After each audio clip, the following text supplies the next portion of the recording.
Brilliance Audio presents the unabridged recording of Touch and Go, a novel by Lisa Gardner, performed by Elizabeth Rogers.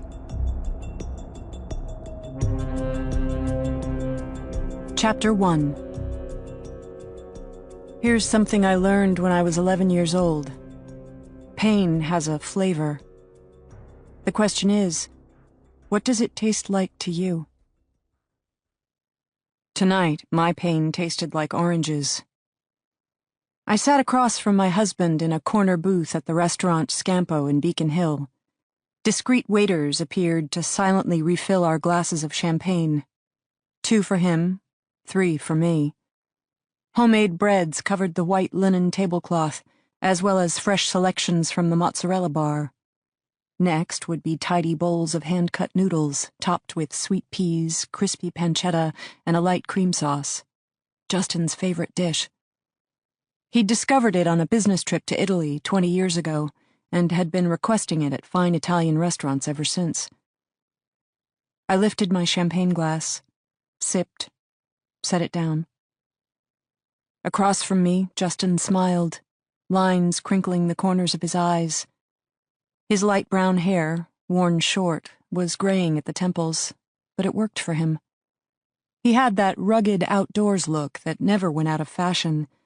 Women checked him out when we entered bars. Men did, too, curious about the new arrival, an obvious alpha male who paired scuffed work boots with $200 Brooks Brothers shirts and made both look the better for it. "Gonna eat?" my husband asked. "I'm saving myself for the pasta." He smiled again, and I thought of white sandy beaches, the salty tang of ocean air. I remembered the feel of the soft cotton sheets tangled around my bare legs as we spent the second morning of our honeymoon, still sequestered in our private bungalow. Justin hand-fed me fresh-peeled oranges, while I delicately licked the sticky juice from his calloused fingers. I took another sip of champagne, holding it inside my mouth this time, and concentrating on the feel of liquid bubbles. I wondered if she had been prettier than me, more exciting, better in bed. Or maybe, in the way these things worked, none of that mattered, didn't factor into the equation. Men cheated because men cheated. If a husband could, he would.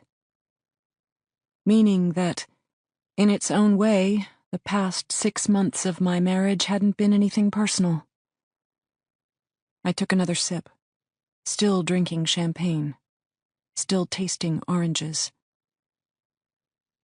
Justin polished off the selection of appetizers, took a restrained sip of his own champagne, then absently rearranged his silverware.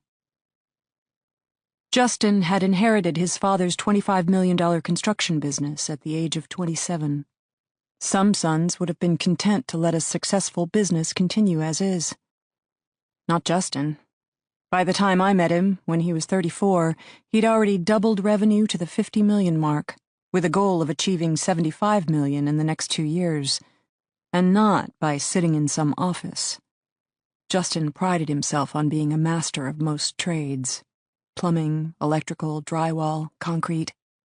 He was boots on the ground, spending time with his men, mingling with the subcontractors, first one on the site, last one to leave. In the beginning, that's one of the things I'd loved most about him. A man's man. Comfortable in a wood-paneled boardroom, but also played a mean game of pick-up hoops and thought nothing of taking his favorite .357 to light up the firing range. When we were first dating, he'd take me with him to his gun club. I'd stand, tucked into the solid embrace of his larger, stronger body, while he showed me how to position my hands on the grip of a relatively petite .22, how to sight down the barrel, home in on the bullseye. The first few times, I missed the target completely, the sound of the gunshot startling me, causing me to flinch even with ear protection. I'd fire into the ground, or, if I was very lucky, hit the lowest edge of the paper target. Time and time again, Justin would patiently correct me, his voice a low rumble against the back of my neck as he leaned over and helped me level out my aim.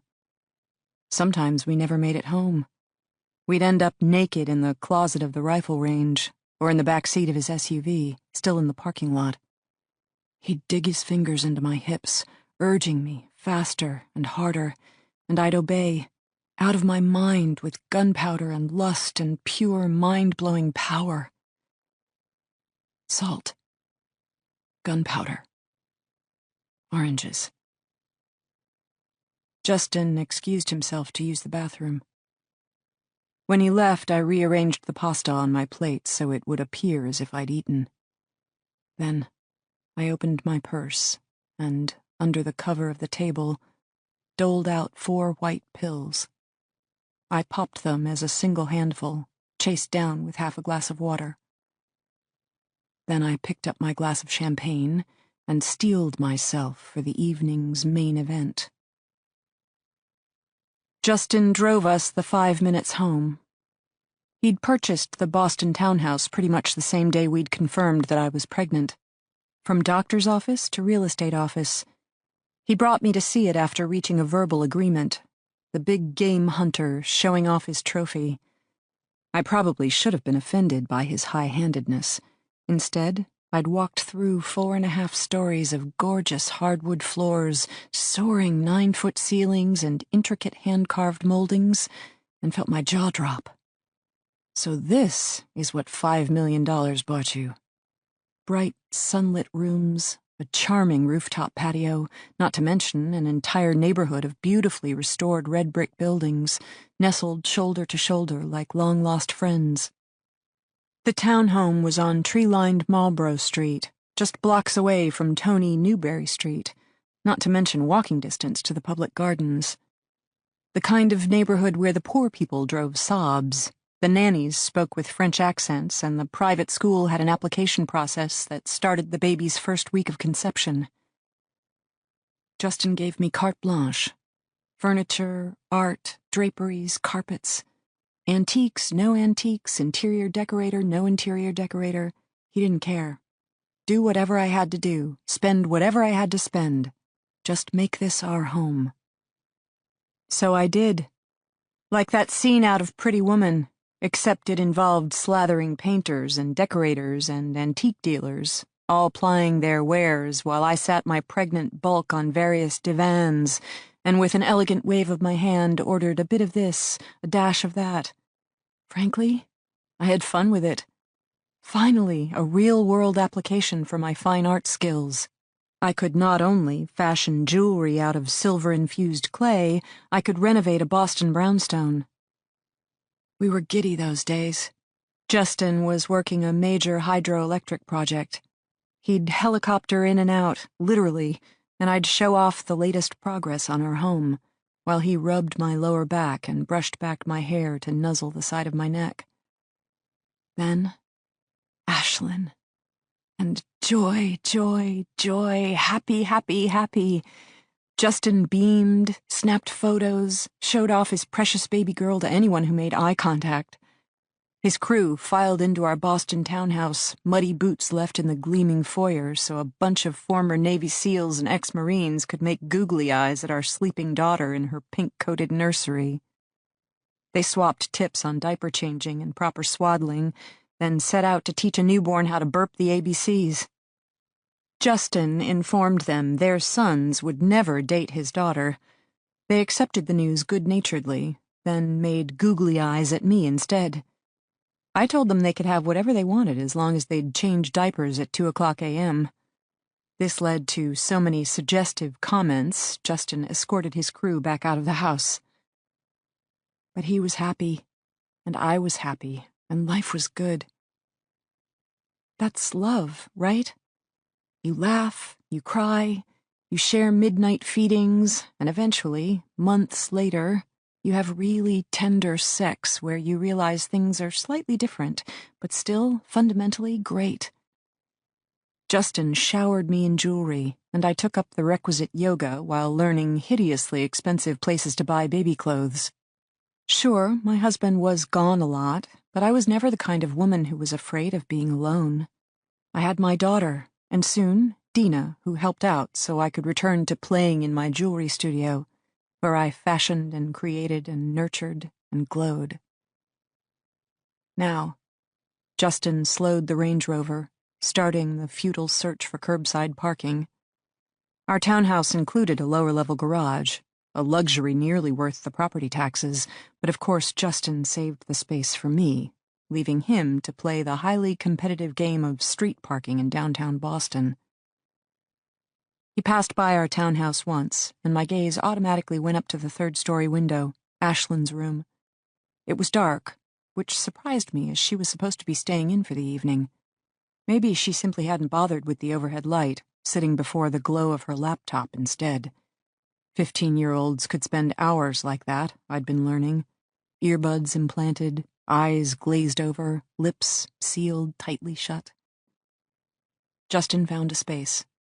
A quick reverse, a short pull forward, and he'd neatly tucked the Range Rover into place.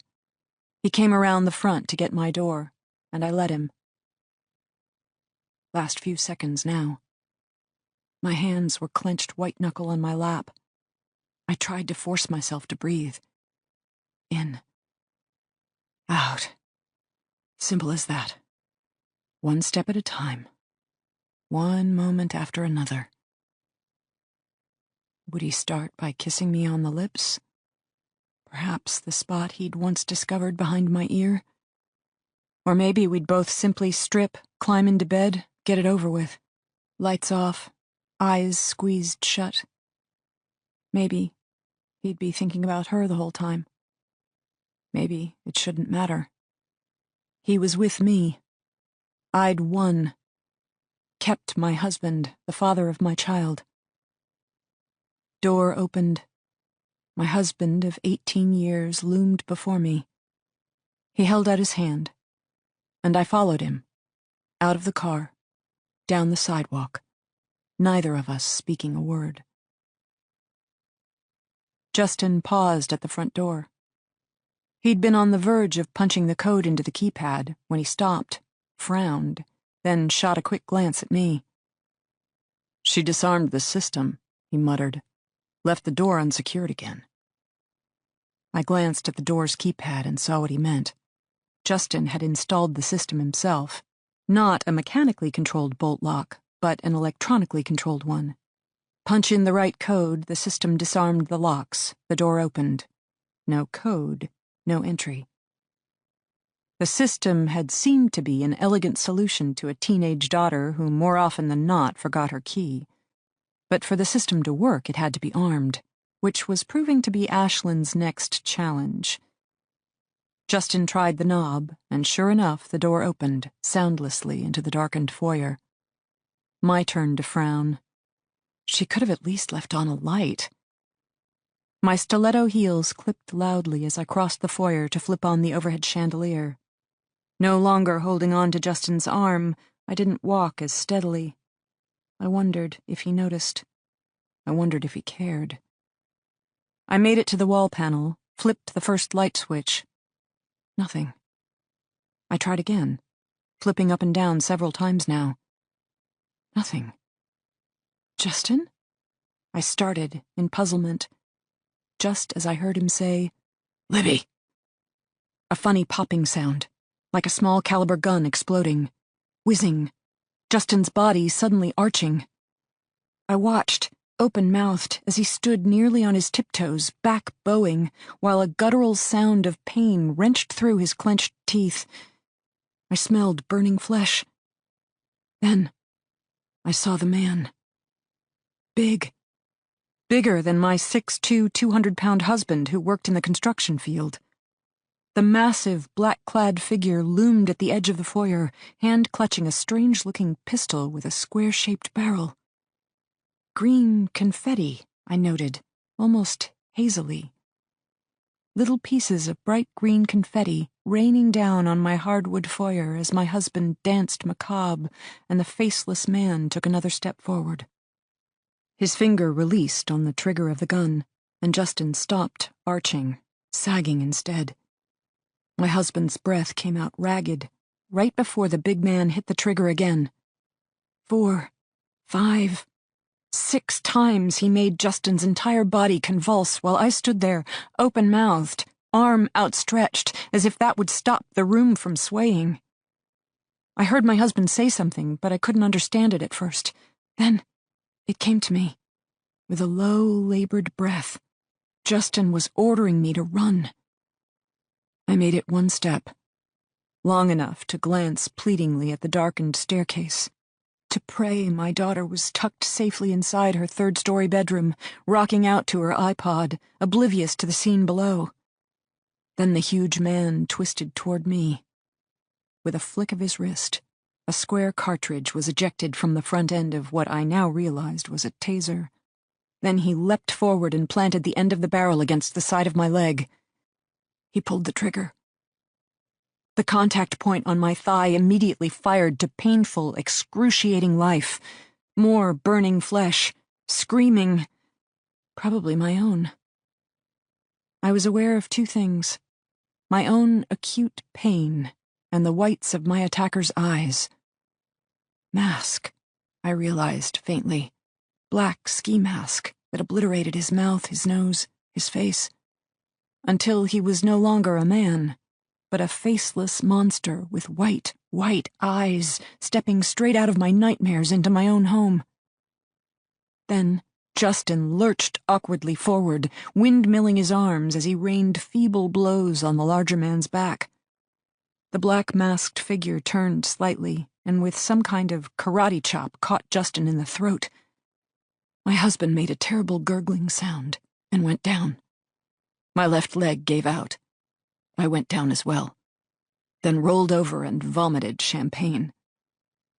My last thought, through the pain and the burning and the panic and the fear: don't let him find Ashlyn. Don't let him find Ashlyn. Except then I heard her, high-pitched, terrified.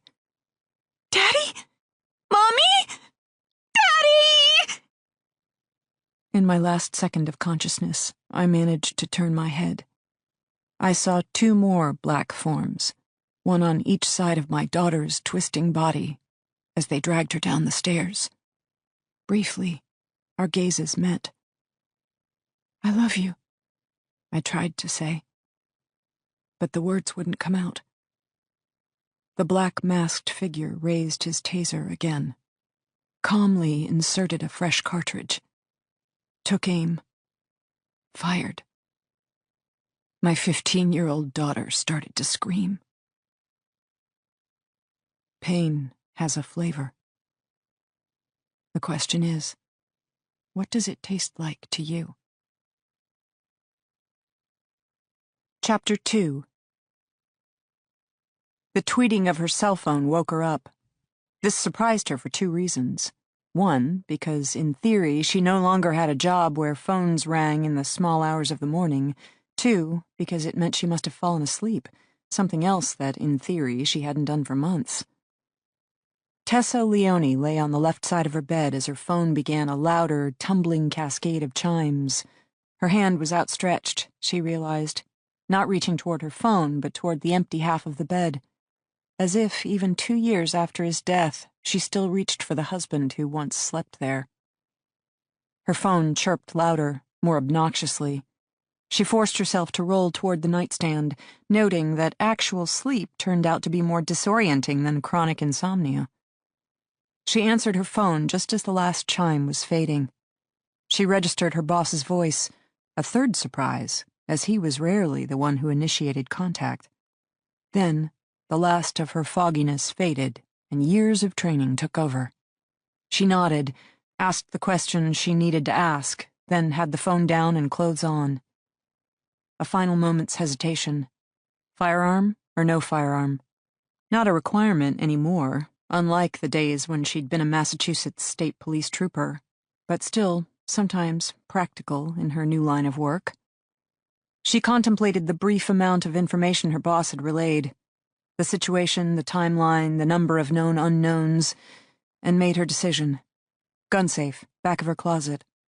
She rolled the combo with practiced fingers in the dark, withdrawing her Glock and slipping it into her shoulder harness.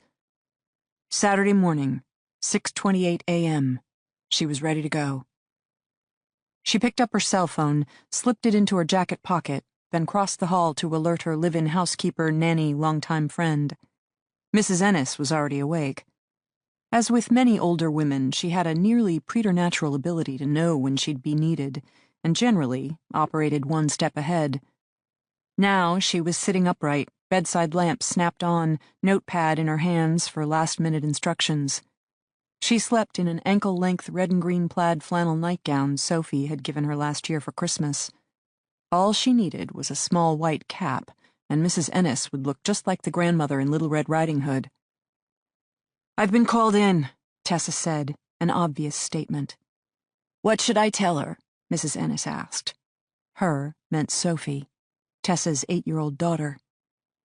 Having lost the only father she'd ever known to violence 2 years ago, Sophie wasn't keen on letting her mother out of her sight.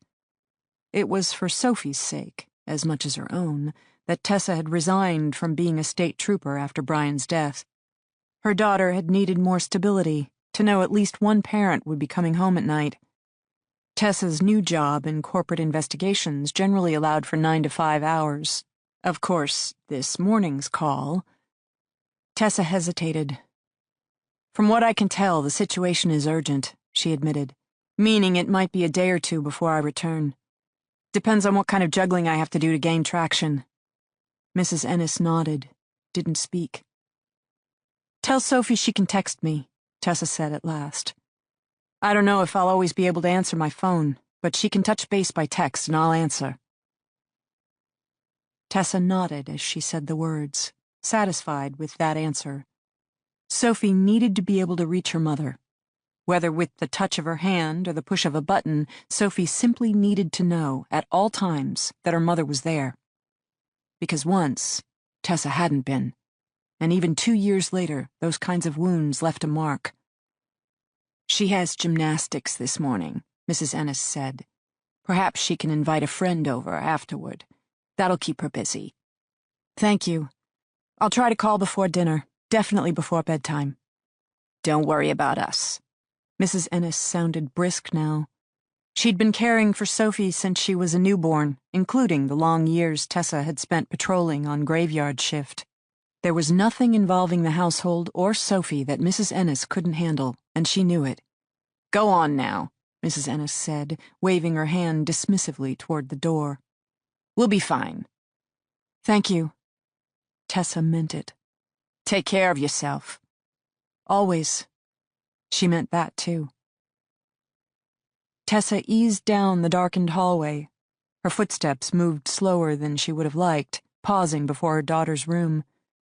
Going in, waking her sleeping child would be an act of selfishness, so she contented herself with standing in the open doorway, peering across the dusky room until she could make out the tumble of her daughter's dark brown hair across her light green pillow.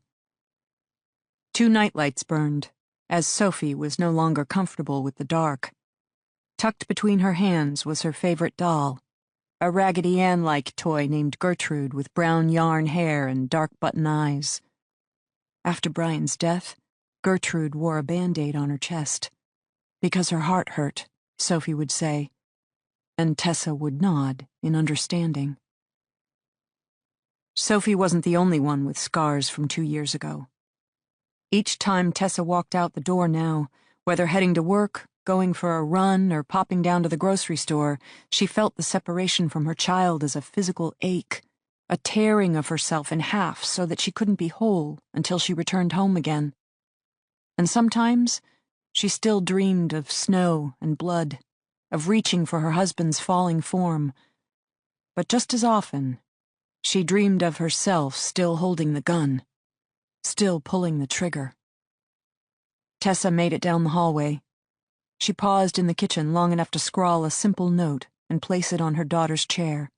She wrote, "Love you. Be home soon." Then she took a deep breath and walked out the door. Tessa hadn't been one of those kids who grew up dreaming of being a cop. Her father was the neighborhood mechanic, a blue-collar guy much more interested in his daily Jack Daniels than his only daughter. Her mother had existed as a shadowy figure who rarely left the back bedroom. She'd died young, leaving Tessa to mourn the idea of her more than the actual person. Left to her own devices, Tessa had made the kinds of decisions that had left her alone, pregnant, and destitute. And just like that, she'd grown up. Failing herself had never seemed such a big deal, but there was no way she was going to fail her child. First order of business: identify a career path suitable for a single mom equipped with little more than a GED. That had led her to the police academy, where she'd spent 6 long months learning to shoot, fight, and strategize. She'd surprised herself by proving to have a knack for all 3. Even more so, she'd loved it.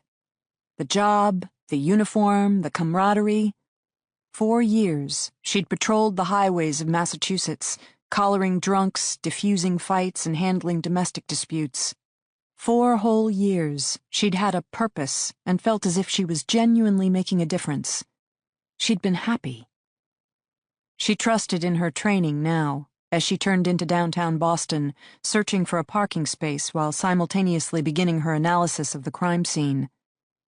The Denbes lived in Back Bay, one of the wealthiest neighborhoods in Boston, as would befit the head of a $100 million company. The area featured elegant rows of stately townhomes, nestled close enough together that someone should have heard something, but expensive enough that the walls were no doubt filled with some insulation specially designed to give the rich the feeling of being on their own deserted island, even amid the sea of downtown urban living. No ME vehicle, and no mobile command center, she noted, which made sense, given the call had come in as a simple B&E.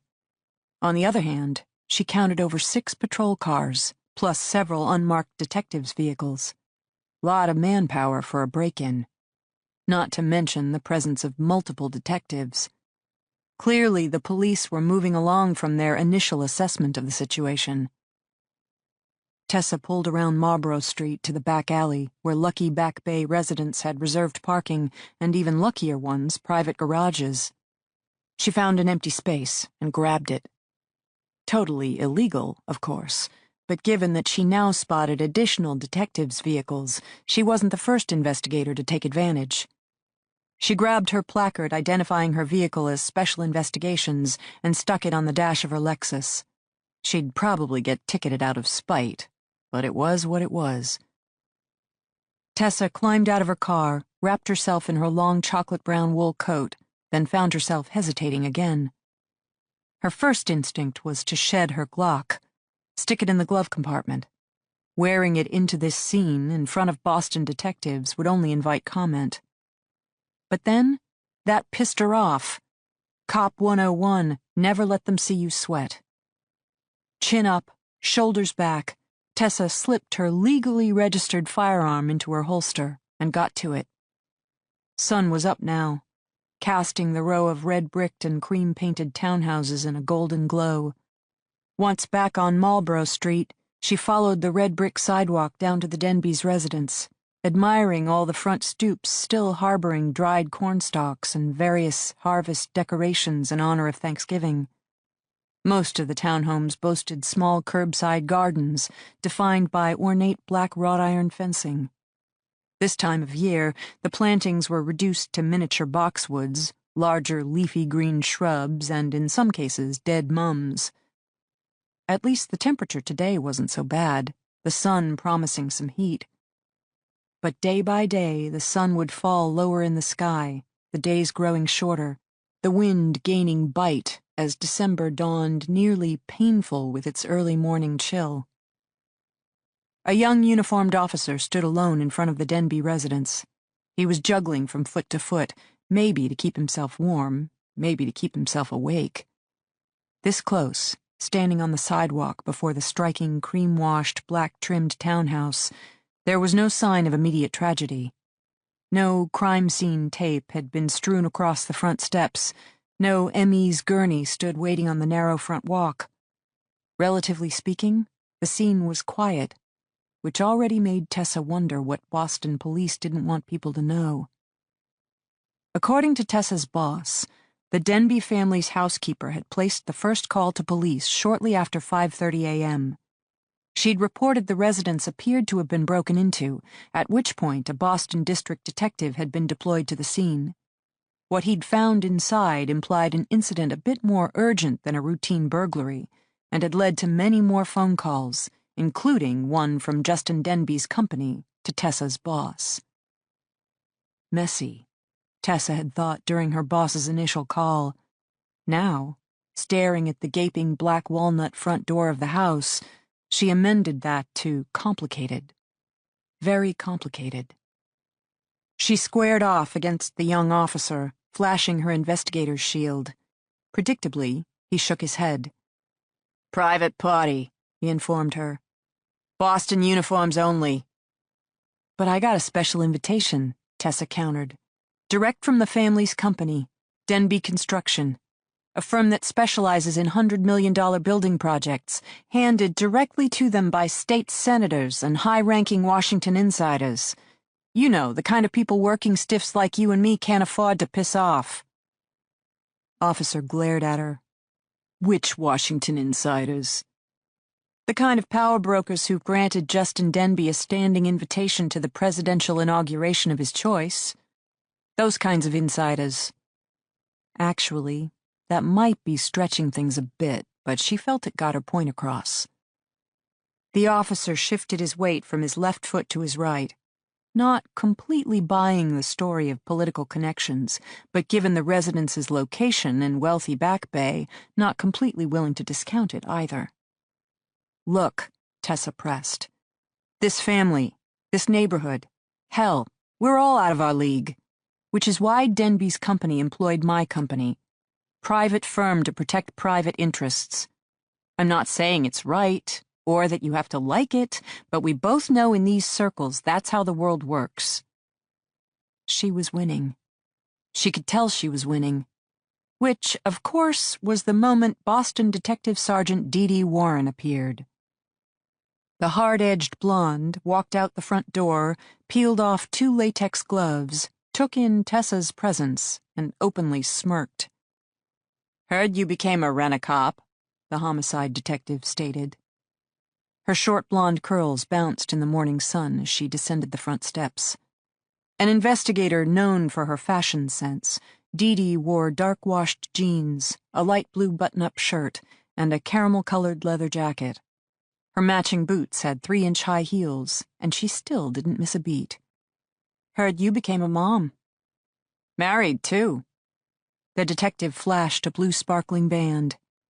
She drew to a halt next to the uniformed officer, who was looking from side to side as if in search of a quick exit. Dee and Tessa had last seen each other in a hospital room 2 years ago. Dee and her state partner, Bobby Dodge, had been interrogating Tessa regarding her husband's shooting, her fellow trooper's murder, and 2 other deaths. Tessa hadn't liked Dee's questions. Dee hadn't liked Tessa's answers.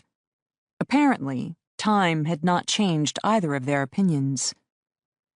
Now, Dee jerked her chin toward the distinct bulge beneath Tessa's open coat. "They seriously allow you to carry a gun?" "That's what happens when a court clears a person of all charges. Innocent in the eyes of the law and all that." Dee rolled her eyes. She hadn't bought that story 2 years ago either. "Why are you here?" the city cop asked crisply. "To take your case." "Can't." Tessa didn't say anything, silence being the best show of strength. "Seriously," Dee continued, "can't take my case, 'cause it's not my case." "What?" Tessa couldn't help herself. The news was unexpected given Dee's status as Boston's reigning super cop. Dee jerked her head toward the front door of the brownstone. "Lead detective is Neil Capp. He's inside if you want to take up matters with him." Tessa had to search her memory banks. Wait a minute. The red-headed kid? The one who spent all his time at the ME's office? That Neil? "I raised him right," Dee said modestly. "And for the record, he's 5 years older than you and doesn't take well to being called a kid. Definitely, you're gonna need better manners than that if you want to muscle in on his case."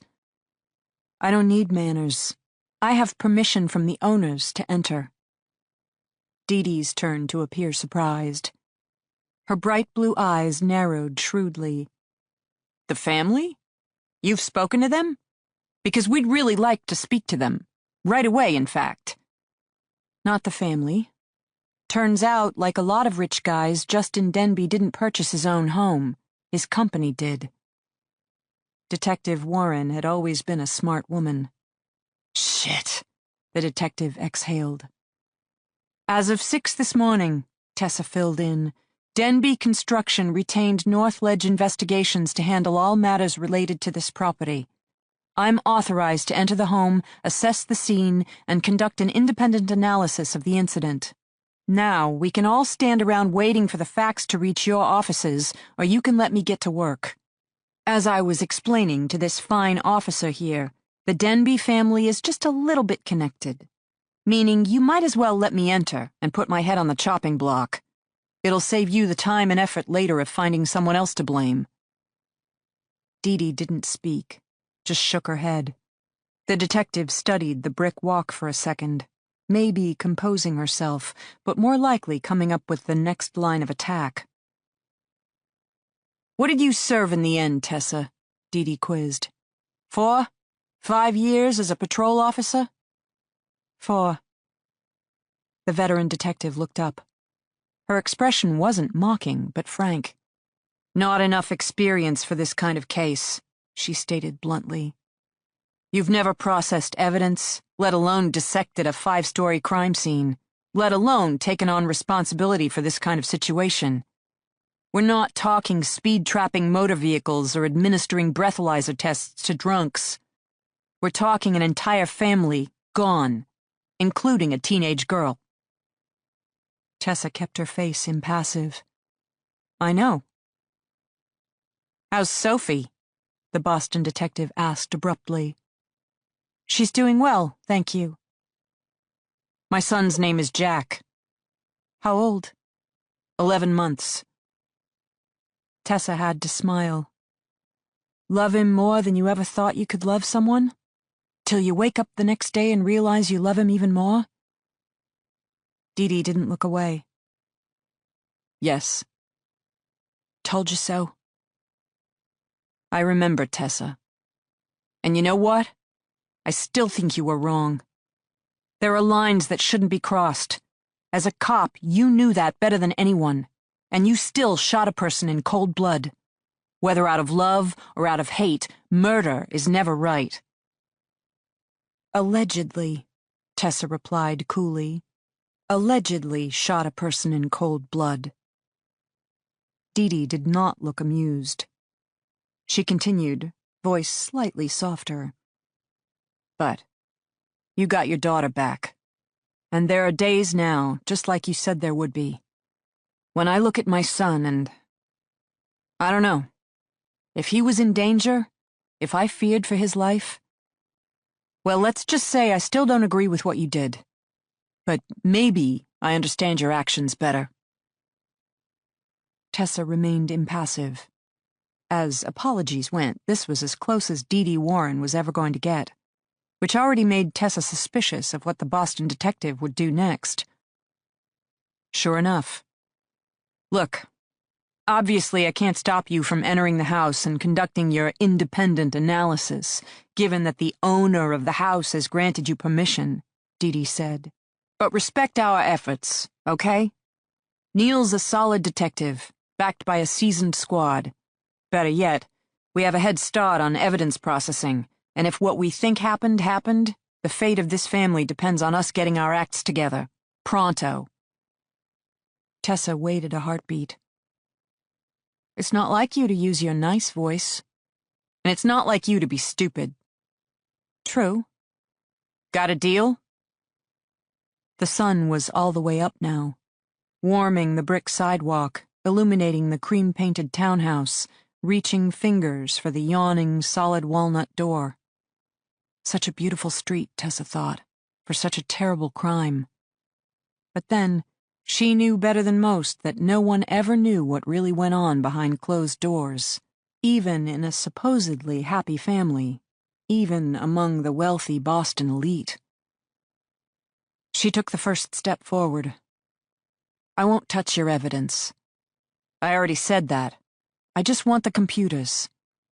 Why the computers? I'll let you know when I find them. Now let's get moving. As you said, clock's ticking. Congratulations on your new family, Dee Dee. The detective fell in step behind her. Yeah. Well, congratulations on your new job. Tell me the truth. Are you raking in the dough? Yep. Bet the hours are brutal. I'm home for dinner every night. But you still miss us, don't you? Oh, only most of the time. Chapter 3.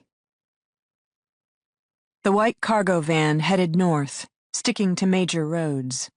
Starrow Drive to 93 to 95 and beyond. It was nearly 1 a.m., and the highways offered the best bet for making time. Nothing to worry about, just a plain white van driving approximately 8 miles above the speed limit through Massachusetts. The driver spotted 2 state police cruisers, lightly tapping the brakes the way any self-conscious motorist would, before resuming normal cruising speed. Nothing to look at here. At 3 a.m., the van made its first stop, at an old roadside diner shuttered up years ago. Located in a middle stretch of nowhere, the diner had a sprawling dirt parking lot and looked like the kind of place a trucker might pull over to catch a few Z's or water the bushes. Most importantly, it was the kind of place that no one really noticed, because nothing that interesting ever happened this far out here. The youngest member of the crew, a kid they called Radar, was sent around back to do his thing. He flung open the rear doors and inspected their packages. The girl and woman remained unmoving. The man, on the other hand, was starting to stir. He opened one glassy eye, peered at Radar groggily, then pitched forward as if to attack this smaller, younger target. Obviously still under the effects of the sedative, the man fell forward about 6 inches, face planted on the rubber mat, and went limp again. Radar shrugged, checked the man's pulse, then casually opened his kit, withdrew an already prepared syringe and plunged it into the man's upper arm. That would hold him for a bit. Radar checked wrist and ankle restraints on all 3, as well as the duct tape over their mouths. So far, so good. He gathered up his kit, went to close the double doors, then paused. He wasn't sure what made him do it. Maybe because he really was good at his job, possessing an unerring sixth sense that had earned him his nickname during the first field deployment so many countries, years, units ago. But for whatever reason, he set down his kit, and though Z barked from the driver's seat for him to hurry it along, he reinspected each of their charges. Cell phones, car keys, wallets, pocket knives, iPods, iPads, anything and everything that a person might consider useful had been left behind, neatly stacked in a pile on the center kitchen island of the Boston brownstone. Radar had thought that was a lot of precaution given their civilian targets, but Z had been explicit in his instructions. The man, they were told, had some skills. Nothing like their skills, of course, but he could handle himself. Underestimating was for idiots, so they didn't underestimate. And yet, Radar started with the girl. She moaned lightly as he patted down her torso, and he flushed, feeling like a pervert for running his hands up and down a kid, especially a young, pretty girl. Package, package, package, he reminded himself, compartmentalization being everything in his line of work. Next, the woman. Still made him feel self-conscious, dirty on the inside, but he comforted himself with the notion that it was better for him to be handling the woman than Mick. As if reading his thoughts, the hulking blonde twisted around in the back seat until he could stare at Radar with his unsettling bright blue gaze. Mick's eyes were still swollen and bloodshot, and he was definitely still pissed off about it. "What the fuck?" Mick barked now. "Are you securing them or feeling them up?" Something's wrong, Radar muttered. What's wrong? Z, the big man, instantly alert from the driver's seat. He was already opening his door, climbing out. Don't know, Radar muttered again, hands moving, poking, prodding. That's what I'm trying to figure out. Mick shut his trap. Radar knew the blonde didn't always like him, but they'd been together long enough for Mick to know better than to argue with one of Radar's hunches. If Radar knew something, he knew something. The question was what? Z was already around the back. He moved fast for a big guy, and given that he was still dressed entirely in black, he made for an unsettling presence in the moonless night. "What?" he demanded. And just like that, re-inspecting the husband, Radar figured it out. Roughly 6 hours into their mission, they had made their first mistake, and it was a costly one. He stood there, still debating options, when, suddenly, Z was on the move. Before Radar could blink, a knife appeared in the big guy's hands.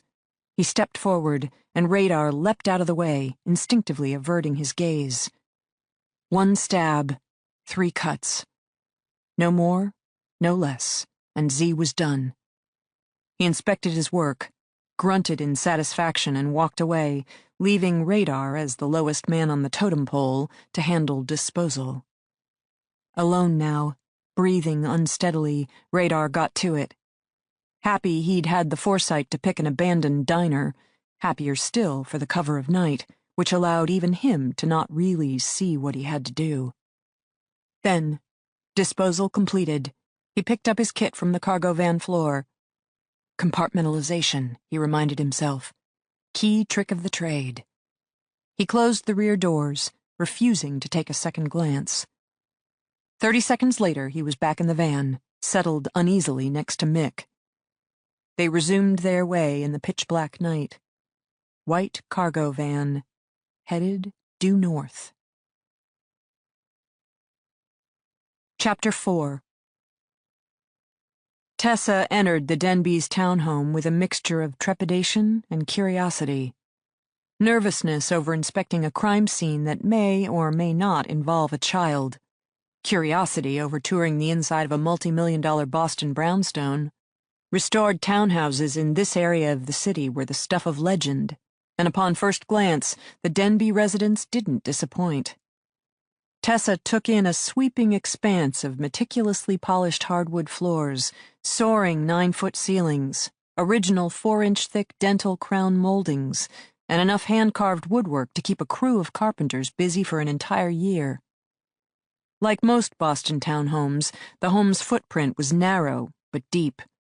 A yawning 2-story foyer, complete with a massive blown-glass chandelier, Venetian, she was guessing, set the stage for a gracefully sweeping staircase straight ahead and a great room with a beautifully restored historic fireplace to the left. Off the great room, stretching toward the back of the home, she spotted the beginning of what she guessed would be a state-of-the-art kitchen, complete with granite, sub-zeros, and custom cabinetry. Not a fussy house, Tessa decided, nor an ultra-modern one. Warm neutrals punctuated by unexpected splashes of color. Some contemporary art mixed with obviously antique furniture. A home meant to impress, but not overwhelm, where one could entertain business cronies as well as the local kids with equal success. Which made the scene in the foyer all the more disturbing. Vomit. A large, watery pool, 5 feet inside the front door, near the far right wall. Confetti. Bright green, a million little pieces, each of which would bear a serial number of the taser used to fire the cartridge. Bitch to clean up, Tessa knew from personal experience, having spent time at the academy both shooting tasers and being shot by them, and she still had the burn marks on her hip and ankle to prove it. Yellow evidence placards were currently placed around the scene, identifying confetti and vomit, as well as a few traces of black scuff marks, probably from the bottom of someone's shoe. Tessa bent down to examine first the confetti, then the scuff marks more closely. Confetti was probably useless to them. On the one hand, the whole purpose of the serial number stamped bits was to be able to trace an incident back to the taser in question, just as a slug could be traced through its rifling marks to a specific gun. In Massachusetts, however, tasers were illegal for civilian use, meaning whoever had fired this weapon had most likely purchased it on the black market, and forged the paperwork accordingly. The scuff marks interested her more. Not enough tread pattern to guess about make and model of shoe. She would guess, however, either a black-soled tennis shoe or work boot. Justin Denbes? His attackers? Already she was forming her list of questions, as well as a growing sense of dread. For just one moment, Tessa couldn't help herself.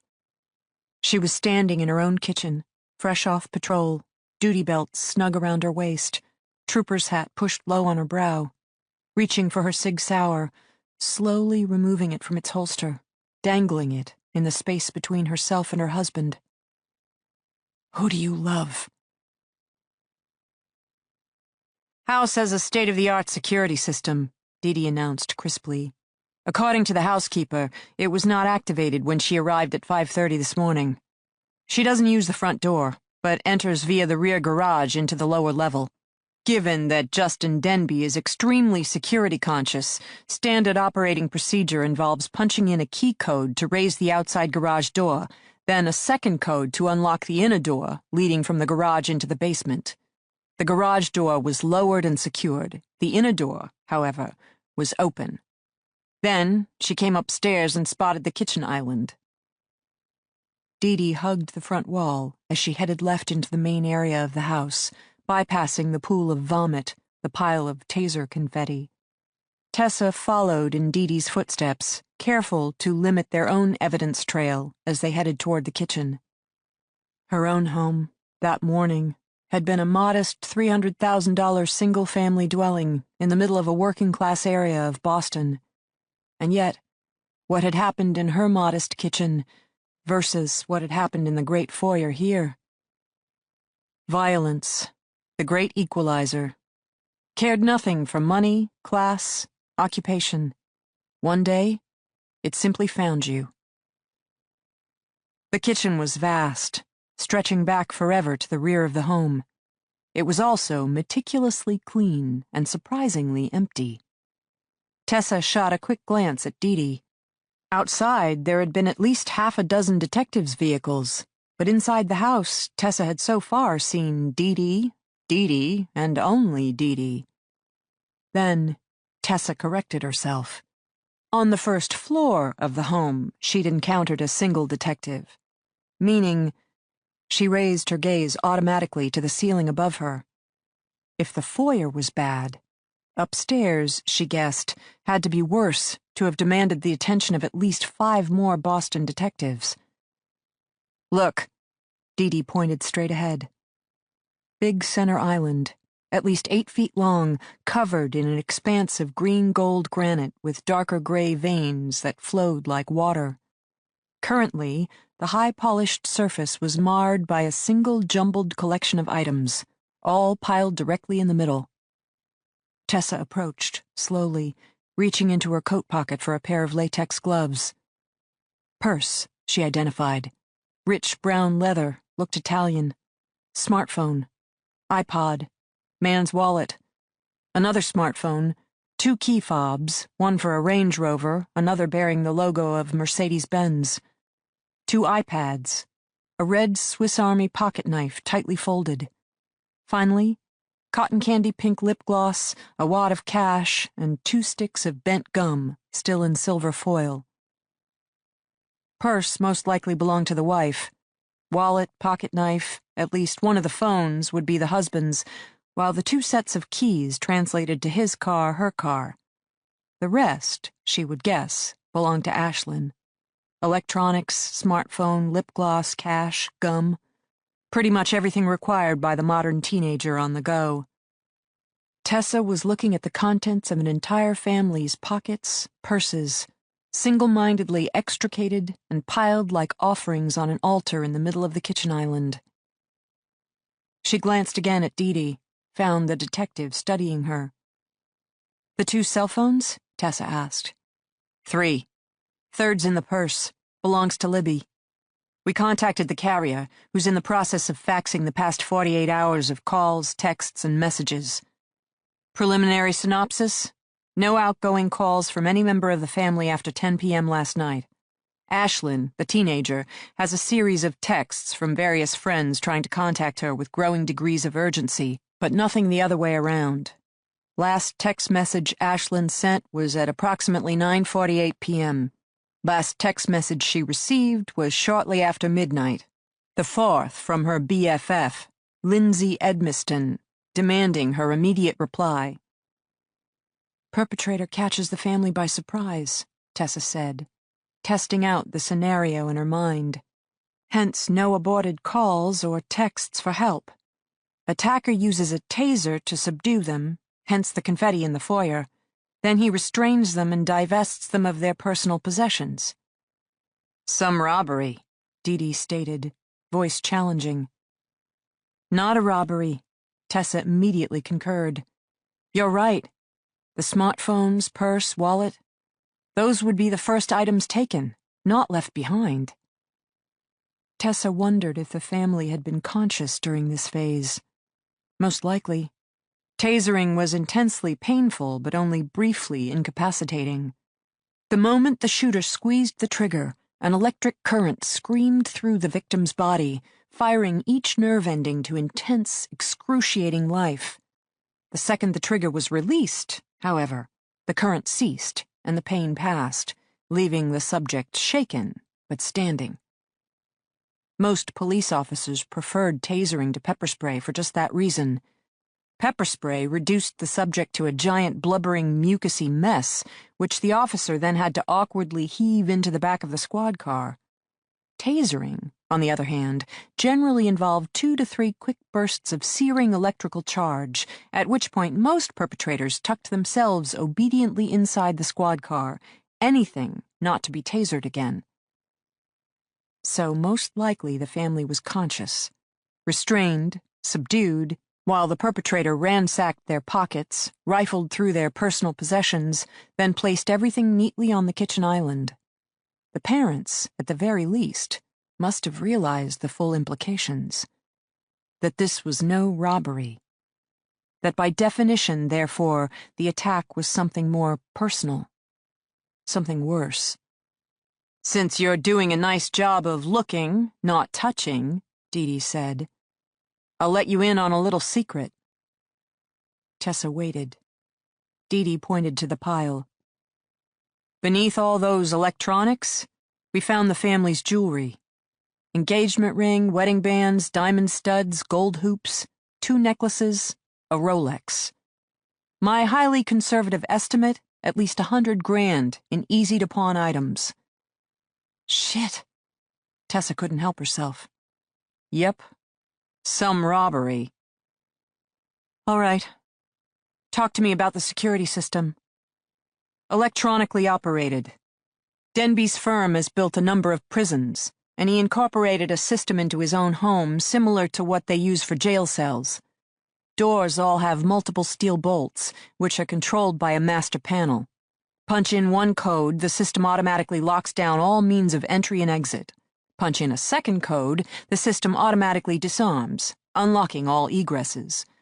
I guess there's other codes, specifying unlocking just inner door A or outer door B, but given this system probably costs more than my entire house, I'm hardly an expert.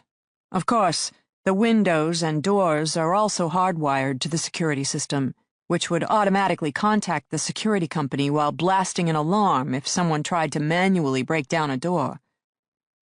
And the system was disarmed when the housekeeper showed up at 5:30? Correct. Which is highly unusual. Justin Denbe required the house to be locked at all times, whether anyone was home or not. City Life 101, Tessa commented dryly. She went with the logical assumption. Who knows the codes? Family, housekeeper, and the security company. How often are the codes changed? Once a month. Can it be manually overridden? Wires cut, that sort of thing? According to the security company, any tampering with the wires would activate the alarm. And there's redundancy. 2 sets of wires, both fiber optics and cable. Hell, I didn't understand it all, but Justin Denbe knows his shit and applied it to his personal living situation. The security company can be contacted by first responders for emergency override, say in the case of fire, but reported no such requests. Whoever gained access, they did it right. Tessa turned to look at the detective. You said the housekeeper enters through the garage. How about the family? When on foot, they use the front door, just as we did. When Libby is driving, she enters from the lower-level garage, where she keeps her car. But according to the housekeeper, Justin and Libby had dinner plans for the evening, and in a his and her situation, he always drove. But he doesn't park in the garage? Nope. Single bay, which, gallantly, I suppose, he gave to her. They also have a reserved parking space around back, but the housekeeper uses it. Guess he's gone so much, he mostly keeps his car in the Denbe parking garage and limos it from there. Then, on the few days a week he's back home, he takes his chances street-side, like the rest of us schmucks. Dee Dee rolled her eyes. And the girl? Ashlyn? Where was she? Parents' night out. She was staying in. Tessa processed this. So the teenager is already home. Parents return, enter through the front door. Attacker is already inside. Ambushes Justin and Libby in the foyer.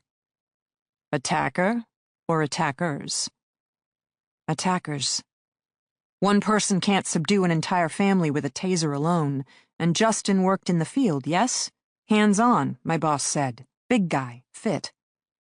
Big guy, Dee Dee agreed. Very fit.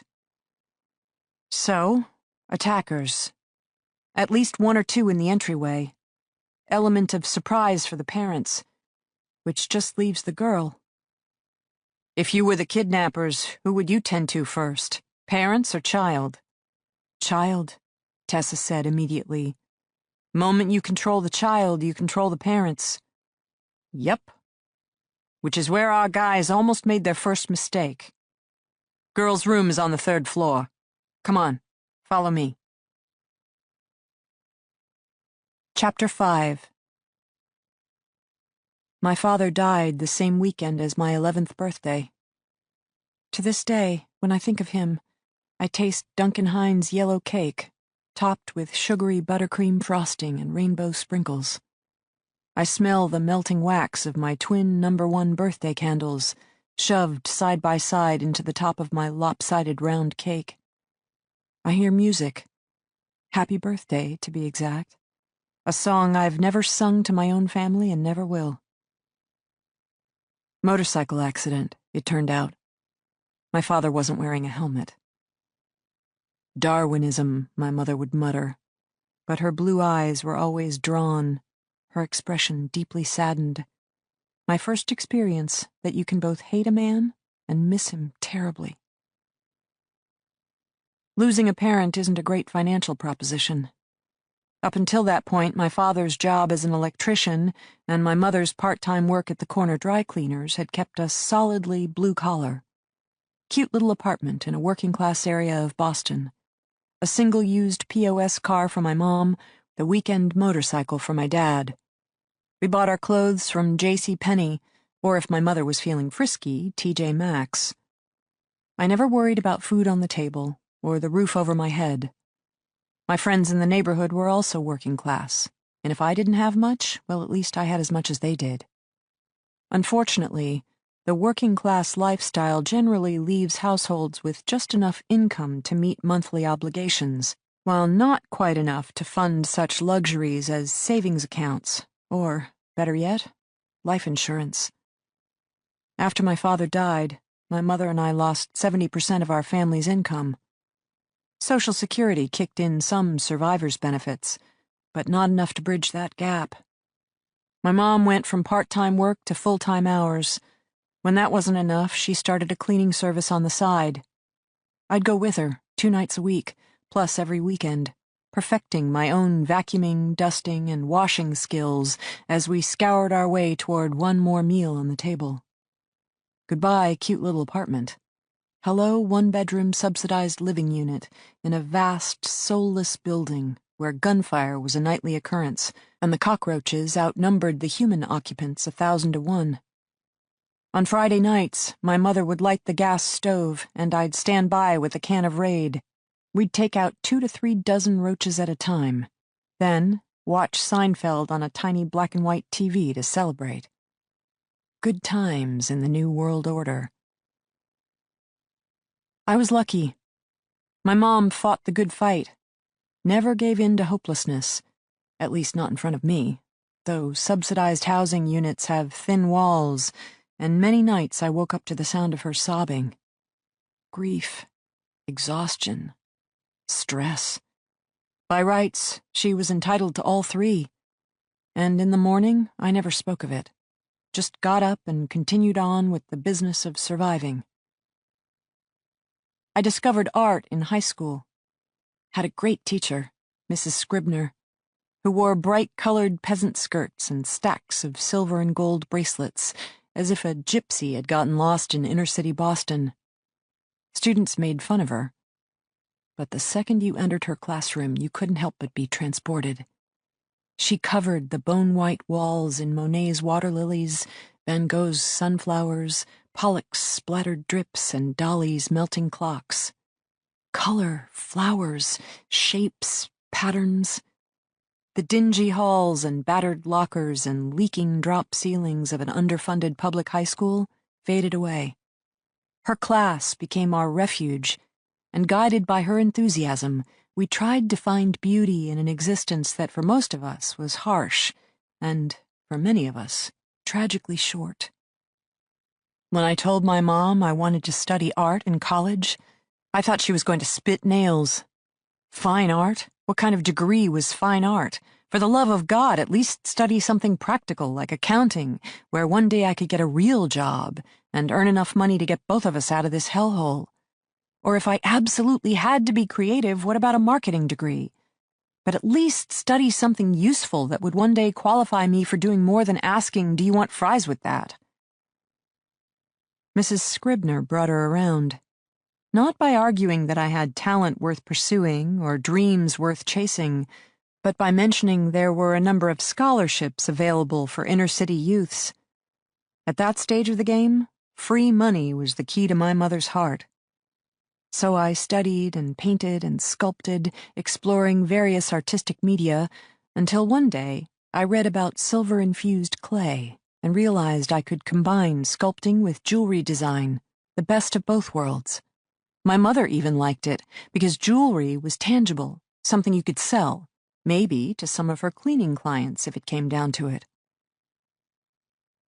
I got into college just in time for my mom to be diagnosed with lung cancer. "Darwinism," she would mutter, while gazing longingly at her pack of cigarettes. She had options, but none that she pursued very hard. Honestly, I think she still missed my father. I think, 7 years later, she just wanted to see him again. I buried her my sophomore year, and just like that, I was 20 years old and alone in the world, armed with a college scholarship and the desperate need to create, to find some beauty in a world that was just so grim. I did okay. My parents raised me right. By the time I met Justin, he marveled over both my innate resilience and inner vulnerability. I worked hard, but accepted his helping hand. I never questioned his desire to work 100-hour weeks, as long as he never questioned my need to be alone in an art studio, armed with precious metal-infused clay. I never expected to be saved. Didn't go looking for Prince Charming or think that once I met him, now I'd get to live happily ever after and never want for anything ever again. And yet, I fell hard, completely, passionately in love. And if this strong, handsome, incredibly hard-working guy wanted to give me the world, well, who was I to argue? We had balance, I told myself. We had love, mutual respect, and a whole lot of lust, which was shortly followed by the Boston brownstone, the cars, the clothes, not to mention an entire lifestyle beyond my wildest dreams. Then, we had Ashlyn. And if I'd once fallen hard for my husband, I fell even harder for my child. It was as if my entire life had been building to this one moment. My finest work, My greatest accomplishment, this tiny bundle of precious life. That first night, her sleeping form bundled against my chest, I solemnly stroked her pudgy cheek and shamelessly promised her the world. She would never want for anything: food, clothes, safety, security. She would not live forever haunted by the taste of birthday cake or the smell of melting wax. She would not fall asleep to pops of gunfire or wake up to the sound of her mother crying. For her, the skies would be bright, the horizon unlimited, the stars always within reach. Her parents would live forever, her every need would be met. This and more I promised her, my darling girl. Back in the days when my husband and I were still in love, and I was convinced that together we could handle anything. Chapter 6. The base of the staircase curved, but once on the second floor, it surrendered to the more traditional switchback approach. Dee didn't stop on the second floor, but continued climbing to the third. Tessa still didn't see any more detectives, and only a smattering of yellow evidence placards, most of which seemed to be identifying black scuff marks. From the attackers, she was more and more willing to bet. A good housekeeper would have cleaned up the marks before now, while a good wife would have demanded the offending boots be left by the front door. "There's an elevator," Dee said. "Seriously?" "Yep. Shoots all the way from the basement garage to the fourth-story rooftop patio. The beautifully wood-paneled double door you see off each hallway, the elevator door is tucked behind it. Panel slides to the right, you hit the button, and voila. I bet the wife uses it every time she returns home from yoga." Tessa didn't say anything. Apparently, running a $100 million construction firm had its perks. "Also, in the basement," Dee continued, "a wine cellar, built-in gun safe, and an au pair suite. Wine cellar and gun safe are both locked and appear undisturbed. The au pair suite wasn't locked, but equally undisturbed." "Do they have a nanny?" "Not anymore. Probably when Ashlyn was young, though. Now they just employ the housekeeper, Dina Johnson, and she doesn't live on the property." "Big house for 3 people," Tessa observed. "What are we looking at? About 2,000 square feet per family member? How do they even find each other?" Dee shrugged. "A lot of families seem to prefer it that way." "Sophie still crawls into my bed half the time," Tessa heard herself say. "Really? I only wish Jack would sleep. Apparently he's on a 5-year plan." "Don't worry. Preschool will take the fight out of him. Toddlers chase other toddlers around all day, and next thing you know, they're asleep by 7. "Great. Just 2 more years to go." "Assuming you're only going to have 1 child." "Ha! I was doing good to reproduce at 40. As far as I'm concerned, the baby factory is out of business. You're the youngster. You have a second and I'll borrow." They arrived on the 3rd floor, the staircase dumping them into a wide hallway liberally sprinkled with doorways. Tessa immediately spotted half a dozen evidence placards, plus one lanky, carrot-topped detective leaning against the wall, surveying the scene. "Neil," Dee called out. "Brought you a guest." Neil looked up, blinked his eyes. Tessa still thought the redhead looked approximately 16, but then he narrowed his gaze, and she saw crow's feet crinkle the corner of his blue eyes. "What?" She stepped forward, offering a hand. "Tessa Leone, Northledge Investigations. The owner of the property, Denbe Construction, hired me to conduct an independent assessment of the situation." "The owner? Denbe Construction? Wait, Tessa Leone? The Tessa Leone?" It had been only 2 years, and given the media attention at the time, Tessa waited patiently. Neil swung his attention to Dee. "You let her in? Without asking me? If I'd done that when you were in charge, you would have skinned me alive with a rusty razor, then gotten out a shaker of salt." "I made her promise not to touch anything," Dee said mildly. "I only want the computers. Tessa interjected, and I won't even take them. Just need to check something first. You can watch, but... She shot a glance at Dee Dee, just for sport. Your turn to promise not to touch. Neil scowled at both of them. This is a time-sensitive investigation. Yes. Not to mention a highly complex crime scene. How many perpetrators do you think? Tessa asked him. At least 2. Taser guy, boot guy. Wait, I don't have to share any information with you. True. But Denbe Construction would appreciate your cooperation, which in turn will help you later, when, no doubt, you're going to need information from them. Neil scowled again, then pursed his lips, considering. Tessa wasn't touching anything, and they would need help from Justin's construction firm, with requests to view corporate financials and personnel files being on the top of any good detective's next steps list. I think there were 3 to 4 guys, Neil said, more considerate now. But I can't pinpoint exactly why. That's what I'm doing now, staring at the walls and willing them to talk. Tessa understood. Police work often felt exactly like that, and sometimes the walls did talk, at least forensically speaking. Now she gestured to a collection of evidence placards, which seemed to mark a trail of water drops. What spilled? Urine. Neil pointed toward a doorway at the end of the hall. Girl's bathroom. Looks like they surprised her in there. Must have made a noise, I don't know. But she was peeing, as there's also urine in the toilet, but no toilet paper. Sure it wasn't a guy? Dee Dee asked. Well, not being a total idiot, I thought we'd test it to be sure, Neil drawled, obviously still cranky with his mentor. But most logical scenario, Ashlyn Denbe was peeing. They made a noise, scared her, startled her, something. Either way, she didn't take the time to flush, but grabbed hairspray and launched a counterattack. Really? Tessa was intrigued. Can I see?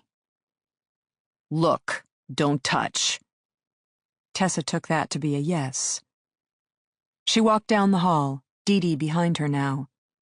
She passed a double door that appeared to lead to the master suite, then a single door that led to a study, currently occupied by an older detective who was already sitting at the computer she wanted. Next up, on the left, came an obviously female room, bright pink walls covered in rock star posters, while the plush carpeted floor was covered in clothes. 3 detectives stood in there, probably how many it took to determine which items were evidence and which items were everyday teenage mess. She arrived at the bathroom. Keeping with the theme from the rest of the house, it was a luxurious double-sinked affair, featuring miles of earthy Italian tile, a walk-in glass shower, and a bunch of brushed nickel fixtures Tessa had once seen in a TV commercial. If memory served, the shower fixture alone cost about as much as a small automobile. If Tessa was impressed, apparently Ashlyn Denbe could have cared less. Rather than revel in her gold-veined granite countertop, she'd buried it beneath piles of cosmetic must-haves. Hair scrunchies, brushes, lotions, sprays, makeup kits, acne solutions, you name it. Ashlyn Denbe had it piled across her long, double-sinked countertop. Countertop finally gave way to the toilet, the back of which was equally cluttered. Now, Tessa stared at the toilet, stared at the countertop, then turned and stared at the open door. "Lights on or off?" she asked Neil. Technically? Okay, she dragged out, unsure what technically could mean. Technically, he repeated briskly, it appears the intruders tripped the circuit breakers in the master electrical panel, meaning that the entire downstairs was lights off. We found a light switch flipped to the on position in the foyer, however, which I'm assuming is from when the parents first entered the home. You know, walk in, turn on a light. Tessa digested that. Made sense. First, that one of the Denbes would try to turn on a light. Second, that if the intruders were smart enough to override a state-of-the-art security system and come armed with tasers, of course they'd killed the lights. And up here? Circuit was still working. Maybe they realized the girl was on this level, and to suddenly plunge her into darkness might spook her. She'd call her father or something. Got it.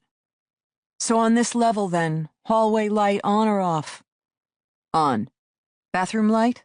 Off. Female point of view? Tessa offered. Ashlyn hadn't closed the door.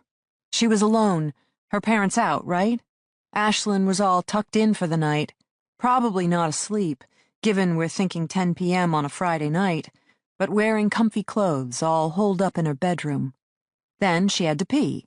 Pads in here, sits to do her thing. The kidnapper appeared.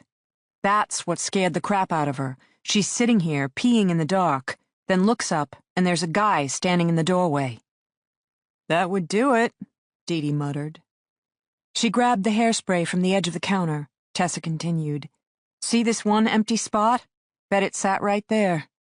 Ashlyn grabbed it, jumped up, and started spraying. Kidnapper, grown man, probably not expecting resistance from a kid, takes it in the face. He stumbles back and she starts to run. Neil studied her, nodding thoughtfully. She ran for the master bedroom, he murmured. Tessa felt a little catch in her throat. Couldn't quite stop the sigh. 15 years old, scared out of her mind, the kid had run automatically for her parents, forgetting in the moment that they weren't home, couldn't help her, couldn't, in fact, do a damn thing to save her. She followed Neil out of the bathroom, down the hall, into the master suite. If the girls' room had looked like a refugee camp, the master suite, in soothing shades of rich beige and chocolate brown, was a calm oasis. Huge king-size bed bearing some kind of leather-studded headboard. Dramatic floor-to-ceiling drapes, a chaise longue situated perfectly in front of a master fireplace, framed with yet more Italian marble. The massive desk in the left corner held the first signs of fight or flight. The overstuffed executive chair had been toppled, wheels now pointing sideways. A heavy gold desk lamp had fallen to the floor. She could see where a drawer had been pulled out, quickly rifled. Letter opener, Neil said. Girl was a quick thinker, I'll give her that. She grabbed the brass letter opener and went back at him. Blood? Not that we've found, but it was enough to get her by him again. Next, she headed for her room. Back into the hallway they went, a somber trio. No urine drops leading to the girl's room, which explained how Neil had known that Ashlyn had run for the master bedroom first. By now, clothing back in place, bladder recovered, the girl was shifting gears from initial panic to fledgling strategy. Tessa stopped in the hall, considering. Why her bedroom? Why not go for the stairs? When we find her, I'll ask her, Neil said. For the moment, my best guess is she went for her phone. Tessa nodded. Of course, lifeline for any teenager. First instinct is parents, second instinct is phone a friend. When in doubt, text. The girl's bedroom was a disaster. Upon closer inspection, Tessa could see that clothes hadn't just been dropped on the floor, but flung around the room. Books, another table lamp, an alarm clock. The intruder must have been close, maybe right on her heels, chasing her into the room and apparently around the bed as she threw various items behind her, hoping to trip him up as she scrambled to grab her cell. On the far side of the rumpled bed, Tessa spotted the dull brass letter opener with a crystal handle. Chic-looking, she thought. Something bought to look classy on a desk, not necessarily to tear out an attacker's jugular. She made it all the way here, Tessa murmured, then took in the rest of the story. A broken lamp, a cracked laptop computer, a shattered snow globe. Jesus, she must have put up a hell of a fight. Don't think she won, Neil commented. And I don't like to think about what it might have cost her, Dee Dee added more quietly. The blade of the letter opener was clean. Ashlyn had armed herself, but not managed to retaliate. I think it took two of them, Neil said. Kidnapper 1 had to yell for Kidnapper 2 for backup. I think Kidnapper 2 had the black-soled shoes, because there's no scuff marks in the bathroom or the master bedroom, just the staircase, meaning Kidnapper 2 made the scuff marks as he ran up the stairs into the bedroom as reinforcement. Tessa nodded. Scuff marks were imperfect evidence, but on face value that theory made sense. Now, while my esteemed colleague— Neil shot a glance at Dee, who was beaming proudly at her top pupil— was letting private investigators into the house, I was calling Scampo, which is where the housekeeper said the Denbes went for dinner. We'll pull security video footage, but a parking valet at the Liberty Hotel remembers fetching Justin Denbe's vehicle around 10 p.m. The Denbes are apparently regulars, not to mention Justin tips well, so they're well known by the staff. Given the 5-minute drive time, that puts the Denbes entering the house anytime around 10:15, give or take. One of the first unanswered texts on Ashlyn's phone is 10:13 p.m., Dee filled in. Yep, Neil agreed. I'm thinking the kidnappers were in the house by then. At the very least, 2 of them were chasing Ashlyn around upstairs, meaning at least one more had to be stationed by the front door, waiting for the happy couple. They walk in, he tasers Justin Denbe, going after the most logical threat first. Get the husband down, the wife shouldn't be much of a problem. He threw up? Tessa asked with a frown. No, the wife threw up. And you can tell? Again, according to the waiter at Scampo, the husband ate. The wife, on the other hand, mostly drank. Wasn't so steady on her feet by the time they left. The pool of vomit, if you noticed, liquid, which would be consistent with a woman who drank her dinner instead of eating it, Tessa filled in. And there you have it, Neil summarized. Husband got tasered, wife got ill, and teenage girl fought like a hellion, requiring not 1, but 2 kidnappers to drag her out of her bedroom. So at least 3 guys. I wouldn't take on Justin Denbe with only a single man in the foyer, Dee said. Okay. 4 guys, Tessa granted. So why do you think the entire family was taken? Both Neil and Dee stared at her, didn't say a word. Denbe Construction hasn't received any ransom demands, nor contact by the kidnappers of any kind, she supplied. Dee arched a brow, then looked down, expression more subdued. Still, she and Neil didn't say a word. Tessa knew what they were thinking. Maybe she didn't have their years working homicide, but she did have 8 weeks of intensive criminology training, courtesy of Northledge Investigations. Given their elite clientele, training had included 2 days on Kidnapping 101, covering situations both foreign and domestic. First rule of ransom cases: kidnappers will seek to establish immediate contact. Their motivation had nothing to do with a family's peace of mind or expediting law enforcement's handling of the situation. More relevantly, abduction cases involved complicated logistics. First, the taking of the subjects. Next, the transporting and hiding of said subjects. Third, the ongoing care and feeding of subjects while waiting for demands to be met.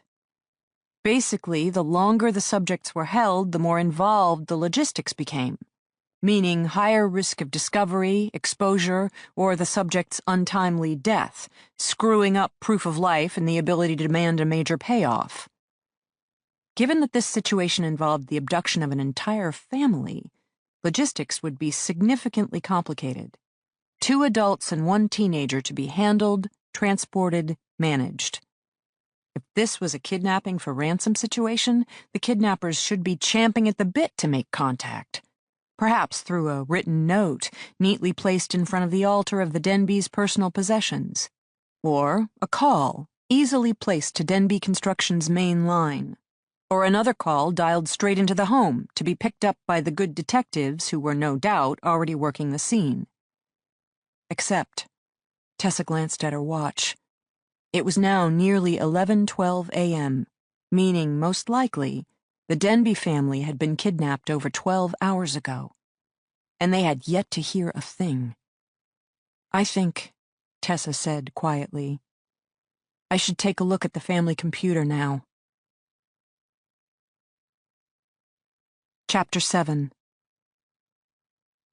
The three men in the white cargo van slept. The big man reclined the front seat, the second big man reclined the passenger's seat, and the little guy sprawled in the back, his black duffel bag serving as a makeshift pillow. Not the most comfortable positions in the world, but they had each slept in worse. In ditches in faraway lands, lying straight as corpses, arms crossed over their chests while the hot desert sun beat against their closed eyelids.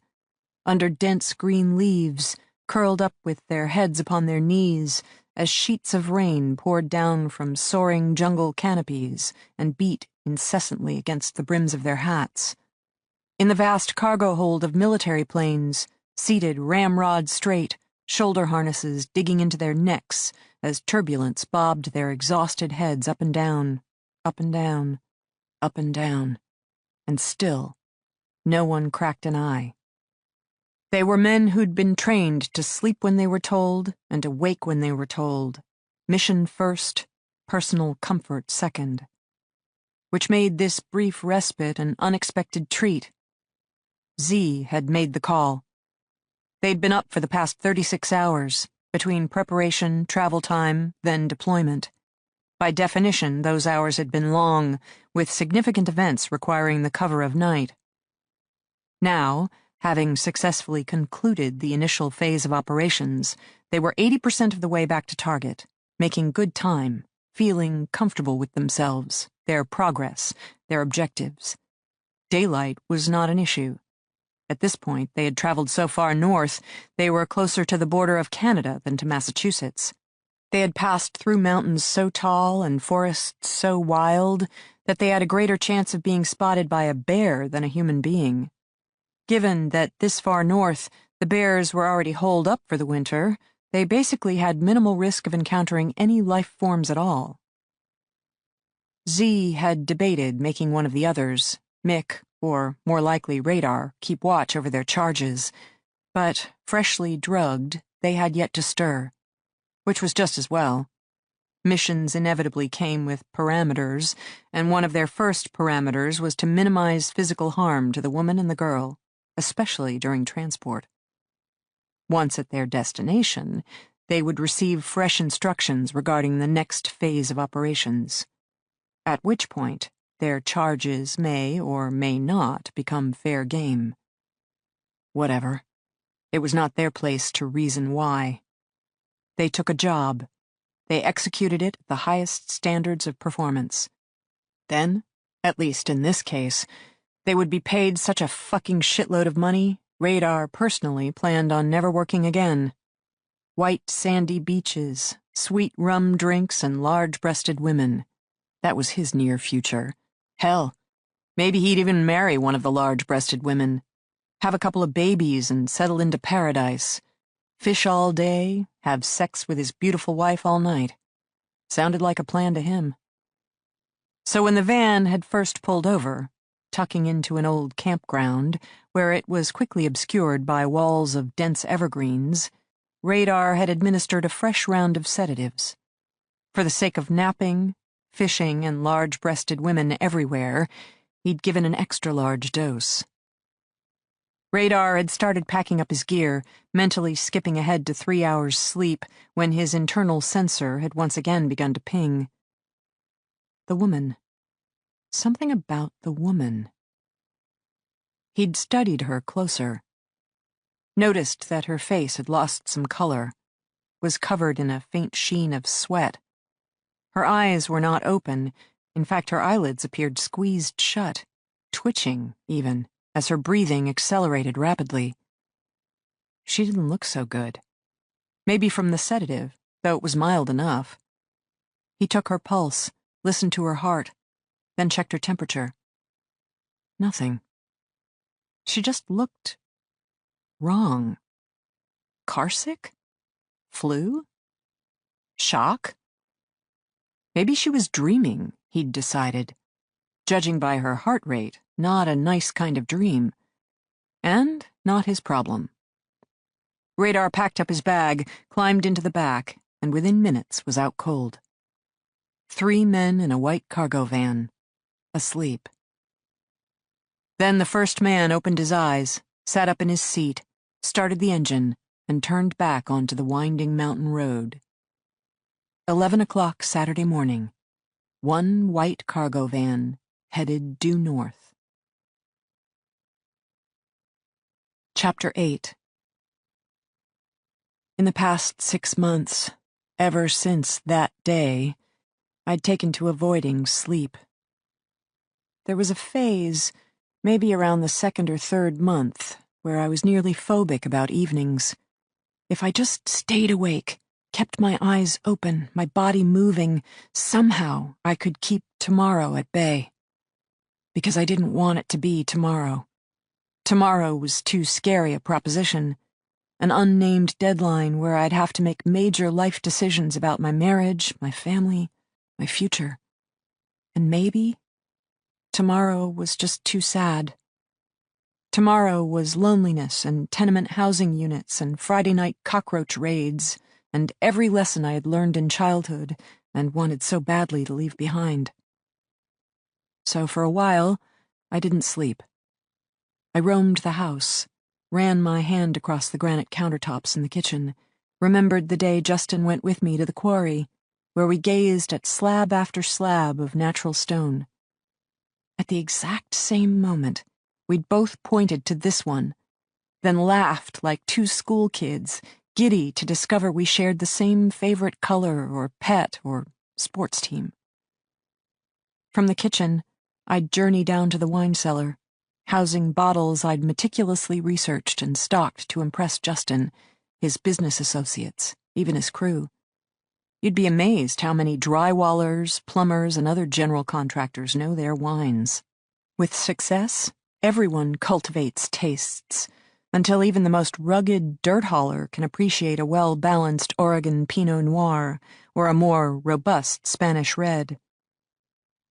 Justin was sleeping in the basement apartment at that point. The au pair's suite, people called it, except we'd never had a nanny, preferring to raise our daughter ourselves. The door was at the opposite end of the hall from the wine cellar. During my nightly roamings, I would stand in front of it, sheltered by the deep dark of a windowless basement. I would place my hand upon the warm wood and wonder if he was on the other side, actually asleep. Maybe he'd gone back to her. Or maybe, a thought so painful it bordered on nearly intoxicating, he'd brought her here. I didn't open the door, never knocked, never tried to peer beneath it. I would just stand there, thinking that at one time in our marriage that would have been enough. My mere presence would have spoken to him, beckoned him like a magnetic force, until he would have thrown open the door, grabbed me into his arms, and kissed me hungrily. This is what 18 years of marriage does to a couple. Minimizes the polar fields, mutes the laws of attraction. Until night after night, I could stand in a darkened hallway just 8 feet from my husband, and he never felt a thing. Inevitably, I would return upstairs, arriving outside my daughter's bedroom. Again, no knocking, no entering, no disturbing of a private space where I wasn't wanted anymore. Instead, I would sit on the floor in the hallway, lean my head against the wall, and picture the white-painted shelving unit positioned on the other side. Then, by heart, I would systematically catalog each item that had been placed there.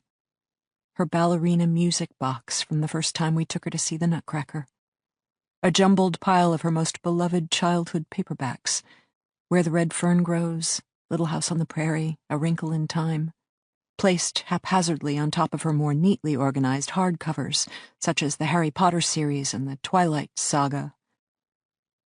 She'd gone through a horse-crazy phase, which would explain the herd of Breyer horses now relegated to the back corner of the lower shelf.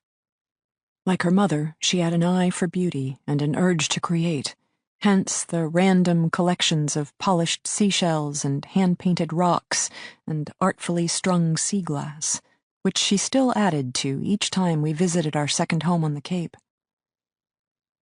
The top of her dresser held 2 vintage china dolls, One brought back by Justin from Paris, another she and I had found together at an antique store.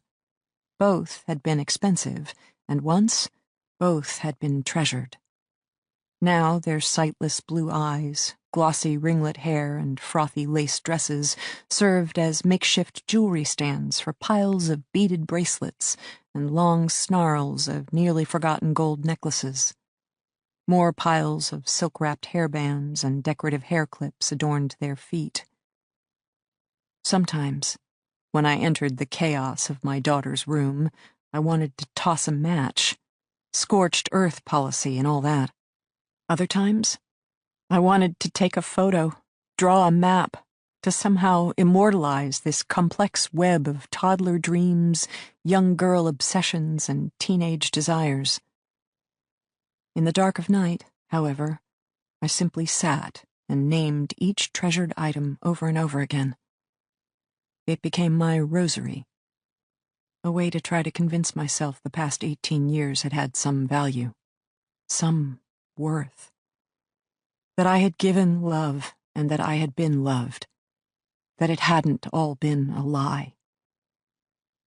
As for the rest of the days, months, weeks currently unfolding ahead of me, I tried to tell myself I had not become the cliched middle-aged woman, abandoned by her cheating husband, alienated by her teenage daughter, until she now existed as a mere shadow in her own life, with no identity or purpose of her own.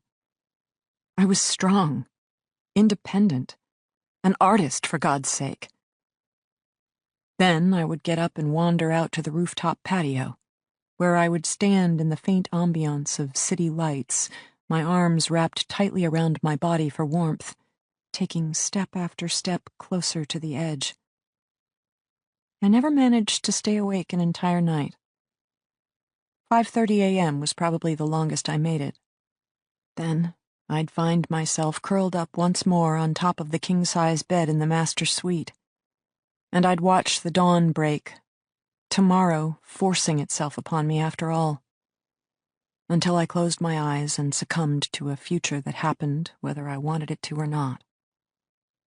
It was during the second month of forced sleep deprivation that I opened my medicine cabinet and found myself staring at a bottle of painkillers. Justin's prescription, from when he hurt his back the prior year. He hadn't liked the Vicodin, couldn't afford to feel that fuzzy at work. Besides, as he put it bluntly, the constipation was a bitch. It turns out, walking all night will not keep the future at bay. But the right narcotic can dull the edges, steal the brightness from the sun itself, until you don't have to care if your husband is sleeping in the basement beneath you, or your teenage daughter has locked herself in a time capsule down the hall, or that this house is too large and this bed too big and your entire life just too lonely. Painkiller, the prescription promised. And for a while, at least, it worked. Chapter 9. Walking into the third-story study, Tessa immediately recognized the detective sitting at the computer as the final member of Dee Dee's three-man squad. An older guy, heavy-set, 4 kids was her memory. Phil, that was it. He'd been at her house, too, that day. Then again, most of the Boston police and Massachusetts state cops had been. Apparently he remembered her, too, because the moment he spotted her, his features fell into the perfectly schooled expression of a seasoned detective, seething on the inside. She figured 2 could play at that game. "My turn," she announced crisply, heading toward the computer. He didn't address her, turning his attention to Neil and Dee Dee instead. "It's okay," Neil, the lead officer, proclaimed. "The owner of the house, Denbe Construction, hired her to assess the situation." Tessa could tell Phil got the nuances of that statement loud and clear, because a vein throbbed in his forehead. If Denbe Construction owned the house, then in theory, Denbe Construction owned the contents of the house, including the computer, which this fine Boston detective had been searching, without permission. "File a missing persons report?" Phil asked Tessa, voice curt. Based on what I've seen here, I'm sure that will be the company's next move. Another investigative quandary. For the police to become involved in a missing persons case, a third party must first file a report. Even then, the standard threshold was that the family hadn't been seen for at least 24 hours. Meaning, at this stage of the game, without a report filed, without 24 hours having passed, Dee Dee's squad was stuck responding to a call, but not yet handling a case. Any contact? Phil again, voice less certain, more searching. From the family? No. Kidnappers? No. A fresh tick of the vein in his forehead. Like Neil and Dee Dee, Phil understood lack of contact was not a good thing. Ransom situations generally involved keeping the victims alive, whereas in an abduction case with no financial demands. Anything good on the computer? Tessa gestured to Phil, who was still seated at the keyboard. Been looking at the internet browser. Family liked Facebook, Fox News, and Home and Garden. Already guessing the iPads will be more personal. Not enough activity here for a family of 3. I'm assuming they each do their own thing on their individual devices. Fair assumption, Tessa thought. She gestured to the keyboard. May I? Grudgingly, he stepped aside. Tessa reached into her inside coat pocket and withdrew a small notebook. She had written the name and manufacturer on it. Now she started scanning computer icons until she found the desired program. Justin Denbe has a new toy, she explained as she double-clicked the icon. His crew gave it to him in the fall, partly as a joke, but he loves it.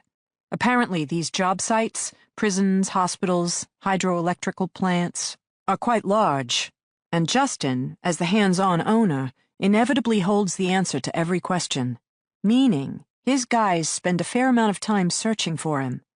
Sites are also often in rural areas with shitty cell phone coverage, making it hard to snag him by phone when they can't locate him physically. So, she paused a second, scrolling through the directions that had just popped up on screen. His guys bought him a coat. A coat? Dee Dee asked with a frown. Neil, however, was already ahead of her.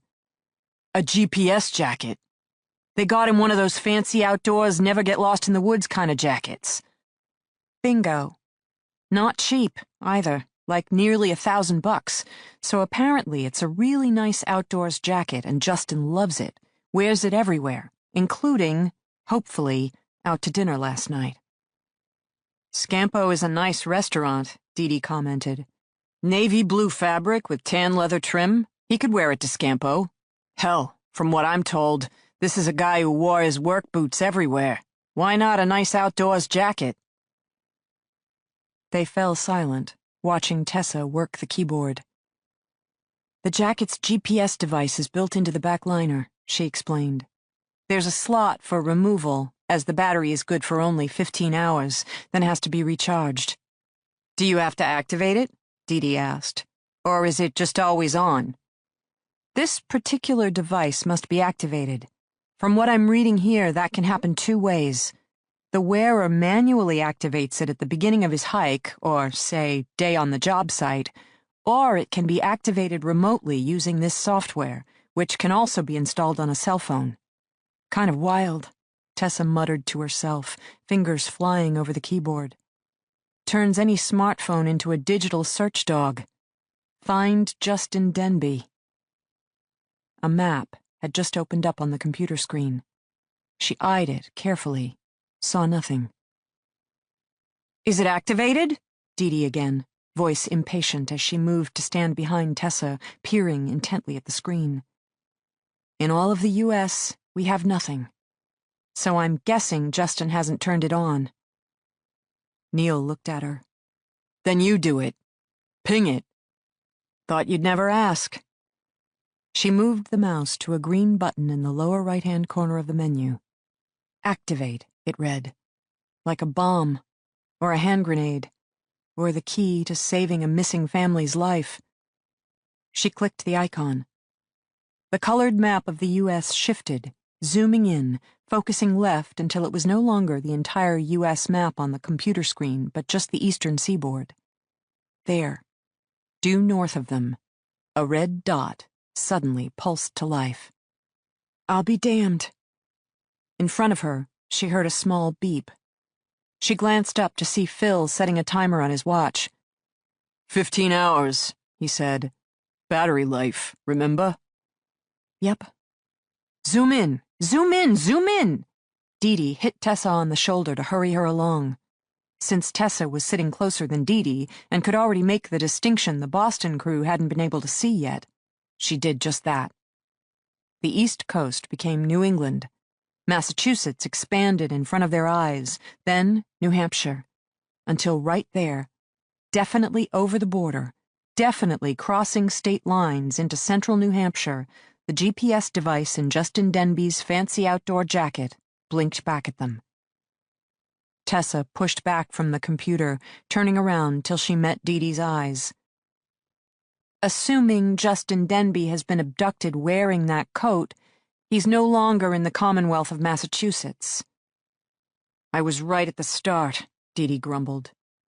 Not your case, Tessa agreed.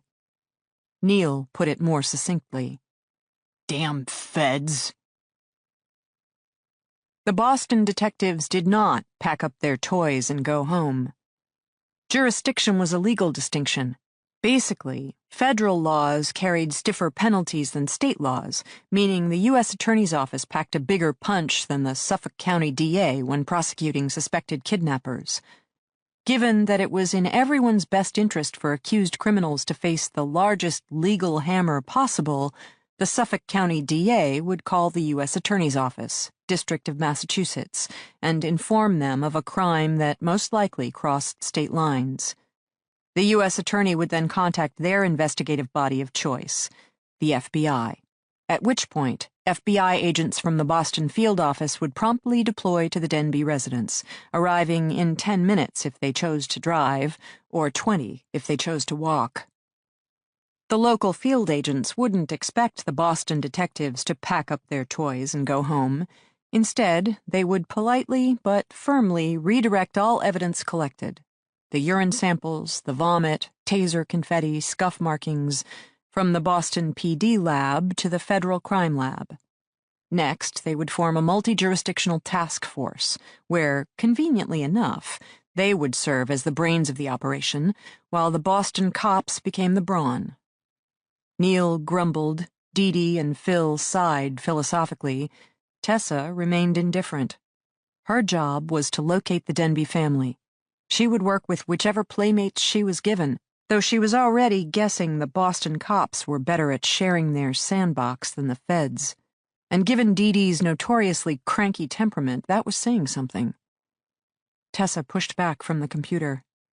She made one last pass of the upstairs crime scene, while Dee Dee checked in with the efforts of the uniformed officers. Phil returned to working local contacts, and Neil made a last series of calls.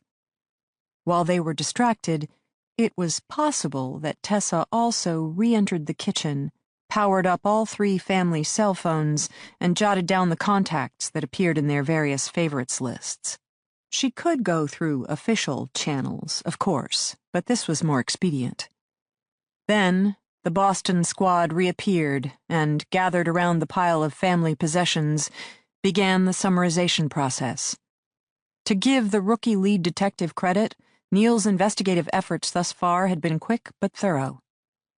Initial police canvassing of the neighborhood had yielded no sightings of any member of the Denbe family. Calls to relatives, friends, and known associates hadn't produced any member of the Denbe family. Same with all outreach to local businesses, area hospitals, and nearby establishments. Justin Denbe's vehicle had been located 4 blocks down, empty. Libby Denbe's Mercedes was still tucked in the garage, empty. All cash, credit cards, and ATM cards appeared to be sitting on the family's kitchen counter. According to the local bank, no financial activity had occurred on any of the family accounts since 4 p.m. on Friday, when $250 had been withdrawn from an ATM in Copley Square, video from the bank pending. Likewise, no member of the family had placed an outgoing call or text on a mobile phone since 10 p.m. on Friday, faxes from cellular provider pending. At this time, all 3 members of the Denbe family appeared to have been missing for the past 14 hours. The investigator's only lead, Justin Denbe's outdoor jacket, which was now broadcasting a GPS signal from the wilds of New Hampshire. In an aggressive move that surprised Tessa, Neil Capp got out his phone, pulled up a New Hampshire map, and translated the missing jacket's GPS coordinates to a local law enforcement agency. Then, without waiting for the FBI's official blessing, Neil made what would probably be his last call as Boston's lead investigator. He contacted the New Hampshire Sheriff's Department and asked them to track down the signal on the coat.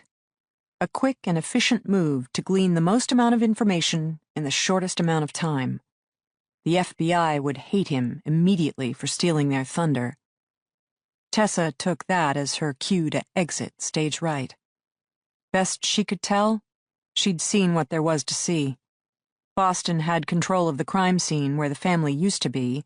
Some local cops, too far north for her to assist, would handle the investigation of the next location where the family might be, which left her with one central question. Who would have wanted to abduct and/or harm the Denbe family to begin with? She decided it was time to learn more about her new client, Denbe Construction.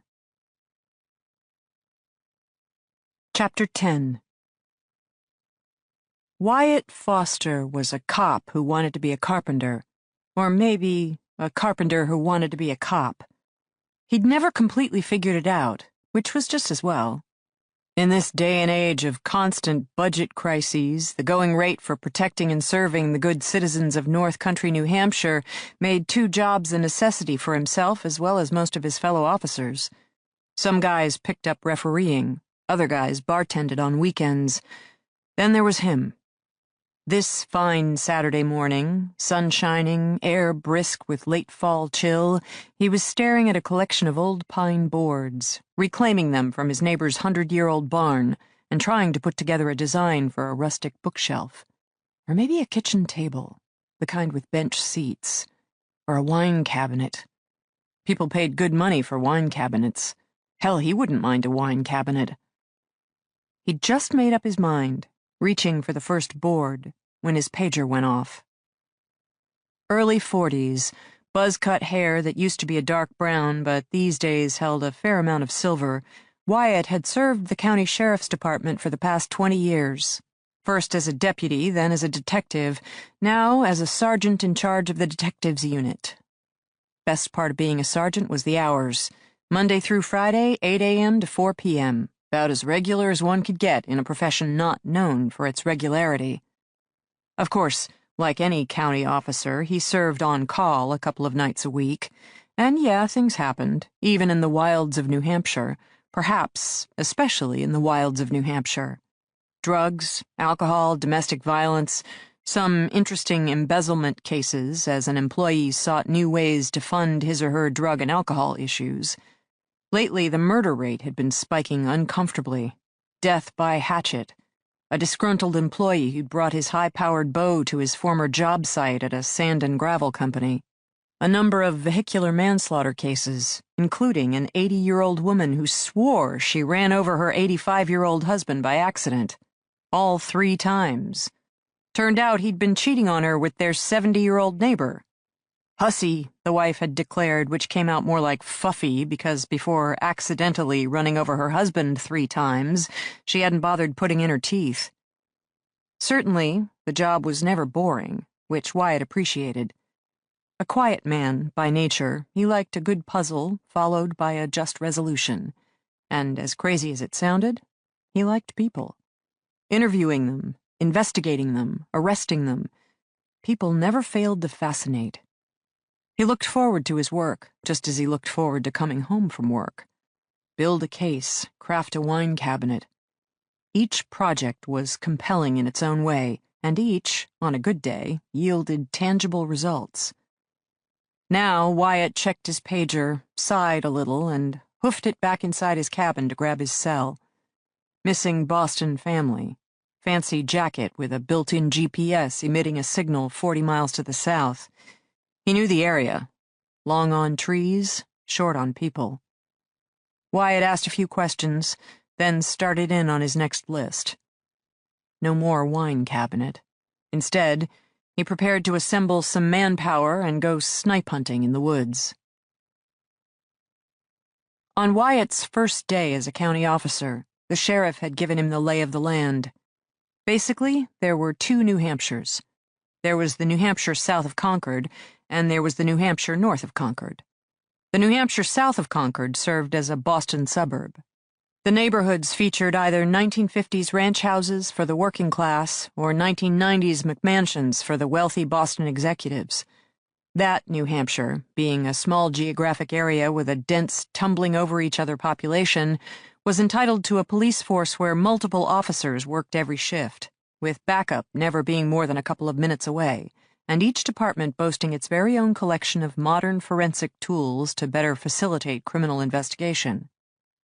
Then there was the New Hampshire north of Concord, where the remaining one-third of the state's population sprawled helter-skelter over the remaining two-thirds of the state's terrain, where entire towns were too small to justify their own police force, and even the towns that did generally deployed one officer at a time, patrolling vast expanses of rural roads, woodland forests, and lake borders all alone. Backup could be an easy 30 to 60 minutes away. And heaven help you if you had a complex investigation involving real forensic tools. Chances were you would have to borrow them from another department, maybe even 2 or 3 other departments, in order to get the job done. New Hampshire south of Concord had city cops, whereas New Hampshire north of Concord had basically the Wild Wild West.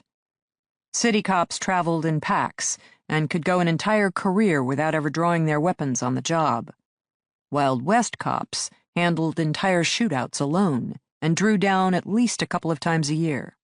Hell, Wyatt had been on the job for all of 4 hours when he'd pulled his sidearm for the first time, called to a scene of a domestic disturbance, getting out of his patrol car just in time to be charged by a knife-wielding, drugged-out lunatic. Wyatt had kicked the guy in the stomach first, so shocked by the sudden attack he actually forgot for a second that he was a cop and had a whole duty belt complete with taser and pepper spray and, oh yeah, a Sig Sauer P229 357 semi-auto. Sky High guy popped back up, which was the problem with drugged-out lunatics. They just didn't feel the pain. This time Wyatt had his act together enough to produce his weapon, at which point Sky High guy, staring down the barrel of a loaded gun, sobered up record quick and dropped his steak knives. By the time backup finally arrived, a mere 30 minutes later, Wyatt had the first druggie secured in the backseat of his car, plus a second who'd tried to bolt from the rear of the property. He'd also taken a witness statement from the owner of the residence, the druggie's mother, who now swore she never wanted to see either of her sons again as they were good-for-nothing pieces of shit that owed her at least $20, or a dime bag, whichever they could get their hands on first. Definitely, never a dull moment in the wilds of New Hampshire. Being a sheriff's deputy involved more than practicing the art of the quick draw, of course. County officers were empowered to write their own search warrants, and even arrest warrants, a logistical necessity, as the nearest courthouse could be 50 hard miles away. Meaning, by the time a detective spent 2 hours driving there and back, the suspect had either split town or covered his tracks. New deputies were generally enthralled by this unparalleled example of police power. Then, inevitably, the full implications would come crashing down. By virtue of writing up legal documents, they each needed to become mini lawyers. Because, sure, they could write up any old damn thing they wanted, and search the property or arrest the suspect, at which time a judge would review the warrant and if it wasn't absolutely, positively to the letter of the law, throw the whole thing out, leaving the county detective with no one to blame but him or herself. Wyatt read law magazines in between woodworking publications. The final distinction of the sheriff's departments was that they had jurisdiction over the entire state. Even the New Hampshire State Police had to ask for permission to patrol various town and county roads. Not the sheriffs, though. Wyatt could drive anywhere in the state, policing his heart out while displaying his superior knowledge of legalese. Of course, most of his part of the state was populated by bears and moose who could care less, but a man liked to feel good about these things. His powers were considerable, his grasp of law enviable, and his domain vast.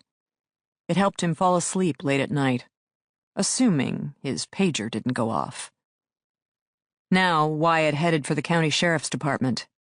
Normally, he'd work out of his cruiser, especially in a matter that warranted some urgency, but his cruiser's GPS could only take him as far as the nearest road. Given the working theory of an abduction scenario, odds were their target would involve more rugged terrain, possibly the deep woods. Hence, he wanted the handheld GPS tracker, 2 of his fellow detectives, and at least a couple of uniformed officers.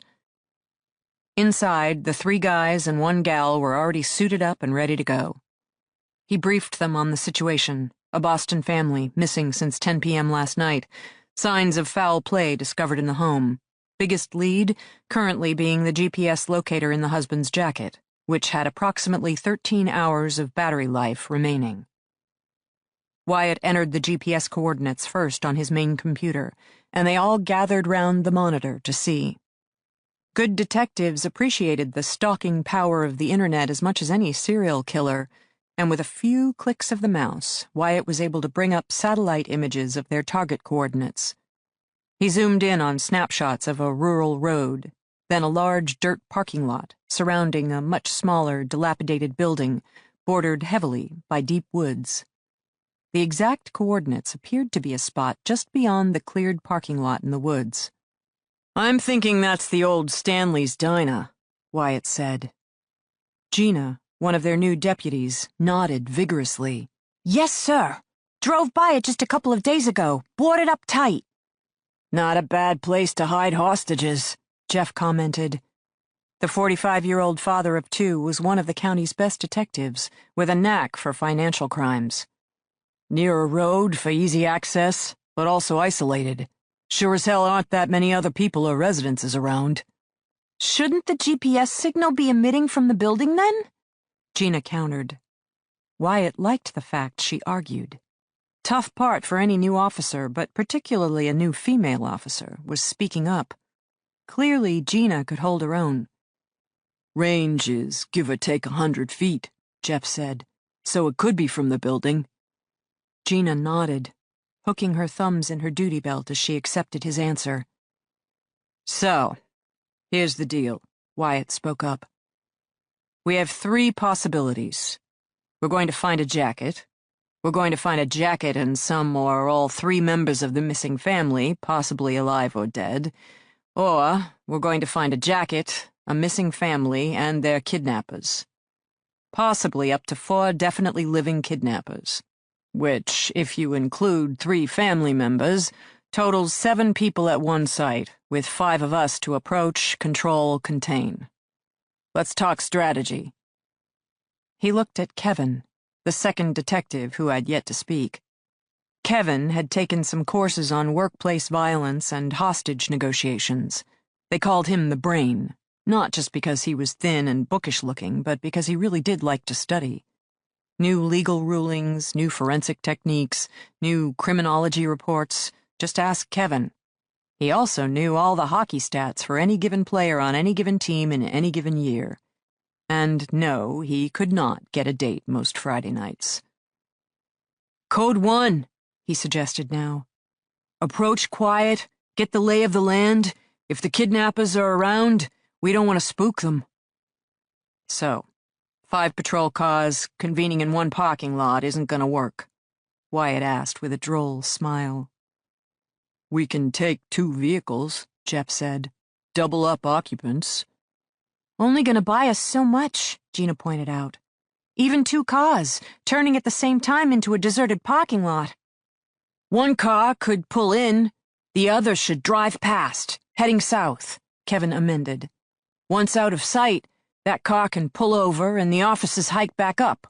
That gives us 1 car appearing to stop randomly, maybe a driver needing to check a map, stretch his legs, that sort of thing.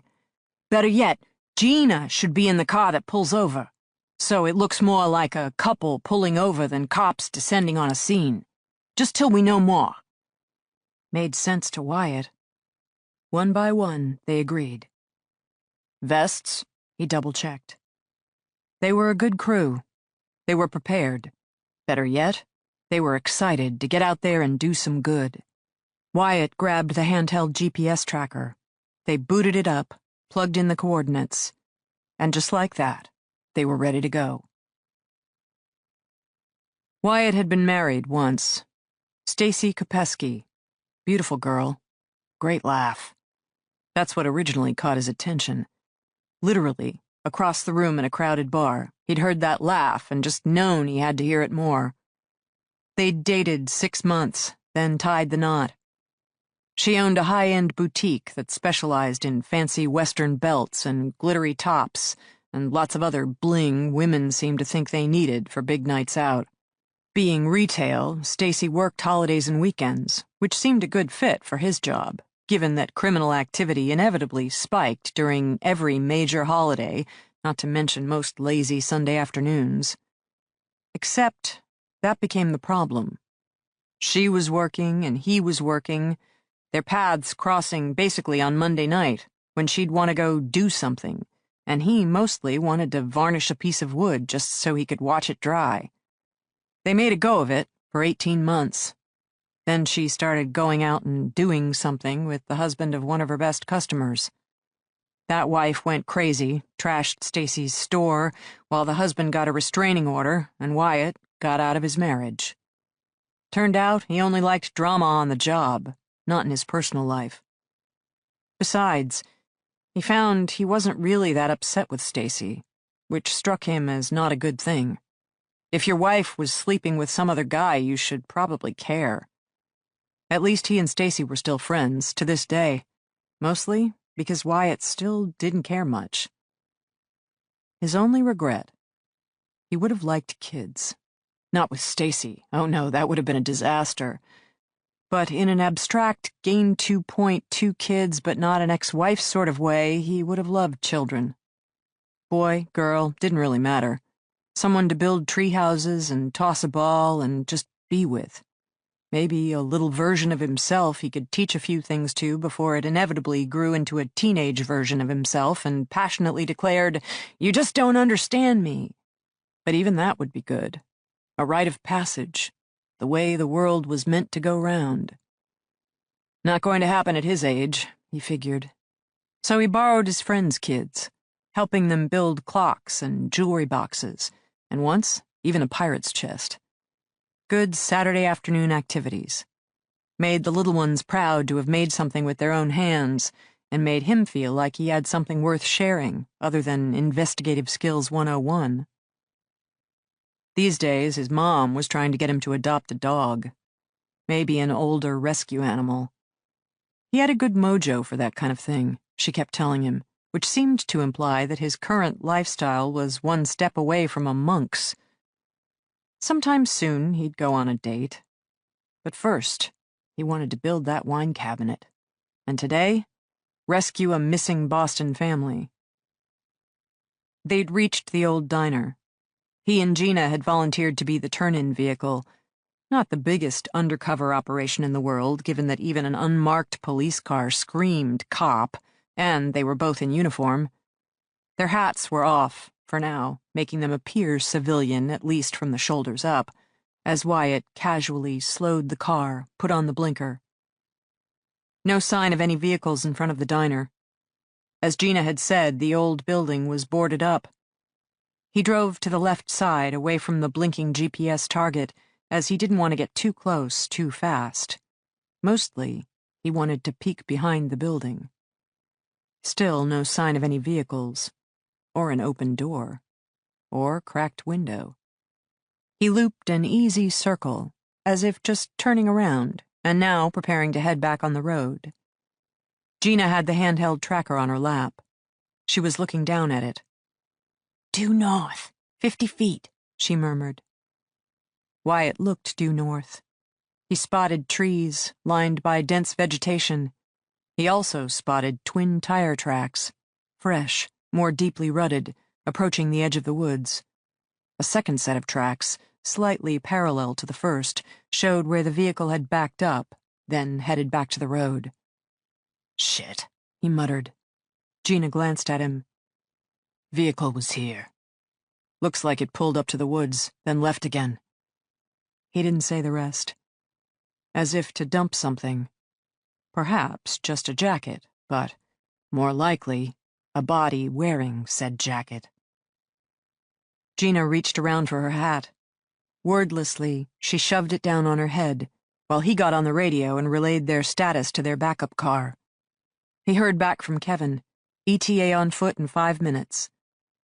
Close enough, Wyatt figured. Action here was over and done.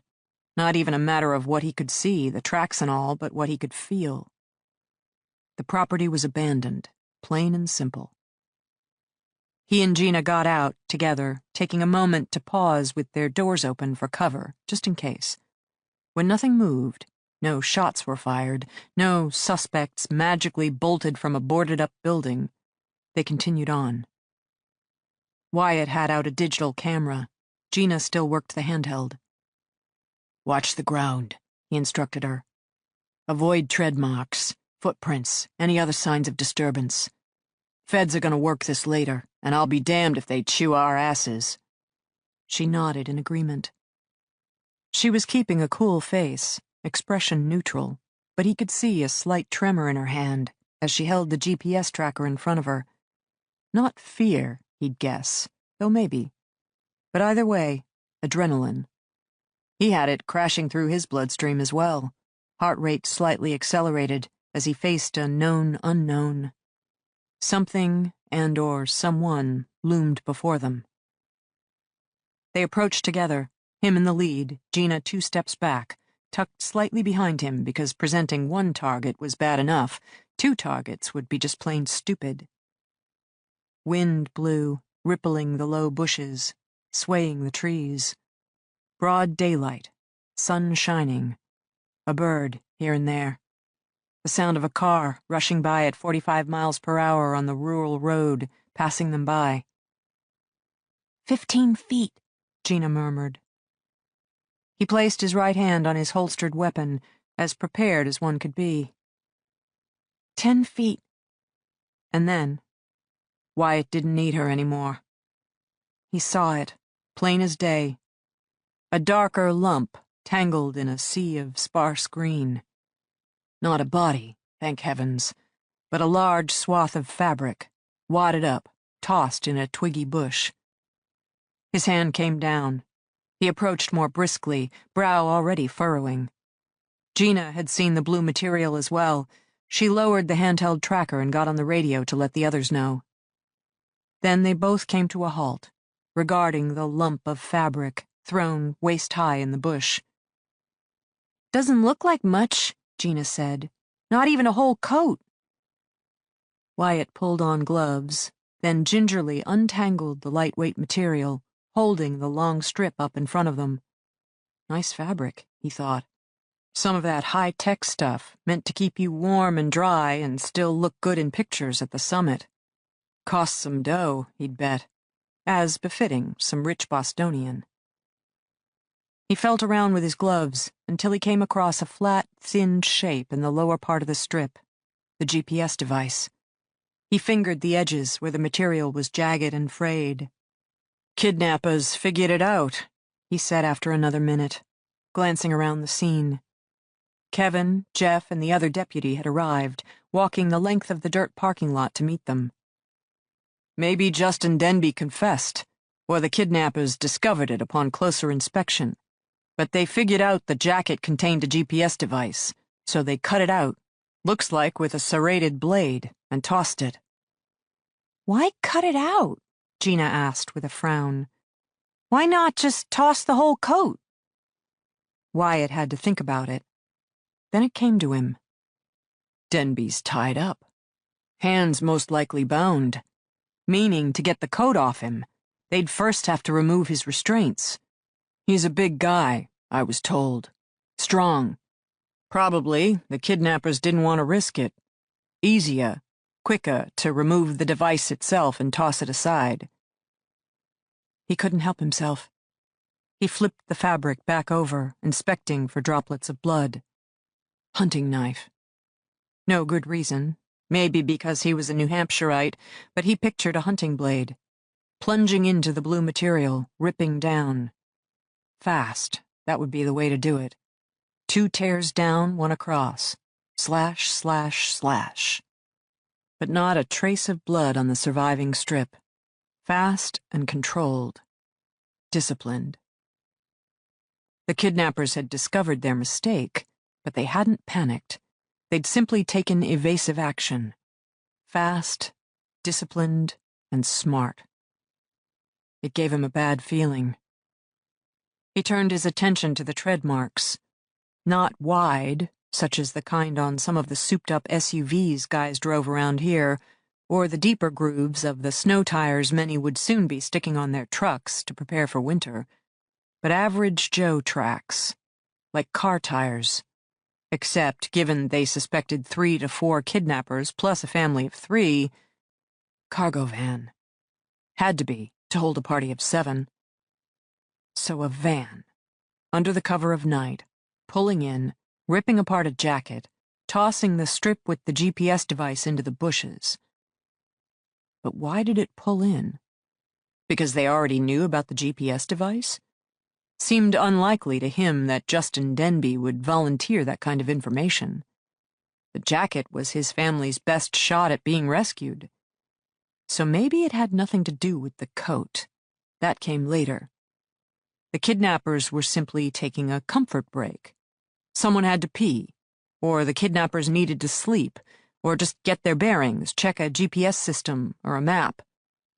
Not much going on in this area any time of day, let alone in the wee hours of the morning. Good place to pull over, maybe better secure the family, pat down pockets, interrogate, hand off. That intrigued him.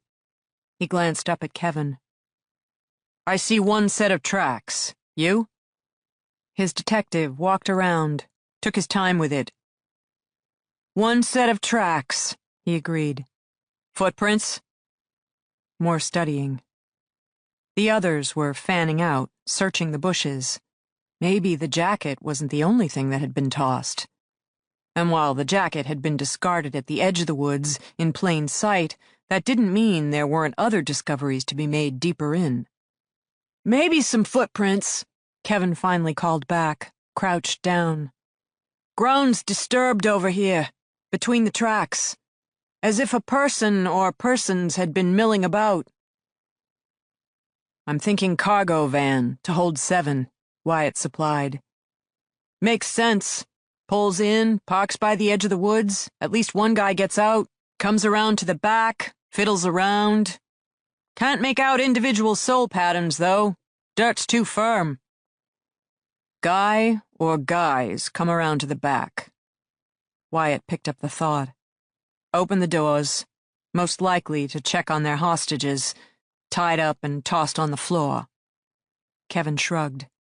Couldn't be known or unknown at this time. Discovered the GPS device in the jacket, Wyatt continued. Ripped up the coat, tossed the device in the woods. Then they continued on their way. Kevin straightened. Continued north, he added, pointing to the way the tire tracks exited the parking lot. Looks about right. Wyatt reconsidered the strip of fabric, moved on to the next logical question. Why toss the GPS device? Even discarded, it's still traceable. Why not smash the device, render it inoperable? Didn't know how? Kevin suggested. Oh, they didn't care if the police traced them to this point? This area. He waved his hands at the desolate building, deep woods. Isn't relevant to their final destination. Lets us know they're in New Hampshire, Wyatt said mildly. Were in New Hampshire, Kevin corrected. Driving north? Hell, they could be in Canada by now, or have turned off toward Maine or Vermont. All easy routes from here. Wyatt shrugged, unconvinced. The kidnappers should have smashed the device. That's what he would have done. Not rocket science. Just take a hammer or a rock and be done with it. Otherwise, Jacket became the first breadcrumb, and why leave behind a trail if you could help it? Not to mention, this particular breadcrumb proved the crime had crossed state lines and brought the feds into the game. Again, an unnecessary risk that could have easily been avoided given 30 seconds and a large rock. The discovery of the jacket seemed to imply that the kidnappers were short-sighted, but Wyatt wasn't convinced a stupid crew could have abducted a family of 3 from downtown Boston with such precision and speed. Meaning, maybe it meant the opposite? Not that their suspects were dumb, but their suspects were so experienced they didn't believe having their activities traced this far hurt their efforts. They were executing according to plan, and the police discovery of a GPS device 3 hours north from the abduction site didn't matter to them one way or another. That thought, the coldness behind it, combined with the kind of precision it took to effortlessly slice up a $1,000 jacket without any collateral damage, unsettled him. Kevin straightened from his study of the ground. So, based on the GPS device, the missing family was here. Question is, where are they now? They both looked north, toward the fading tire tracks. This time of year in northern New Hampshire, there were hundreds of shuttered campsites, boarded-up homesteads, and deeply isolated mountain cabins. And the farther north you went, the better the opportunities for never being seen by another living soul. Kevin had been right. The kidnappers didn't need to care about one strip of material discovered in an isolated spot in central New Hampshire. Because from here on out, trying to find even 3 missing people in a state this rural, this wild, this mountainous. Wyatt's powers were considerable, his grasp of law enviable, and his domain vast. He turned toward his assembled task force, 2 detectives plus 2 deputies. Not much, but enough to get the party started. All right, he informed them crisply.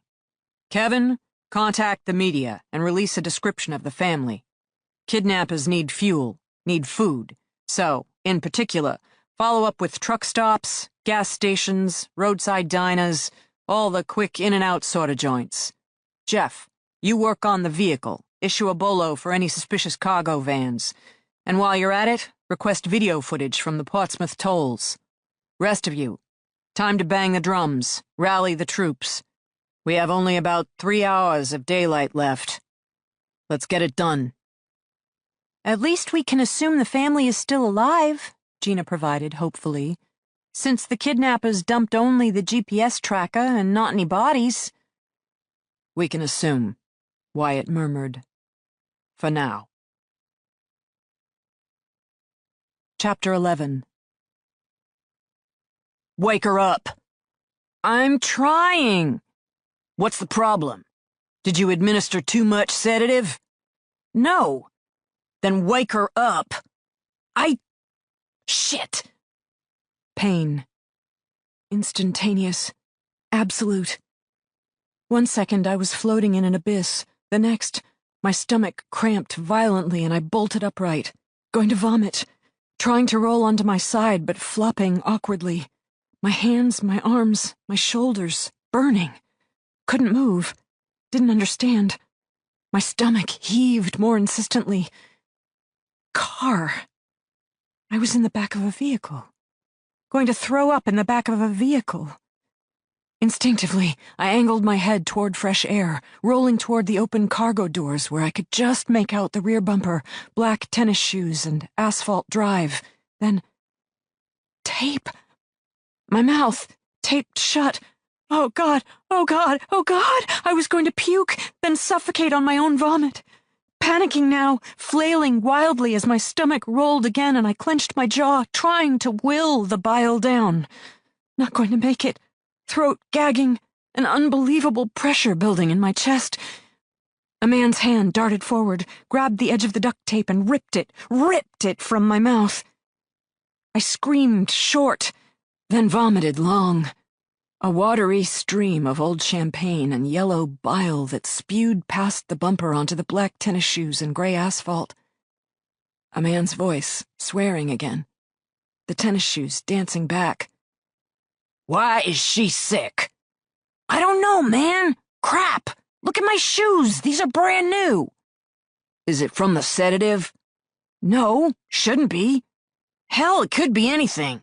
Shock, motion sickness, exhaust fumes. I mean, she's been tasered, drugged, and stuffed in the back of a van for the past 16 hours. An upset stomach isn't out of the question." The voices fell silent for a moment. I opened my mouth, thought I would vomit again, but my stomach was empty. I dry heaved instead.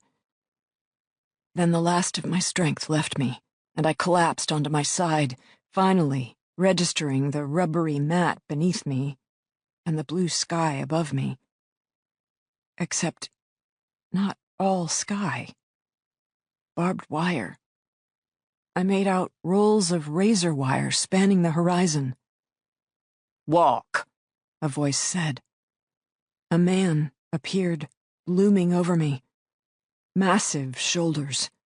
Perfectly shaved head sporting a cobra tattoo, inked in shades of green. The coils twined around his neck and skull, the snake's fanged mouth bared around his left eye. I stared at that tattoo, and for a shuddering instant, I swore the tattooed scales moved. Then it came back to me. The hulking form at the edge of my foyer. The taser. My husband's terrible convulsing. My legs' fiery pain. And my daughter, screaming, calling out our names. I sat up. The world spun, but I didn't care. I had to find my daughter. Ashlyn.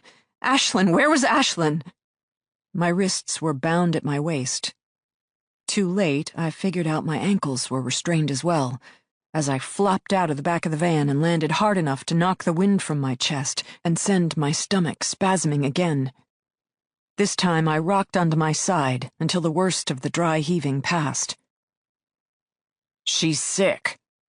She get car sick?" Tattooed man. Had to be. A menacing voice to go with a menacing face. The tearing sound of tape being ripped from flesh.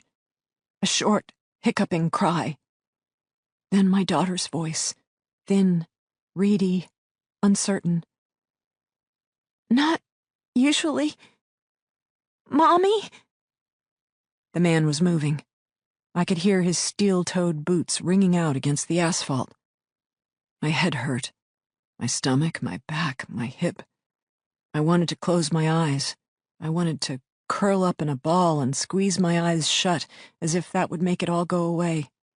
I would will myself back to sleep, except this time, when I woke up, I would be in my own bed, with my husband snoring softly beside me and my daughter tucked safely down the hall. I opened my eyes. For my daughter's sake, I worked myself around until, for the first time, I could make out our surroundings. We were outside, under some kind of covered drive. A large white van was parked a few feet away, back doors still open. Behind it, more fence. Tall, maybe 20 feet, topped by razor wire, and buffered by even more rolls of razor wire. My eyes widened. I searched out my daughter, found her standing next to the smallest of 3 men. Her shoulders were rounded, her chin tucked defensively against her chest, while her long wheat-brown hair hung down in a curtain, as if to protect her. Her feet were bare, and she wore her favorite comfy clothes, fuzzy ice cream cone-patterned pajama bottoms with a long-sleeved waffle-knit top. My first thought was that her feet had to be freezing. Then I noticed a dark stain streaking across the shoulder of her pale blue shirt. Blood? Was that blood? My daughter, hurt, bleeding? And Justin? What about Justin? I glanced wildly around the space, then spotted his booted feet, bound with zip ties and poking out the back of the van. The tattooed guy, who wore a black commando outfit, turned to the younger kid next to my daughter. "Watch her," he said, and pointed at me, as if I were somehow going to magically make my escape now that I was tied up on the ground instead of being restrained in the back of the transport vehicle. The man crossed to the rear of the van, where he was joined by a second guy, also garbed in black and almost as big and frightening looking, except his buzz-cut hair had been dyed into a checkerboard pattern of black and blonde. Between the two of them, they heaved Justin's bound body out of the van and placed him on his feet. Immediately, Justin started struggling. Cobra tattooed guy reached up and ripped off Justin's duct tape. My husband didn't scream. He roared, hopping forward and trying to headbutt his nearest opponent. In response, the tattooed guy stepped back, unholstered his taser, and pulled the trigger.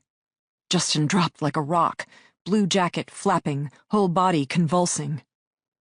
He no longer roared, but ground out gibberish through clenched teeth. I glanced away, unable to see my husband in so much pain. Across from me, Ashlyn was crying. The tattooed guy pulled the trigger a few more times. When he seemed to feel Justin had had enough, he nodded once, and the second man jerked Justin back onto his feet, wires still dangling from his body. "Here is the deal," the tattooed guy boomed. And at the sound of his voice, Ashlyn started crying harder. Her hands bound at her waist, her teeth digging into her lower lip. I closed my eyes, not wanting to see my daughter's tears any more than my husband's pain. I pictured colors, flowers, melting clocks. I smelled oranges and tasted yellow birthday cake. "You can call me Z. I am your new boss. You will speak when I say you can speak. You will eat when I say you can eat. You will live as long as I say you can live. What is my name?" Silence. Belatedly, I opened my eyes, found the man staring at me. "What is my name?" he boomed at me. Z. My voice came out weak. I licked my lips, wondered if I should try again, but he was already moving away. This time, I tried to catch my daughter's attention, tried to will her to look at me, as if by holding each other's gazes this would be easier to take. "This is Mick." The tattooed guy pointed to the checkerboard hair man. "And this is Radar." He pointed at the smaller, younger guy standing next to my daughter.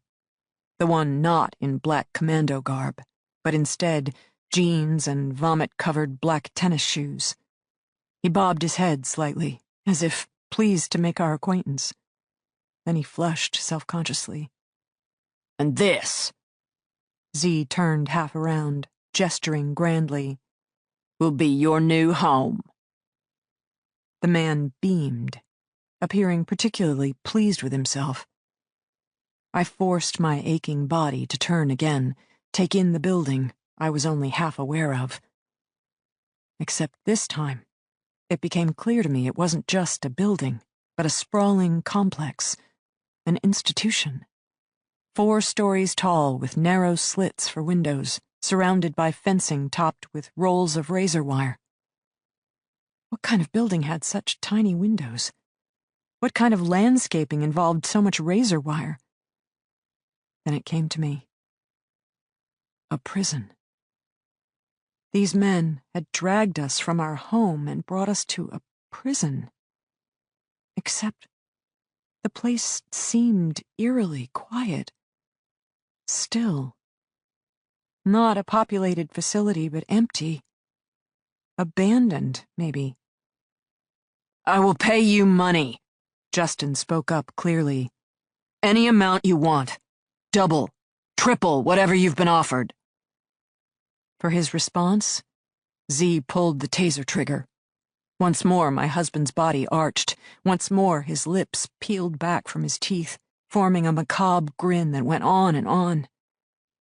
He didn't make any noise this time. He just took the pain. Z finally released the trigger. Justin's body sagged, would have collapsed except the other guy held him up. "You will speak when I say you can speak," Z repeated. He stared at Justin's heaving form. "When will you speak?" My husband raised his head. His eyes were bright with rage. I could see a muscle clenched in his jaw. Such a competitive man. One of the things I had admired about him in the beginning. Down, but never out. Battered, but not broken. Now I silently willed him to give up, keep his mouth shut, not say another word. "Daddy?" Ashlyn pleaded softly. Justin's look changed, from fury to panic, and in the next instant, I understood, as Z wheeled about, headed for our daughter. "No!" I gasped the word out loud, trying to roll forward, do something. I could hear Justin growling, knew he had to be struggling, desperately trying to break free. Too late, my daughter realized her mistake. She watched Z's rapid approach, her sobs reaching hysterical pitch as she raised her bound arms in front of her face. The kid stepped forward, straight into Z's path. "Hey," the kid said, "isn't that a patrol car?" He pointed his finger, and just like that, everyone was on the move. "Inside, now," Z snapped. "You get the women. You get Denbe." Checkerboard hair was already slicing through Justin's leg restraints with a single stroke of a huge knife, then dragging my husband's stumbling form toward the front doors. Radar fumbled for a moment with my daughter's restraints, then made it to my side long enough to free my ankles and help me stagger to my feet. I tried to shoot him a grateful look, to let him know I knew what he'd done for Ashlyn, but he wouldn't make eye contact. Instead, with one hand on my daughter's elbow and another on mine, he hustled us both toward the doors. Behind us, I could hear the engine as the van started up. Hiding it, I supposed. The van would be tucked somewhere outside. We would be tucked somewhere inside. And then, no one would be the wiser. Doors, closing behind us. First one set, then another.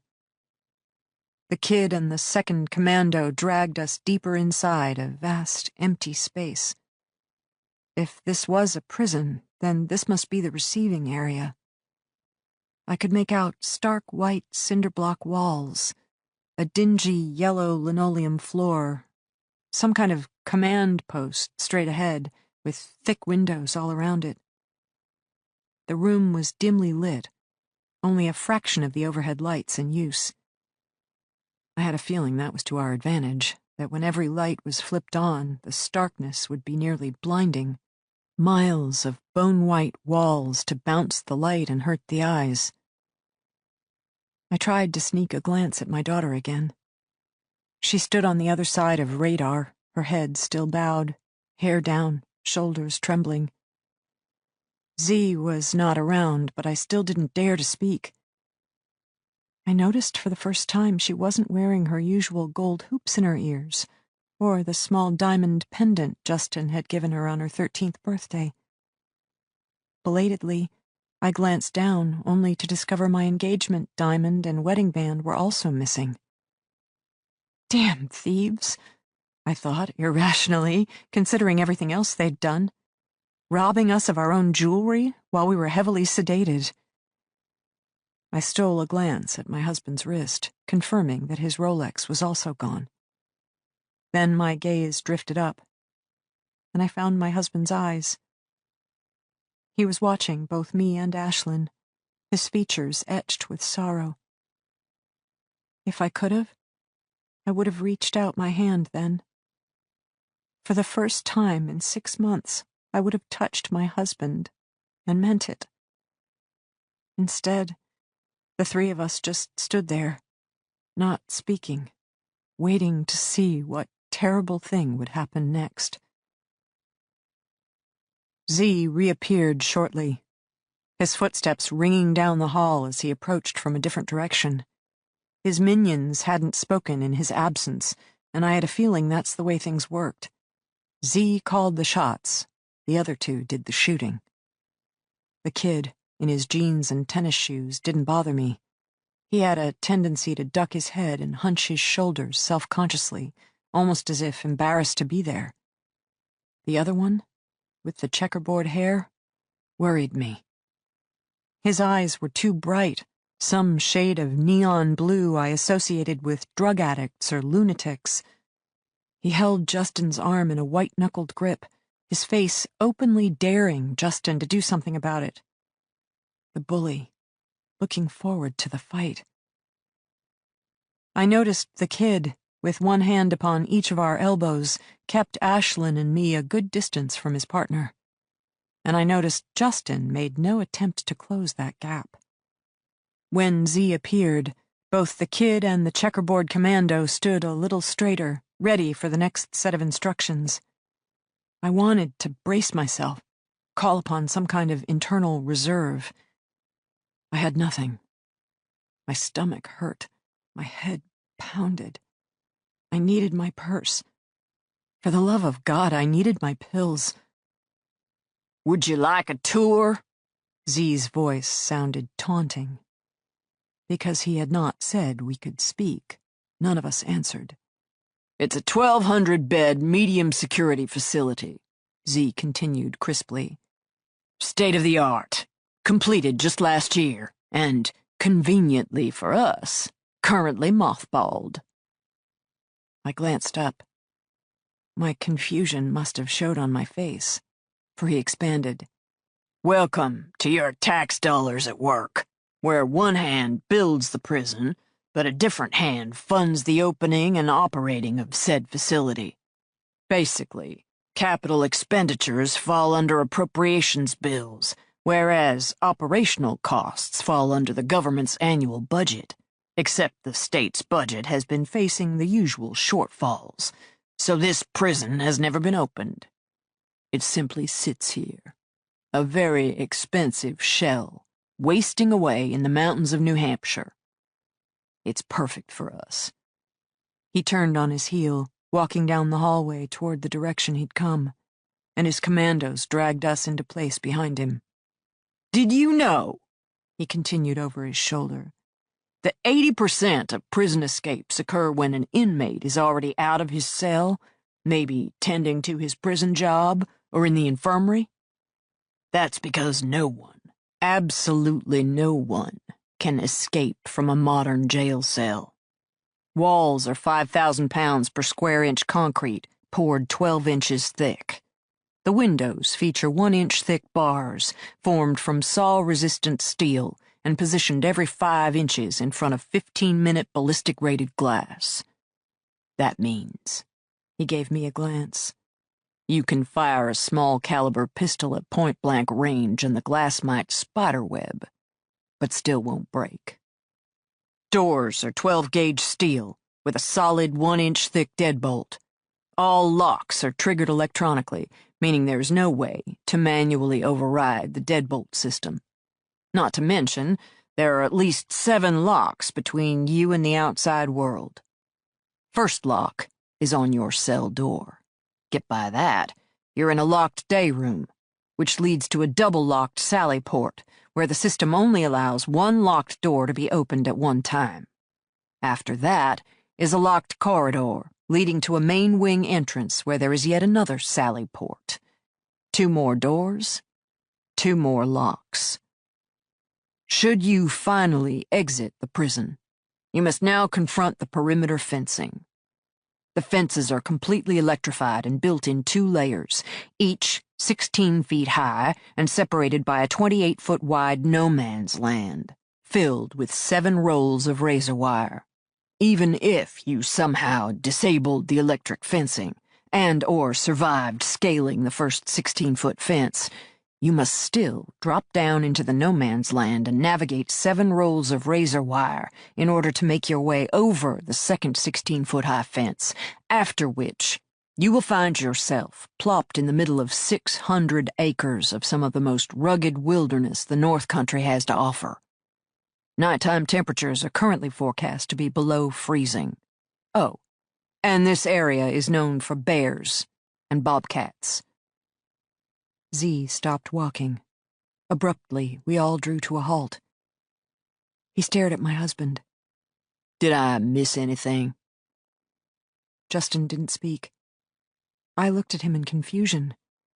He and Z seemed to be involved in some kind of staring contest.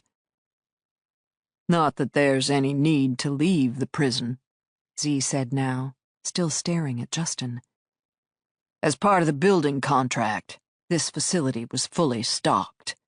Bunk beds, rec tables, state-of-the-art medical equipment, state-of-the-art dental. 2 cafeterias, including a separate self-enclosed cooking space for the preparation of nut, dairy, and gluten-free items. Can't have any of the inmates dying of food allergies, yes? The complex also runs on dual fuel, both natural gas and oil, with 50,000 gallons of oil on site. Plus its own water tower, sewer system, and utility plant. A fully independent operation. With redundancy. I believe that's what you call it. So utilities can't be disrupted, water cut, sewer stopped. We could hole up here for years without anyone being the wiser. Z still stared. Justin still didn't speak. On the other side of radar, my daughter shuddered. I served 8 years as a soldier, Z said abruptly. Still never had it as good as the convicts who will one day occupy these cells. My husband spoke up. I just build. I didn't say speak. Then stop talking to me. I'll hurt you again. Then do it. Just tell me what the fuck you want and stop terrorizing my family. Ashlyn and I both recoiled, tucking ourselves ironically against the kid, who stood as still as stone. Z didn't move. He continued to watch my husband as if evaluating something. The look on his face was not harsh, but clinical, sizing up his opponent. He would hurt my husband in the end. He would hurt all of us, I realized. He just wanted to do it properly. Please, I heard myself whisper. We have money. Not what this is about. Justin snorted. Money is what it's always about. He swung his gaze to Z's cohorts, the kid, the checkerboard man with the neon blue eyes. Sure you two couldn't use some extra cash? I got a company worth $100 million. Whatever he's paying you, I can do better. Just let our daughter go, I added quietly. The kid didn't move. Checkerboard man actually smiled, but it wasn't a nice expression. Ashlyn shuddered again. Girl stays, Z stated. You stay. He looked at me. You stay. He looked at Justin. And I don't have to tell you why, or for how long. Because I know you, Justin. I know exactly how your mind works. You're a born problem solver. Even now, you're not panicking. You're simply waiting for the situation to reveal itself. Because, in your experience, information is power. It enables you to dissect, control, resolve. Which will make breaking you all the more interesting. Now then, the fun is just beginning. Z moved his hand, pushed open the door behind him, to reveal a supply closet neatly stacked with piles of orange material. Your new wardrobe, he announced. Get dressed. From here on out, you're our prisoners, and this is your new home. Chapter 12. Law enforcement officers such as Boston detectives and FBI agents generally went straight to the source, would descend upon a company, badging the receptionist and proceeding to milk every last drop of information from the rank and file. Since Tessa was no longer a cop, She went about things the private investigator's way. She identified the name of Justin Denbe's right-hand man, tracked him down on his personal cell, and arranged to meet him 20 minutes later at a coffee shop several miles and at least 2 neighborhoods away from Denbe Construction's downtown Boston headquarters. She went with the right-hand man, figuring he'd know the most about Justin's personal and professional life. She lured him off campus because anyone was more apt to talk without known friends or associates looking over his shoulder. Chris Lopez, construction manager, was already waiting for her at the Starbucks. She recognized him immediately because even from 30 feet away, his clothes and demeanor screamed construction. Well-worn jeans, red plaid shirt with rolled-up sleeves layered over a plain white tee, scuffed work boots complete with a layer of grime ringing the heavy soles. He wore his black hair short, and she could see rings from a dark blue tattoo just creeping out above the collar of his shirt. Former military. The buzz-cut hair, muscled forearms, stocky build, lounging in the hard wooden chair, denim-clad legs sprawled forward. Currently, he was appraising her as openly as she appraised him, which didn't surprise her either. Uniform was forever attracted to uniform. If she pegged him as former military, she bet he'd already pegged her as former law enforcement, some sort of internal radar system pinging both of them onto high alert. She took her time, crossing the room. Bright, sunny Saturday afternoon, the Starbucks was still jammed, people loading up on mid-afternoon lattes and muffins. She doubted she'd pulled Lopez from work when she'd dialed his cell. Given the military and construction personnel's reputation for working hard and playing harder, she'd bet she'd pulled him out of bed, or someone else's bed, where he'd been sleeping off Friday night. She went with someone else's bed. Hence the work clothes, including work boots, all he'd had to drag on when summoned to a last-minute meeting. He didn't look away as she approached. If anything, he met her gaze head-on, a smile playing around the corners of his mouth. Ballsy, she thought, for a guy most likely still wearing another woman's perfume upon his skin. And maybe slightly flattering.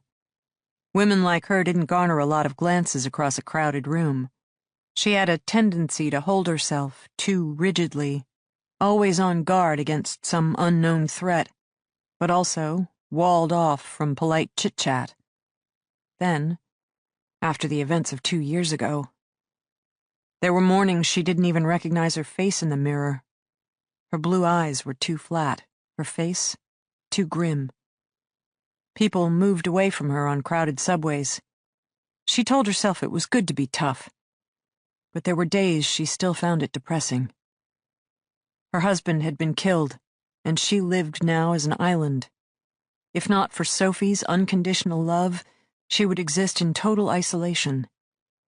It made her value her daughter more, while also worrying that having an 8-year-old as her main source of companionship was not healthy for either of them. Sophie's job was to grow up and leave her, and Tessa's job was to let her. She'd arrived at the table for 2. She removed her long coat, too warm for a sun-baked coffee shop, and given she'd left her gun in her vehicle's locked glove compartment, unnecessary. She draped her coat over the back of the chair, moving unhurriedly, then, at long last, took a seat. Neither of them spoke. And now Chris Lopez's smile grew. "So," Tessa said at last, "what was her name?" His smile vanished. "What?" "The woman, last night. Or not the kind of thing where names are necessary." He scowled. She held out her hand. "Tessa Leone. I'm here in regards to the Denbe family." "You're the former cop," Lopez said, voice a tad sulky. He shook her hand, but no longer appeared so amused. "The state trooper. You shot and killed your own husband." "Allegedly," she corrected. The story of her life. "What do you miss most? The uniform? The gun? Or the really uncool car?" "The easy parking. Now tell me what you do for Denbe Construction. They'd covered the basics by phone beforehand. Justin Denbe and his family were missing. Lopez had already been aware of the situation, no doubt called by either Denbe Construction or the Boston cops, probably both, during the initial search phase. Lopez reported last seeing Justin at a 3 p.m. meeting on Friday afternoon in the corporate office. Hadn't spoken or met with him since. As for the family, the house, Lopez hadn't seen them or visited Justin's Boston townhouse in months. Too busy on a job down south. Tessa wasn't having this conversation because she thought Chris Lopez could lead her to the Denbe family. She was interviewing Chris Lopez as part of the next step of the missing persons process, developing a victimology report. Who was Justin Denbe, and who were the winners and the losers when a man like him vanished into thin air? You know construction? Lopez asked her now. She shook her head, taking out her phone and holding it up for inspection. When he grudgingly nodded permission, she tapped the recording app and set the phone on the table between them. Denbe Construction is a major player. We bid on projects that cost at least tens of millions and often hundreds of millions. Think prison construction, senior care facilities, military barracks, etc. Big money, significant timeline, make it or break it kind of risk. Tessa decided to start with the basics. She got out her notebook, turned it horizontally, and presented it to Lopez. Here was a trick she'd never learned at the police academy, but had come up day one in corporate security school. Org chart, she asked. Major players. Lopez rolled his eyes, but took the paper, her offered pen, and drew the first box on the top of the page. Justin Denbe, CEO. Made sense to her. Beneath Denbe came 3 boxes: CFO Ruth Chan, COC Chris Lopez, and COO Anita Bennett. Tessa recognized Bennett's name, as she'd been the one to contact Tessa's boss bright and early this morning. Now, beneath the Chief of Operations name, Lopez drew 2 more, smaller boxes: MIS Tom Wilkins and Office Admin Letitia Lee. COC stands for Chief of Construction, Lopez explained, tapping the box bearing his name. Anita Bennett and I act almost as co-chiefs of operations. She handles business affairs while I manage the building gigs, so admin reports to her while the tradesmen report to me. Lopez didn't draw any more boxes. He pushed the org chart back, and Tessa frowned. That's a pretty small corporate structure for a $100 million company, she observed. He shrugged. First rule of construction. It's all about the subs. Especially these major projects. No way you can provide all the boots on the ground, not to mention it'd be too expensive to maintain that kind of overhead in down cycles. We partner. Think of Denbe as being the head of a centipede.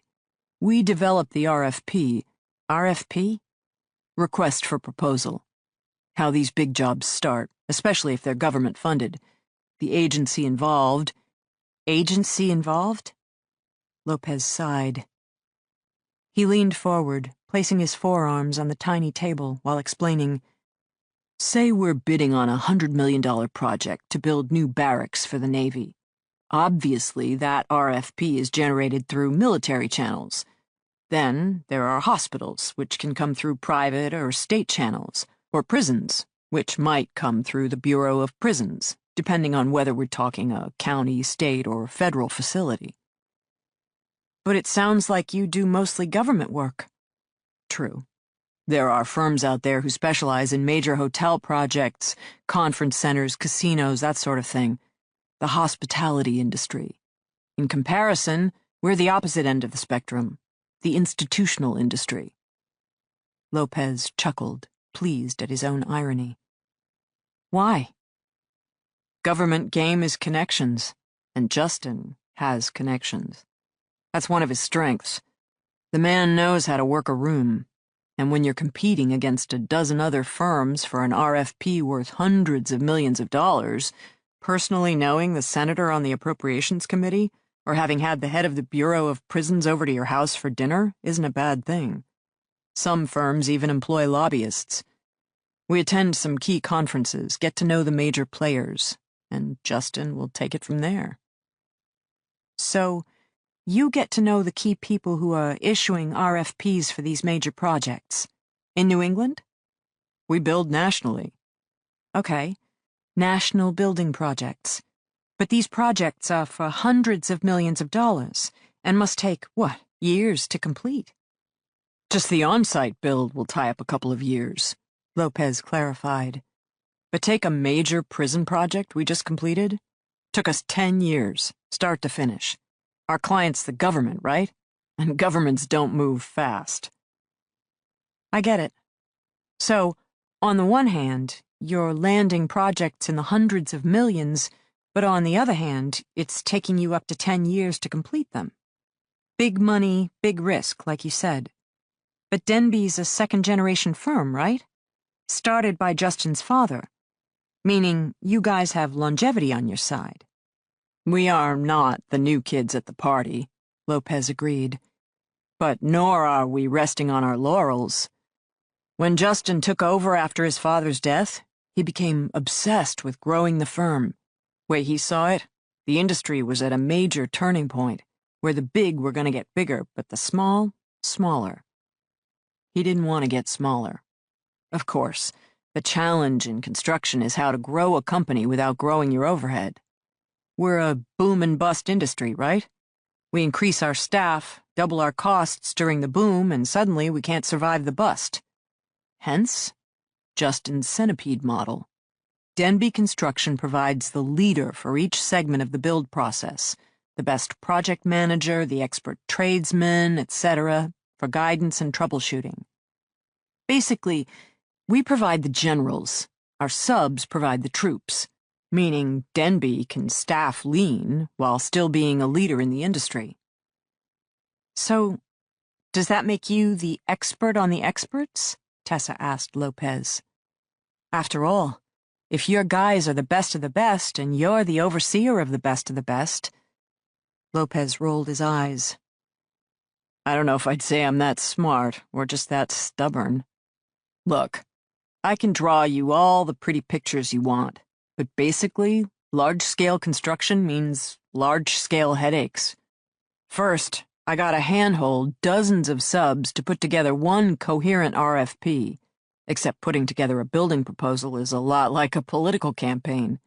All the subs put on their best faces and make their brightest promises, hoping you'll pick them for your winning team. But maybe, when the HVAC subcontractor was campaigning that hard, he forgot to read the fine print on the spec sheet. Or he mistook the number 70 for, say, the number 7, meaning he underbid the project by quite a lot. Most subs will try to weasel out of such mistakes. My job, 3 years later when we've actually started building, is not to let him. On a good day, that can mean forcing a sub to eat an error worth tens of thousands of dollars. No big deal when the sub's total contract is for $50 million. On a bad day, however, when the error runs into the tens of millions, meaning the sub is now losing money on a project I'm not letting him quit, a quote is a legally binding contract. That can mean threat of lawsuits or even death. Hey, it happens. Tessa was impressed. So, you're the company bad cop. Does that make Justin the good cop? Pretty close. Justin is strategic. When a sub sends us 20 sets of boots on the ground, but the overall timeline of the project clearly demands 40, he sorts it out. When the electrical plan manages to violate 4 basic codes, he'll get on the phone and hash it out. When an RFP gets tied up in a committee, he does some schmoozing and pulls it out. Justin's not just smart, he's useful smart. He not only gets things done, but makes you happy to have done it. Guys like me, we respect that. Guys like you? Lopez shrugged. Army Ranger. Lot of former military on the payroll? You could say that. He held out his hand for her notepad. When she handed it over, he drew a line down from his name on the org chart and added 4 horizontal boxes beneath. Design manager, structural engineer, superintendent of security, quality engineer. This is the core build team, he explained. Design manager oversees the architects. That's Dave. Only one of us whose misspent youth wasn't funded by Uncle Sam. Now, the structural engineer, Jenkins, is former Air Force. Everything is funneled through him, including layers and layers of plans. You think I like details? Jenkins dreams in blueprints. He's also an antisocial son of a bitch, probably has some kind of Asperger's, but the man is scary smart, and not too bad with a .45, so we forgive him his other sins. Let's see. That brings us to Paulie, the superintendent of security. Now, security systems have 2 components, electronics and hardline. Paulie handles both and is the craziest mother you'll ever meet. Former Navy SEAL, and how Justin ever gets him through security clearance, I'll never know. Especially after that last incident, involving 2 bars, the entire town's PD, and Paulie's new court-mandated anger management classes. But Paulie's not really too bad, just as long as you keep him off the sauce. That's my job, and Justin's. Which brings us to our quality engineer, Bacon. His real name is Barry, but call him that and he's liable to hurt you. Bacon is ex-Marine, Force Recon. He wears a spoon around his neck, claims he used it once to kill a guy. We don't argue much with Bacon. Lopez looked her in the eye, his voice dead serious. This team, we're the ones who work with Justin the most. We work close, we work well. And I can tell you, to a man, we have his back. Interesting circle of friends. Lopez just shrugged. These aren't projects for the faint at heart. It's a tough job, moving around the country to follow the work. It's a rough job, spending the first year living in a trailer, pissing in a pot. Us military types, we're used to it. We don't expect indoor plumbing. We can fix 3 squares with a hot pot. Not to mention, for most of us, these paychecks are a nice step up. Justin's good to us. Pays well, respects us. Construction's a shitty industry these days. Firms are folding all around. But Justin's kept doors open, jobs secure, paychecks coming. Even a musclehead like me is smart enough to appreciate that. Justin is a good boss, Tessa stated. Yeah. And we're terrible employees. A bunch of disrespectful, drunken, wise-ass personal fuck-ups. So that's saying something. You mentioned Justin had to get the crazy farmer SEAL through security clearance. Does everyone on your crew have to pass background checks to work these sites? Basic, Corey, criminal information record check, Lopez supplied. Looks for outstanding warrants. Frankly, if a building is new and unoccupied, they often waive even that. The trades? We're not the noblest bunch. Even the government understands that if you set the security standards too high, there'll be no one left to work the site. Rough and tumble crew to go with the rough and tumble management team? The kind of guys who know how to show a girl a good time, Lopez assured her. He had his smile back. Tessa switched gears. If the employees at Denbe Construction loved Justin so much, who would hate him? Every rival that lost a job to him, and every sub we awarded a contract to who then lost his shirt on his legally binding bid he completely fucked up. Priced out 7 items instead of 70, remember? Couple of times we've had angry subs show up on site packing heat. Of course, we're not the kind of guys you want to draw down on. And I include Justin in that category. He shoots with us at least once a week, and he gets his slug through the center of the dime just as often as the rest of us. Tessa blinked her eyes. You are a crazy crew. Hell, it's a crazy business. Got a fresh piece of paper? I'm gonna need the whole thing if you want a proper enemies list. Tessa rapped with Lopez an hour later. It took that long to establish the long list of rivals and subs who held grudges against Justin personally or Denbe Construction generally. The list was further complicated by the complex dynamics of an industry in which firms bought and sold subs and rivals, let alone folded under one name just to re-emerge a month later under a new moniker. Lopez highlighted two firms, ASP Incorporated and Pym Brothers, who were longtime Denbe nemeses. The Pym brothers were two sons from another family-operated business. When they struck out on their own, they'd assumed Justin would switch his relationship from their father's company to theirs. When he hadn't, they'd never forgiven him. More soap operas here, Tessa thought, than in most mafia enterprises. Which brought her to the next topic of conversation, Justin Denbe's personal life. Lopez, so insightful on the intricacies of the construction industry, immediately turned stupid when it came to the subject of Justin's marriage. Best she could get from him was that he respected Mrs. Denbe and had a soft spot for Ashlyn. Apparently, most of the core build team had known Justin's daughter since she was a toddler. From the time she was 3, Justin had often brought her on site and let her run around with power tools. Justin liked to boast she'd take over the firm one day. Why not? Lopez had offered with a shrug. Girl seemed capable enough.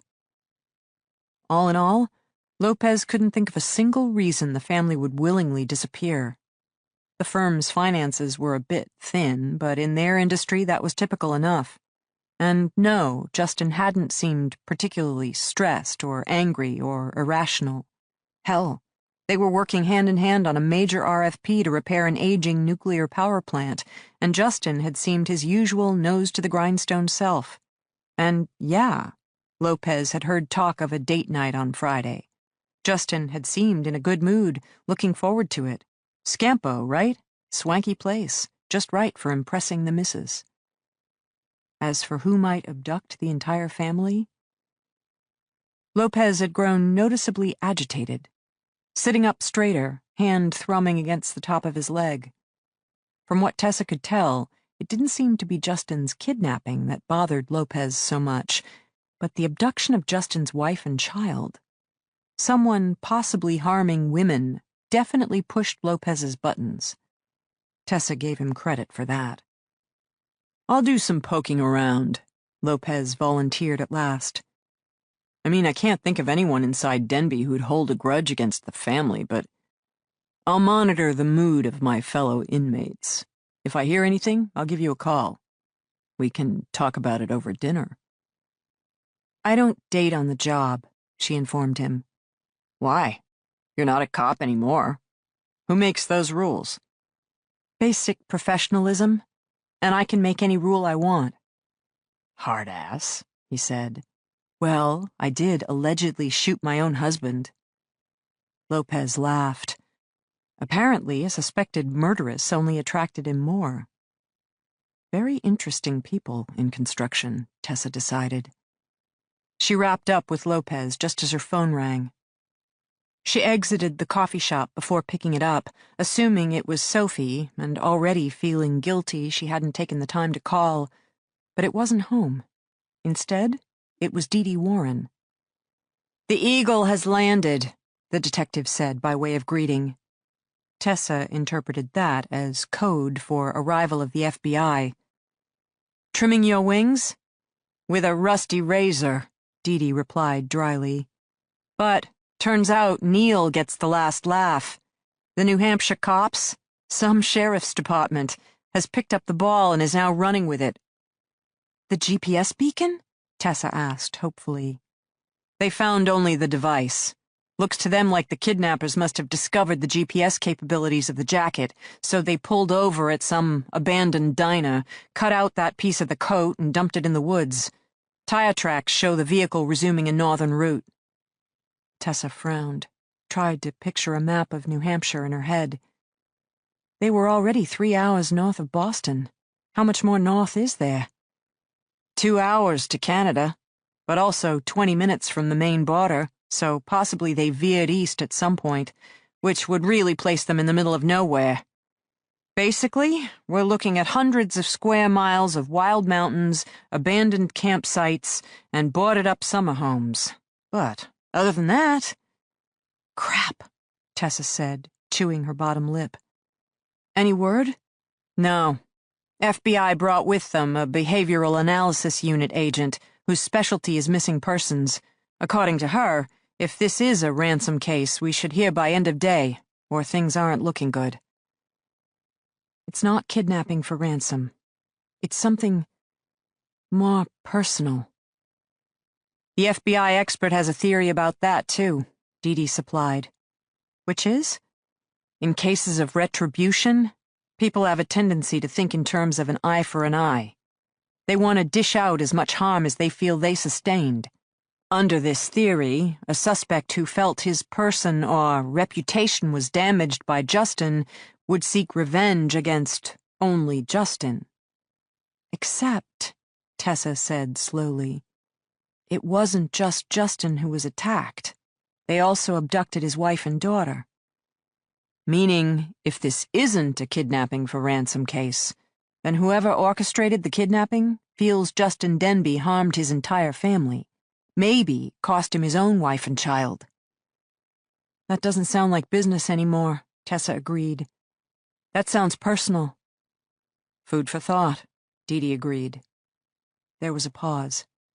So, given that the feds are now here and working their magic...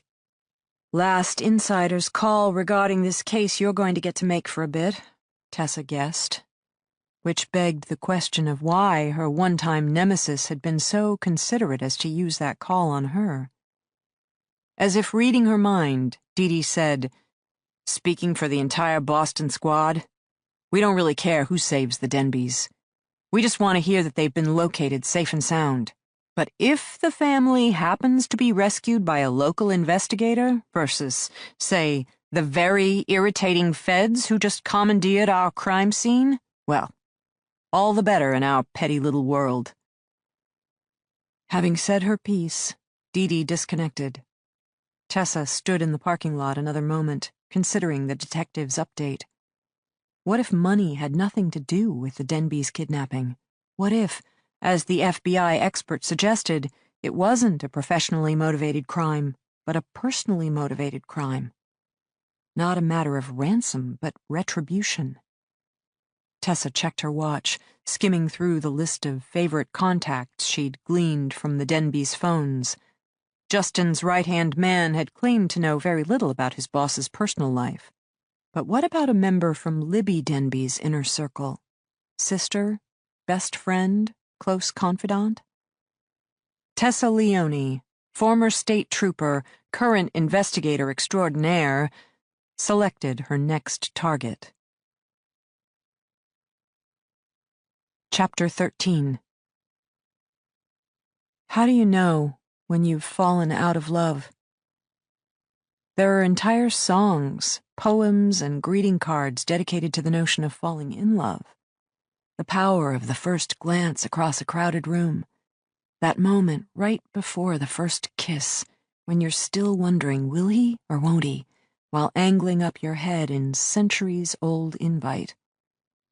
The first giddy days, weeks, when you are consumed by thoughts of him, his touch, his taste, his feel.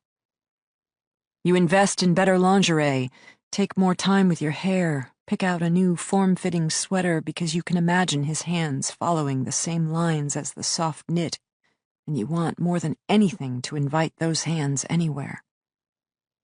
When the phone rings, you snatch it up in hopes of hearing his voice.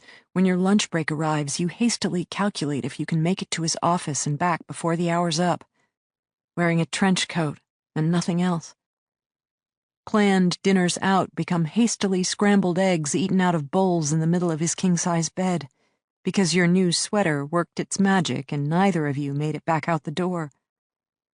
And now he lounges around in his boxers, and you lounge around in his button-up Oxford, and you think to yourself, admiring the hard expanse of his bare chest, the rippling muscles of his upper arms, my God, how did I get so lucky? Then his eyes darken, he reaches for you, and you don't think of anything else again. I knew when I fell in love with Justin. Felt it like the proverbial lightning bolt. And I thought, that day, confronting him with the evidence, watching his face pale, then set, that I would feel my love for him die an equally thunderous death.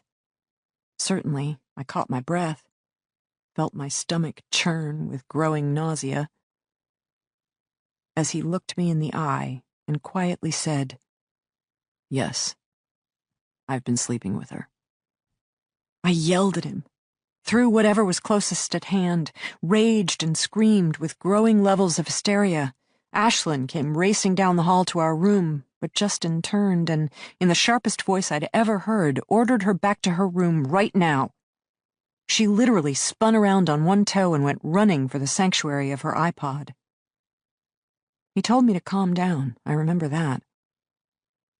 I believe that's when I went after him with the bedside lamp. He caught it, grabbed it with those strong arms I used to love, and twisted me around until I was caught in his embrace, my back to his front, my arms locked by my sides where I could no longer hurt him. He held me, and he whispered softly against the top of my head that he was sorry. So sorry. So really, really sorry. I felt drops of moisture against my hair. My husband, moved to tears. The fight left me. I sagged against him. He held me up, supported me in his embrace, and for a while we stood together, both of us breathing hard, our tears commingling. I cried for the loss of my marriage, for the trust I'd had in this man, and for the terrible, terrible feeling of not just betrayal, but failure. That I had loved my husband with my entire being, and it still hadn't been enough. And Justin? Those drops of moisture against the top of my head? Tears of shame? Pain at having caused me pain? Or simply regret at finally being caught? I hated him then, with every fiber of my being. But I don't think I fell out of love with him. I only wish that I could. Afterward, I kicked him out of the house. He didn't argue, just quietly packed his bag. I told him not to come back. I told him he was a terrible man, and he'd hurt me too much, and what kind of man ripped apart his own family, and what kind of father abandoned his own daughter. And then for a while, I said things that didn't even make sense, but simply poured out, a raging flow of hurt and spite. He took it, stood in front of me, holding his black duffel bag, and let me hate him. Finally, I emptied myself of all words. We stared at each other across the silent space of our bedroom. "I was an idiot," he said. I made a noise. It wasn't kind. "This is my fault. My mistake." Another noise. "Can I call you?" He tried again. "In a few days, after you've caught your breath, can we just talk?" I regarded him with pure, stony rage. "You're right, Libby," he said quietly. "What kind of man hurts his wife and tears apart his family? I don't want to be that man. I never wanted to be like—" He hesitated, and I knew what he meant to say. He didn't want to be like his own dad. I don't know why that should have made a difference. Justin's father had been a hard, misogynistic 1950s man who'd idolized his only son while driving his wife to drink with his nearly legendary unfaithfulness. So the apple hadn't fallen far from the tree. That's all Justin's unfinished statement should have meant to me. Except it made me remember other things, too. All those quiet moments of true confession during our dating years. The kinds of conversations that occur in the afterglow, sprawled naked on a bed, Justin stroking my bare arm, talking about the man he'd both worshipped and abhorred, loved as a father while being quietly appalled by the way he'd behaved as a husband. Justin had wanted his father's business sense, but he'd vowed even then to be a better husband, a better man. Just as I looked back at my own parents and swore never to smoke and to always wear helmets. That's the problem, you see?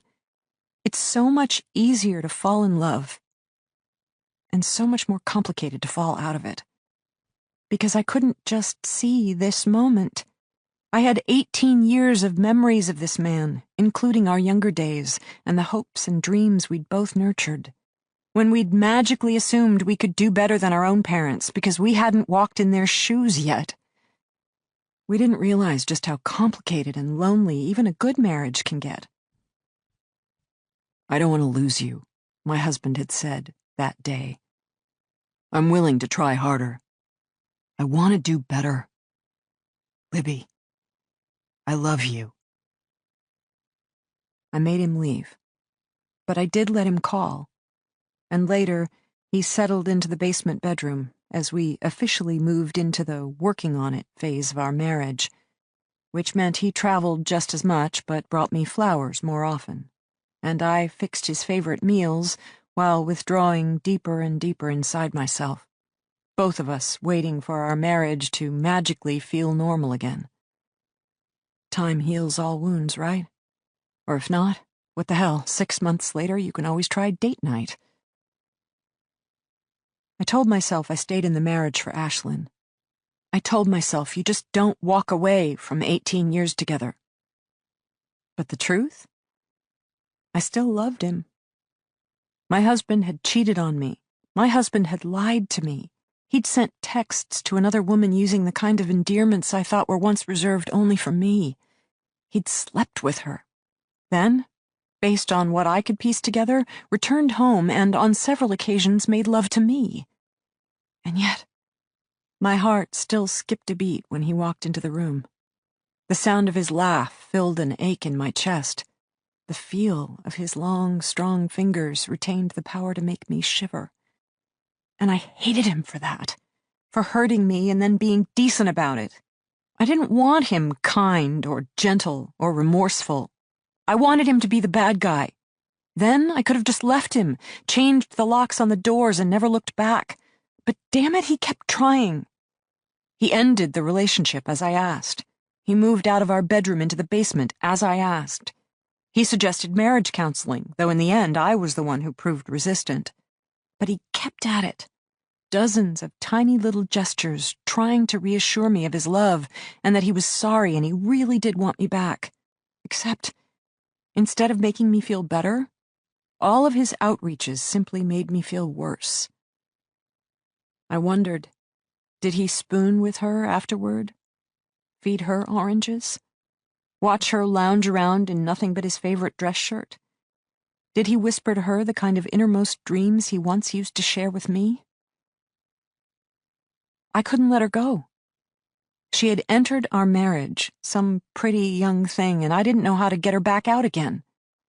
So I'd pop open the orange prescription bottle, shaking out 2, then 4, then 6 chalky white pills, trying to halt the endless stream of painful imagery running through my head. But even I understood it wasn't the memory of that day I was trying to dull with the pills. Not even the pain of betrayal I needed to go away. It was my love for my husband I was desperately trying to let go. Because if I could love him less, then maybe I could forgive him more. And it had amazed even me how many pills it was taking to get the job done. Ashlyn had to go to the bathroom. She whispered her need in my ear as we were ushered into a single cell, her trembling body pressed to my side. I nodded once, half listening to her and half hearing the clang of the steel door slamming shut behind us. We were together, a pathetic party of 3, now garbed in identical prison orange jumpsuits. The smallest size was still too large for Ashlyn, rolled up at the ankles and still swimming on her slight frame. The jumpsuits all had short sleeves, which I thought would be cold, except the cell was hot, the whole wing almost oppressive with its stale, overheated air. Z had informed us the thermostat was set at a fixed 76 degrees. Winter, spring, summer, fall. Didn't matter in a prison. Likewise, the overhead lights were on 24/7, morning, noon, or night, also irrelevant for life behind bars. Our dingy white cinder-block cell was narrow and deep, with a set of cream-painted steel bunks on either side, topped by what appeared to be a few inches of foam covered in a vinyl I could only describe as Smurf blue. The end of the cell featured a tall, narrow window bisected by a single steel bar. The door, comprised mostly of 12-gauge steel, also boasted a thin viewing window, probably for a guard to check on the inmates. The window in the far wall overlooked bare brown earth. The window in the door overlooked the cell block's cavernous day room, where prisoners could commune at hard metal tables or tend to hygiene in exposed showers. In the middle of the space sat a lone command post, most likely where one corrections officer supervised an entire 2-story wing of stacked cells. I checked for Z, radar, or the one called Mick. Best I could tell, all three had disappeared. The day room was empty. We were finally alone, shuttered up with a mere 7 locked doors between us and freedom. I relayed Ashland's need to Justin. He nodded once, jaw clenched, eyes hard with equal parts rage and helplessness. When he turned to our daughter, however, his face softened and he sounded almost normal. So, here's the first part of prison life. He spoke briskly, as if describing a strange new adventure. 1 toilet, 1 sink for all of us to share. Daddy. Think of it as summer camp. I can't. Ashlyn, stop. I need you to hold strong. We're going to get through this. Her lower lip trembled. She was on the verge of tears. I wanted to reach out to my daughter, but I didn't. Because what would be the point? Don't cry, darling, we'll all be okay. We'd been abducted by madmen out of our own home. We were clad in thin orange jumpsuits with slippers on our feet, shoved into a white 8x10 cell where there was barely enough room to stand, and the only places to sit were prison bunks topped by the world's thinnest vinyl mattresses. Things were not all right. Things were wrong. Very, very wrong, and probably going to get worse. Justin moved to stand at the far window, his back to the toilet, his broad shoulders covering the exposed window. I moved to block the window in the doorway, my back also to my daughter, who'd begun demanding privacy at age 8, and by age 15 found anything involving the human body totally mortifying, if not completely shameful. The quiet was unbearable. The rustle of Ashlyn awkwardly struggling with her oversized jumpsuit ricocheting around the hard-edged space. I started humming, thought of Justin's tone, as if this were nothing but a camping adventure, and found myself singing, I like to eat, I like to eat, I like to eat 8 apples and bananas, which led Justin to adding, raspy and off-key, I look to oat, I look to oat, I look to oat, opals and bananas. I filled in with the I verse. Justin handled the letter A, then we combined for E and U. We had just wrapped up when I heard right behind me Ashlyn break down into total body-heaving sobs. I turned, caught my daughter as she collapsed, and held her against me. Justin moved away from the window, wrapping his larger arms around us, and we stood together, nobody speaking a word. First family hug we'd shared in months. I wanted to cry with my daughter, but I didn't. Eventually, I tucked Ashlyn into bed on one of the lower prison bunks. No blanket to cover her, no words to comfort her. I sat on the edge of the squeaky blue vinyl and stroked her hair. Justin paced. He roamed the tiny cell like a caged beast, running his fingers around the dull edges of the bunk beds, top and bottom, then inspected the far window, the door, the strangely built stainless steel contraption with a lower half that formed the toilet, while the top half jutted out sideways to serve as the sink. I turned to give him privacy as he used the facilities. The advantage of years spent sharing a master bath. I didn't have to sing. When he was done, I peed as well, then rinsed out my mouth with a dribble of water from the sink. I still tasted bile and rust. What I would give for a toothbrush and toothpaste, but apparently our captors weren't concerned about such amenities. When I finished, Justin moved from the far window and sat on the lower bunk across from Ashlyn, his back to the door. He indicated for me to do the same, so I returned to my seat next to Ashlyn, this time turning away from the door and staring at the narrow window. "No bugs," Justin said, as if this were great news. I stared at him blankly. He continued, "That means they can see us. There are video cameras everywhere, but not hear us. So as long as we keep our backs to the electronic eyes, we can speak privately." The subtleties of this were lost on me, but I nodded, encouraged if he was encouraged. "This is a state facility. Means our cell door is operated electronically from the control room. Bad news is that this means there's no chance of a manual override, or for us to escape by stealing someone's keys. But it also means they have to split up each time they want to retrieve us. While one or two may come to our cell door, the third has to remain in the control room to work the touch screen." I turned my head just enough to stare at my husband. "How do you know all this?" He turned to regard me curiously. "Libby, the project we wrapped last year in northern New Hampshire? The prison? I built this." I blinked my eyes, honestly startled. I knew Justin's firm had constructed a number of prisons over the years, New Hampshire, West Virginia, Georgia, but somehow it hadn't occurred to me. "Then you know this facility, the whole facility. You can get us out." Justin didn't speak right away. Instead, his expression turned sober. "I do know this facility, honey, including all the reasons we probably aren't going to get out." Z was telling the truth. This prison's state-of-the-art, with all of the state and all of the art designed to keep people wearing these jumpsuits trapped in these cells. My shoulders slumped. I leaned against the metal pillar supporting the top bunk. My hands were shaking. I could watch them tremble on my lap, almost like two separate entities, pale, dehydrated, claw-like fingers that belonged to anyone but me. "Ashlyn," I whispered, a single word that said enough. Justin's jaw hardened.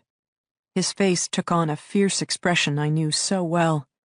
And because we'd been married 18 years, years where I'd seen the look in his eyes when he'd held our baby daughter for the first time, watched him patiently balance her tiny hands in his when she was learning how to walk, still caught him standing in her doorway late at night just to check on her, I knew how much pain was behind that rage.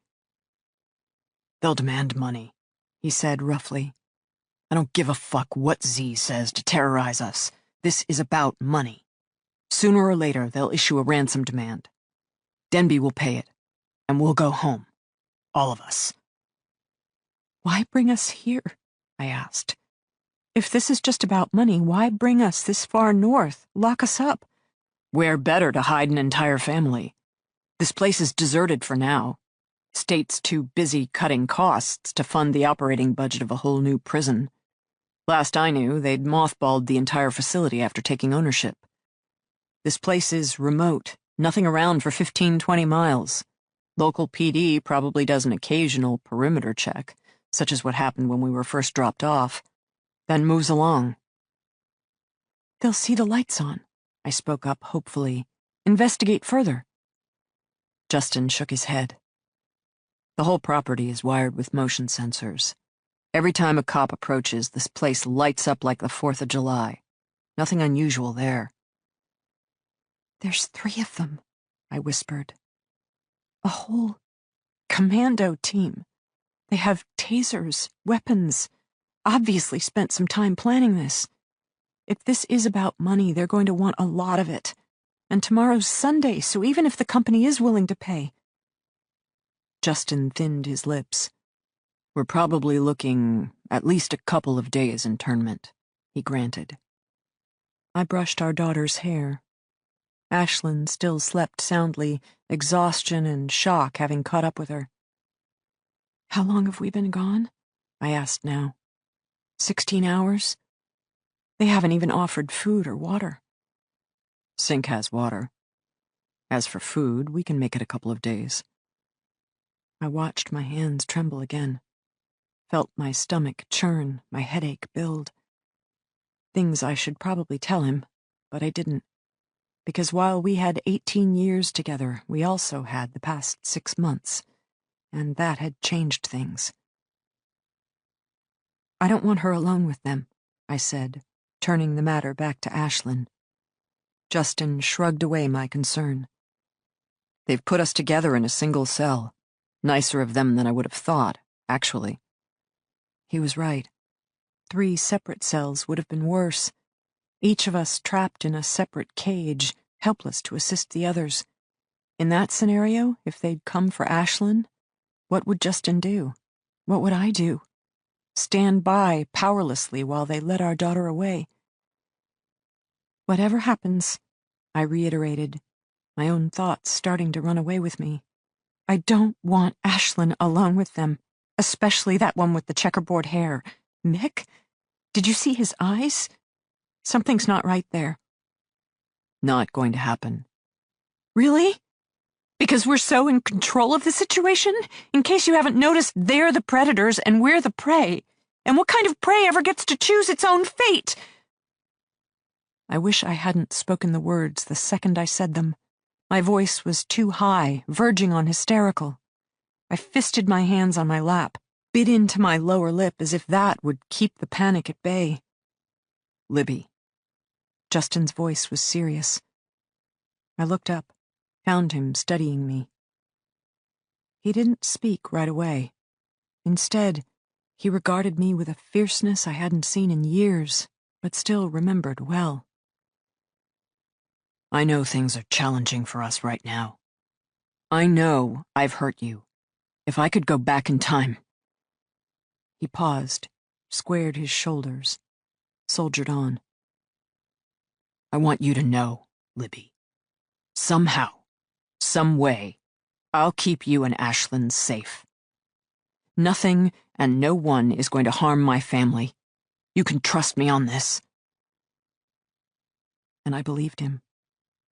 Because my husband was that kind of guy. The modern caveman I'd often called him. He would lay down his life for his daughter, just not remember her favorite foods, and he would slay dragons for me, just not, apparently, remain faithful. Ironically enough, it was one of the things that had first attracted me to him. Justin held out his hand. His palm was large, ridged with calluses. His nails were short, his skin rough. I'd spent so much of my life admiring those hands. It made it easy for me to place my fingers upon his and make my one request. Keep our daughter safe, Justin. That's all I want. Keep Ashlyn safe. His fingers closed around mine. He leaned forward. I could see his eyes somber and resolute. And then, his head angled down and my head angled up. Clanging from the steel door, so loud both of us startled, jerked back, then turned around. The crazy blue-eyed one stood in front of the window, leering at us. Clearly he'd been watching for a bit. Clearly he'd liked what he saw. I couldn't help myself. I recoiled, reaching for my daughter as if holding her arm would somehow keep her safe. Get up! Mick barked from the other side of the door. Think this is some kind of vacay? Come on! Time to work! Chapter 14. Wyatt didn't call the feds.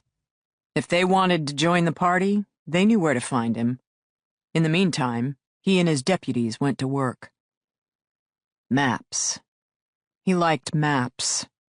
Sure, you could look this stuff up on a computer in this day and age, but there was something satisfying about unfolding a massive, color-coded scale map of mountainous New Hampshire. The dozens of blue blobs of lakes, the endless squiggly lines of hundreds of winding rural roads. New Hampshire was a funny state. Long, skinny at the top with a wider base, nestled like a puzzle piece into the opposing shape of Vermont, as if the two were long-lost friends. New Hampshire wasn't a very big state, as the crow flies. A dedicated driver could make it from the southernmost border with Massachusetts to the northernmost border with Canada in 3.5, 4 hours tops. Horizontal routes, however, were another matter entirely, thanks to the White Mountains. They jutted up like jagged teeth and bit their way through the middle of the state, forcing east-west roads to zigzag, stair-step, and generally give way before their greater might. As the locals liked to say when contemplating drives across the state, "Why, you just can't get there from here." Given those dynamics, Wyatt was betting their suspects had continued due north. Mostly because that's what drivers did in New Hampshire. You went up or you went down, but it was too painful to move side to side. For kicks, he'd sent one deputy, Gina, to drive due north from the diner, told her to perform basic recon, note rural turnouts or deserted campgrounds where a driver might pull over to refresh, stop in at any isolated gas stations or unpopulated grocery stores where a bunch of kidnappers might feel it was safe enough to grab food, water, refuel. Start asking questions, passing along the description of the missing family and getting the locals watching. She could also mark major turnoff points, or larger towns where they could involve local PDs, but Wyatt was guessing their suspects would do their best to drive through such areas. An entire family was hard to conceal. Why even risk heavily populated areas for stopping when the North Country had so many safer havens to offer? Frankly, he respected the kidnappers. When heading for the wilds of New Hampshire, they had picked wisely. He bent back over the map, tracing Route 16 up the eastern edge of the state as the feds swept through the door. He knew it was them without looking up. For one thing, he spotted one pair of low-slung black heels and one pair of glossy brown men's dress shoes. Only lawyers wore those kinds of shoes in this neck of the woods, and lawyers rarely visited the sheriff's office on a Saturday afternoon. The female spoke first. "Wyatt," she said, and inside, he immediately groaned. He knew that voice. Crap. Wyatt straightened, took his finger off the map, prepared to give the devil her due. Nicole Adams, a.k.a. Nikki. Except last time he'd used that nickname, she'd been waking up in his bed. He had a feeling he didn't get to use that nickname anymore.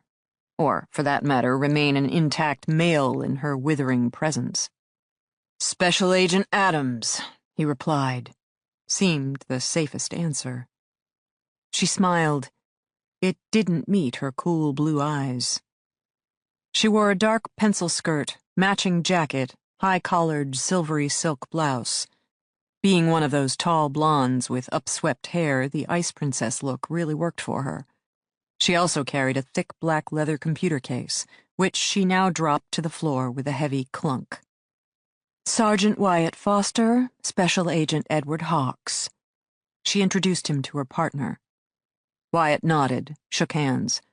Special Agent Hawks also carried a heavy bag. Apparently, they were planning to stay for a bit. "We understand you found the missing man's jacket," Nicole continued. "Got it wrapped up special in an evidence bag just for you." "So you knew we were coming?" "Made sense." "But you didn't call with an update." "Update implies progress. Not so sure we got progress. Mostly," he tapped the map, "we got a hell of a lot of real estate and no real leads." The feds seemed to accept that. They crossed to the table where Wyatt had spread out the map, leaned closer. "Catch us up," Nicole ordered briskly. "What are you looking at?" Wyatt swallowed another sigh and got down to business.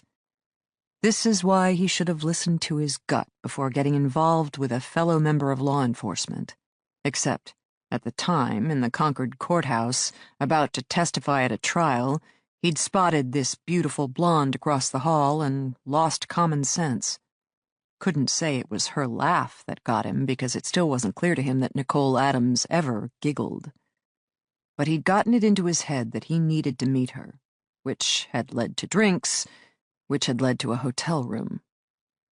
Then, probably to the surprise of them both, they had an on-again, off-again thing that went on a couple months. Except one day he started to realize he liked the off more than the on. Nothing against her, but she was clearly federal agent to the core, upwardly mobile, urban-powered, tightly disciplined. And, as he tried to point out to her when breaking up, he was none of those highly admirable things. In hindsight, he should have waited another week, at which point she probably would have dumped him. Then, this moment would have made him laugh instead of shiver from deep freeze. He pointed to a spot on the map, midway up the state, closer to Maine, which would be relevant in a moment. Jacket was recovered here. Abandoned roadside diner. No other businesses or residents around for miles. Witnesses? Hawks spoke up. No one around to witness. Welcome to the North Country. Now, tire marks show the vehicle resuming a northward course, which brings us to... He drew a large circle around the northern tip of the state. Hundreds of square miles of absolute nowhere. In other words, the perfect place for a bunch of kidnappers to hide. Nicole was frowning at his map. "You're assuming they maintained a northern route." "Yes, ma'am." Wyatt explained his logic, the mountains muddling up east-west routes and all. Based on the Jacket's disposal site, the kidnappers had taken 95 into New Hampshire, veering left onto Route 16, which followed the eastern border of the state. Call him crazy, but it seemed to him if you were a bunch of kidnappers with a family of 3 stashed in the back of your van, you'd go with the most direct route possible, which would place them squarely in northern New Hampshire, an area remote enough to easily hide hostages that was also conveniently located just 3 to 4 hours from Boston, making for easy access come time for ransom drop or hostage exchange. Special Agent Nicole Adams seemed to accept his logic. "Large search area," she commented, her own finger starting to trace the various shaded regions on the map. "Yeah, and being a rural sheriff's department, we're not exactly rolling in manpower, so I called in some backup." "Backup?" Hawks spoke up. He had an accent. Maine, maybe? Wyatt was still trying to peg him. U.S. Forest Service, as well as Fish and Game. You know Marty Finch, the Forest Service investigator? Both agents nodded. While Finch worked out of Vermont, the federal agent's territory also included New Hampshire and Maine. Given that U.S. Forest Service lands were becoming a haven for drug operations, Wyatt had worked with Finch on a number of cases.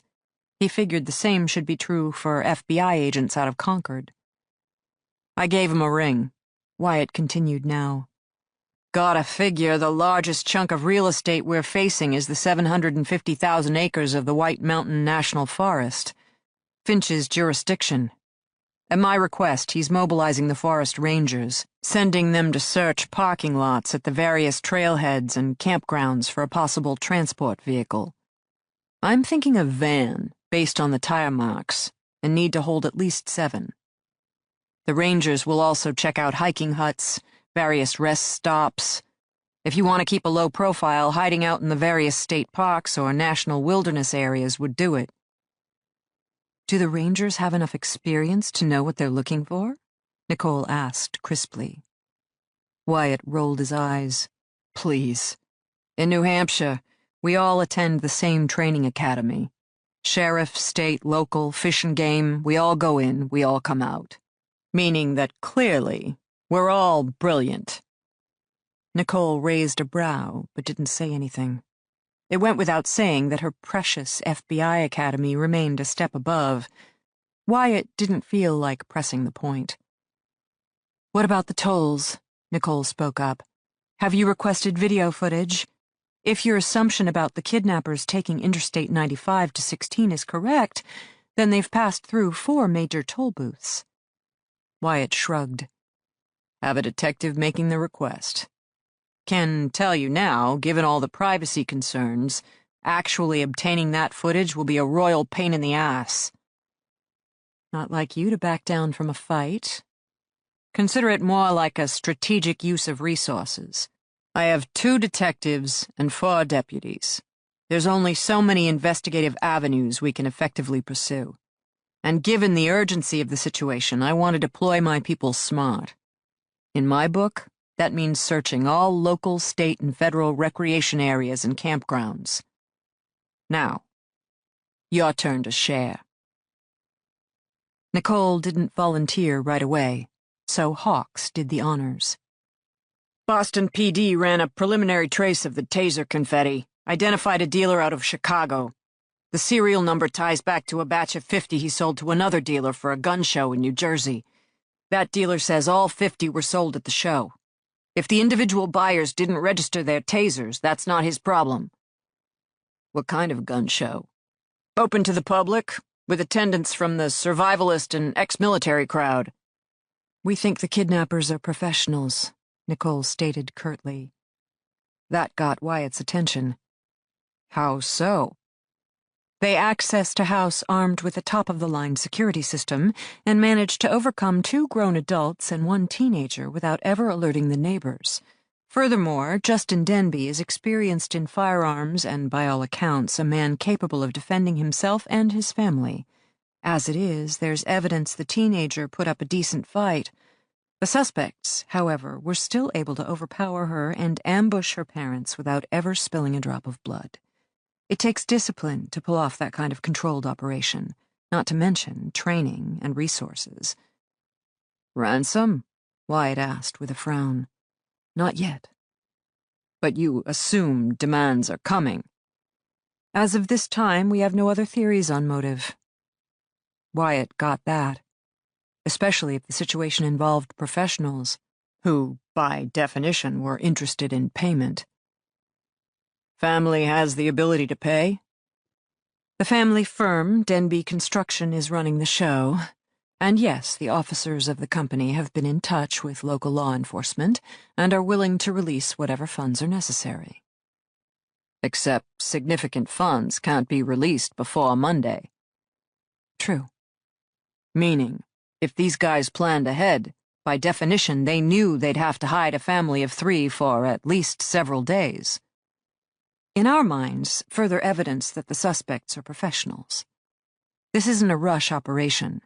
They obviously put thought and planning into the abduction scenario.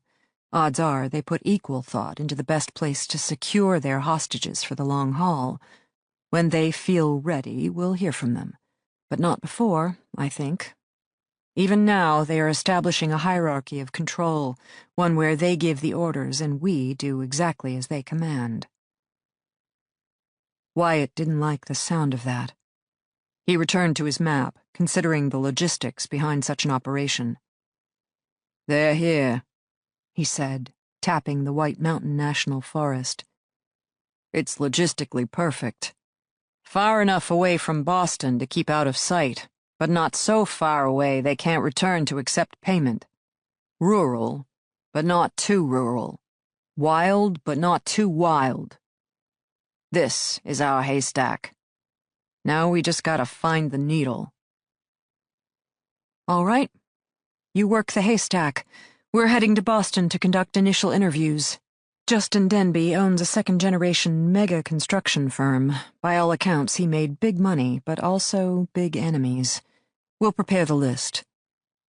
Wyatt got the message clearly enough. The feds were running the investigation, though he was welcome to play in the woods. He simply decided to ignore it. Great, he declared. One of my detectives and I will meet you in Boston to assist with the interviews. Give us 30 minutes or so and we'll be on our way. Nicole rewarded him with an icy look. He smiled back, already reaching for his hat. And here I thought you'd never ask. Chapter 15. In Tessa's experience, if you wanted to know what was really going on in a woman's life, you had to track down her prime confidant. And in at least 80% of the cases, that included the woman's hairdresser. A single check of Libby Denbe's favorites list from her phone had revealed the Farias and Rocha salon in Beacon Hill. Tessa had shown up in person, flashing her credentials, which had earned her an introduction with James Farias, one of the single most beautiful-looking men she'd ever encountered.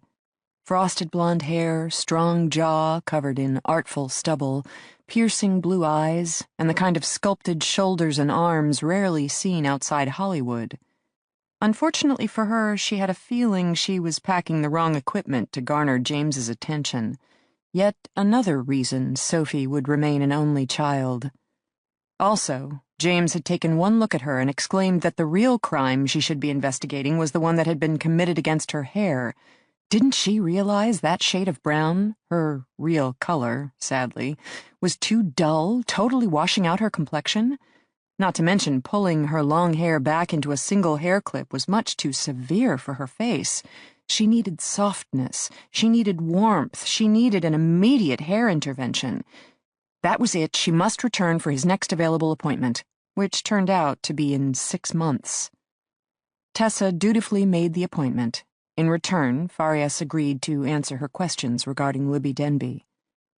"The husband did it," he declared now, leading her to a back room marked experts only. She took that to be a euphemism for employees only. "Trust me, honey. Justin will appear out of nowhere, sweet little Ashlyn will be found, but Libby will never be seen again. Don't you read the papers? That's always how these things work. Mango pomegranate tea? No, thank you. Wouldn't hurt, you know, rich in antioxidants for the investigator on the go." It seemed important to him, so she finally agreed. Maybe having been denied access to her under-tended hair, the man needed to at least provide vitamins and minerals. "Did Libby love her husband?" Tessa asked, taking a seat at a black lacquer table while Farias fished out 2 bags from a beautifully decorated container. "He wasn't worth it," James declared. "How so?" "Wasn't even home most of the time. His job, his crew, his buildings, please. Everyone was allowed to need him except Libby. She just had to maintain the perfect home, raise the perfect child, and greet him each Friday night with a smile. I told her at the beginning she gave too much. And trust me, honey, men don't appreciate what women give willingly. 1,000 years of evolution later, it's still about the chase." James paused in the act of reaching for a row of mugs. "You know how many Libbys I see in a salon like this? Beautiful, talented women, each and every one, and they do everything their rich, self-centered hubbies ask of them, right up to the moment the rich, self-centered hubbies kick them to the curb in favor of the younger, fresher model. It's like driving by an auto accident.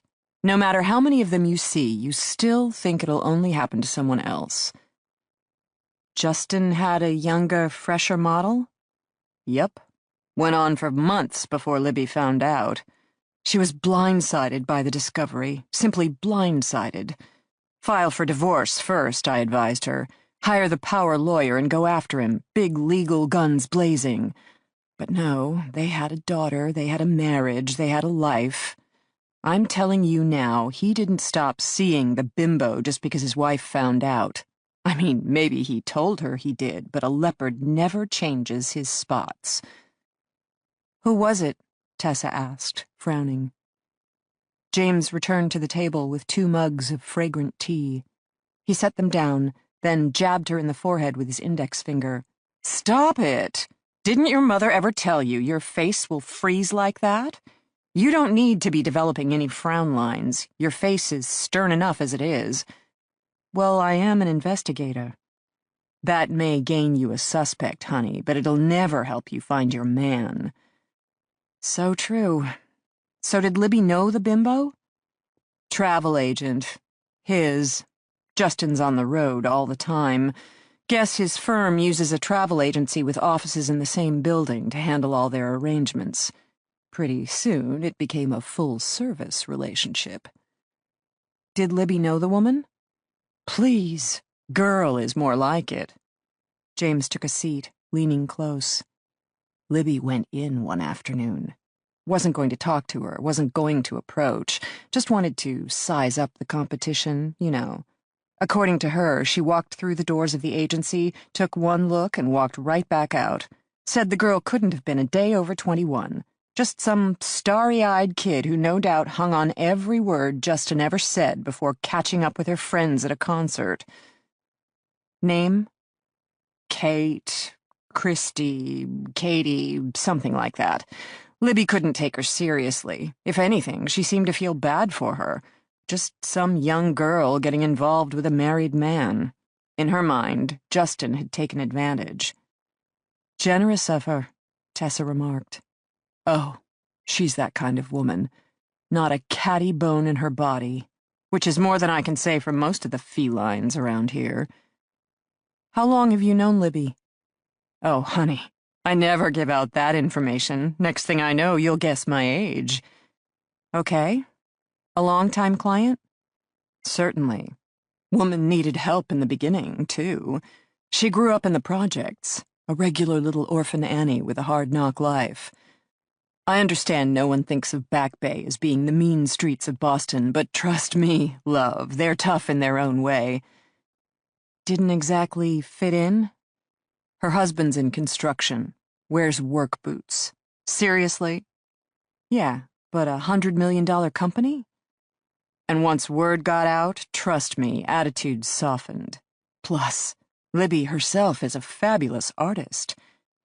Jewelry? Exactly. The ladies who lunch liked that. Maybe Libby's upbringing wasn't Back Bay, but her fine arts education was a step in the right direction. Not to mention, her home is gorgeous. Have you seen it?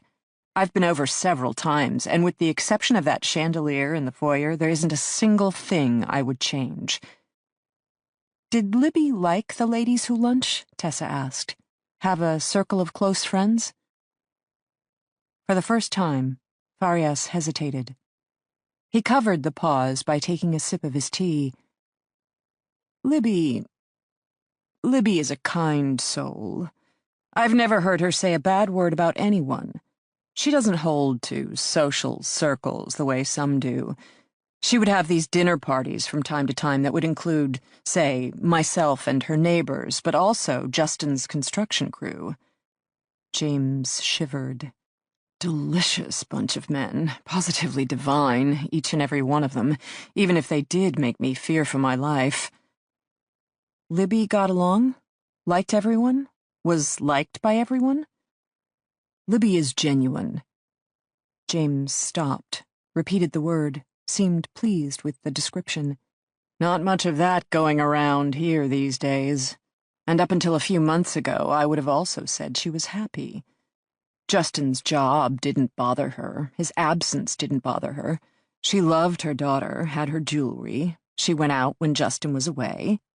I know she'd talk about going to the movies with some ladies, various lunch dates, but... He paused again, hands wrapping around his mug. Libby was a bit of an island. I don't know any other way of saying it. Neighbors, organizations, the local pecking order. I never got the impression she cared about any of that, or for any of them. Her world was Justin and Ashlyn.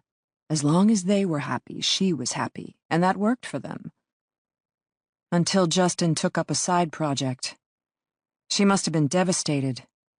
Oh, Libby doesn't do devastated. She does withdrawn. Last few times I saw her, James sighed heavily. Trust me, honey, there's no haircut in the world that can compensate for a shattered heart. She claimed she and Justin were trying to work things out. She claimed she hadn't given up. But let me tell you, that's not what her hair and skin were saying about things. Woman was a wreck, and that's no way to win your cheating husband back. Rumor is Friday night was date night. James merely sniffed. Really? Like going back in time is any way to move forward. A couple like that. You have trust issues, you have insecurity, you have a family business that routinely destroys any hope of true family time. What kind of dinner date can fix all that?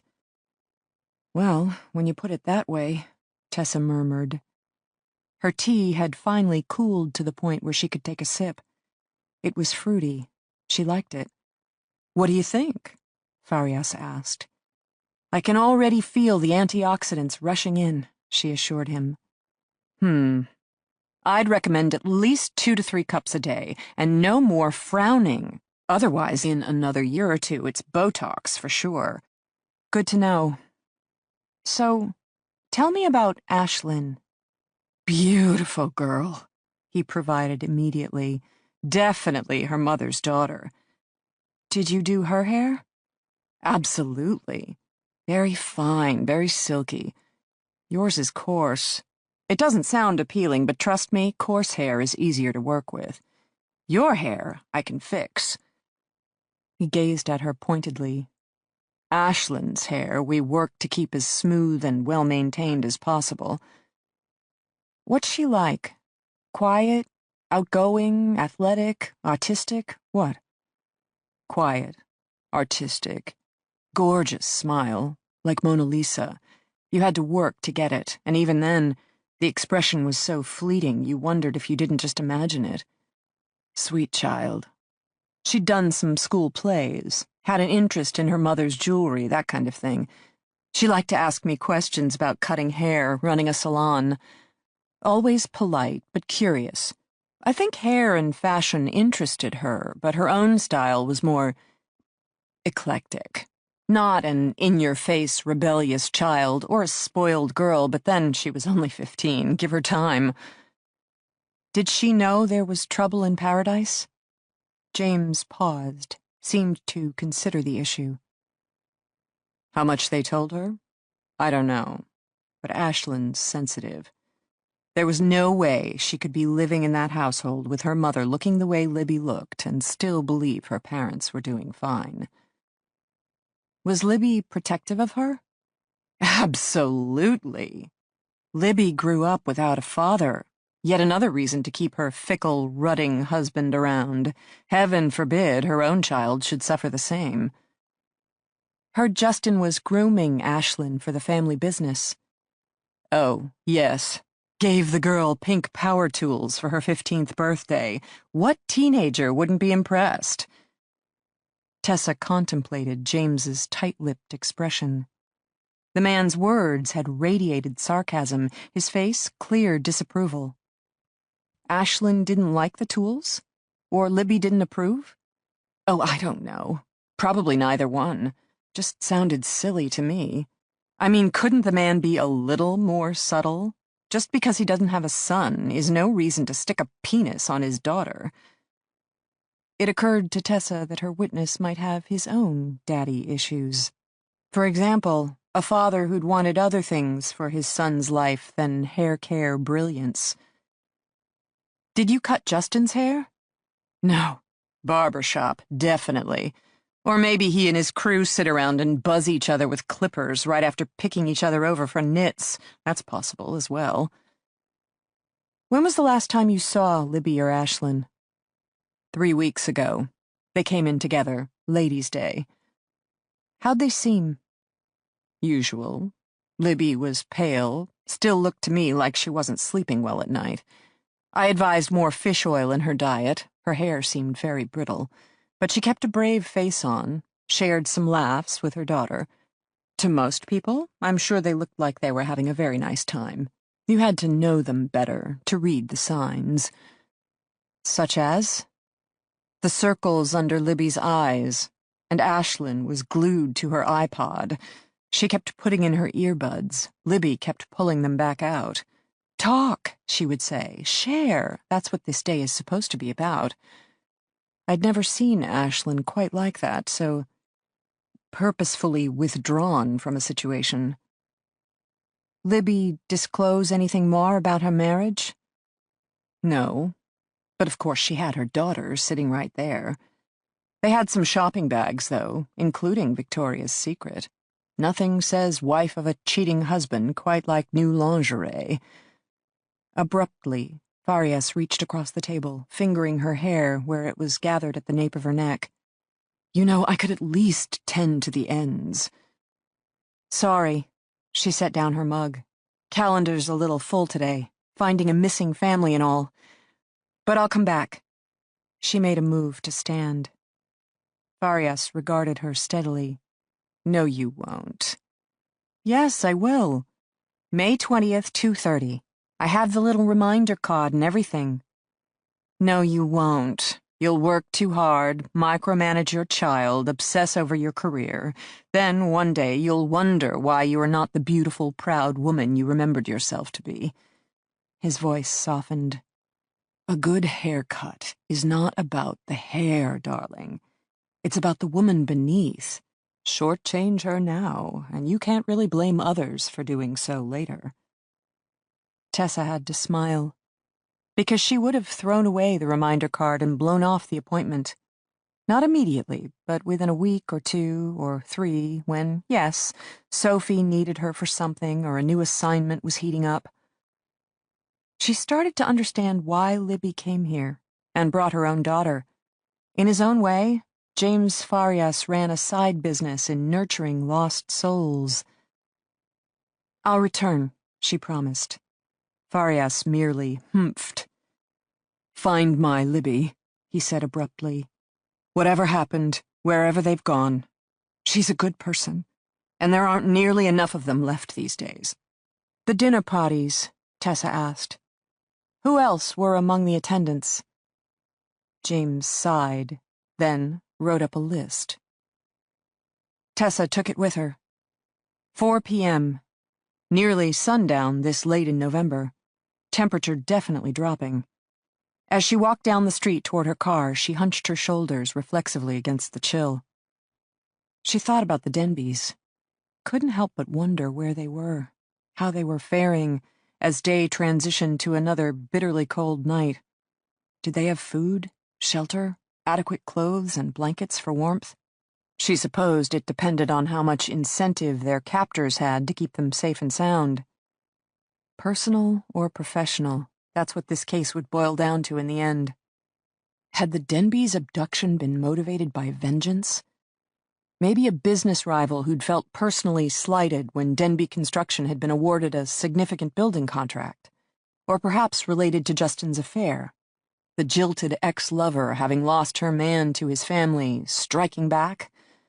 Or the most sinister and interesting theory, that Justin had staged the abduction of his whole family as an elaborate ruse to disguise the murder of his estranged wife, because, given the threat divorce would pose to his personal wealth, not to mention the family business, Justin would clearly be the prime suspect if anything happened to Libby. Unless, of course, the whole family was attacked, and he and his daughter miraculously happened to be the sole survivors. Except, why now? 6 months later, when the Denbes seemed to have survived the immediate aftermath of Justin's betrayal. Libby was definitely trying to save her marriage, according to her hairstylist. Maybe not succeeding yet, given her fragile emotional state, but still trying. Tessa shook her head. For the Denbes' sake, she hoped this was a professionally motivated crime. Because a team of kidnappers looking for a ransom payout had incentive to keep the Denbes as comfortable as possible, whereas the people the Denbes thought they knew and held most dear. Tessa couldn't help herself. She flashed back 2 years ago, to her kitchen, the look on her husband's face, the shock of the exploding Sig Sauer, the feel of the white snow against her frozen fingertips, her daughter's empty bedroom. It wasn't that strangers couldn't hurt you. It was simply that the people you loved could do it so much better. Just ask Libby Denbe. Chapter 16. The crazy, blue-eyed commando wanted Ashlyn to step out of the cell first. No, Justin said. Ashlyn was awake, sitting up on the lower bunk. Her bleary gaze shot from her father to the steel door to her father again. I had my body positioned in front of her, as if by blocking her from view I could keep the man from remembering she was there. Girl steps up, Mick repeated. Girl presents wrists through the slot. I secure girl's hands. She exits cell. Those are the instructions. No, Justin said. His shoulders were set, his hands fisted by his side. I'll go first, then my daughter, then my wife. Mick raised his black taser till it was visible through the narrow strip of window. Girl steps up, he repeated, and this time there was a load of menace behind each word. I gazed from my husband to the commando, still feeling confused. Then I got it. The scenario Justin was trying to avoid. If Ashlyn exited the cell, Mick could simply slam the door shut behind her, trapping us inside the cell, leaving Ashlyn alone and vulnerable on the other side of it. I stepped forward, standing beside Justin with our shoulders touching. I wanted to feel brave, resolute. My stomach was cramping. I could feel fresh beads of sweat across my forehead, and I dug my nails into my palms, calling upon the pain to ground me. Mick lowered a metal plate, opening the slot in the middle of the cell door. His eyes were flat, his face expressionless, as he lined up the taser in the opening, aiming for Justin's torso. The girl, Mick started harshly. Fuck you, Justin bellowed back. I'll go. Both men paused, blinked, looked at Ashlyn, who'd risen from the lower bunk. Stop it! She wasn't talking to Mick. She was talking to her father. What are you gonna do, Dad? Protect me? Pretend everything's all right? Nothing bad's ever gonna happen to your precious little princess? Kind of late for that, don't you think? The bitterness in her voice caught me off guard. I looked down, embarrassed for my daughter, hurting for my husband, who I knew had to be shocked by such an outburst. Ashlyn. Stop it! Just stop it! You should have left us, you know. Moved in with your new girlfriend, built a new life. We could have handled that. But no, you have to hang around the house pretending you still love us, pretending you still care. You made a mistake, but now you're sorry. If we'd just give you a second chance, boo-hoo-hoo. You're the one who's trying to have his cake and eat it, too. Ashlyn pushed past her father, thrusting her hands through the open slot. Justin made no move to stop her, just stared at her back, openly stunned. On the other side of the cell door, Mick laughed. Feisty one, he declared, reaching for a zip tie. Fuck you, our daughter told him, and my eyes widened for a second time. I'd never heard Ashlyn use such language, and I definitely hadn't even begun to suspect that she'd resented the past few months so much. Mick laughed again. Our family needed to hold together. Instead, barely an hour into prison life, we were tearing apart. The commando secured Ashlyn's wrists. There was a short buzzing sound, then the door swung open. Mick stood in the opening, taser pointed at Justin's chest. I should rush him, I thought. He was so focused on Justin. I could run forward, throw all 110 pounds of my body at the commando's massive 200-pound frame. If I hit him around the knees, he'd go down. Then Justin would charge forward, and then there would be 6 more electronically controlled doors between us and freedom. We would have exchanged our cell for the prison day room, and we would have pissed off 3 armed men, one of them sporting a fang-bearing cobra tattoo. I shuddered. Another buzz. The heavy steel door closed, and our daughter stood on the other side, next to the psycho commando. She didn't look scared. She She just stared at her father as if she'd never hated him so much. "I am such an asshole," Justin whispered. I didn't argue. I stepped up and presented my wrists through the slot. Mick lined us up in front of him. Still no sign of the other two commandos, so it was up to him to shepherd 3 bound prisoners out of the day room into the corridors of the abandoned prison. He didn't seem nervous about his prospects, more like tense. He had the taser held at his waist, pointing forward. The first time one of us flinched, he'd pull the trigger. The moment we started walking, I knew I'd be the first one down. My legs shook uncontrollably, each step requiring more effort than the one before. It felt as if the atmosphere had taken on weight, until just getting my knee off the ground, my foot in the air, demanded a tremendous amount of energy. I was like a character in slow motion, barely churning my leg up, forward, down. I stumbled, swaying right. Mick didn't pull the trigger, but caught my arm, shoved me forward. I noticed that Justin and Ashlyn were now several steps ahead, a gap opening up in our group. They didn't look back to check on me. We arrived at the sally port. The first set of doors buzzed open, Big Brother always watching. Mick ushered us forward. When we were assembled inside the small portal, the first door rolled closed behind us. Then, after a moment's pause, a second door rolled open ahead of us. Justin was looking up and to the right. I followed his gaze until I spotted a small electronic eye protruding from the corner. I wondered whether we should wave, or whether that would be childish. We exited the sally port into a towering white corridor, at least 2 stories tall, with huge steel girders forming intersecting V's above us. Keeping with the prison theme of soullessness, the floor was poured gray cement, the walls painted stark white, and the windows, high above us, dark, eerie panes of glass. Periodically, cement staircases protruded from the right side of the wall, leading to second-floor doorways. "We're behind the cell blocks," Justin murmured. He looked at Mick, his gaze still challenging. "This is the exit hallway in case of fire." "Hey, man, tell us where we're going. I'll lead us there." "Walk," Mick ordered. Justin and Ashlyn took the lead again, and I fell immediately behind once more, still trying to force my limbs to fight gravity.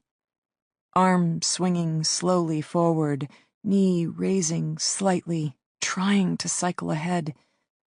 The lights were bright, bouncing off every hard white surface, while my head ached and my stomach cramped and I wanted to curl up in a ball in a cool, dark place. I would cover my face with my hands. I would succumb, sinking down, down, down into a darkness without end. "Move!" Mick's hand on my arm, shoving me forward. I stumbled. He tried to correct. I stumbled again. Dimly, I was aware of Justin and Ashlyn well ahead now. Justin had his arm around our daughter's shoulders. His head was low. He was speaking in her ear. I was the distraction, I realized. Mick had to tend to me, and while he and I tussled with my weak, uncoordinated limbs, Justin could lead our daughter out of here. He knew where he was, behind the cell blocks, he'd said, with 3 locked doors already behind us. I tripped, almost went down. Mick grabbed my upper arm, dragging me upright and twisting me around until we stood mere inches apart, chest to chest, face to face. I stared into his crazy blue eyes, framed by his even crazier blonde and black checkerboard hair. "Walk, goddammit! You move, you perform, you work, or I'll blow out your fucking brains myself!" I wished I had my husband's courage. I would have settled for my daughter's bitterness. Instead, I smiled up at the crazy commando, watching his eyes widen in surprise. his left hand bruising my arm, his right hand with the taser dangling forgotten by his side. "Shh," I whispered at him. What the? Shh. Then faster than I knew I could move, definitely faster than he thought I could move, I grabbed the taser with my bound hands, twisted it between us, and pulled the trigger. It's true, what they say. The bigger they are, the harder they fall. I would have liked to enjoy the moment more, except from up ahead my daughter started to scream. Z had materialized in the corridor. Big brother, always watching. He had a taser too, except his was pointed at Justin, who was now on the ground, entire body jerking crazily. Ashlyn stood beside her father, her face clearly beseeching. Whatever you can do, Z stated clearly from the other end of the hallway. I can do better. At which point, he popped a cartridge out of the end of the taser, turned deftly, and dry-fired into my daughter's exposed forearm. Ashlyn no longer screamed. Now she more like shrieked, her skin blistering.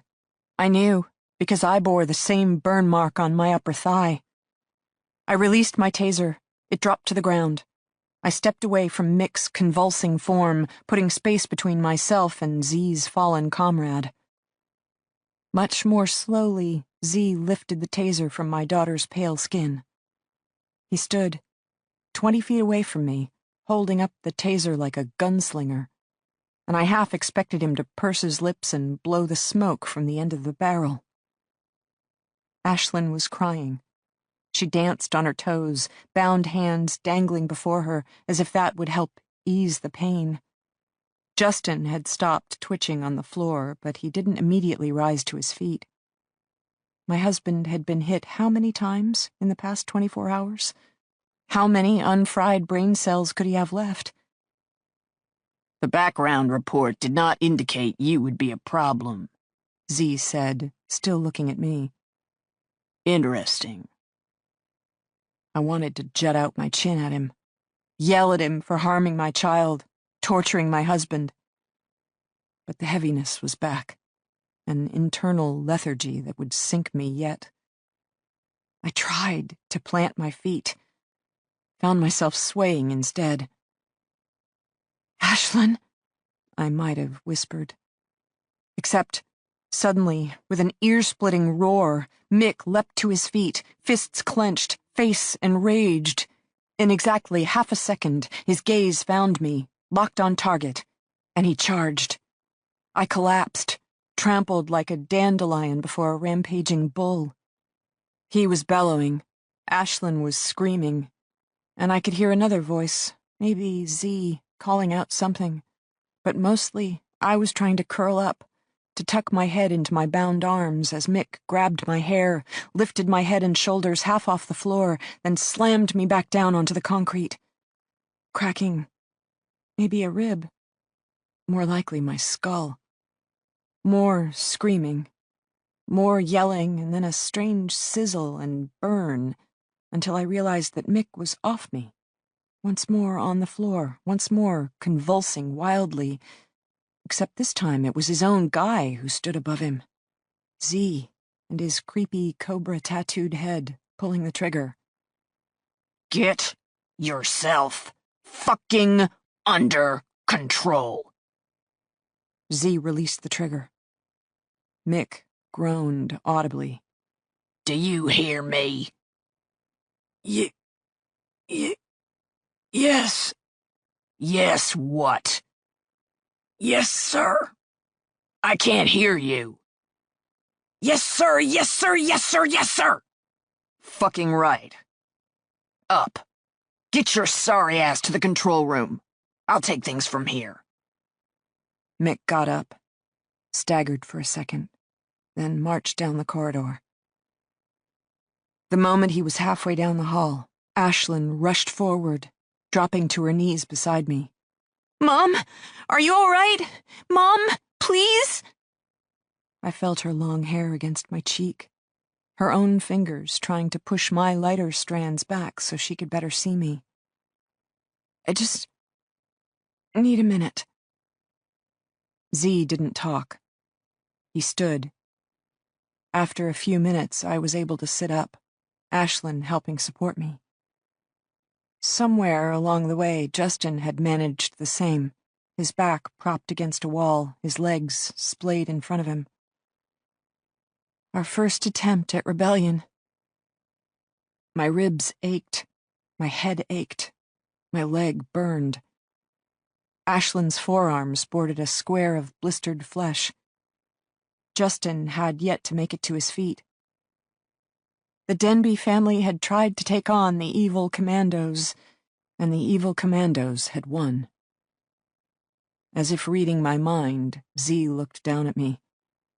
If you ever try that again, he said firmly, your daughter will pay the consequences. Whatever pain and damage you inflict, she will bear the cost twice over. Do you understand me? Slowly, aware of my pounding skull, I nodded. "It's okay, Mom," Ashlyn said, and once again I was startled by the vehemence in her tone. "I don't care. I hate you," she spit out at Z, as if that should bother him. "I hate you! I hate you! I hate you!" Forget the money, Justin spoke up behind us. I will see you fucking killed for this. One day, sooner or later, you're gonna take a bullet to the brain, and I'll be the son of a bitch who put it there. Z merely snorted. Please, he said, indicating for us to rise. Mick has already picked out your graves, and Radar would kill his own mother if the price was right. Around here, I'm the best friend you got. On your feet. You still got chores to do. Chapter 17. Tessa called Anita Bennett to arrange a meeting with the chief of operations at Denbe Construction. At this stage of the game, Tessa figured it was time to get a better sense of the core group of company officers who'd be called upon to handle the ransom demand, if and when it should occur. As long as she was visiting Denbe's worldwide headquarters, Tessa also decided to make a quick detour to the travel agency, located in the main lobby of the steel and chrome high-rise office building. Katie, the hairdresser had thought. Sure enough, front desk, facing the double-wide glass doors, sat a fresh-faced brunette whose brass desk plate identified her as Catherine Chapman. A younger Katie Holmes, Tessa thought, which was scary as Katie Holmes was young enough. Tessa would estimate the girl's age at 21, with perfect skin, warm brown eyes, and a positively beaming smile.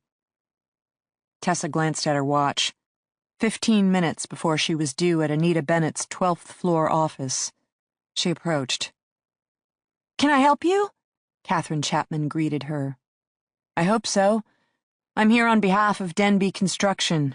I understand your firm handles their travel plans." "Absolutely. Are you a new employee?" "You could say that. My first assignment is to track down the big boss, Justin Denbe. Do you happen to know where he's traveling? Because he doesn't seem to be at home this weekend." At the mention of Justin's name, the girl's smile didn't falter. Some of the luster left her, though. She turned to the monitor on her desk, tapped her keyboard. "Let me see. And your name?" "Tessa Leone." "My name is Kate. Pleased to meet you, Tessa. When you have a moment, we have a basic travel worksheet for you to fill out. Covers your legal name, date of birth, frequent flyer numbers, seating preferences, that sort of thing. Once we have all that info on file, we can better assist you with your travel arrangements." "Good to know." Kate turned back, frowning slightly. "I don't show Mr. Denbe traveling this weekend. Perhaps he's on a personal trip." "You assist only with his business travel?" "We're a corporate agency." "Huh. And you assist everyone at Denbe? I mean, I should just call you, instead of, say, Expedia.com? "I don't know if Denbe has a specific policy, but yes, we handle the majority of the travel arrangements. With no disrespect to Expedia, It's nice to have a number to call should something go wrong, and we're happy to be that number. Can I use you for personal travel, too, or only business? Many of Denbe's employees use us for both. But not Justin. You think maybe he made his own plans this weekend? I don't know. You always the one who helps him? Or maybe someone else? There aren't assigned agents, if that's what you mean. We all take turns helping everyone. The girl was withdrawing. Not deliberately rude, not yet, but her smile had dialed down a few notches. Inside her sharp navy blue blazer, her shoulders were starting to round, her body hunch. Talking about Justin Denbe hurt her. And she was just a kid, not wise yet in all the ways to hide that kind of pain. Maybe he swept his wife away on some romantic getaway weekend, Tessa said. Office rumor mill said Friday night was date night. Sweet, if you ask me, after all these years. Would you like the traveler's profile now? Catherine asked softly. Catherine? Kate? Yes? Justin Denbe has gone missing. So have his wife and child. The girl looked up sharply. What? I am with Denbe Construction, as corporate security. The family disappeared last night. We're trying to find them. I don't understand. How long have you known Mr. Denbe? Just, since I started here. 9 months. I'm told you and Justin were pretty close. The girl blushed, looked down at her desk. You were misinformed, she said quietly. Kate, now is not the time. This isn't about reputations or job security or the state of Justin's marriage. This is about finding a family while they're still alive. The girl didn't speak right away. She seemed to be conducting an in-depth examination of her dull gray keyboard. Then, can we step outside? Sure. Kate rose to standing, walking around her desk toward the double-glass doors. She was about Tessa's height of 5'6", but with a lithe build that had all the right curves. Male clients probably flocked to Catherine Chapman. It didn't surprise Tessa that Justin had been part of the pack, nor that he'd emerged victorious. The consummate alpha male. Jerk, she thought. But it made her sad now. Because in many ways, Justin Denbe sounded just like the kind of strong, successful guy a woman like her hoped to find one day. And look where that had gotten his own wife. Turned out, Kate was a smoker. They exited the back of the building, to the last refuge smokers had left, a 5-foot patch of real estate next to the dumpsters. The girl lit up. Tessa let the silence work its magic. I didn't mean to get involved with him, the girl said abruptly. I'm not a homewrecker, But, have you met him? Tessa shook her head. He's good-looking, even for an older man, and I guess I got a thing for older men. Daddy issues and all that, right? Kate's lips twisted. She took another drag of her cigarette. There was this snafu with his plane tickets, so Justin came down to work it out in person. I looked up and there he was, tall, broad shoulders, wearing construction boots, for God's sake.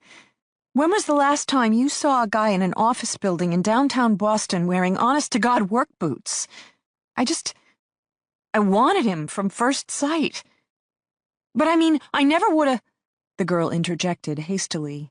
He was a client, and it was just business, and I saw his wedding band. Not to mention part of the ticket snafu was he wanted to return on Thursday night so he could have a 3-day weekend with his family. Then he got to talking about his wife and daughter. He gushed, actually beamed with pride. It was so clear he loved them so much. I couldn't help thinking. She sounded wistful. I just thought, God, why can't I meet a guy like that? Tessa didn't say anything. Kate looked up at her. "Are you married?" the girl asked. "No." "You ever go to the clubs? You know, go out drinking and dancing, hoping to meet a cute guy?" "Can't say it's come up." "Don't bother. The clubs, the bars, they're filled with assholes. Petty, self-centered drunks who won't remember your name in the morning. Trust me on this one." "Okay." Justin, he was different from all that. A nice guy. When I spoke, he listened. He even looked into my eyes, you know, instead of staring at my chest the whole time. And yet... "Lunch," Kate whispered. "It started one day at lunch. I was heading out of the building, and there he was, and he just kind of said, 'Want to do lunch?' And I said yes. It sounded so innocent. But I knew. I just looked at him and I knew.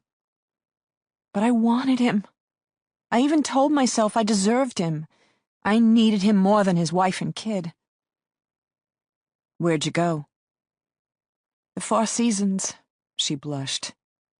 He, went right up to the front desk, got a room key, and up we went. "Room service," he said. "We'd order room service." But we never did. "Sounds like a pro," Tessa stated dryly. "No. I mean, he said I was his first. He'd never cheated on his wife before. Wasn't that kind of guy. But there was something about me." "You were special." "Exactly." Tessa stared at the girl, gaze hard. After another moment, Kate flushed again, looked away. "Yeah, there were probably others," the girl said, tapping her cigarette. "Stupid thing is, I expect that kind of bullshit in the boss scene. You know, they're feeding you lines, you got your guard up, your armor on. Then I came to work, sat at my own desk, and yeah, he totally reeled me in, hook, line, and sinker. I believed every word he said, because I wanted it to be special, something other than the slutty travel agent stealing away with the big boss guy for lunchtime quickies." The girl's voice broke off bitterly. She gave up on her cigarette, her arms wrapped tightly around her waist, that whole armor thing, except it was too late. "How long did it go on?" "Couple months."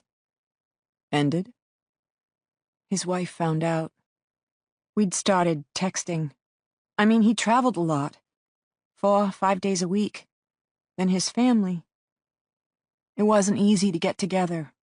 I imagine his wife felt like she got the leftovers of his attention once his work commitment was done. But I was one rung even below that. I got the leftovers of the leftovers. The whole affair. It wasn't what I thought it would be." "He ever fly you out to meet him?" "Maybe. A couple of times." "Define couple." 5 or 6 times, in the beginning." "Definitely you were one rung above leftovers then."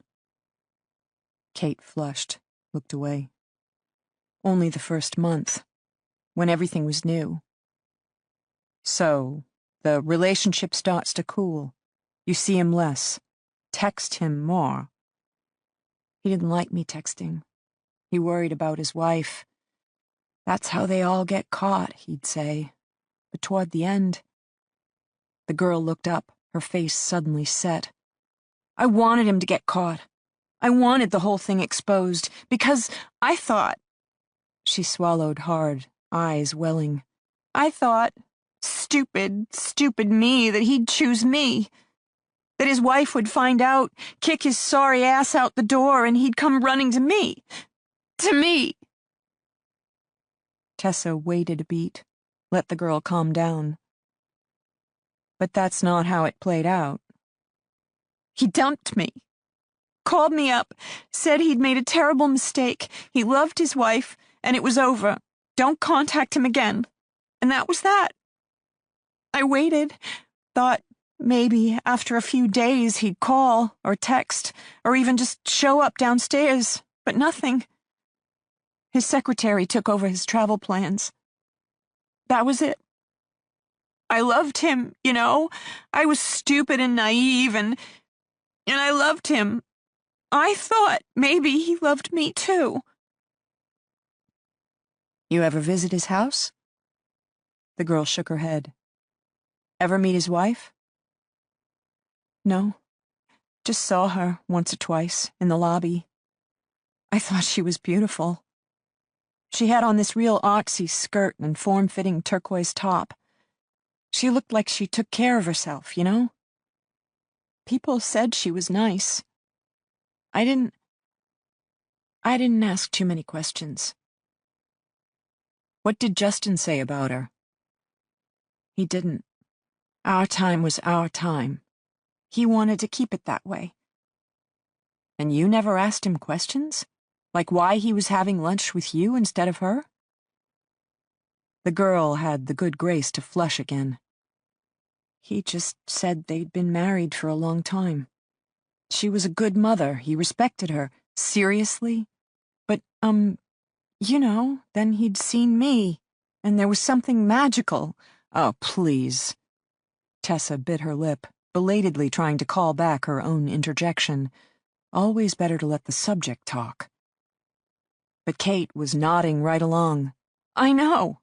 I look back at it now, and I was so unbelievably stupid. I knew. I think I always knew. But he was just so attractive, and he had this way.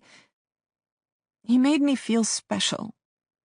As long as I didn't think about it too much, of course, but for those moments when we were together.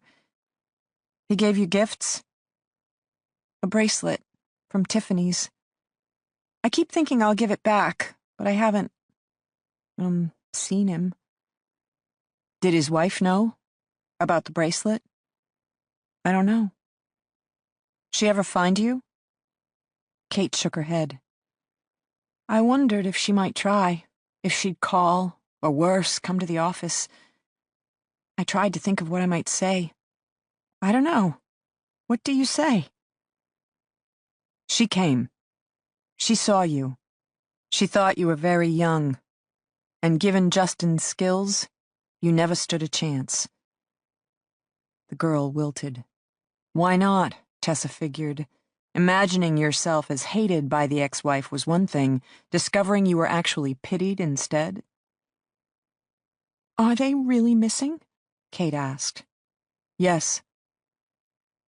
I don't know anything about that. I mean, I haven't even seen Justin for weeks, and I never spoke to his wife. I guess I figured they were working things out. I mean, when Justin ended it with me, he ended it. Just like that. He loved his wife, and he wasn't coming back. And you let him go? Tessa pressed. No notes slipped under his windshield wiper? Calls to his private line? Visits to his job sites? Oh, I called. Third time he even answered. Told me very firmly, like a father, that I was not to bother him again. That his decision was made and his family came first, and he knew he'd been selfish, and now he needed to work on the irreparable harm he'd caused to his loving wife, blah, blah, blah. The girl broke off suddenly, flushing as if she understood how callous she sounded. She added heatedly, He said if I was struggling this much with the end of our relationship, maybe it would be better if I sought a new place of employment. Well, I got that message loud and clear. He was threatening to get me fired. I haven't finished college yet. You know how many jobs I can't get out there? I need this one. Trust me, I got the message just fine. I let him go, and that was it. Tessa studied the young travel agent. She seemed sincere enough, and yet the girl's recollections seemed to rely a lot on simply knowing things. She'd known Justin had wanted her. She'd known he was trying to get her fired. Made Tessa wonder just how much she should trust the knowings of a 21-year-old girl, especially one who was apparently learning many of life's lessons the hard way. One last question, Tessa said. Justin never spoke of his family when you were together, but how about work? Any construction jobs he was worried about, either current or in the pipeline? Kate shook her head. We didn't have much time together, remember? Let's just say we didn't waste it talking. You know you're better off without him. That's what I keep telling myself. The girl dropped her cigarette, ground it out with her foot. If you don't mind, I should head back. Like I said, I need this job. Tessa nodded, glanced at her watch. They'd been talking longer than she'd expected. Kate's absence would be noted, not to mention that Tessa was now 5 minutes late for her first Denbe construction meeting. She grabbed the handle of the office building's back door, about to re-enter, when it came to her. The oldest trick in the book. The lie of omission. She turned around, studied the young travel agent carefully. Hey, Kate, you said you never met Justin's wife, but what about his daughter? Chapter 18. The prison's kitchen was huge. A commercial space filled with stacked ovens, bakery-quality mixers, and endless miles of stainless steel counters. The kind of kitchen meant to serve hundreds of people in an overcrowded cafeteria. It was fully stocked with pots, pans, bakeware, mixing utensils, measuring cups, etc., though it appeared Z and his crew had replaced the knives with plastic utensils. Our first test, the team leader informed us. If we wanted to eat, we would cook. Enough for all 6 of us. Z cut the zip ties binding our wrists, allowing the 3 of us to stand together, unrestrained, for the first time since this ordeal had begun. While the knives had been removed, the kitchen still held cast-iron skillets, graters, peelers, rolling pins, plenty of options for violence if we felt motivated enough. Z stated this directly, standing loosely before us, his back to a rolling stainless steel island. He had the taser stuck in a leather holster around his waist. Other objects protruded in discreet black leather pouches attached to his belt. I had a feeling we didn't want to know what was in those other pouches.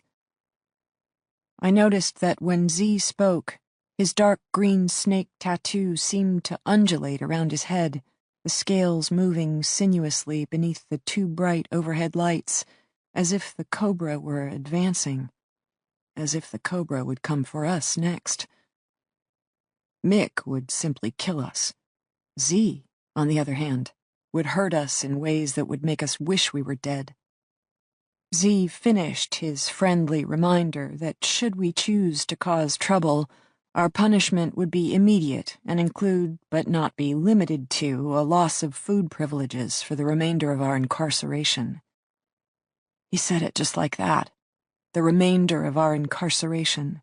As if we were somehow serving hard time, maybe life without parole. I felt like giggling, but I didn't. The commandos had procured supplies. Not much in the way of fresh produce, again because we were serving a life sentence, but an impressive array of canned foods, bagged lentils, and dry goods, enough to fill several long shelves in the 12-foot by 12-foot walk-in pantry. I tried not to think about how much food was present, how long this supply could conceivably last, and what that might say about our kidnappers' plans, as I worked my way through the pantry, trying to assemble enough ingredients for a credible dinner. For our first night of gourmet prison dining, I went with pasta with tomato sauce. We had plenty of cans of crushed tomatoes, olive oil, dried herbs, and garlic cloves. I added a jar of olives, a jar of pearl onions, then canned carrots and baby corn to the stack on the stainless steel island. Without fresh produce, we were reduced to a diet of processed vegetables, terrible in taste, nearly deadly in sodium content. Not much I could do about salt levels, but incorporating items such as carrots and corn into a marinara sauce would help supplement the nutritional content without totally sacrificing edibility.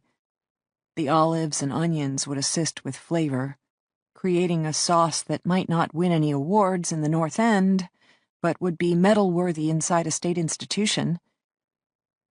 Z seemed intrigued that I would know such things.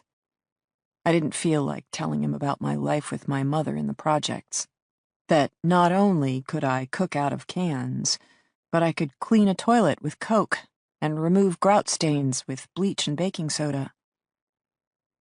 Justin was put to work preparing 2 pounds of pasta. My husband could cook. Very well, in fact, if there was a grill involved and some choice-cut fillets. But for now, he tended spaghetti while Ashlyn and I assembled the sauce. My daughter went to work opening cans, then diced up mushy carrots and slippery onions with a plastic knife.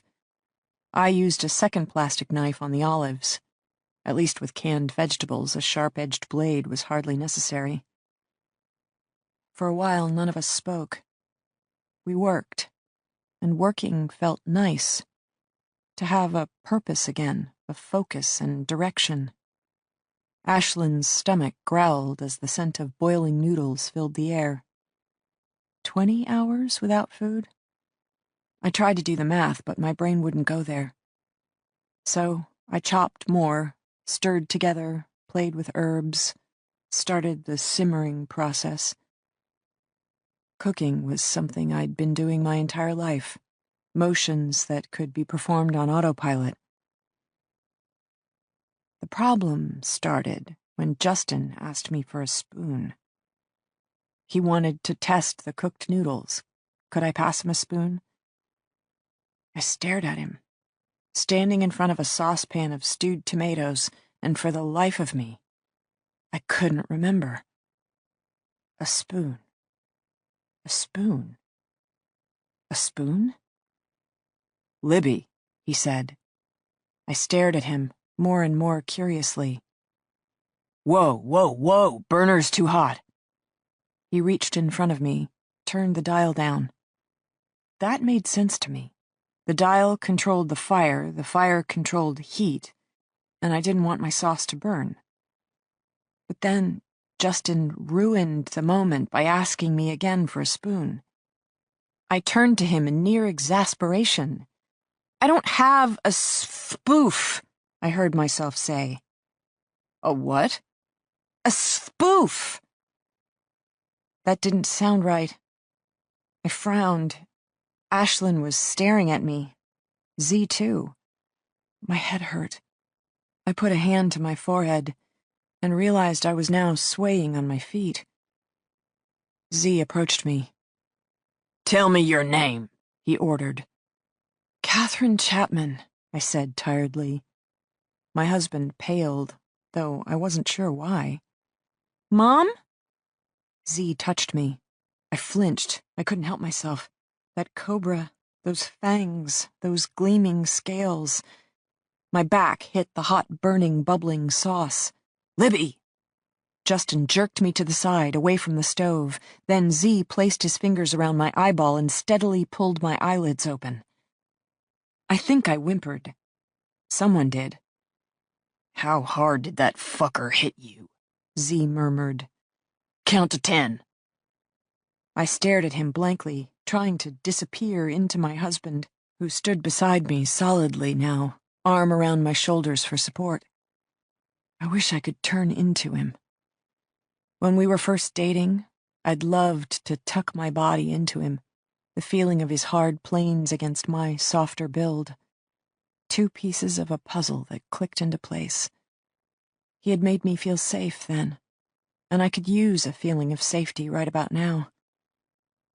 His fingertips curled around my shoulder, a subtle squeeze of reassurance, and I felt the weight of his earlier promise. He would keep Ashlyn and me safe. He had sworn it. 1, 2, Z prodded. 8, I whispered. "Ah, crap." Z stepped back, looked at Justin. "I think your wife has a concussion." "I think your psycho gave it to her. Can't you control your own men?" "Apparently no more than you can control your own family." "No matter. Radar's a crack medic. He can handle her." Z made a motion with his hand toward the camera in the ceiling. An electronic eye to go with the snake's eye, I thought, feeling my mind spiral further away. Justin led me to a stool, telling Ashlyn to please stir the sauce. Then he left me, and I was once more all alone, watching the overhead lights bounce crazily off miles and miles of stainless steel. And I was going to be sick, except what was the point? In the past 24 hours, I had thrown up way more than I'd taken in. I tried to explain that to my churning, twisting stomach as I sat and watched my husband lift the heavy pot of pasta off the stove, carry it to the sink, and dump it into a colander. Then Ashlyn, voice sounding stilted, said the sauce was done, except she was staring at me, not the sauce at all, and in her eyes I saw worry and anger and fear, and that made my head ache more. I didn't want my child worried and angry and afraid. I was supposed to take care of her, wasn't I? Justin and I against the world. Justin clicked off the burner, and Radar walked through the kitchen doors. He looked me up and down, seemed to study my eyes, then nodded to himself. Can you walk? He asked. Spoof, I said. Excellent. I'll help you get there. We'll all go, Justin started. You will sit, Z instructed firmly. Your daughter will sit. Eat. Last chance you're gonna get. Radar, tend to business. The kid put his shoulder under my arm, helped me to standing. I only swayed once, then the world righted itself. Walking wasn't so hard. No need to think. Just place one foot after the other. Except my footsteps carried me away from my family. I felt like I should say something, try to communicate some message of hope, reassurance, or maybe even love. It shouldn't be too hard, should it? On this eve of our lives falling apart, shouldn't I be able to call out across the void, I love you, I'm sorry, I love you, forgive me? I left my husband and daughter sitting at the stainless steel counter. And, as so often was the case these days, none of us said a word. If the mothballed prison had an impressive commercial-grade kitchen, the infirmary was equally state-of-the-art. Radar led me straight into an exam room, complete with stainless steel sink and locked drawers filled with all sorts of interesting equipment. The bed appeared bolted to the floor. Maybe so you didn't float away. Radar checked my pulse, my blood pressure, then shone a pinpoint light straight into my eyeballs. I bit my lower lip to keep from screaming in pain. Next, he started to inspect my skull with his fingers, working them through my unkempt, uncombed, dirty blonde hair. I felt self-conscious until his fingers landed on a spot behind my ear. This time, I did cry out, and he hastily withdrew his hands. Could be concussion, he muttered. Could be contusion, could be straight-line fracture. Do you know what the Glasgow coma score is? I didn't answer. He mostly seemed to be talking to himself. I'd put you at a 10, which is better than an 8, but still. You need a CT scan. Toys here aren't quite that fancy, but we can start with a basic X-ray. New room. Definitely not walking so well now. Sweating. I could feel my pulse starting to flutter. Pain, agitation, distress.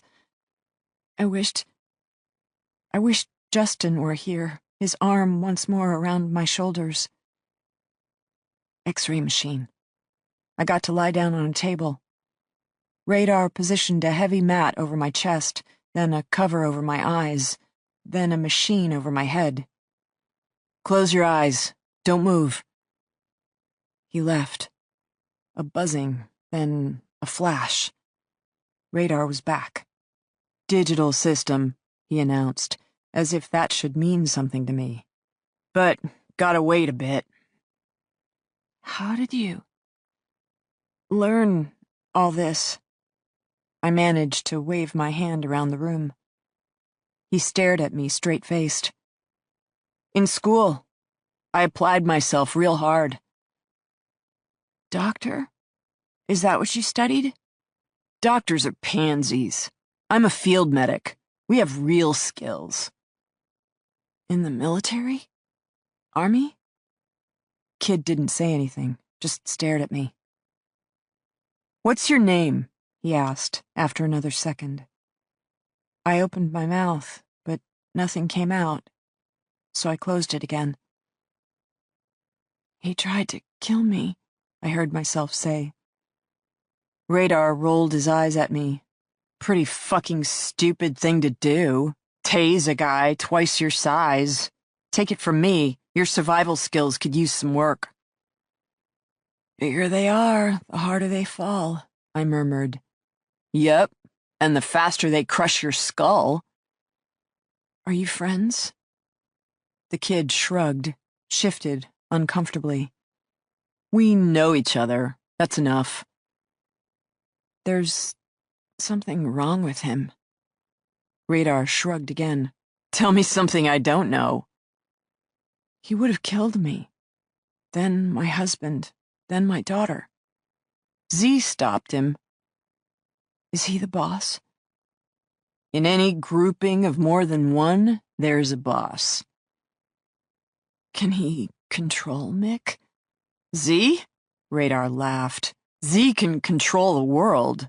Question is, does he want to? I think I'm going to vomit now. Now see, you tell that to a real doctor, they run away. I, on the other hand, already have a bag. The kid held up a plastic grocery bag. I rolled slightly to the side and threw up a small stream of water. Then I dry heaved. Then I fell back, holding my aching stomach. Radar wasn't impressed. You need to drink. Look at your skin. He pinched the back of my hand, then shook his head. Already dehydrated. What do you think, you're on a pleasure cruise? First rule of thumb in an adverse situation, tend to your own health. You need fluids. You need food. I need my purse. I whispered the words without thinking, already licking at my cracked lips. Can't, the kid said levelly. No Vicodin as long as you have a head injury. How did you? Some people limit themselves to going through life using all 5 senses. Then there are guys like me. Prescription painkillers, right? Ritzy housewife from Back Bay. No way you're hitting the hard drugs yet. That would imply a real problem. But popping Percocet, oxycodone, pills prescribed by your own doctor, that's not so bad, right? Meaning you're going on 24 hours without a hit. Bet you're really tired right now. Just barely hanging on, like the world is an ocean dragging you under. You know you need to pull it together, focus for the sake of your family, but of course you can't. You're suffering from depression, abdominal cramping, agitation, constipation, and nausea. Oh yeah, and now a knock on the head. But other than that, sure, you got your shit together. I didn't answer. He spread his hands. Might as well tell me everything. Just you and me here, and at the rate you're going, we're going to have a lot of quality time together. More you tell me, more I can maybe help. 'Cause you're kind of useless right now, FYI. Water, I said. He crossed to the sink and poured a little in a plastic cup. I used the first sip to rinse my mouth, then spit in the puke pouch. I thought Radar looked like his TV namesake. Too young to sound so old. Too fresh-faced to appear so cynical. But then I thought of Z, and I thought of Mick, and I wondered how innocent he could really be while hanging with the likes of them. 10, I said. I try to limit myself to 10 a day. Or 15. Oxycodone or Percocet? Hydrocodone. It's for my neck. I said the words straight-faced. He didn't correct me. Dosage? 10 milligrams. That's the opiate dosage. So you're taking at least another 500 milligrams of acetaminophen per pill, times 8. How long? Couple months. Stomach bleeding? It hurts. When you drink alcohol? Hurts more. Radar looked at me. So you take another pill? If I could just... My purse. Radar shook his head at me. You live in that house. You got a husband, a pretty daughter. Seriously, what the hell are you escaping from? Maybe you need to spend more time in the slums, or hell, military barracks. That'll teach you a thing or two. He got up, left the room. Probably had to check the x-rays, or maybe I disgusted him that much. I didn't bother to correct him, to tell him I had once lived on the other side of the tracks, and yes, I understood the advantages of my new and improved station in life. Maybe I was a romantic, however. I'd never wanted the big house, the Back Bay address. I'd just wanted my husband. Except that wasn't entirely the truth either. From the moment I'd taken that first pill. Once upon a time, I'd lost my father, and then, still too soon, I'd lost my mother. And I had borne it. I'd been strong. Until that day, realizing I was going to lose my husband, hearing him whisper the truth about his affair with another woman, realizing that this family, too, was doomed to self-destruct.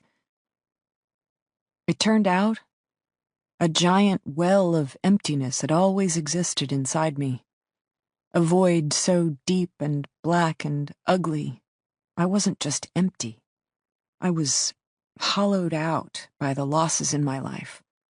Until there were days I didn't dare go outside because I worried the wind would blow me away. The pills became my anchor. And sometimes, knowing something isn't right still doesn't change anything. You are who you are. You need what you need. You do what you do. I wondered if Justin told himself the same when he was having sex with that girl. I wondered if afterward he felt as guilty as I did, while still knowing he was going to do it again. And again. And again. I had thought love would make us better people. I was mistaken. Now, I curled up in a ball, trying to ease the cramps in my stomach, while closing my eyes against the ache in my head. Door opened. I didn't open my eyes, just waited for Radar to make his pronouncement. Would the patient live or die? Instead, a hoarse voice whispered in my ear. I'm gonna kill you, pretty white bitch. But first, I'm totally gonna fuck your daughter. You can hide down here as long as you want. I got time. I got patience. I got a whole prison with 342 places where I can jump out and yell boo. I didn't move. Just lay there, as if I were sleeping. Mick departed. Radar re-entered, informed me I had a concussion, told me I needed to rest, drink more fluids, and bone up on omega-3s, building blocks of the brain. He handed me 2 fish oil capsules, then said he would return me to my family, who would monitor me overnight. I said nothing, just accepted the gel capsules, then the support of his arm as we made our way slowly down the corridor. I could tell from the smell when we neared the kitchen. What had Radar said? The first rule of thumb? Tend to your health. Could I eat a little dinner? Radar eyed me dubiously. Maybe plain pasta, something simple. He shrugged, as if to say it would be my problem later. I accepted that, A lot of things, it seemed, would be my problem later. But now I had to pull it together. Find some way to get myself to stop drowning and start swimming. To think of my husband and daughter and put their safety first. Justin had sworn to protect Ashlyn and me, but I already doubted he could take on a professionally trained psycho like Mick all alone. We needed to come together. Him, me, and Ashlyn. Hate a little less. Love a little more. Once upon a time, inside one of the most luxurious townhouses in Boston, our family had fallen apart. Now, inside these harsh cinder-block prison walls, we needed to find ourselves again. Because Mick didn't strike me as the kind of killer who made idle threats. And trapped inside this prison, it's not like we could get away. He was the predator. We were the prey. And there was no place left for any of us to run. Chapter 19. Participating in a multi-jurisdictional investigation was a lot like dancing. Unfortunately, Wyatt didn't care for dancing. Never had, never would. Currently, he had Kevin in the car, riding shotgun. When playing with the feds, it never hurt to have a smart guy around, and Kevin was as geeky as the North Country knew how to get. They had instructions to rendezvous with Special Agents Adams and Hawks at the Denbe construction headquarters in downtown Boston. Though it was a Saturday, the FBI had already received permission to start interviews of various company officers and employees. Given that in a missing persons case time was of the essence, no one was arguing. Nicole mentioned a private investigator might be present as well, some corporate security expert retained by Denbe Construction to conduct an independent assessment of the situation. Which is where things got complicated. Not competitive, necessarily, though sometimes that happened as well, but complicated. To say everyone wanted the Denbes recovered safe and sound oversimplified the matter. Denbe Construction wanted them found in the most efficient, i.e. least costly manner possible. The FBI wanted them found in a way that would highlight not only the Bureau as a whole, but advance Nicole's and her partner's careers individually. And Wyatt? Well, hell, he wasn't immune to a little glory. He was already blowing his budget on the search operations. He wouldn't mind coming out of this looking like a good guy. A sheriff's department had to fight for funding just like everyone else. A high-level success went a long way to keeping them operational another year. In other words, a lot of cooks in the kitchen, which could lead to some really great collaboration, or one massive fuck-up. Wyatt's job was never boring. They took 93 into Boston. Sun was long gone, the city lights blazing with full Saturday night glory. In his younger days, Wyatt would head down to Boston to catch a concert, or maybe a Red Sox game. Now, following in the footsteps of most New Hampshireites over 40, he shunned the city entirely. The drive, the traffic, the parking, the crowds. Yep, he'd gotten old, and, mostly, he liked it. Red arrows appeared on the navigation system, trying to illustrate which of the myriad of exits he was supposed to take, but mostly confusing the issue. Kevin did the honors. Being a hockey nerd, he still drove to Boston regularly for the Bruins games. Between the two of them, they managed to find the Denbe Construction Building, underground parking lot, which was useful. They got their ticket, parked the car, then shook out their limbs. They wore their uniforms, tan pants with dark brown stripes, dark brown shirt topped with a light brown tie, county patches and gold badge indicating rank. Duty belts, high-polished boots, tight-brimmed hats. The feds would blend in with the other suits in the room.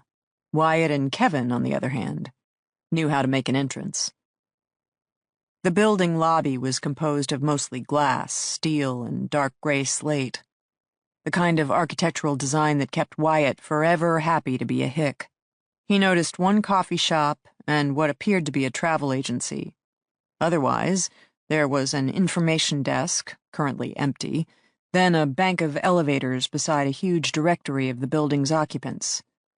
Kevin located Denbe Construction, 12th floor.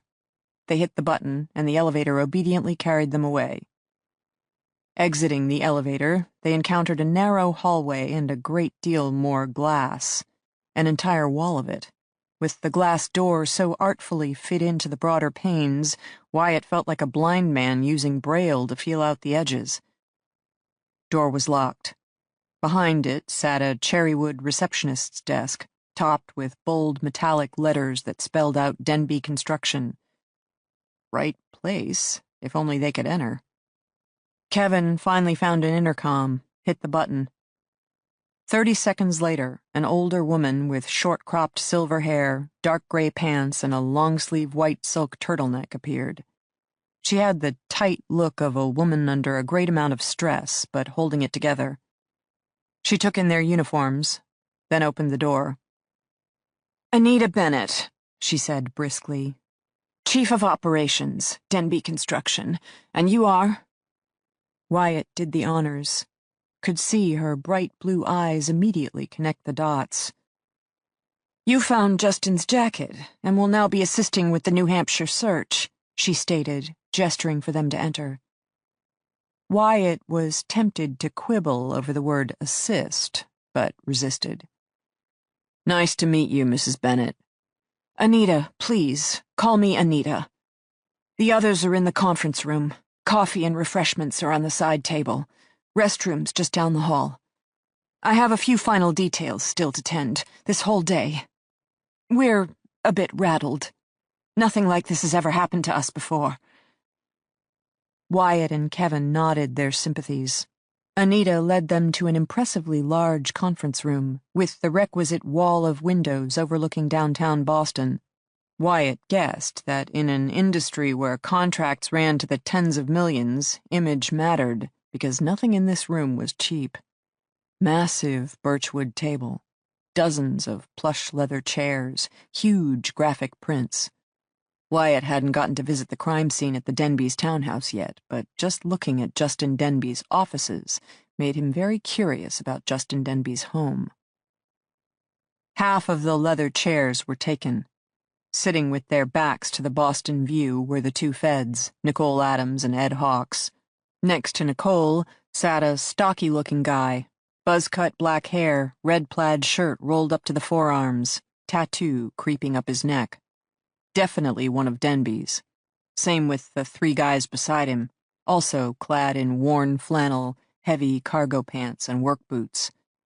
None of them were large, but each of them exuded the kind of inner swagger that came with years of winning bar brawls. Former military, Wyatt would bet his life on it, which he already found interesting. Hadn't realized Denbe employed so many of the military types, guys who would have, say, hands-on experience with tasers.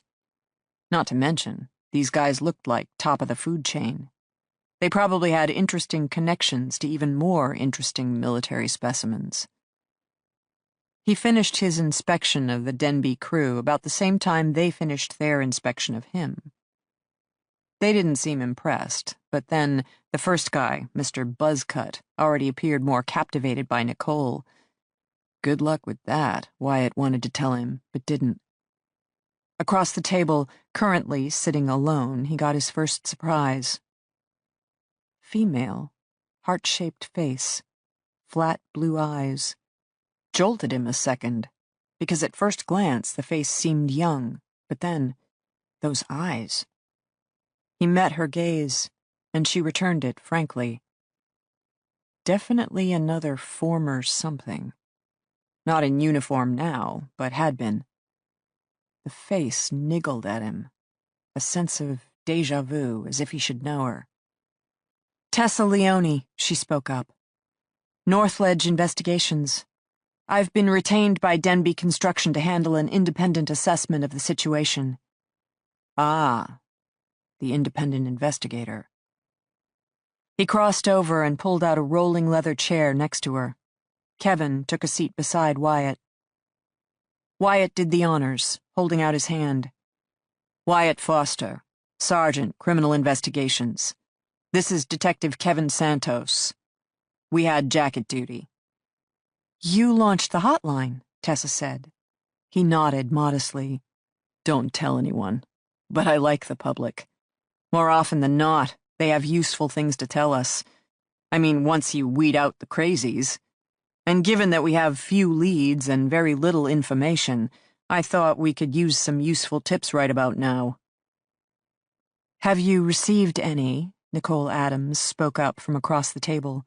"Nah, but we only have the description of the family, and I doubt the kidnappers are parading 3 abductees through public spaces. More useful would be a description of the vehicle." Nicole nodded briskly. "We have agents still canvassing the neighborhood. So far, however, we have more theories on the subject than solid leads." Wyatt was about to ask about the theories when Anita Bennett returned. The hostess of the party, she carried a large stack of spiral-bound photocopies. Company financials, he realized quickly. She handed out the presentation on Denbe construction, and they quickly got down to business. First, introductions. From Denbe Construction, they had Anita Bennett, COO and now acting president, given Justin's disappearance. Wyatt made a mental note. First person to gain from the Denbe's loss, Anita Bennett. Next up, the stocky Lothario, Chris Lopez, chief of construction, who made a point of emphasizing his title while gazing deeply into Special Agent Nicole Adams's very cool, very unimpressed, pale blue eyes. Next to him was a trio Wyatt immediately pegged as the Three Stooges: Jenkins, Pauly, and a guy seriously called Bacon. The core building team, Lopez explained. They worked with Justin. They knew Justin. They had his back. Whatever happened, these were the go-to guys for knocking heads and taking names. Jenkins, who was former Air Force and current structural engineer, actually cracked his knuckles. And yet, he was still more subtle than the Bacon character, who kept stroking a small, rough-hewn metal spoon he wore on a leather cord around his neck. Wyatt translated core building team to mean posse. Justin Denbe had a posse of, apparently, some of the most dangerous, crazily unbalanced former military types Wyatt had ever met, meaning he and the other law enforcement types would have to manage information carefully, as guys like this would definitely go off on their own, violence being their best friend and primary coping mechanism. Mental note 2. Isolate posse, interview each one alone, and do deep background checks. These guys knew things, knew people, probably including the type of people who could abduct a family of 3, no problem. Missing in action was the 4th member of the build team, an architect who was currently on site in California. He'd be on a plane, first thing in the morning, available for interviews by Sunday at 5. Also, the chief financial officer, Ruth Chan, was on vacation in the Bahamas. They were still trying to get word to her of the current situation, as Anita Bennett put it. "Now then," Bennett declared, "we are here for you. I understand you must have questions, and of course we will do everything in our power to make ourselves available to you. As you can see, I have already made a copy of last quarter's financial statements. The head of HR is also on call, ready to line up whichever employee interviews you feel are most appropriate. Right here in this room, we are the ones who work with Justin most closely, and I think I can speak for all of us when I say assisting him is nothing short of a privilege and an honor. Of course, our #1 priority is his safety, as well as the safety of his family. And none of you have heard from Justin or any member of the Denbe family today." Nicole spoke up briskly, assuming her role as lead agent. It seemed like a stupid question, except Wyatt had been in investigations before, where right at this moment, someone raised his or her hand and went, "Wait, dude, did I mention he called me 30 minutes ago?" Today, however, was not one of those cases. Each person around the table shook their head. Has Mr. Denbe mentioned to anyone personal plans, a weekend away with his family? Justin generally made his own travel plans. I took the liberty of checking his computer here at work, and there's nothing on his calendar, Bennett supplied. Has he expressed frustration with a current project, angst over the direction the company is going? A larger pause this time. Then, one by one, each person of the Denbe crew shook his or her head. Wyatt didn't get too excited yet. Group answers were always suspect. A starting point, sure, but what would be more interesting is what they got out of each person individually, when they didn't have to worry about their fellow employees overhearing. "How are the financials?" Wyatt asked, earning a dirty look from Nicole for stealing her thunder. "Bottom line." "We are profitable." Bennett said this a bit stiffly, paused. "But cash flow challenged." Wyatt got that tingling feeling. As Anita Bennett explained it, Denbe's last major build had had some cost overruns, and Denbe had gotten pinged pretty hard. They'd covered the project's net loss out of cash reserves, but that meant they'd entered their current build, some hospital down in Virginia, with no cushion, and, of course, encountered their first cash flow crisis right out of the gate. Big picture good, Bennett went out of her way to emphasize. The hospital was still on track to generate $5 million in profit. Last quarter, however, looked dreadful, and yes, things were tight. But Justin liked tight, she added quickly. For him, money management, which really meant finessing banks and suppliers and subs, was all part of the fun of a major build. If there was one thing he loved even more than negotiating terms, it was renegotiating terms. Definitely not the kind of guy to run from a fight. Wyatt thought that was a very interesting story.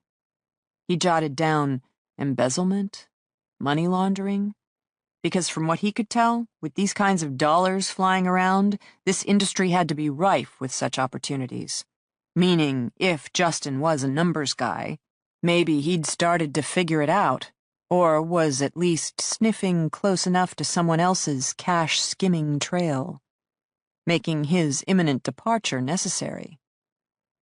Bennett had one last piece of what she considered to be good news. Denbe Construction carried insurance on Justin. Boatloads of it. $10 million in life, but also a $2 million kidnapping policy.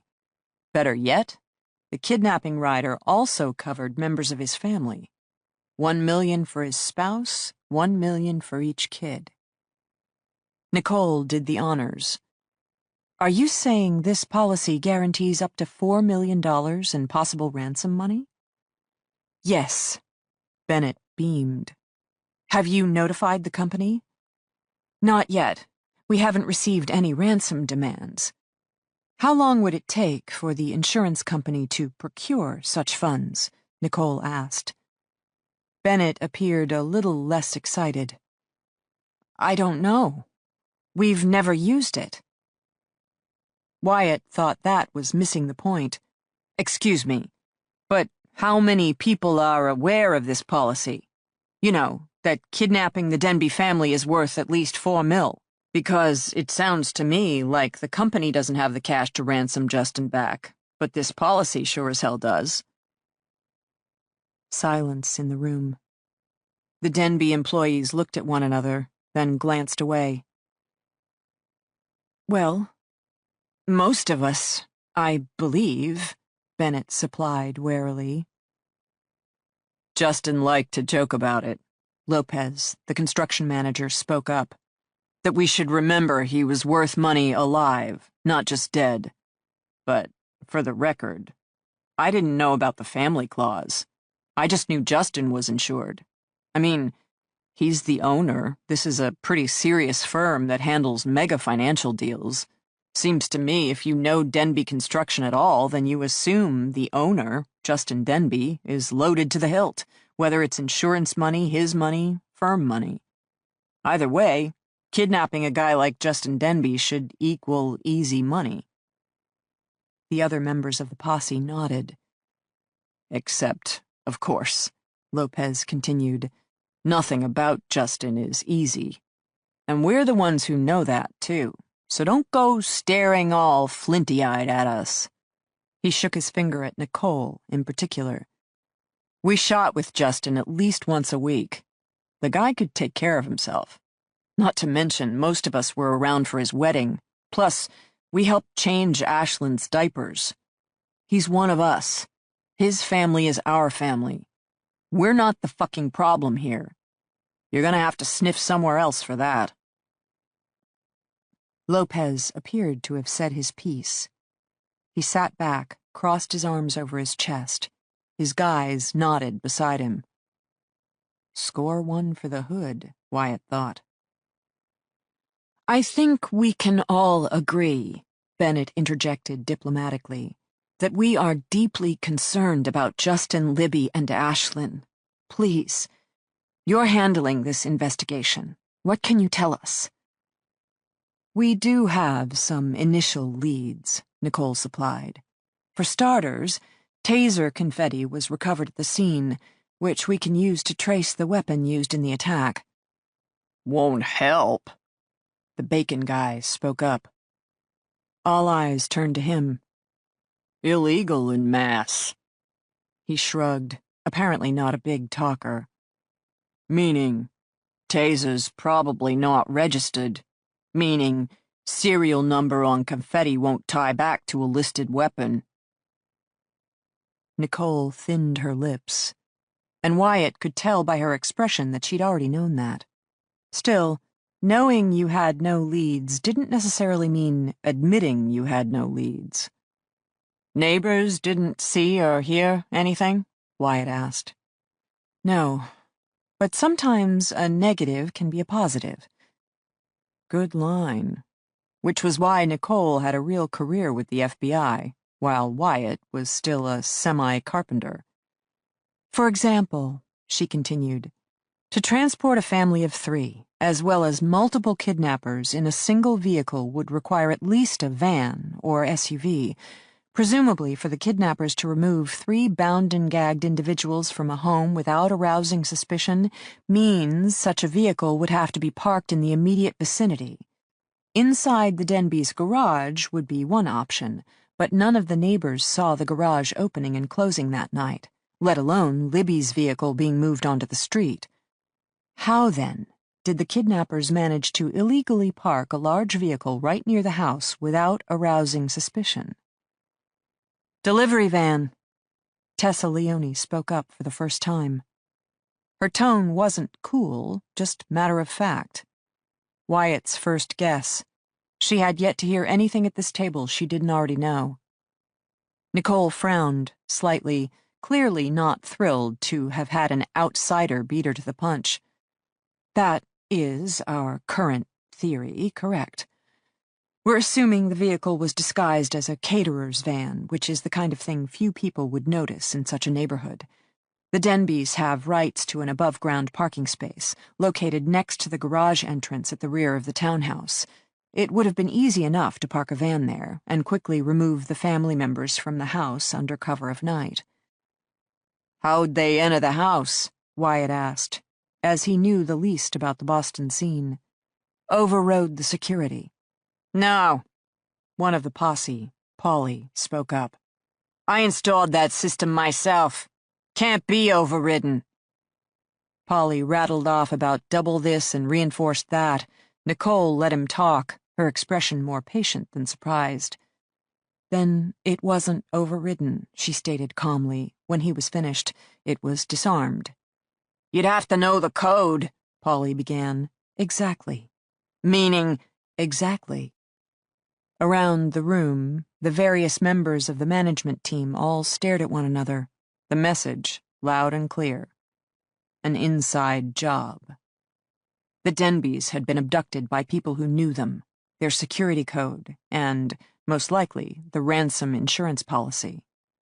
Definitely a friend had masterminded the kidnapping, not a foe. And most likely, given that it was a Denbe employee who'd installed their security system, and the Denbe management team that had approved Justin's insurance policy, It was someone sitting right at this table. Tessa Leone leaned forward, taking the initiative for the first time all meeting. In the event of a divorce between Justin and Libby, what would happen to Denbe Construction? Absolute, immediate uproar from the Denbe contingency. Never. Couldn't happen. How dare she? Wyatt leaned back, crossed his arms over his chest, and took it all in. No doubt about it. 9 p.m. Saturday night. They were finally getting down to business. Yup, his job was never boring. Chapter 20. Dinner didn't make it. I threw up within the first few minutes of returning to the cell.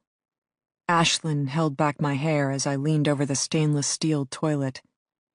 Afterward, I rinsed my mouth with water from the sink, then, given that there were no towels, patted my face dry with the sleeve of my orange jumpsuit. "Are you okay?" Ashlyn whispered. My 15-year-old daughter, who hadn't spoken to me in months, now the epitome of motherly concern. "Just need to rest," I said. "I'll be better by morning." She nodded, though morning seemed a strange concept, locked up in an overbright prison cell. What time was it, anyway? I peered out the far window, the one overlooking the barren dirt outside. The sky was pitch black, meaning this time of year it could be any time after 5 p.m. I felt the hour was probably around 8, maybe 9, but was mostly guessing. The three of us stared at one another, stuck together in a tiny cell, unsure of what to do next. Justin was gazing at me with open concern. Then he caught me staring and quickly smoothed his expression. "We should compare notes, assess what we know," he said briskly. He moved away from the door, toward the left-hand bunk. He winced as he sat down. I couldn't help myself. "How are you feeling?" He waved a hand. "Fine, fine." Watching him closer, I detected the tight set of his jaw, the fine lines creasing the corners of his eyes. He was in pain, definitely. How many hits had he taken with the taser? 6? 8? 12? Enough to cause permanent damage? Maybe Z and his cohorts had fried my husband's spinal cord. God knows Ashlyn and I were sporting decent-sized burns from the taser's contact points. Justin must have nearly a dozen of those, not to mention one extremely overstimulated central nervous system. Of course he hurt. "The front door was locked," Ashlyn spoke up earnestly. I sat down next to her on the lower right-hand bunk. She took my hand, her face pleading with me. "Honest, Mom. I told Dad on the way to dinner. I never touched the system after you two left. I was in my room the whole time, playing games on my iPad and texting Lindsay." I looked at Justin. He'd armed the system when we left. He always did, Mr. Safety and Security. If I thought back hard enough, I could even picture him doing it, his fingers moving quick and sure over the keypad. "Did you hear anything?" I asked softly. My head still throbbed, but if Justin could will his pain away, I could do the same. He was right, after all. We needed to figure out what we were up against. "No." Ashlyn flushed. "I was, going to the bathroom, and this guy, he just appeared in the doorway. It was the larger one, Mick, I guess, and I got scared, and I grabbed hairspray and went after him." "Good girl," Justin spoke up. She flashed a look at him. "I ran for your room, but you weren't there, of course, and I—" Her voice drifted off. She didn't look at either of us, and I realized that, all of a sudden, my daughter was near tears, because she'd needed us, run to our room, and we hadn't been there. Said a lot about our family these days. I squeezed my daughter's hand in silent apology, but wasn't surprised when she pulled back, tucking once more into herself. The younger guy, Radar, showed up, she whispered. And between him and Mick, she glanced up at Justin. I heard you downstairs, the front door opening. I wanted to scream or yell or something, but Mick put his hand over my mouth. I tried, but there wasn't anything. She shrugged, shoulders rounding inside her oversized jumpsuit as she fell quiet. It's all right, Justin reassured her. Nothing you could do. These guys, they're trained, professionals, and they had a plan we never saw coming. What do they want? Ashlyn asked plaintively. Money. I glanced up sharply, a motion that made me wince. Think about it, he said, as if sensing my doubt. They're carrying tasers, not guns, so their goal is to control but not harm. They've tased us, drugged us, bound us. Again, all strategies devised to subdue, but not injure. Until the Mick guy beat the shit out of Mom, Ashlyn muttered. Young lady, Justin began, I don't want to hear that kind of language. She's right, I interjected, already feeling Ashlyn's growing hostility. He beat the shit out of me. Justin scowled at our joint rebellion, which their leader, Z, immediately halted by tasing his own guy. Then he sent you for medical treatment. Again, if their intent is to harm, why would Z care if you have a concussion? Why bother having one of his men tend to you, taking up time and resources? For that matter, why feed us? Because he wants us subdued but unharmed. All the better for demanding ransom, where he'll have to deliver proof of life. Proof of life? Ashlyn asked. As part of the ransom demand, Z will have to prove we're still alive and well. Hence, he went after Mick when Mick attacked your mother. It's not enough to simply ask for money. Z has to prove he really has us, but also we're undamaged enough to be worth wanting back. Hence, your mother can't be in a coma. Kidnapping? Ashlyn murmured. Ransom? Proof of life. She tested out each word, as if trying to determine how such phrases had come to apply in her life. The kitchen is well stocked, I said, my gaze flickering to Justin with unspoken meaning, such as there were enough dry goods in this prison to last weeks, let alone days. Ransom cases can take time, he said evasively, especially given there's an insurance company involved. Ashlyn and I stared at him blankly. He explained that Denbe Construction carried not only a life insurance policy on him, but kidnapping as well. Corporate Insurance 101, he claimed, especially in this day and age when executives traveled to places such as South America and the Middle East, only to disappear in the middle of the night. Except Justin never traveled to any of those places, I thought. But apparently he still had kidnapping insurance, and by extension, Ashlyn and I did as well. Ashlyn perked up. How much are Mom and I worth? Justin hesitated. $1 million each. Cool. Our daughter found this exciting. And you? Don't remember. Couple mil, maybe. Ashlyn rolled her eyes at me. Why are the men always worth more? You don't want to provide too much incentive. Justin spoke, tone still deadly serious. The point of insurance is to cover worst-case scenarios, while not making the insured, say, you or your mother or myself, appear so valuable that you become a target. He looked at me, and once again, wordless communication passed. Such as, while individually our abduction would not earn enough money to significantly compensate a trio of commandos, our family as a whole was worth at least $4 million, possibly more, if the commandos planned on stretching above the policy limit. For example, Perhaps Z figured that if the insurance would kick in $4 million, then the company, Denbe, ought to be good for at least another 2, meaning they'd demand $6 million for our safe return.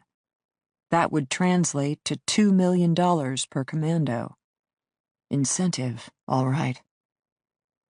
Justin was still staring at me, and in his direct blue eyes, I saw the other piece of the puzzle. The real reason he sat so straight and grim. Whoever had come up with this scheme must know about the insurance, must know us. Factor in what Ashlyn had said, that the front door had been locked, the security system armed, and that meant they also had access to our security codes. Someone we knew. Someone we trusted.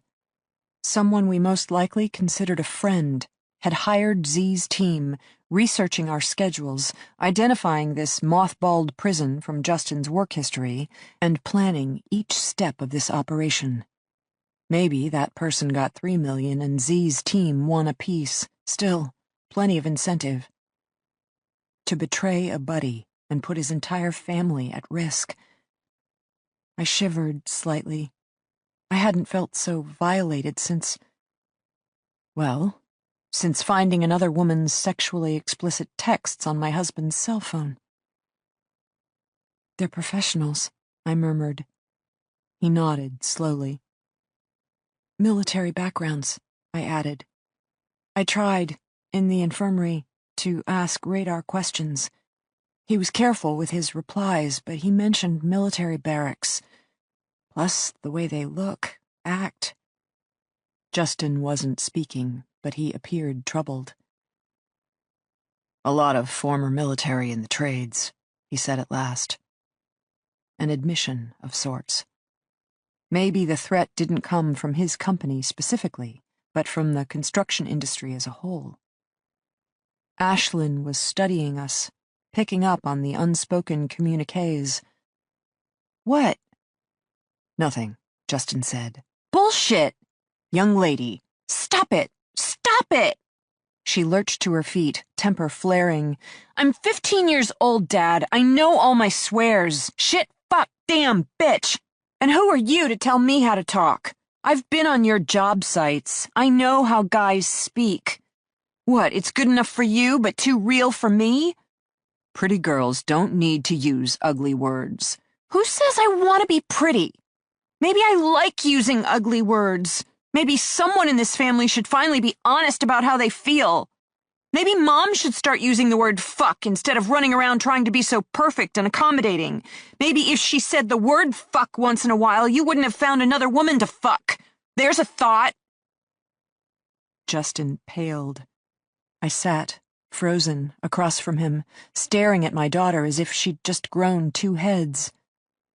Then, Justin reached up and slowly, but firmly, pinched our daughter's lips shut. I do not want to hear that word from your mouth. Not now. Not ever. You might be 15, but I'm still your father, and in this family we have standards.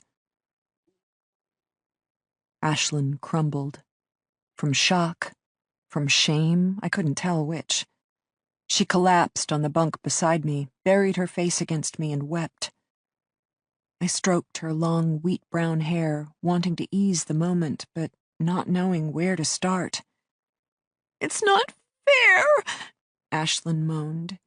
You did everything to make him happy, and for what? Men are pigs! Men are pigs! Men are pigs! The way she said the words gave me a second jolt. A female didn't speak with that much vehemence in defense of another woman's feelings, but in defense of her own. I closed my eyes, wondered what his name was, how long it had been going on, and when we had all drifted so far from one another. Even 9 months ago, I would have sworn we were a solid little family. Sure, Justin's job took its toll, but I would have said that we loved each other, trusted each other, told each other everything. A whole family can't fall apart just like that, even with infidelity. There had to have been cracks, weaknesses in the foundation, but I hadn't seen them, or hadn't wanted to see them. Ashlyn was right about one thing. I did run around trying to be perfect and accommodating. I wanted my husband happy. I wanted my daughter happy. And I hadn't thought that was such a bad thing. Justin still wasn't speaking. He watched me comfort our daughter, and he didn't appear angry anymore as much as hollow. You shouldn't have told her so much, he said, finally, to me. I didn't. I figured it out for myself, Ashlyn interjected. I'm not an idiot, Dad. She pressed her head harder against my shoulder, giving him her back. I continued to stroke her hair. We need to stop fighting, he tried again. Ashlyn sobbed against me. We need. His voice caught. He soldiered on. We need to rest. It's been a long day. But if we just stay calm. They're going to ask for ransom. The company is going to pay it, and then we'll go home. Tomorrow is Sunday, so it'll probably take a few more days. But 2-3 days tops, and this will all be over. We'll be back in our house. Everything will be okay. Ashlyn remained with her head buried against me. So I returned Justin's look, nodding once so he knew that I had heard him. Then, because I just couldn't help it, I smiled at my husband sadly. Poor Justin.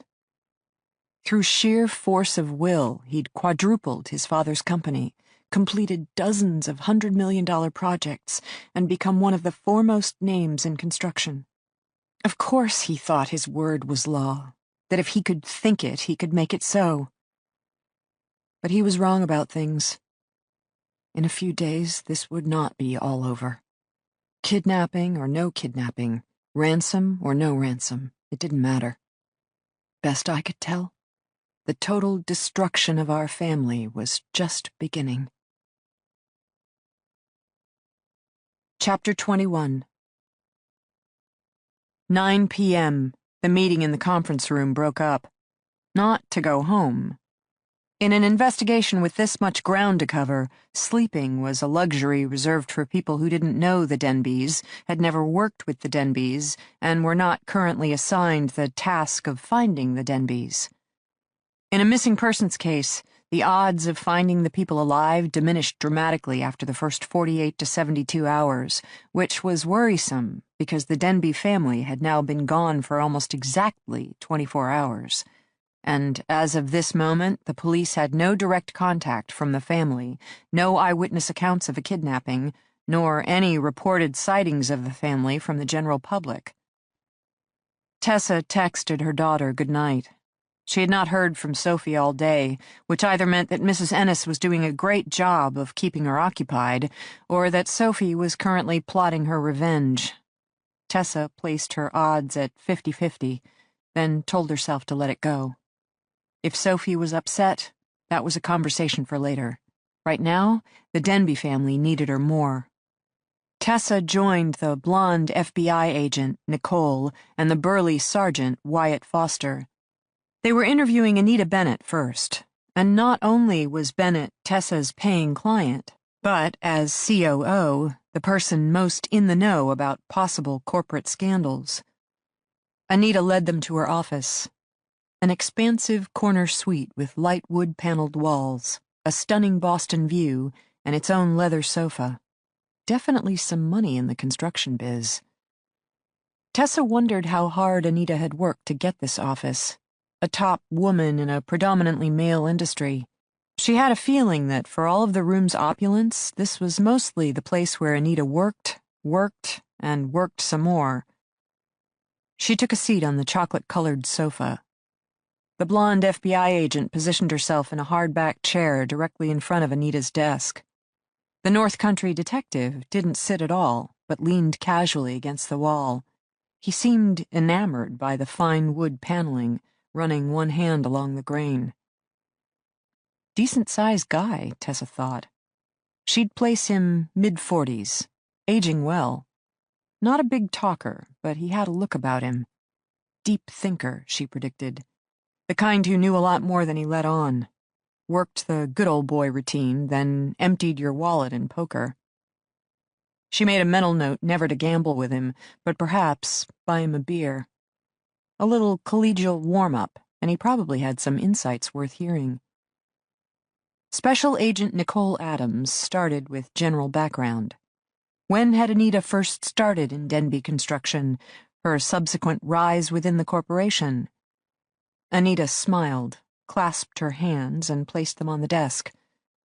Believe it or not, I've been with Denbe 35 years.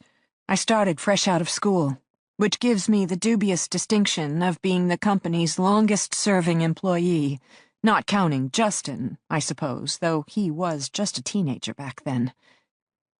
So you worked for Justin's father? Tessa spoke up. That's right. I was Dale's secretary. Business was much smaller then, operated out of an old warehouse in Waltham. But construction is construction. One of those businesses where the more things change, the more they stay the same. You went from secretary to COO? Special Agent Adams quizzed. That's quite a career trajectory. Well, 35 years later. Anita's smile was more wistful now. The good old days. Dale was a hard ass. No doubt about that. Much of Justin's management style still comes from his father. Be the first on site and the last to leave. Demand the most from your employees, but also treat them with respect. Dale was famous for free beer Fridays. The guys would wrap up for the week, then hang out in the warehouse, kicking back with six-packs. You can't do that sort of thing anymore, of course. The liability alone would kill us. But Free Beer Fridays wasn't just about rewarding the crew. It was about bonding, making the employees also feel like part of the family. Justin has continued that tradition in his own style. He and Libby are famous for dinner parties with the crew, Sunday afternoon cookouts.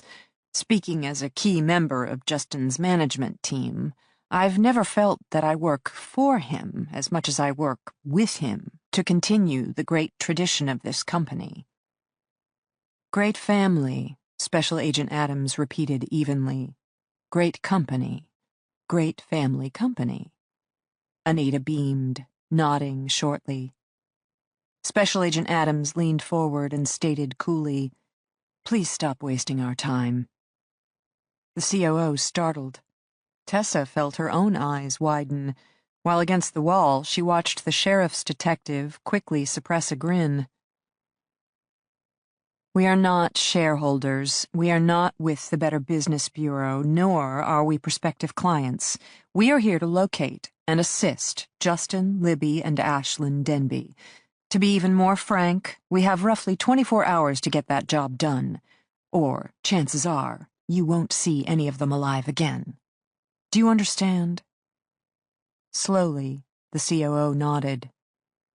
Now, to do our job, Special Agent Adams explained briskly, we require information. Better yet, we need unvarnished truths. To start with, you went from secretary to COO. How do you account for that level of success, especially as a woman succeeding in a predominantly male industry? Anita's lips thinned.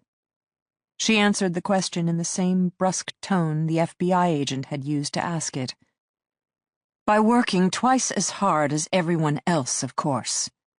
Look, Justin's father was hardly an enlightened male. Dale liked to have a pretty receptionist, and 35 years ago I fit that bill quite nicely. But I was also smart. It didn't take me long to see that Dale needed help with more than answering phones. He was terrible with paperwork, notorious for losing contracts, and a train wreck at account management. I started with arranging his calendar, then took over organizing the entire office. While I was at it, I also started making phone calls, finding vendors who could supply us with cheaper office supplies, then better health insurance, then better workman's comp. Dale might have been a chauvinist pig, but even he realized that he was saving tens of thousands of dollars a year. As I said, honestly, before, Dale was always one to treat his employees with respect. I proved my value, and he promoted me accordingly. By the time he died, I was already running the admin side of things. As Justin grew the company, so did the complexity of our operations. I moved into chief of operations accordingly. Tell us about Justin. When did he take over the company? He was 27 when Dale died. How did his father die? Heart attack. Dropped dead in the office. Dale was a work hard, play hard kind of guy, with the play hard side of the equation including copious amounts of red meat and hard alcohol. Women? Tessa spoke up from the couch. The COO flicked her a glance. For a second, Tessa thought she'd refused to answer, but then, given that Dale himself hardly kept it a secret, Anita said tightly, yes. He maintained a pretty active social life outside his marriage. How'd Justin's mom take it? Tessa asked curiously. Drank a lot. Martinis, mostly. Then would come to the office and scream at Dale over the latest discovery, at which point he'd promise her a new car, or a fur coat, or a trip to the Bahamas to patch things up. You seem to know a lot about the couple's marriage, Special Agent Adams observed. Anita smiled again, but was not amused. Like I said, Dale hardly kept things a secret. I suppose also it's the nature of a family-run business. The employees get to know the family almost as well as the business. Is Justin like his father? Tessa again. Yes and no. Dale groomed Justin. From the time the boy could walk, he was the designated heir to Denbe Construction. Other 16-year-olds went to the beach. The summer I started with Dale, he'd just shipped his son off to work 80-hour weeks with a drywalling firm. Dale believed firmly in hands-on education and learning the trades inside and out. The more you know, he'd say, the less they can rip you off. Justin didn't mind? Special Agent Adams. Best any of us could tell, he loved it. So, yes, from that perspective, Justin is very much like his father. He's a hands-on boss, extremely dedicated and hardworking, which in turn inspires the loyalty of that bunch of reprobates that passes his crew. Anita uttered the term reprobates with a touch of affection, so apparently they had inspired her respect in turn. So he maintained his father's work ethic, Wyatt finally spoke up, pushing away from the wall. That's how he's like his father? Yes. And the ways he isn't? Again, that faint hesitation. Tessa was noticing a trend. Denbe employees seemed very comfortable talking about the business, say, Chris Lopez explaining the business model, or Anita talking about the company's history. But those same insiders suddenly clammed up tight when it came to talking about their boss's personal life. Loyalty? Fear? Or an almost cult-like need to never violate the code of the inner sanctum? Justin's parents hardly had a happy marriage, Anita said at last. Then, when Dale died and Mary learned that he'd left the entire company to Justin, well, she didn't take that very well. In fact, she's never spoken to Justin since. Dale disinherited his wife. Gave it all to his son? Special Agent Adams, frowning. Yes, which she took personally. Except rather than hate Dale, which would have made sense, she took out her rage on Justin, moved to Arizona and cut him out of her life completely. She's never met Libby, let alone her granddaughter.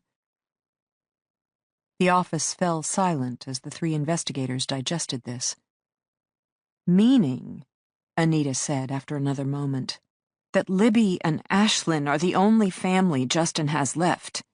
He valued them, maybe even placed them on a pedestal. His daughter, Ashlyn, he worshipped her, brought her to the office, taught her personally how to use power tools. In fact, last I heard, they were taking shooting lessons together. Daddy-daughter day on the firing range, go figure. As for Libby, I've never heard him speak of her except in glowing terms. He took pride in how she arranged their home, her success with her jewelry, then the dinner parties she'd host on his behalf. I always felt that he genuinely loved her, was openly appreciative of how lucky he was to have her, but that's not to say he didn't make mistakes. Anita's gaze was on Tessa now, no doubt recalling her earlier question about the company's future in the event of a divorce. He cheated on Libby. Tessa stated it as a fact, not a question. Yes. You knew? Most of us heard about it eventually. Late spring, early summer. Justin started showing up late at work, looking haggard, not himself. Eventually, the story came out. What did he have to say, Special Agent Adams? He didn't. I mean, certainly I never heard him make excuses.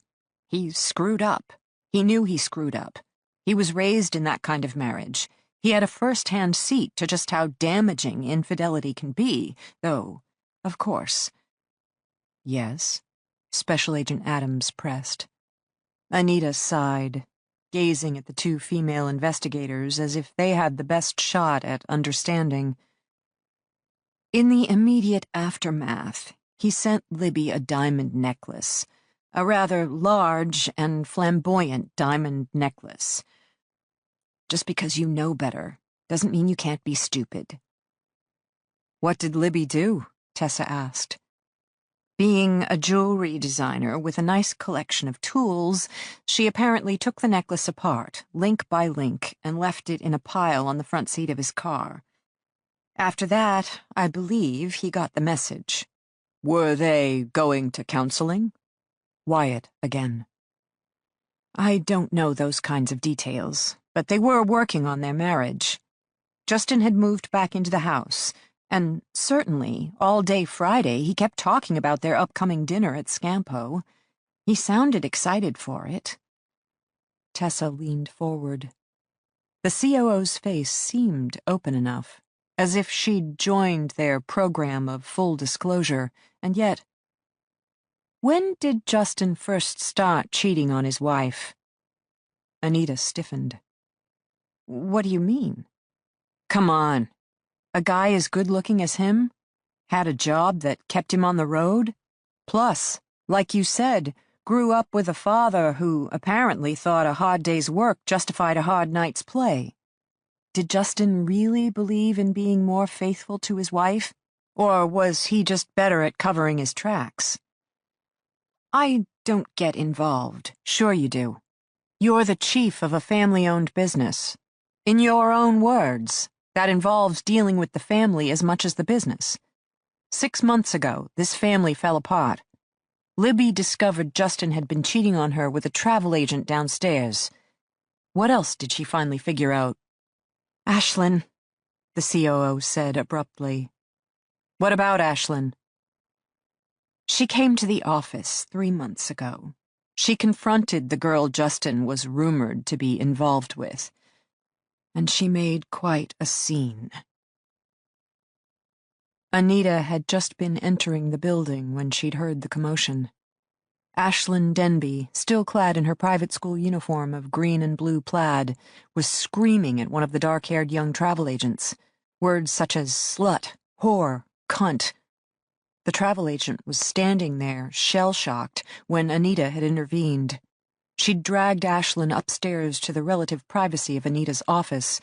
Justin had been out of town on business, thank goodness. Anita had barely gotten the door shut when Ashlyn had burst into tears. She hated travel agents. She hated this building. She hated Denbe Construction. But most of all, she hated her father. All these years preaching honor and loyalty, then he'd gone and cheated on her mother. Now their family was a mess, and her mom was a mess, and it was all his fault. She wished he were dead. Anita sighed heavily. Teenage girls, she murmured. Thank God I have 3 boys instead. What did you do? Asked Special Agent Adams. Informed her of the facts of life.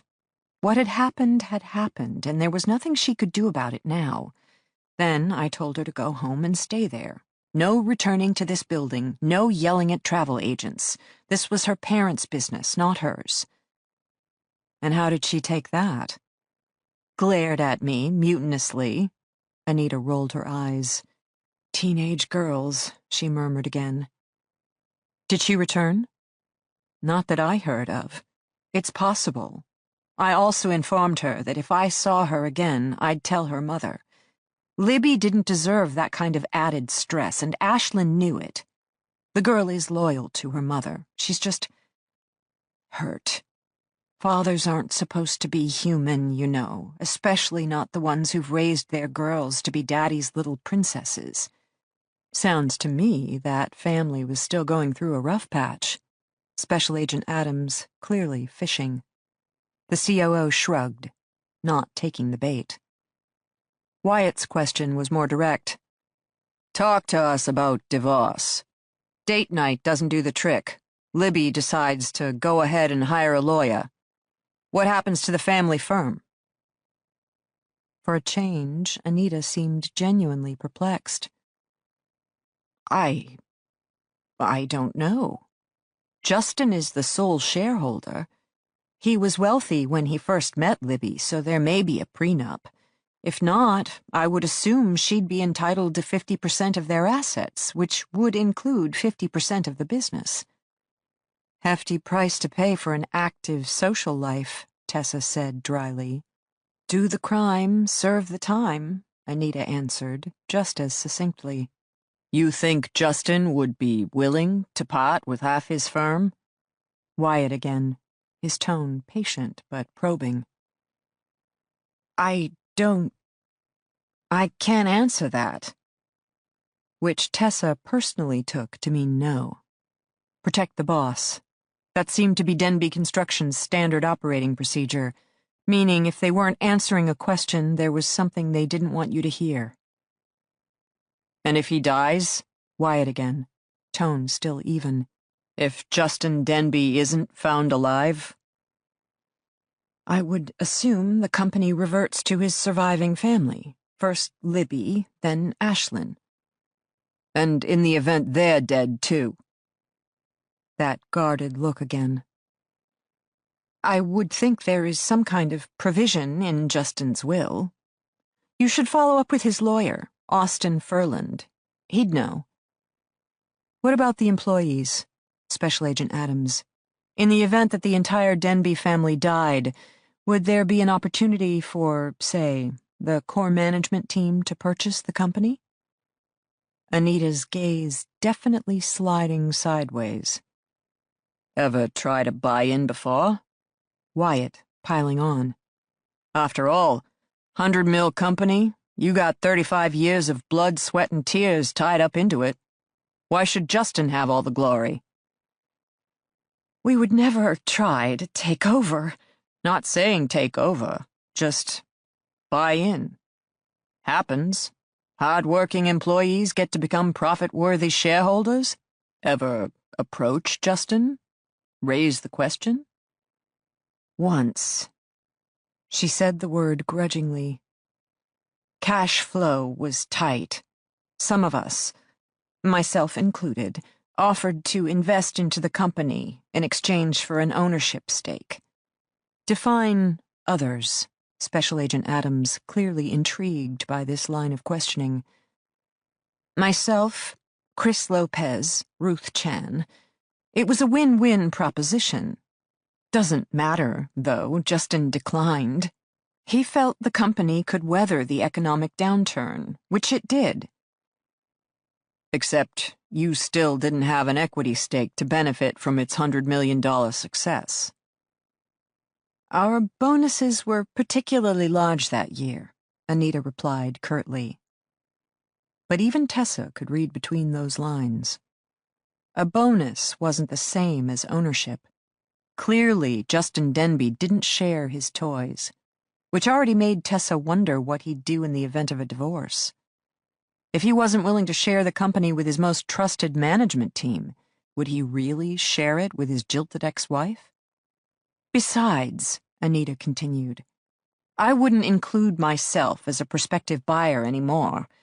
In the last few years, there's been a shift in the industry. We're a design and build firm, and unfortunately for us, the future of institutional construction seems to be companies that can design, build, and operate.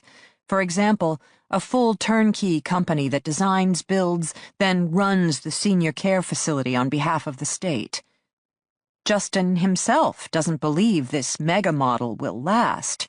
He's convinced that eventually the operating costs of running these facilities will overextend the private firms just as much as it did the government agencies.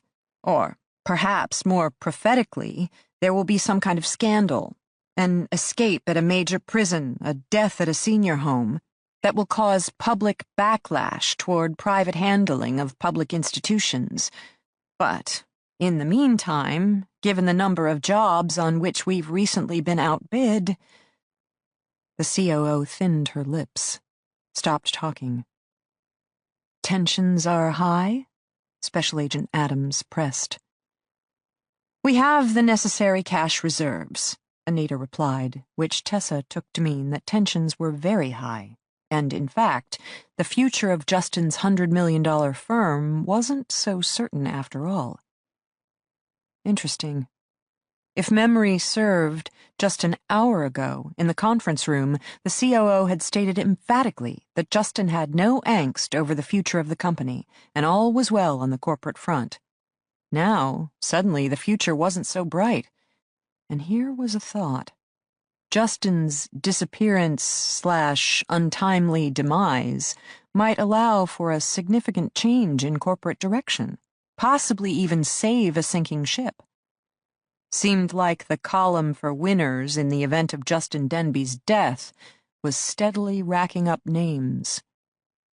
However, Anita said abruptly, as if she'd read Tessa's mind, even if this firm ceased to exist, most people around here would survive just fine.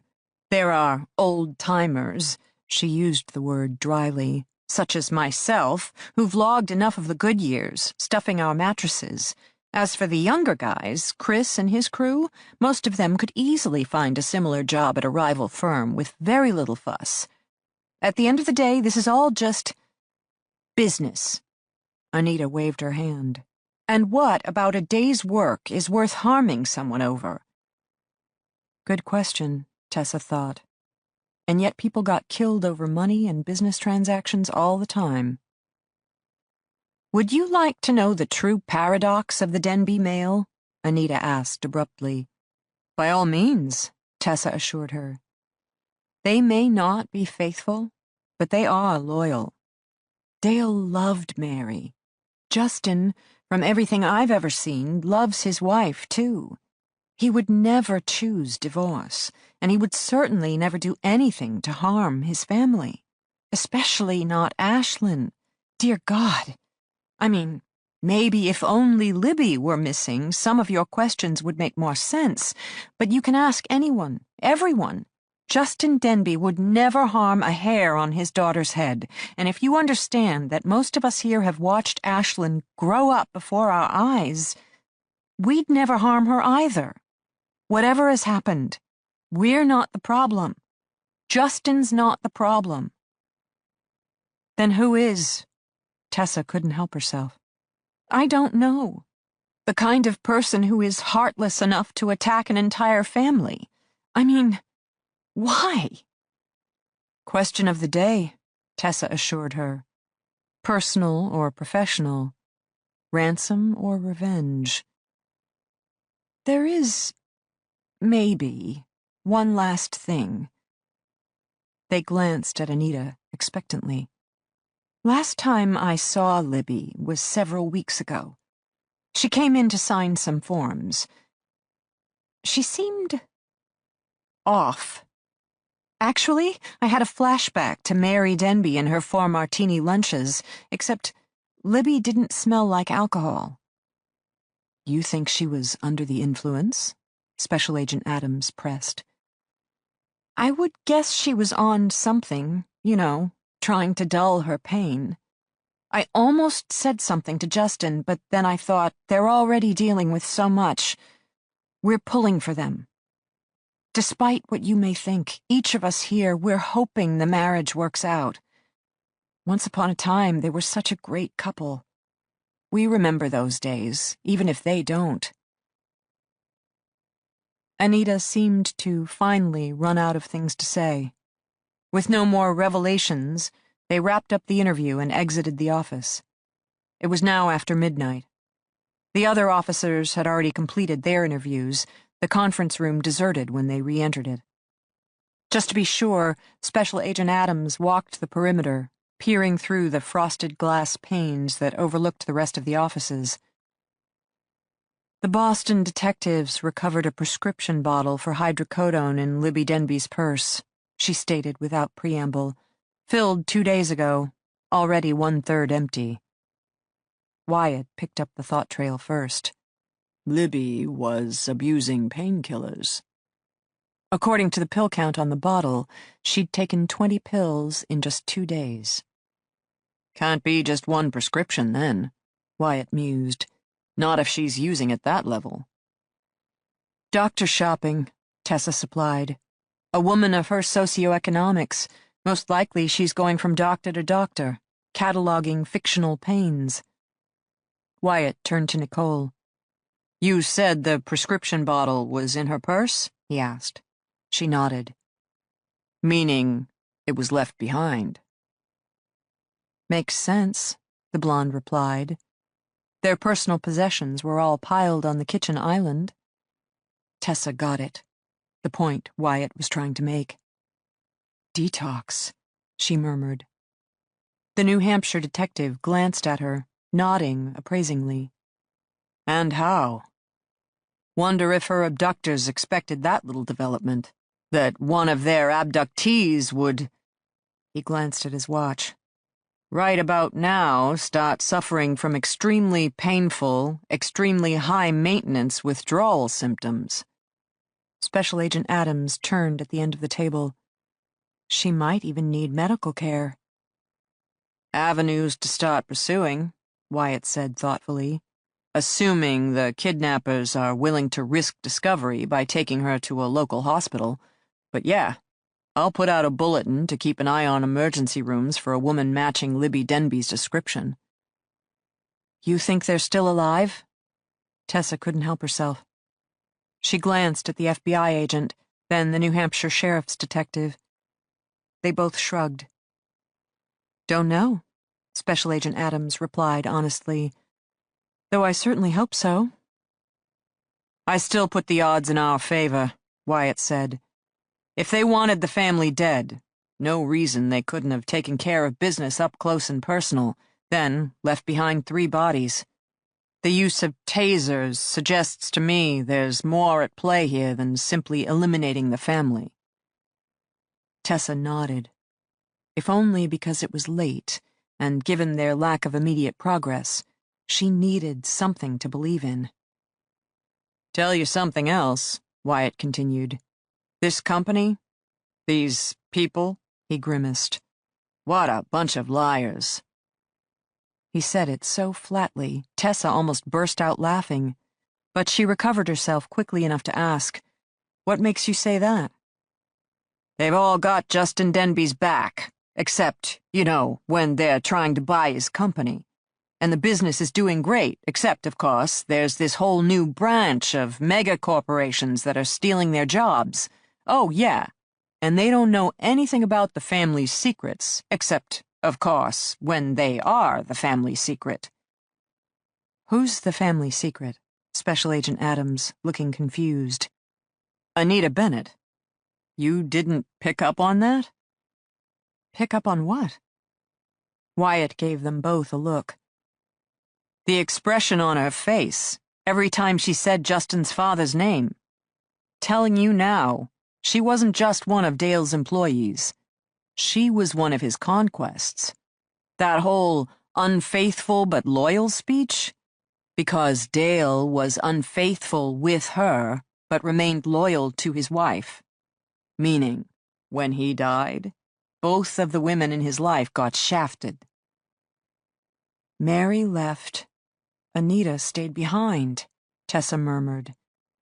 Continuing to rise up the corporate ranks, but 35 years later, still just an employee, never an owner.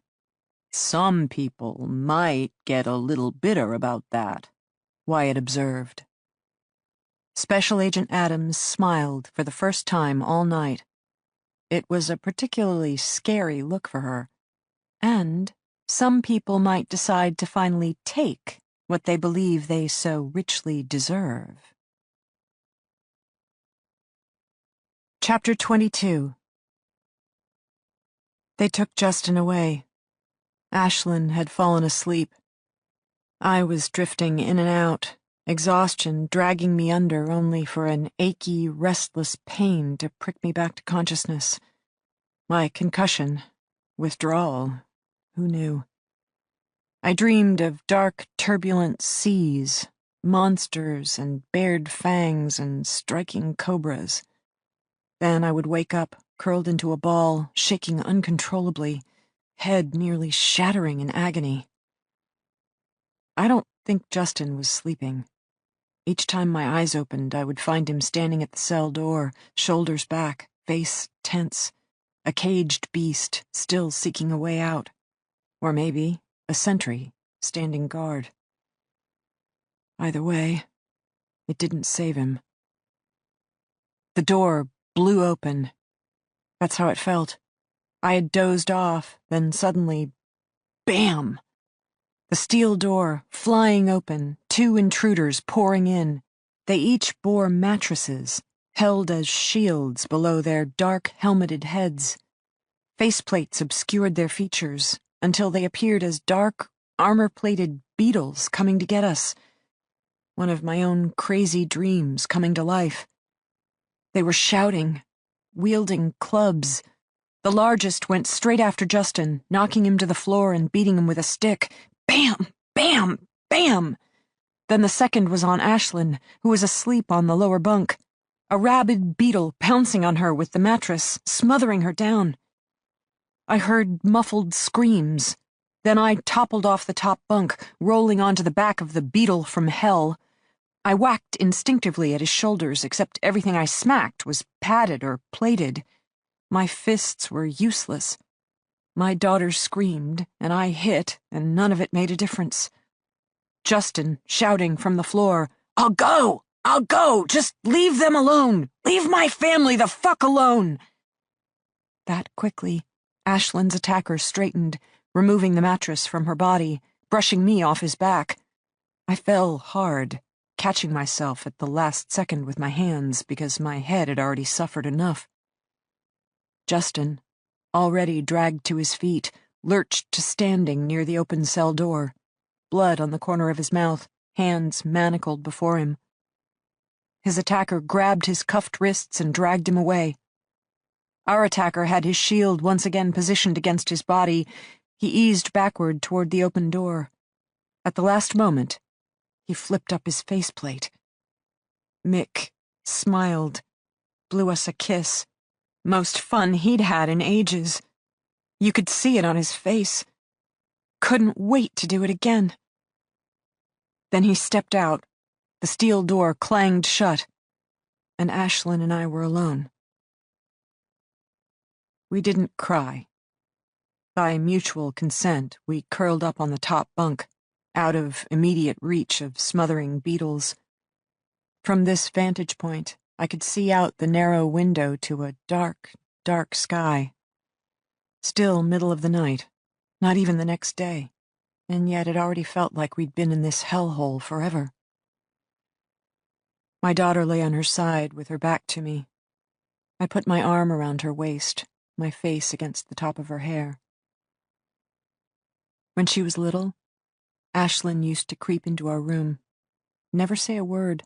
I'd simply open my eyes and find her standing next to my side of the bed, a pale little ghost. I would lift the covers, and she'd crawl in next to me. Our secret, as Justin didn't approve of such things. I never minded, though. Even then, I knew these moments wouldn't last forever. That the first 5 years of my daughter's life, for all of the exhausting sleeplessness, were one of the only times she would truly belong to me. First, she'd learn to crawl, then walk, then run away on her own.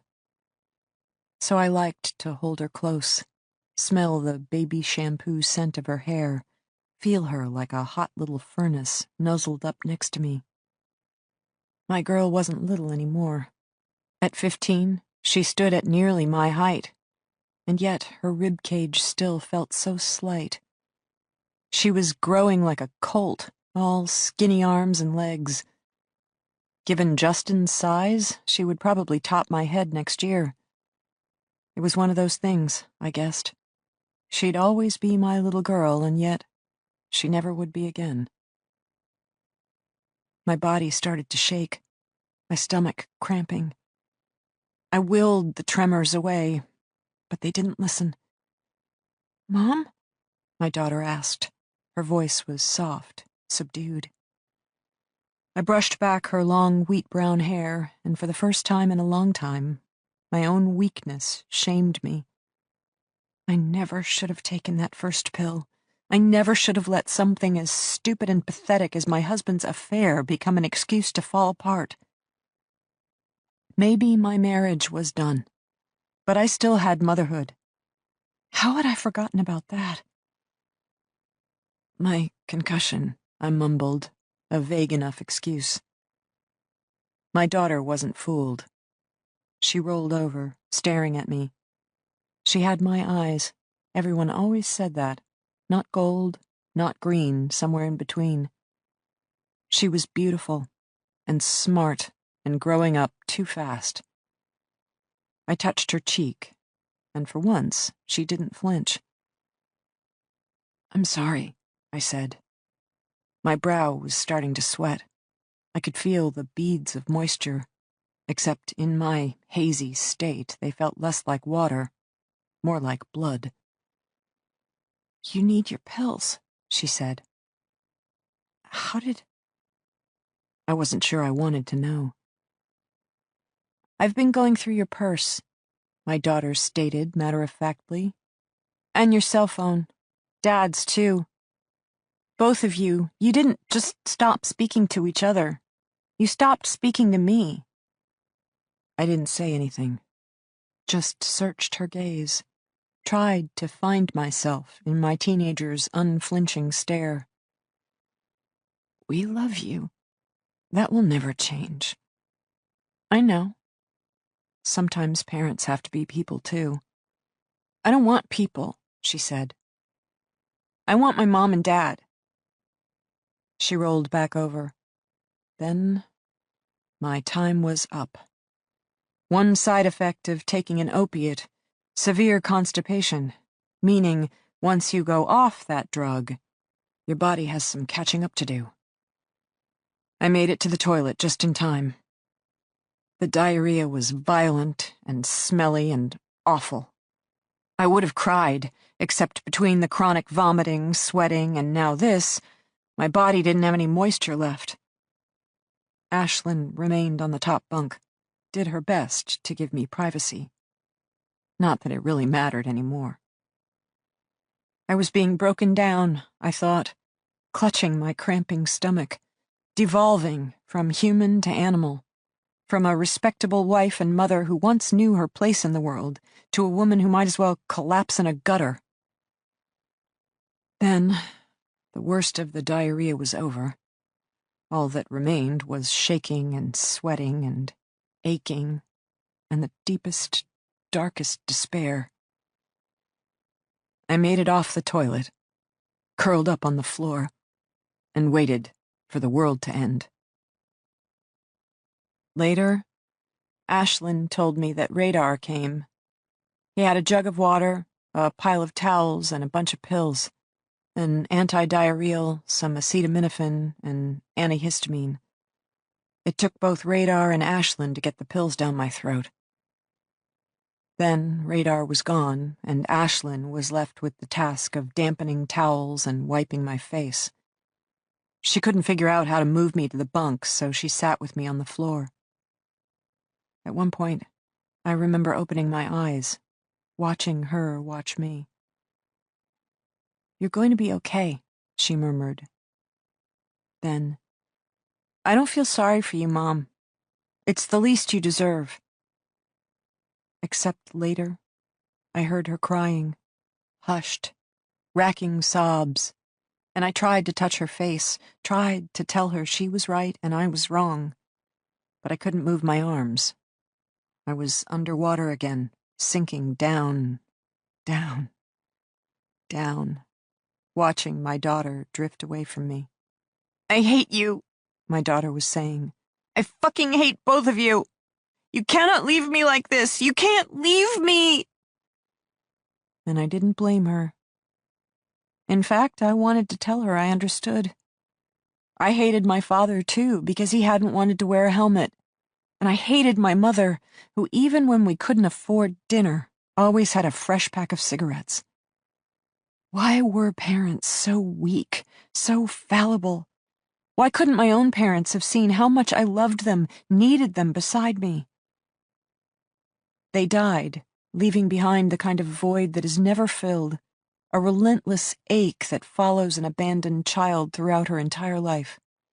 And I stood alone, a pillar of brittle strength, until the day I met Justin. Wonderful, gorgeous, larger-than-life Justin, who swept me off my feet and made me feel beautiful and loved and desired beyond all reason. And now we were living happily ever after, the king and queen of Camelot. I think I might have started giggling. Maybe I laughed until I cried, because the next thing I knew, my daughter was once again in focus, and this time, Ashlyn's face was frightened, and she kept saying, "Please, Mom! Please, Mom! Please, Mom!"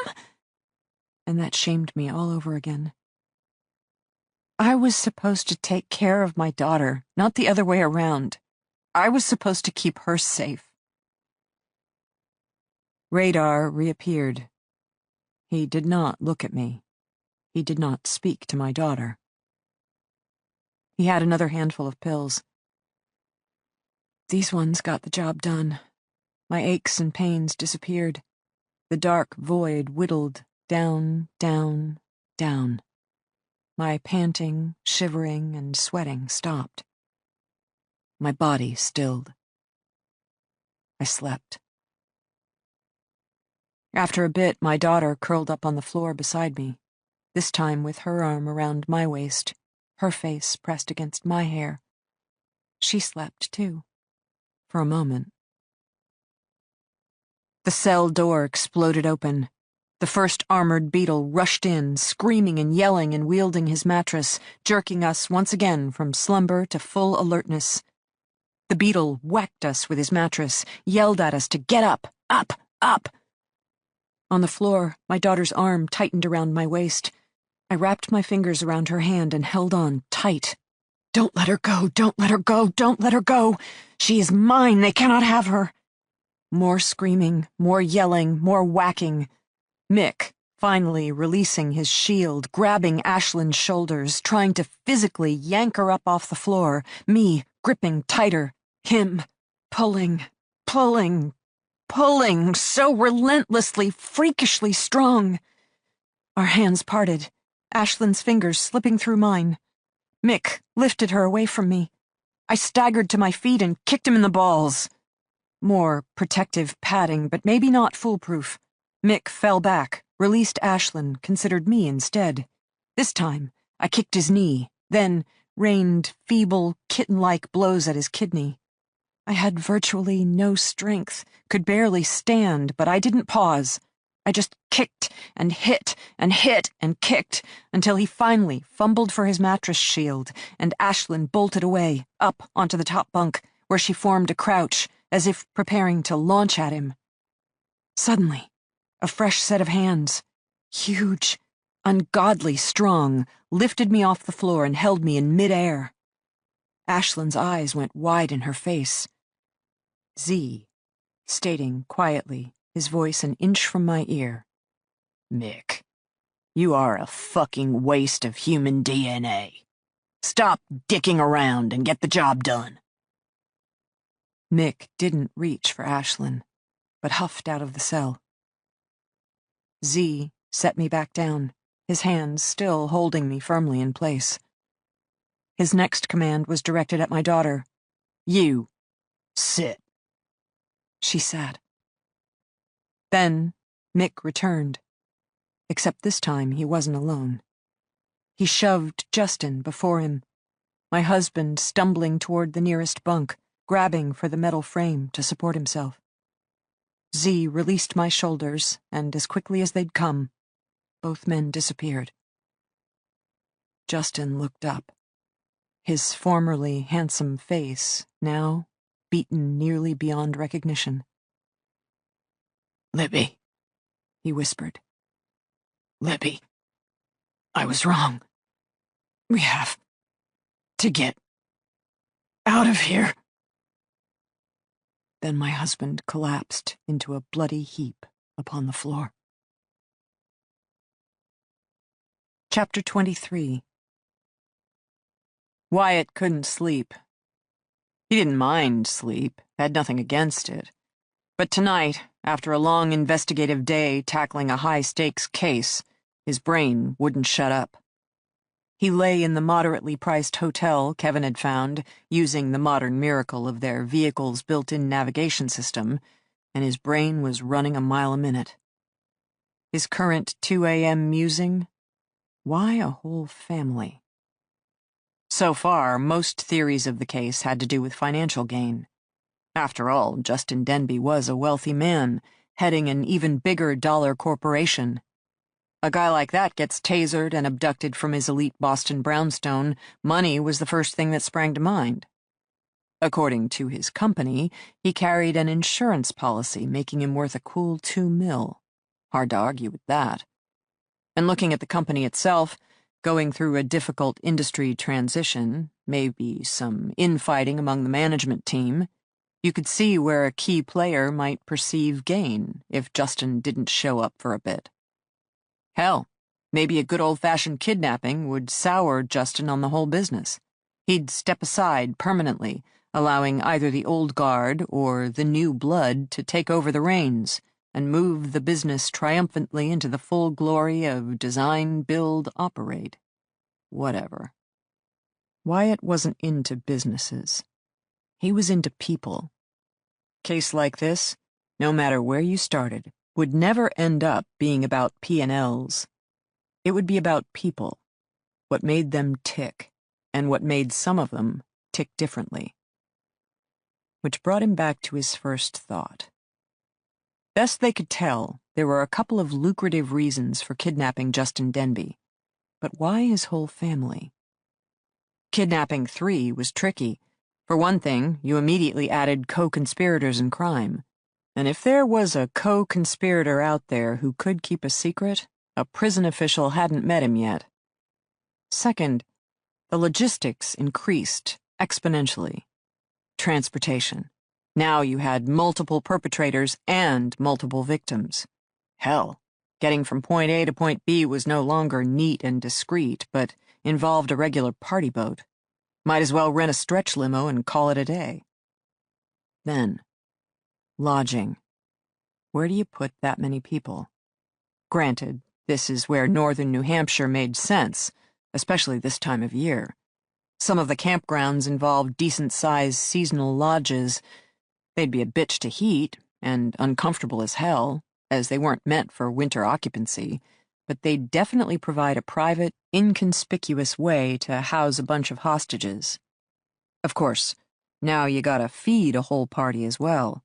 And sure, you can stock these lodges. That's what happened in the summer months. But it still involved effort. Trips to the grocery store, which, as an experienced shopper himself, Wyatt knew were nearly impossible to get right the first time. You always forgot something on the list.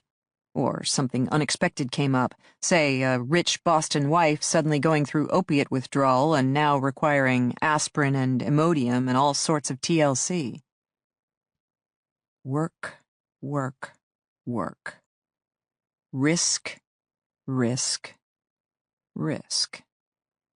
If these guys were truly professionals, why expose themselves to the hazards of grabbing an entire family? Especially if the most financial gain could be made by simply kidnapping Justin himself. Wyatt didn't like it. 2 a.m. to 3 a.m. to 4 a.m. Why take the entire family? Why not just kidnap Justin Denbe? And 30 hours later, where the hell was the ransom demand? Wyatt rolled out of bed at 6. He showered, which made him feel moderately human, then shaved, which definitely made him feel better, and finally changed into a fresh uniform he kept packed in a duffel bag, because in his line of work, an initial call-out had been known to involve several days away from home. Too early to call the North Country yet. If his people had real news, either from the hotline or direct public contact or from the campground searches, they would have let him know, regardless of the hour. His cell phone had no messages, same with his voicemail, which led him to believe they were still in the all-pain, no-gain phase of their investigation. Fair enough. He headed downstairs to retrieve a fax from the Boston PD and found Kevin already in the lobby, holding 2 large cups of Dunkin' Donuts coffee. Good man, Wyatt said, grabbing the thick bundle of papers, then accepting the offered coffee. He looked around. The lobby was deserted. They provide a continental breakfast, Kevin commented. Can you believe it doesn't open till 7:30 on a Sunday? Wyatt grunted, took a sip. He liked Dunkin' Donuts regular, nearly white with cream and heavy with sugar. Good stuff. Sleep? Kevin asked. Who needs it? You? I watched pay-per-view, but not porn. I know they make this big deal about none of the movie titles showing up on the hotel bill, but that just makes everyone look like they've been viewing porn. Good to know. You don't talk much in the morning. And you talk entirely too much. The men headed for a small table in the common room. No one around, so they didn't have to worry about prying eyes or keen hearing. Game plan for the day? Kevin asked. Stick around. Unless we get a development from up north. Only real crime scene is here. Not to mention, all the players are in the city as well.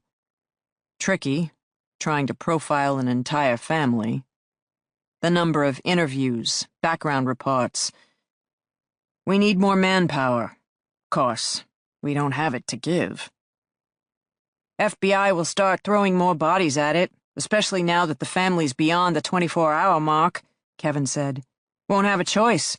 It's been, what, a day and a half? And we have no leads?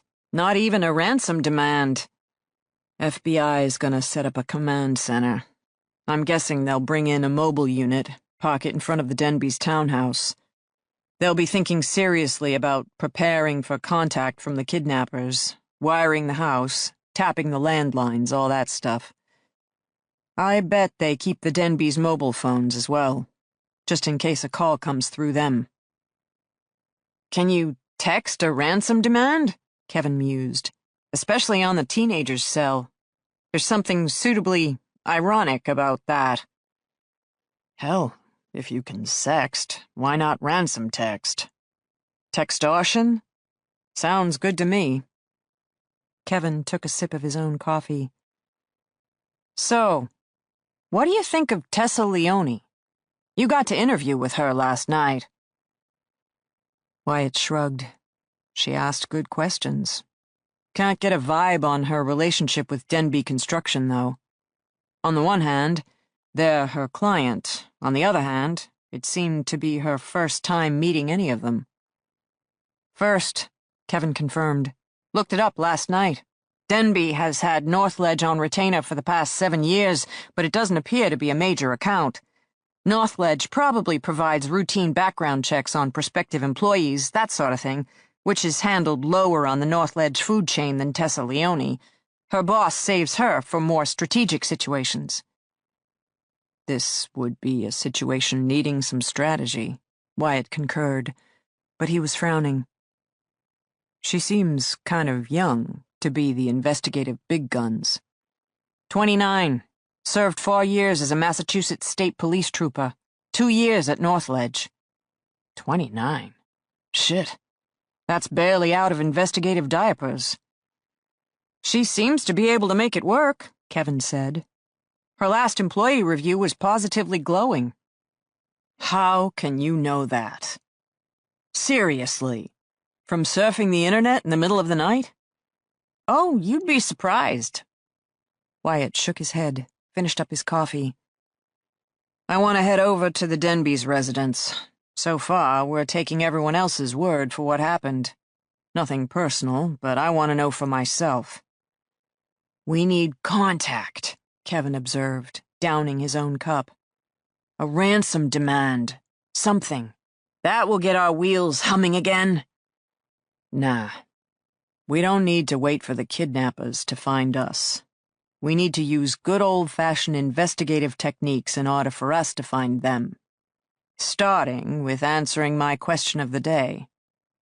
Which is? If this is just about money, why take the entire family? Oh, I can answer that. Really? Dazzle me, Brainiac. Economies of scale. You heard the construction team's description of Justin Denbe. Big guy, handy with a gun, tough in body and spirit. Would you send one person to grab a man like that? Wyatt saw his point.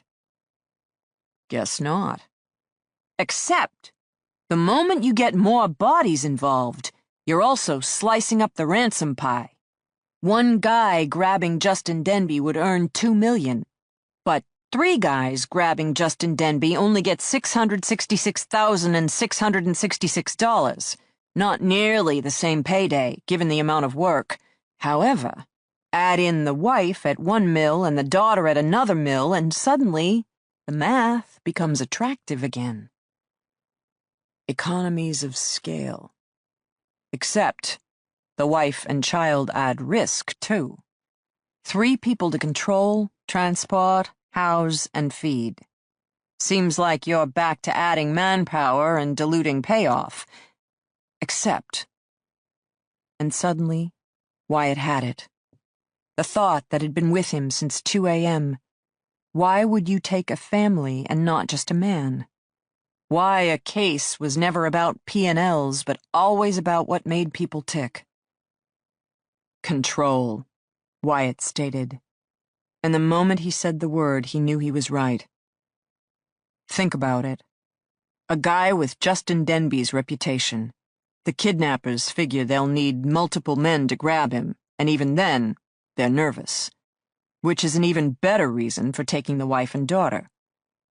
Justin Denbe, on his own, might fight back. But now, with these guys holding his family, whatever he tries, his wife and only child will pay the price. Wyatt paused, shook his head. Man, these guys are good. They found the Denbes' brownstone shortly after 8 a.m.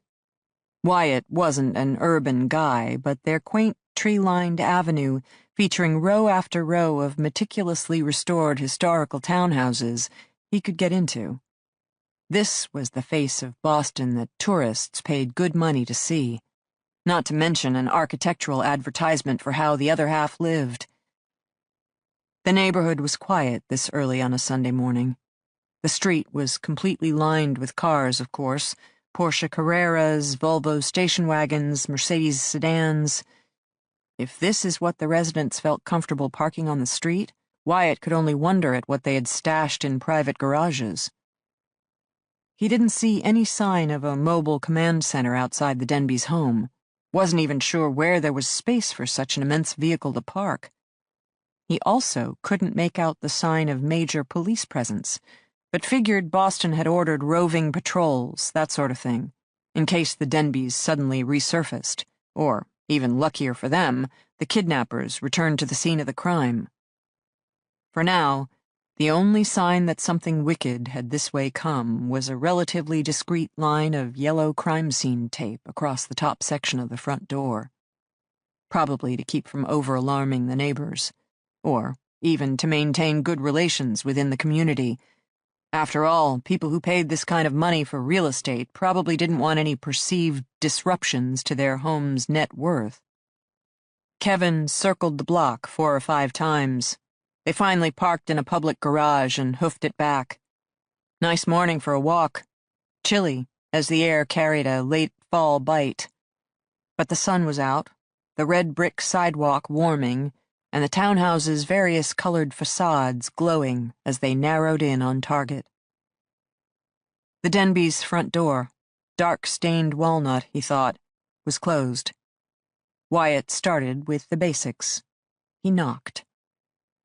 And the door opened. For a second, he stood there, slack-jawed, watching the heavy wood swing open, thinking, my God, they're back.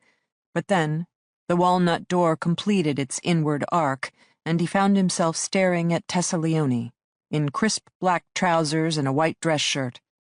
She could have been a realtor, except for the rather large gun holstered at her hip. Figured you'd pay a visit, she stated without preamble. A good investigator always has to see for himself. She took a step back and allowed Wyatt and Kevin to enter the home. Wyatt fell in love with the staircase. He tried not to stare. Hell, it was all he could do not to run his hands over such richly grained hardwood. Mahogany, he was guessing.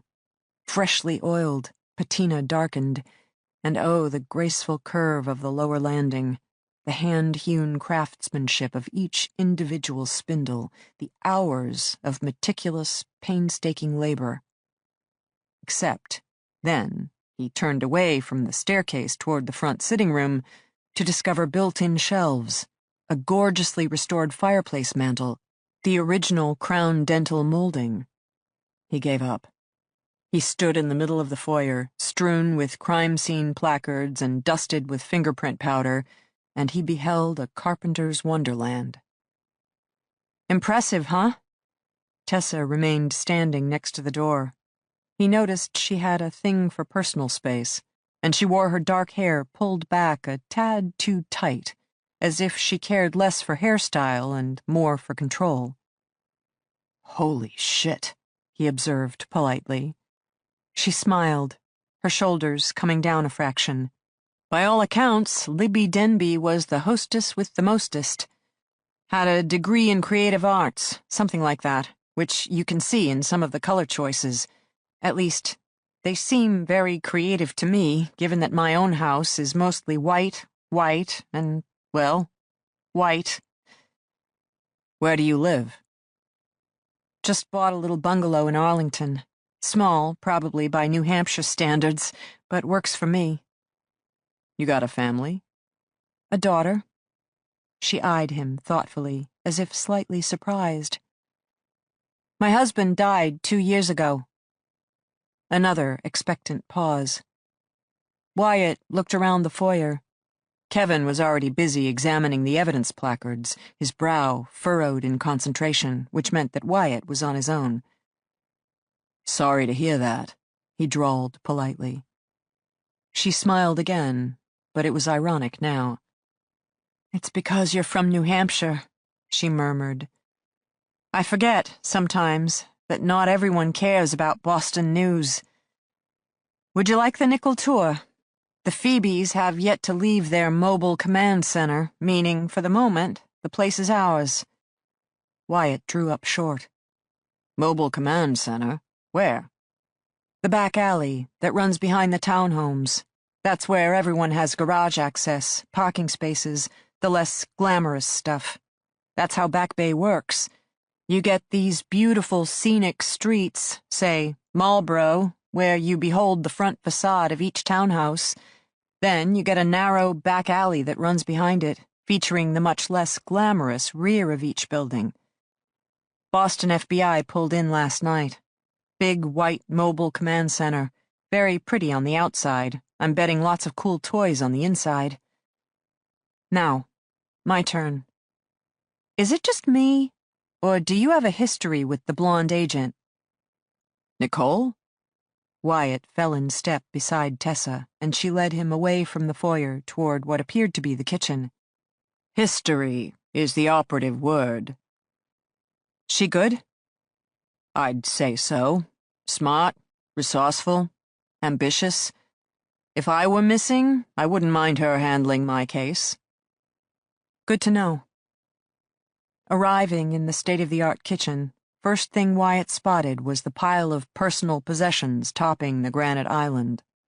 The FBI had left the items intact, Tessa informed him, as they had some behavioral expert returning today to further study the scene. Not to mention, it wasn't necessary to remove the mobile phones to analyze them. The cellular provider had already faxed over transcripts of messages, texts, and call histories. There was something about the cache of personal possessions that bothered Wyatt. It was more than simply removing items that could be used to call for help or potentially aid in a victim's escape. It was dehumanizing. Divesting the 15-year-old of her metallic orange cell phone with her Swarovski crystal initials stickered on the back. Stripping off the wife's engagement ring and wedding band. Taking the husband's obviously well-used, well-loved, battered red Swiss Army knife. It also invoked a sense of déjà vu. He had to think about it, circle the pile for a moment, consider multiple angles. Then, it came to him. "Prison intake," he said. Tessa glanced up from her own inspection. "When you're first admitted into jail, they take all your personal possessions," he continued. "Jewelry, wallets, money, keys, phone, cash, everything. You place it in a pile, slide it over. That's what this looks like. Prison intake." Tessa nodded thoughtfully. "So, possibly one or more of our offenders has a history." "Unfortunately, that doesn't limit the suspect pool much," Wyatt said dryly. "We were already thinking professionals, and many of them have logged time. You know, that way they can continue their education with even more experienced felons, while forming new alliances to assist with fresh criminal activities upon release." "But never call you cynical." Wyatt looked at her. "Versus your natural well of optimism?" That smile again, larger, more genuine, made her look, for a second, like a woman still in her 20s.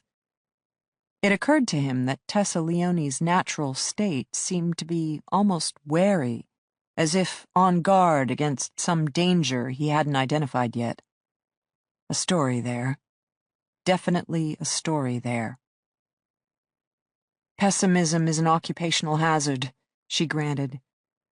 "So, one of our suspects has probably served time. Most likely the FBI is already on it, but I'll mention it when they next emerge from their cocoon. Anything else?" "For a crime we keep saying is financially motivated, there's a lot of financial motive right here. I mean, as long as you're grabbing a family for ransom, why leave behind the gold and diamonds? The kidnappers don't want a bonus for their efforts?" "Disciplined," Tessa stated. "That's my theory. The kidnappers had a plan, and they stuck to it. Which scares me a little, as Libby's diamond alone must be worth an easy $100,000. If you think about it, when the other guys aren't looking, you could simply slide it in your pocket." Wyatt saw her point, and it worried him a little too. Essentially, they weren't just looking for a professional, well-disciplined predator. They were hunting a professional, well-disciplined team. "I think they kidnapped the wife and daughter in order to better control Justin," he said abruptly. "Guy like him sounds like a natural-born fighter, with the lives of his wife and kid at stake, however." Tessa nodded shortly, that tight look back on her face. "Limits his options," she murmured. "Another argument that the abduction team did their homework and came prepared." "But no ransom." "Nothing yet. Come on, I'll take you upstairs." Upstairs turned out to be the 3rd floor. A lot more evidence placards and signs of a struggle. Tessa walked him through the scene, the Boston cop's theories on the chain of events. It all sounded good to him. God knows he'd never had the occasion to use urine drops to diagram a crime scene. They completed their inspection. Then Tessa once more headed downstairs. When they came to the second-floor landing, she was still walking, but he paused. "What's here?" "Family room, guest bedroom, library." "I mean, in terms of the kidnapping." She shook her head. "There isn't anything on this level." "And the top level? Above the third floor?" "Nothing." Wyatt frowned, meaning the activity was limited to the third floor, where the intruders got the girl, and the foyer, where they got the parents, then the kitchen, where they stacked the family goods after everyone had been subdued. Tessa nodded. Wyatt looked at her. "Pretty precise, if you ask me. This is, what, a 6,000-square-foot townhouse? How many levels? How many rooms? And yet, to judge by the lack of evidence on certain levels, the kidnappers never wasted a step. In, out, done." She stilled slightly, and he could see the implications sinking in. "We already figure it's an inside job, or at least someone the Denbes knew gave out the security codes, but what you're suggesting—" "They've been here before," Wyatt said bluntly. "Either as guests, or the same person who gave out the security codes also gave them a personal tour. Enough so they'd know exactly where to find Ashland's bedroom, and precisely where to stand to grab the parents walking in." "For that matter, they were briefed on the family's habits," Tessa added, "because if Libby had driven, she and Justin would have entered from the lower-level garage, but he drove, meaning they used the front door." "Who would know such details?" "The housekeeper, Dina Johnson. I would guess some close friends and acquaintances. Also Justin's management team, the crew we met last night. I'm told they were all frequent guests in the home, plus it makes sense Justin might have given them security access in case they needed to fetch something for him, that sort of thing." "In other words, a decent-sized pool of suspects," Wyatt said, "who've already fed us a bunch of stories." They'd arrived back in the main foyer. Kevin was no longer hunched over the floor, having probably worked his way to the kitchen. "If this is about corporate gain," Tessa said, "why kidnap? How does abducting Justin and his family assist with taking over Denbe Construction?" Wyatt considered the matter. "Missing its leader, the company goes into crisis mode, meaning the management team can assume emergency control of Denbe Construction. To what end? Justin is found, he takes it back over." "Unless he's incapacitated. Hurt." Wyatt paused. "Killed." Tessa nodded, but wore a troubled frown. "It's possible. God knows, there have been enough cases involving murder for hire by disgruntled business partners. It's not always easy to understand what some people find worth killing over." A chiming sound came from her pocket. She pulled out her cell, glanced at the screen. "Excuse me, I have to take this." Wyatt nodded, wandering to the family room where he eyed the hand-carved mantel one last time, then pulled out the thick sheaf of papers from his bag and set about reading. Next thing he knew, Tessa Leone was standing beside him, bouncing on the balls of her feet. "Got it." "Got what?" "The answer to my question. Wait, is that the evidence log?" She pointed to his stack of papers. "You got the FBI to share the evidence log?" "Not the FBI. Boston cops.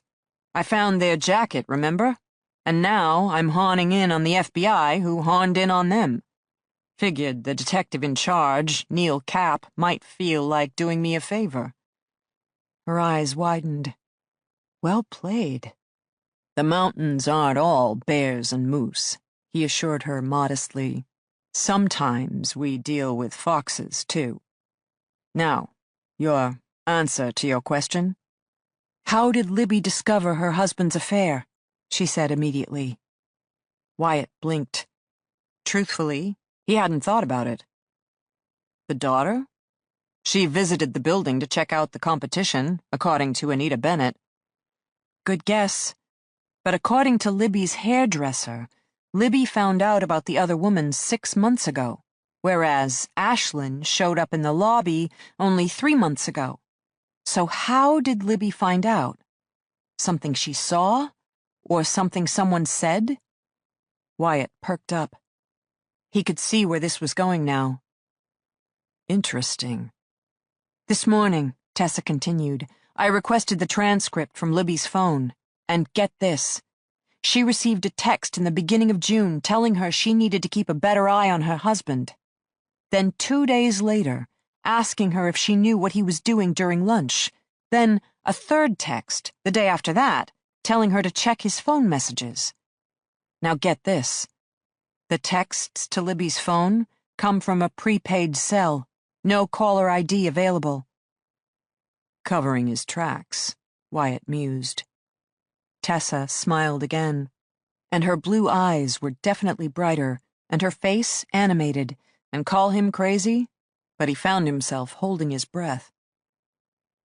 Funny that you should say his tracks, because my first thought was her tracks, and the only woman I could think of who'd be in the know is the other woman, Catherine Chapman.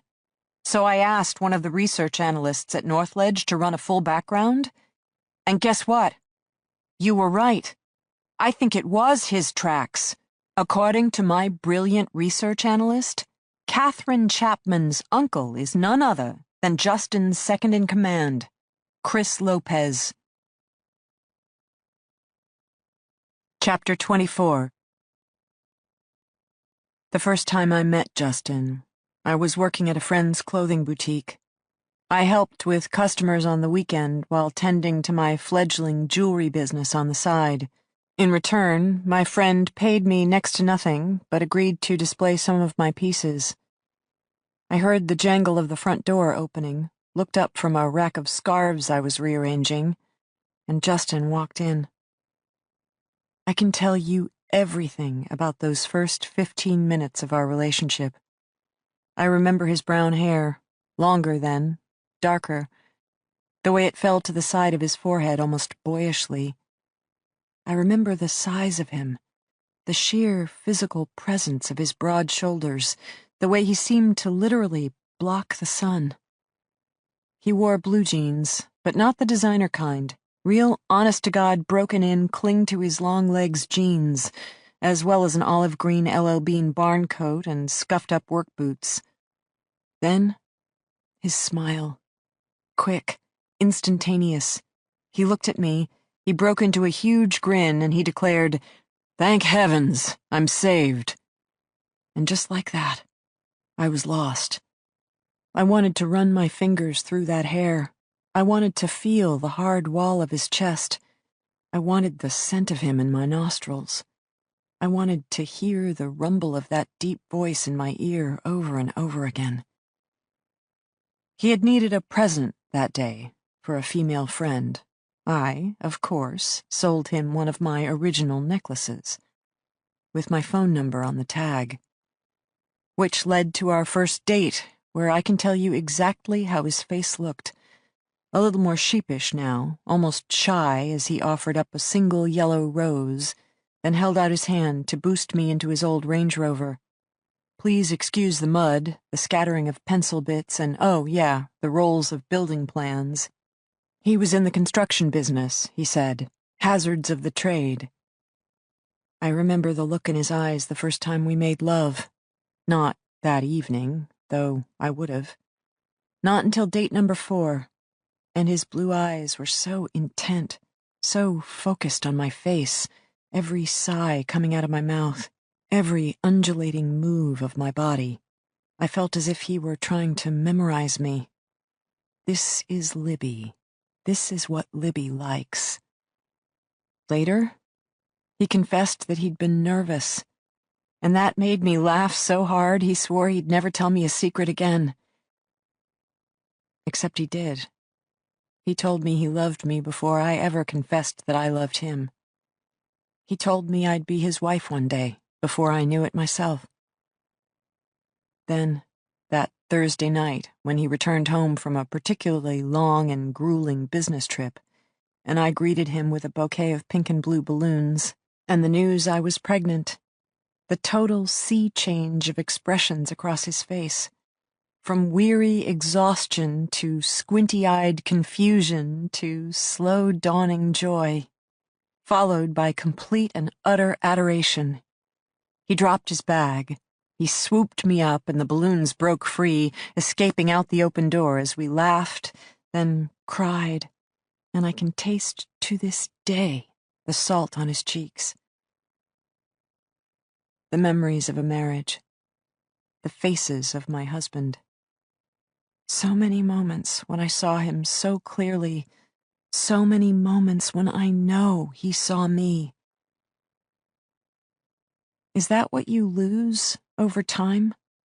Not so much a loss of affection as a slow clouding of your own sight? We became less and less focal points for each other, and more like pieces of furniture to maneuver around in the course of everyday life. I know there were times in the past few months when I sat across from my husband as high as a kite and willed him to look at me. Then, when he continued to calmly shovel dinner into his mouth, I poured myself another glass of wine in order to fill the void. It's hard to realize you're invisible in your own life. But maybe the blindness was mutual, because if not for 3 texts sent to my cell phone, I never would have guessed Justin was having an affair.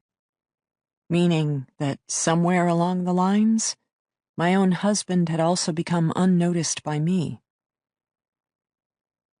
But I was seeing him now.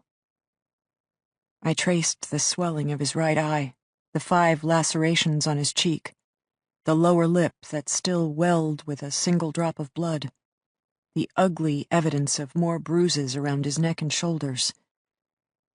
His brown hair, silvered now with age, felt damp, as if the pain of the beating had made him sweat. And he smelled rank and terrible. Or maybe that was me. The dehumanization process, meant to break us, to turn us into animals. But I wasn't going to let it. I refused to let our kidnappers win. I was looking at my husband. I was seeing him again. A good man who'd taken a beating to protect his wife and daughter. A brave man who had to be in agonizing pain, but didn't utter a single complaint as Ashlyn and I slowly roused him to standing, then eased him into the lower bunk. My husband. I sent my daughter to bed.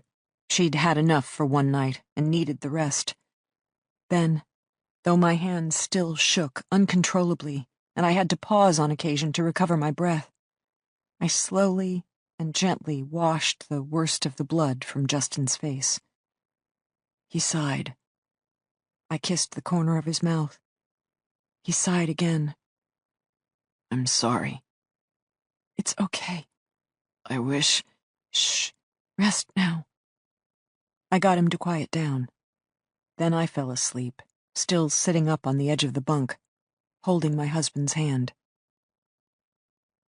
They didn't come for us first thing in the morning. Maybe they decided they'd tortured us enough the night before. Or, more likely, they were catching up on their own rest. Our narrow window lightened with daylight. I awoke with a crick in my neck from sitting with my back against a metal bunk post. I felt weak, but less achy. More like a middle-aged woman badly in need of water, food, and a good night's sleep. The pills, I figured. Whatever Radar had provided was masking the worst of my withdrawal, temporarily reducing my symptoms. I didn't know what that might be. Not Vicodin, because that always provided a lovely glow, a softening of life's hard edges. I felt none of that. No melting wonderland, just fewer tremors, less nausea and despair.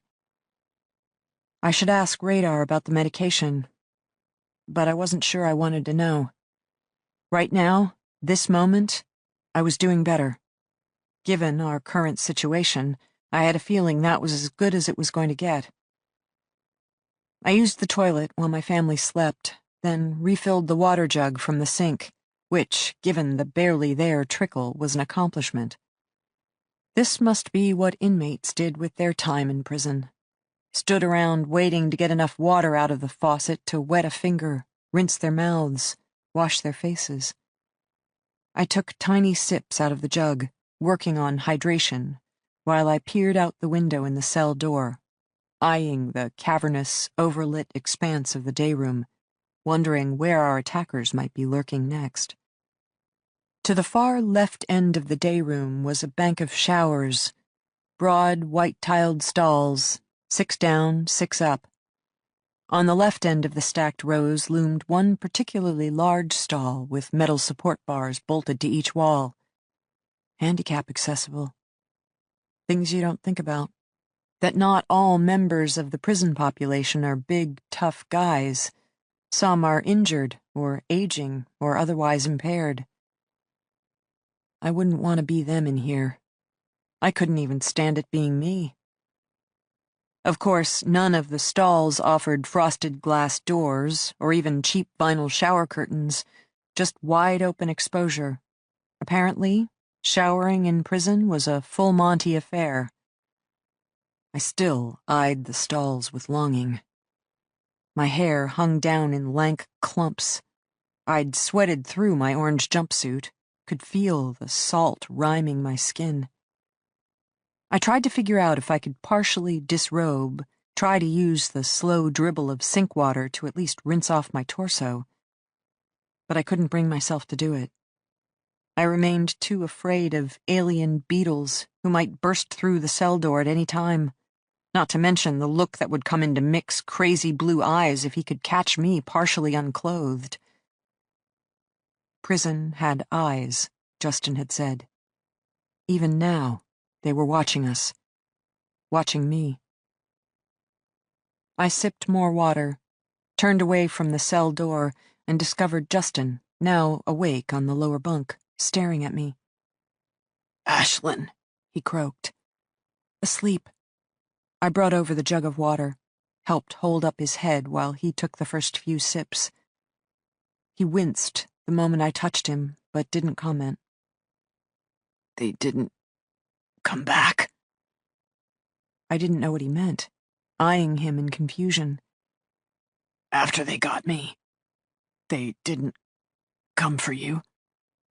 No, I assured him. I hoped not. As long as they were beating me, I knew they couldn't be hurting you. But then Z, he disappeared.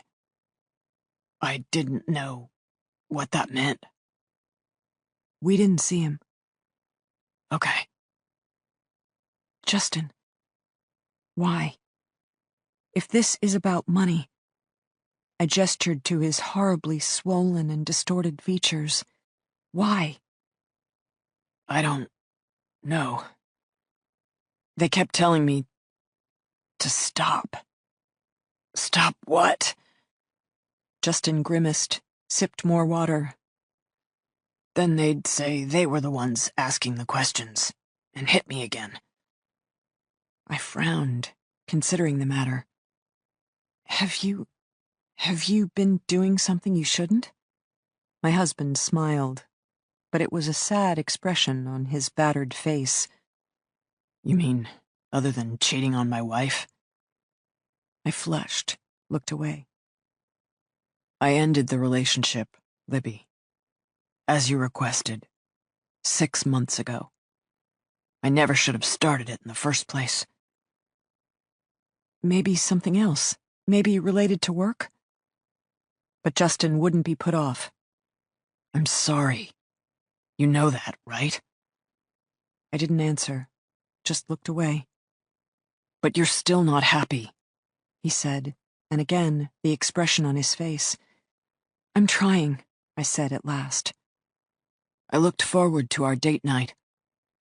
Me too. But I still wouldn't meet his gaze, couldn't meet his gaze. I wasn't prepared for this conversation. it was easier for me to view my husband as the bad guy. He had lied. He had cheated.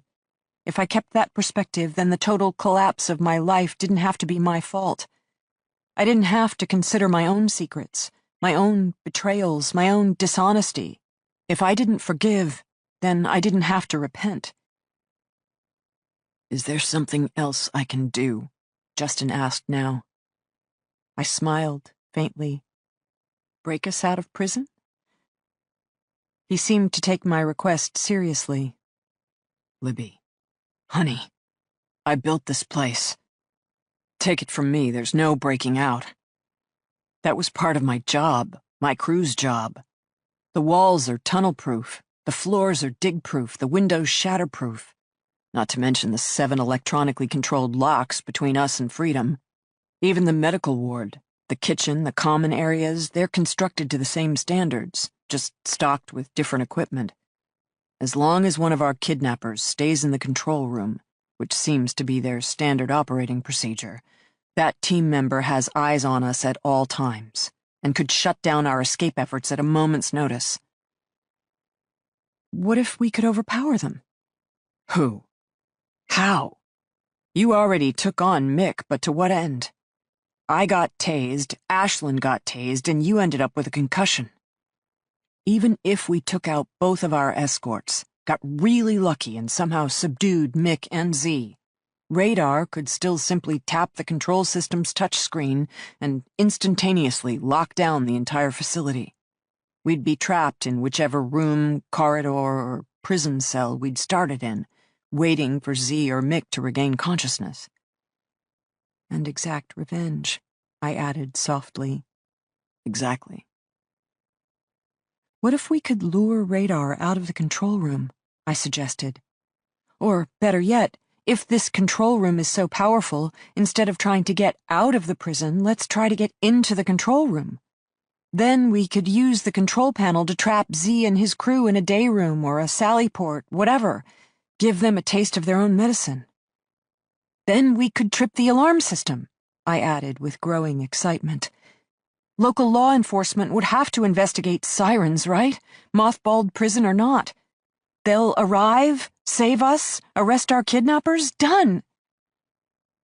Justin didn't immediately dismiss my idea. Don't break out, break in, he mused.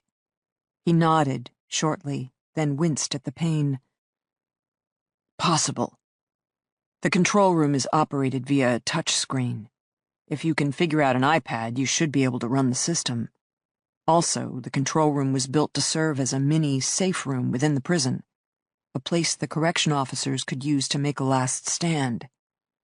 The ballistic-rated glass installed there is 4 times stronger than the glass used in the cells, meaning it would take a full hour for Z or his crew to break their way through. That should buy us enough time to sound the alarm and wait for the cavalry. So now we just have to figure out how to get their designated person out of the control room, I said. I had moved closer to my husband on the bunk bed. Both of our voices had picked up. This was probably the longest we'd spoken to each other in months. It brought back memories of other times when our marriage was still young, and we'd spent hours discussing everything from the best preschool for Ashlyn to a particular issue Justin was having with a bid, or who to invite to our upcoming dinner party. We'd been a good team back then. At least, I'd thought of us that way. We should threaten Z or Mick, I decided. Not just overpower them, but look like we're ready to deliver a mortal strike. Radar will have to leave the control room in order to assist. Justin didn't look convinced. Threaten them with what? A shiv? Only thing I could think of, as we were in prison. Made from? We don't have a plastic comb, toothbrush, or ballpoint pen. Furthermore, Z and Mick are following prison protocol, not carrying any lethal weapons that could be captured and used against them. Z has stuff in his belt. All those compartments. There are things there. Not big enough to be a knife or gun. Something? Justin smiled. Fair enough. But even considering their tasers, how do we make our play? Managed to disarm and somehow overpower both Z and Mick? I haven't looked in a mirror just yet, but somehow I don't think I'm as fit-looking today as I was yesterday. Which, combined with my own physical limitations. Fire, I tried next. We start a fire. In the kitchen, I guess.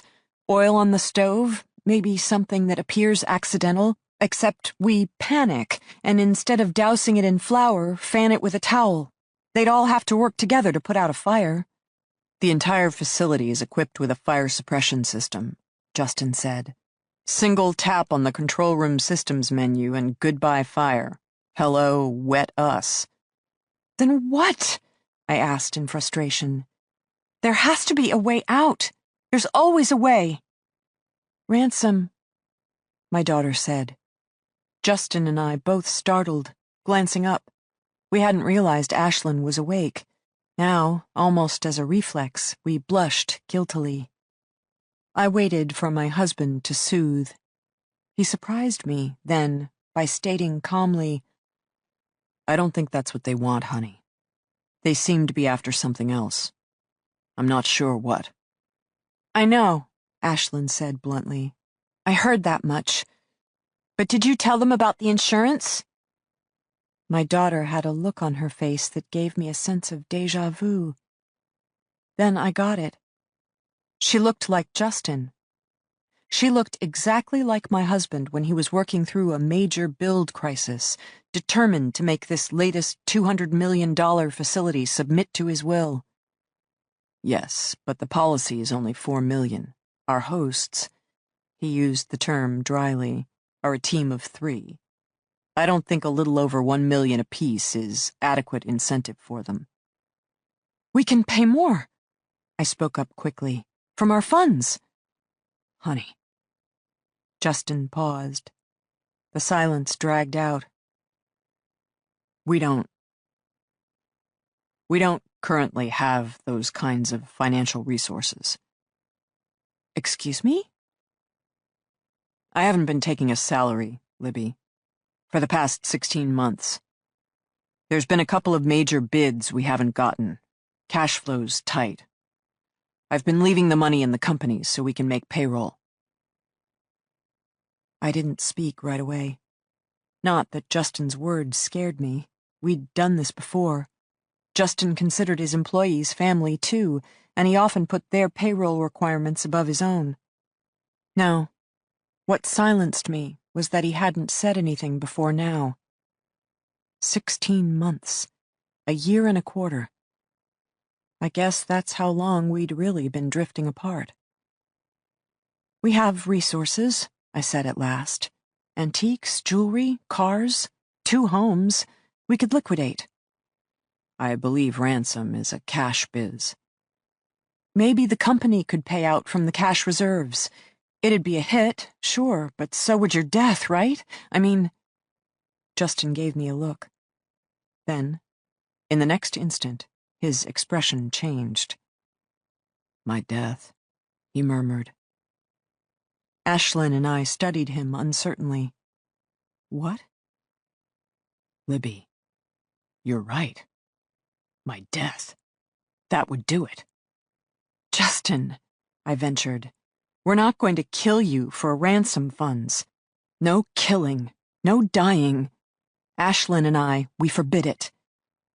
You don't have to. You don't have to do anything at all. It's kind of funny, really. Justin's swollen lip twisted. Z, Mick, they've already done the hard part. Fuck 'em. We're going to ransom our own damn selves. And I know exactly how we can do it.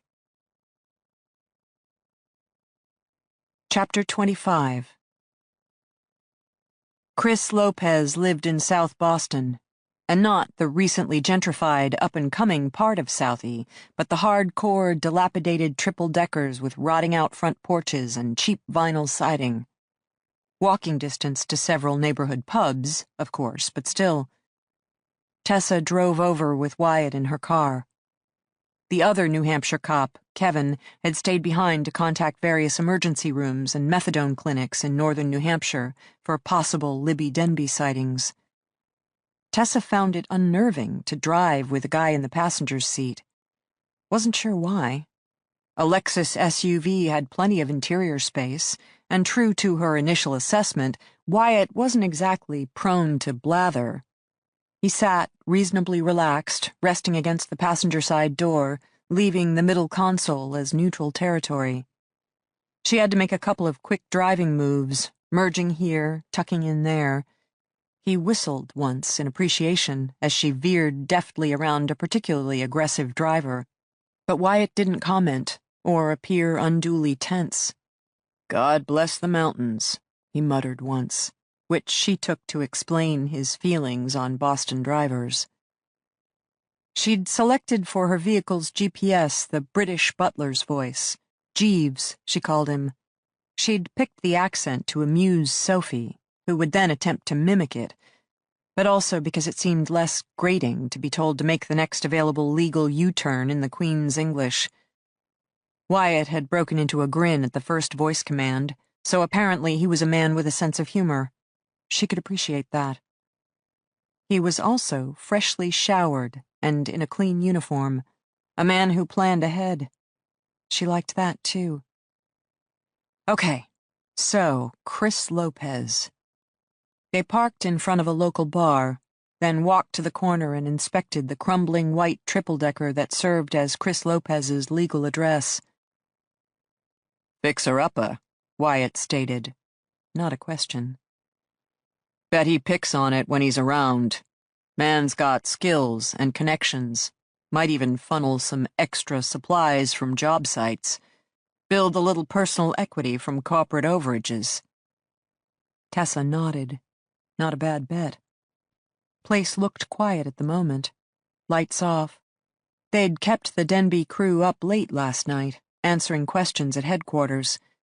Even then, she wouldn't be surprised if the build team had grabbed a few beers afterward, sharing suspicions, fears, guilt over the fate of their missing boss. Would it be work as usual on Monday, she wondered, flying out to whatever job site? Or would the guys hang closer to home, desperate for word? The FBI hadn't issued any travel restrictions with regards to Denbe's core management team. Maybe, after talking to Lopez, that would change. Wyatt approached first, testing out the sagging front steps with his heavier weight, gesturing at several spots to avoid. They weren't approaching with strict caution, and yet Tessa was aware that both of them had fallen silent. Wyatt in the forward position, herself automatically a couple of steps back, where she could help cover him, even as his larger mass shielded her approach. Sophie had climbed into her bed at 4 this morning. Not said a word, just snuggled up close. Then, when Tessa's alarm had gone off at 6. "Mrs. Ennis says you're helping a family." Tessa, halfway across the room, focused on getting ready. "Yes."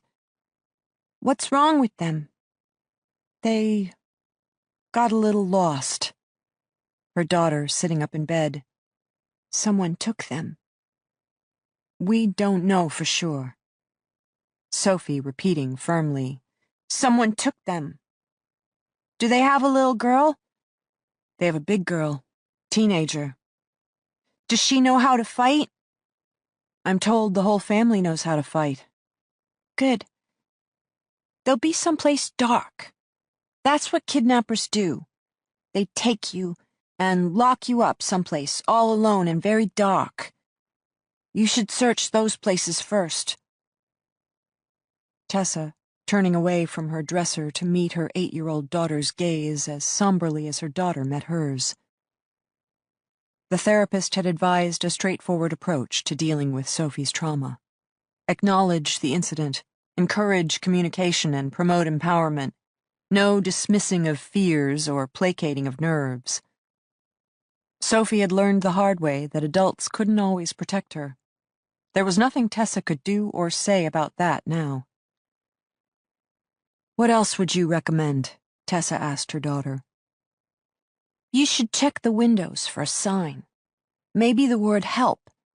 You can write on dirty windows, you know. Just lick your finger and use your spit to draw each letter. Except you have to keep licking your finger, and after a while your finger doesn't taste so good. Got it. They might need food. You should bring snacks. Kidnappers don't like to feed kids, especially bad kids. And when you're scared, it's hard to be good. A small ache tearing into Tessa's heart. Trying hard not to think too much about what her daughter must have endured 2 years ago. Keeping her own voice steady and resolute. What kind of snacks should I bring? Chocolate chip cookies. Okay. I'll stock my car with blankets and chocolate chip cookies. Maybe a thermos of hot chocolate? Yes!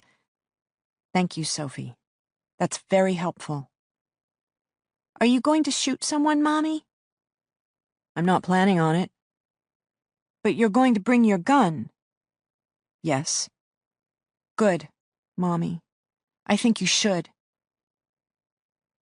Now, Tessa couldn't help but think that Chris Lopez's triple-decker appeared cold and dark, and the lower windows were very dirty, the kind that would make a finger taste particularly awful when smearing out a message for help. Tessa placed her right hand inside her open coat, on the butt of her gun. She turned her body slightly sideways, to make it less of a target. Then, she nodded once to Wyatt, who raised his left hand and knocked. A black lab opened the door. Older dog, with a graying muzzle that stood out in sharp contrast to his sleek black coat.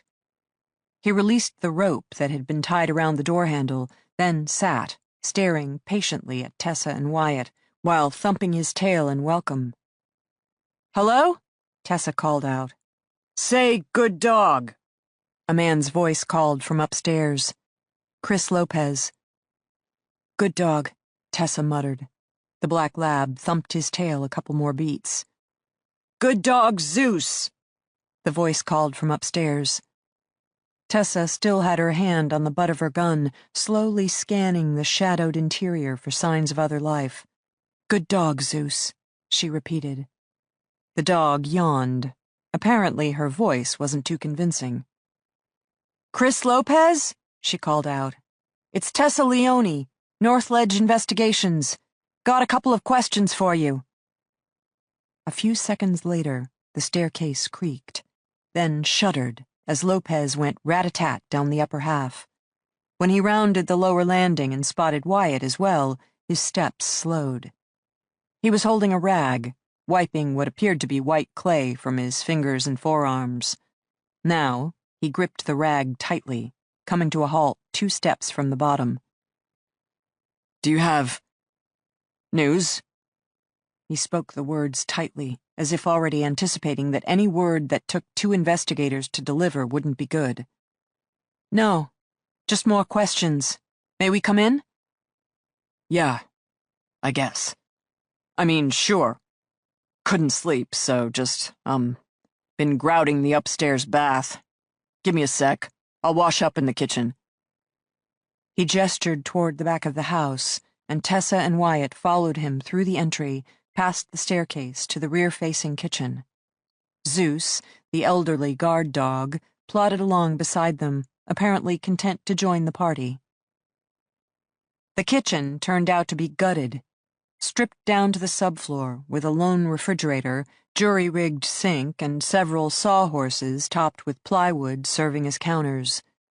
In the corner sat an old blue card table, big enough for 4. Chris nodded toward it, so Tessa and Wyatt each grabbed a metal folding chair and took a seat. Sorry for the mess, Lopez said as he banged on the faucets, started scrubbing the grout from his hands. I bought the place 2 years ago. Figured I'd have it fully functional in 8 months. You'd think, as a construction professional, I'd know better. Doing the work yourself, Wyatt spoke up. Exactly. Licensed? Course not. But I got buddies who are. They already helped update plumbing and electrical. Now I'm mostly down to finish work. In theory, I can manage that. You like carpentry? Most days, more than it likes me. Zeus circled the table. Handsome dog, with broad head, silky ears. He stopped in front of Tessa, cocking an eyebrow in clear expectation. Tessa's husband, Brian, had had a beloved German shepherd. Her own experience with dogs was limited, making her uncertain. What does he want? What does any man want? Your undying devotion and a decent back scratch. Tessa held out a hand. The dog moved until his head was underneath. She took that as a hint and rubbed between his ears. The old dog closed his eyes and sighed contentedly. You can have a dog, even with your travel schedule? She asked Lopez. He stopped scrubbing and moved on to rinsing. For starters, Zeus is hardly a dog. He considers himself human, plain and simple. 2, he lives with my neighbors, but they work most weekends. So, if I'm around, Zeus hangs with me. We hammer things, sand floors, belch, guy time. And he can open doors? Wyatt, with a touch of awe. When he's not fetching beer. Hey, these are valuable life skills. Lopez banged off the faucet, grabbed a roll of paper towels to dry his hands, and crossed back to them. Zeus opened one eye at his approach, then resumed sighing blissfully beneath Tessa's touch. Yeah, Lopez muttered. So much for the code of brotherhood. Keep that up and I'll have no choice but to rat you out, buddy. Mention to the pretty girl that sure, you can open doors, but walk over a metal sidewalk grate? Cross a suspension bridge? Turns out Mr. Handsome is afraid of heights, which I learned the hard way, having to carry him down the Lion's Head Trail on Mount Washington as he trembled like a baby. Hiking up? All good, but then turning, looking down? Black labs can turn green. Don't let anyone tell you differently. Zeus didn't seem to care that his deepest, darkest secret had just been revealed. He placed his head on Tessa's lap and sighed again. You're a hiker? Wyatt asked again. When I can. Gotta say, this project's keeping me busy. White Mountains? Yep. Favorite trails? Lopez rattled off several. By the sound of it, he knew his way around the presidential range. Interesting, given the location of Justin Denbe's jacket in northern New Hampshire. But if Chris Lopez was damning himself, he didn't seem aware of it. So, Lopez said shortly, I'm kind of thinking you didn't come all the way here to ask me about hiking. Nope, Wyatt agreed. What can I do for you? Tessa decided they might as well get straight to it. Tell us about Catherine Chapman. The effect was immediate. Ah, shit. Do you mean my stupid niece? Or my boss's even stupider ex-girlfriend? Chris's sister had asked him for a favor. Could he find a job for her daughter Kate at Denbe Construction? Unfortunately, given that business was slow, there was a temporary hiring freeze. But then Chris heard that the building's travel agency had an opening for a receptionist. Perfect. He got his niece an interview, and a couple of weeks later, Kate was employed and Chris's sister was happy. All I wanted, Lopez emphasized slowly, his dark eyes still snapping, was to get my niece a job. So I got her a job. Not in my company, but in my building. End of story. Except, of course, it wasn't. Chris became suspicious in January. Over the holidays, it became clear that Kate had a new boyfriend. She kept sneaking off to check her phone, blushed when anyone asked about her job. Hell, was so obvious about trying not to be obvious that even Chris had teased her a couple of times. Then, just 2 weeks later, Lopez had walked into the travel agency to arrange for a couple of plane tickets and saw them. His boss, Justin Denbe, leaning over Kate's desk, and Justin had this smile, and Kate had this look on her face, half dazed, half dazzled, and just like that, Chris knew. Not the first time, he said bitterly. Justin? Shit. You gave me a hard time. He shot Tessa a look. But I just talk a good game. Hell, I travel 340 days a year and spend the majority of my waking hours with a bunch of hairy-backed guys who are barely evolved enough to walk upright. I only wish I could find a good woman who'd want me. But Justin? What can I tell you? That apple didn't fall far from his old man's tree. Justin liked women. Women liked him. But my niece? I mean, my 20-year-old niece? Lopez sounded extremely offended. No, he had not confronted Justin. What could he say? Instead, he'd cornered Kate, trying to get her to listen to reason. Justin was married. Justin was never leaving his wife. This whole thing would only end in heartbreak. Kate hadn't cared. She was special. She was the one. She just knew it. Which, slowly but surely, started to piss Lopez off. You gotta understand, he said. My niece. She may not have a brain in her head, but she's sweet. She's trusting. She's not looking at Justin the same way he's looking at her. He's twice her age and 20 times more experienced. For him, having his cake and eating it too is more than a lifestyle choice. It's gene pool, like a fucking family legacy. This caught Tessa's attention. You mean Justin cheated on his wife the way Justin's father used to cheat on his mother? Yeah, and being the other woman was no great shakes in Dale's world either. Just ask Anita Bennett. What? Tessa stared at Chris Lopez. She noticed that beside her, Wyatt appeared faintly smug. Anita's youngest kid, Lopez extrapolated. You know, the son who doesn't look anything like Anita's husband but could be Justin's younger brother. The boy who 5 years back was the recipient of Denbes' first and only full-ride college scholarship. Come on, you haven't figured that out yet? I thought everyone in the company knew. Tessa composed herself quickly. Of course. Anita Bennett and Justin's father. Just as Wyatt had predicted. He kicked her, lightly, under the table. She kicked him back. But the thing is, Lopez was saying, Justin's mother was known for being a drunk. Maybe she drove the old man to it. Not my place to judge. But Libby? She's beautiful. She's talented. She's gracious. You know how many nights I've been to their house? I don't know. Because it's been that many. The entire team can be fresh off planes, still coated in mud and reeking of 5 days on a job site, and Libby will welcome us through her doors. How are you? Nice to see you. How's the build? How's the family? How's the kids? Hey, who needs a beer? Or boys, are we drinking wine tonight? That's Libby. He doesn't fucking deserve her. Tessa had stopped petting the dog.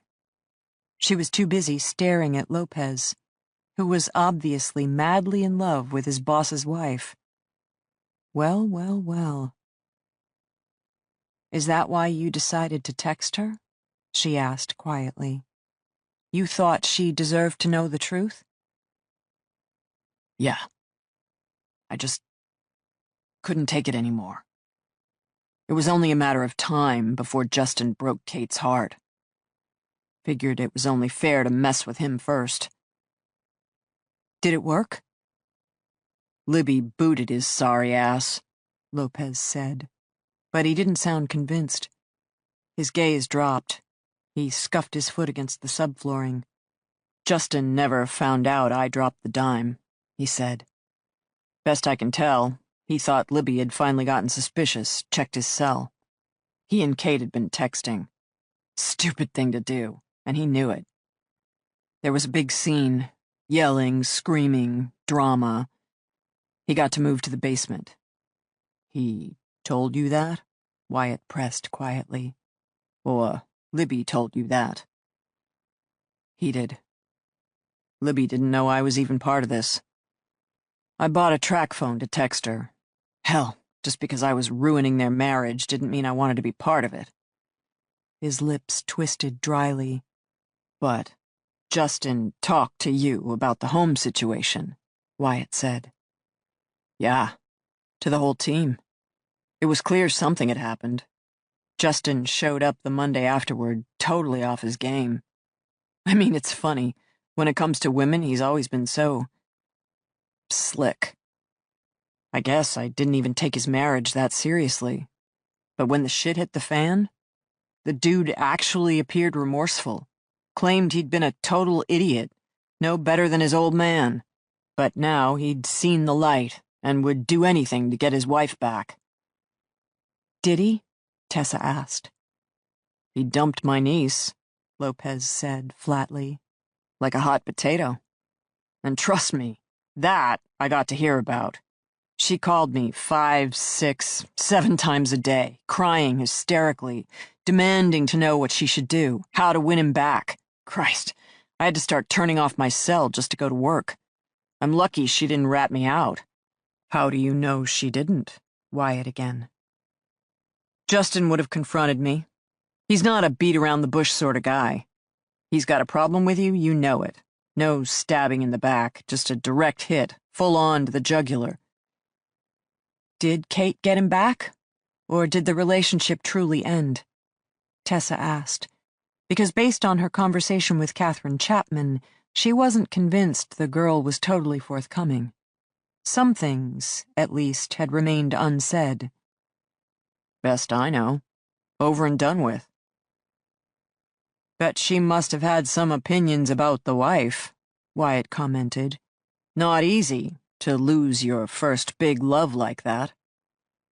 Oh, leave Katie out of this. She's just a stupid kid. Trust me, she wised up soon enough. Probably tried a couple of foolish stunts to get Justin's attention, and when he knocked her back down, took the hint. It was June when this whole thing blew up, and trust me, my sister can tell you, Katie spent most of the month sobbing in her room. But by July, not so much so. And August? She'll have a new boyfriend soon enough. She's a pretty girl, and getting smarter all the time. You think she ever went after Libby? Tessa asked. Not that I ever heard. And Libby, did she track down Kate? Not that I ever heard. What about a divorce lawyer? Wyatt spoke up. Did things get that far? For either him or her? Chris Lopez looked up at them. He suddenly smirked. You don't know, do you? They didn't answer. He leaned forward, crossed his arms on the table.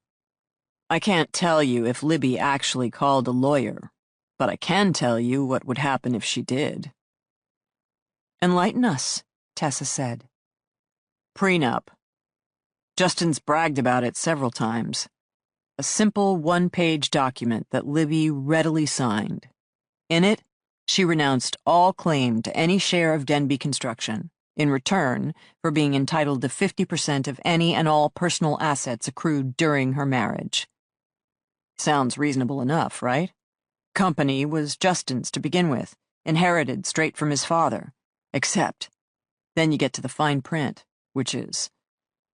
He paused a beat, eyed them expectantly. Tessa got it first. It gave her claim to the crime scene after all. There are no personal assets, she murmured. He runs everything through the company. Ding, ding, ding. Give the woman a prize. The Boston townhouse, the cottage on the Cape, the cars, the furniture, all held by Denbe Construction. Even Justin's year-end bonus he graciously declines, leaving it in the corporation as cash reserves. If Libby left Justin, she would be entitled to half of exactly 0. I'm telling you, this is Justin's thing. Mr. Benevolent Dictator. Promises his wife he'll always love her. Here's a $5 million townhouse. Promises his employees he'll always take care of us. I'm not even going to take my bonus, but leave it in the company. But really, he's only looking out for himself. As both my niece and Libby got to find out the hard way. Tessa and Wyatt danced around with Lopez for another 30 minutes. What had he been doing on Friday night? Local bar. Circulate my photo, at least half a dozen regulars will confirm I was there. Last time he saw Libby and/or Ashlyn Denbe. I'm telling you, you're barking up the wrong tree. Just because I got a beef with how my boss handles women doesn't mean I'd harm a hair on his head. But he had access to the security code for the Denbes residence. Sure. All of us on the build team know it. Justin isn't the most organized guy in the world, and sometimes he'd have us pick up a few last-minute things. If Libby was around, she'd feed you a cookie.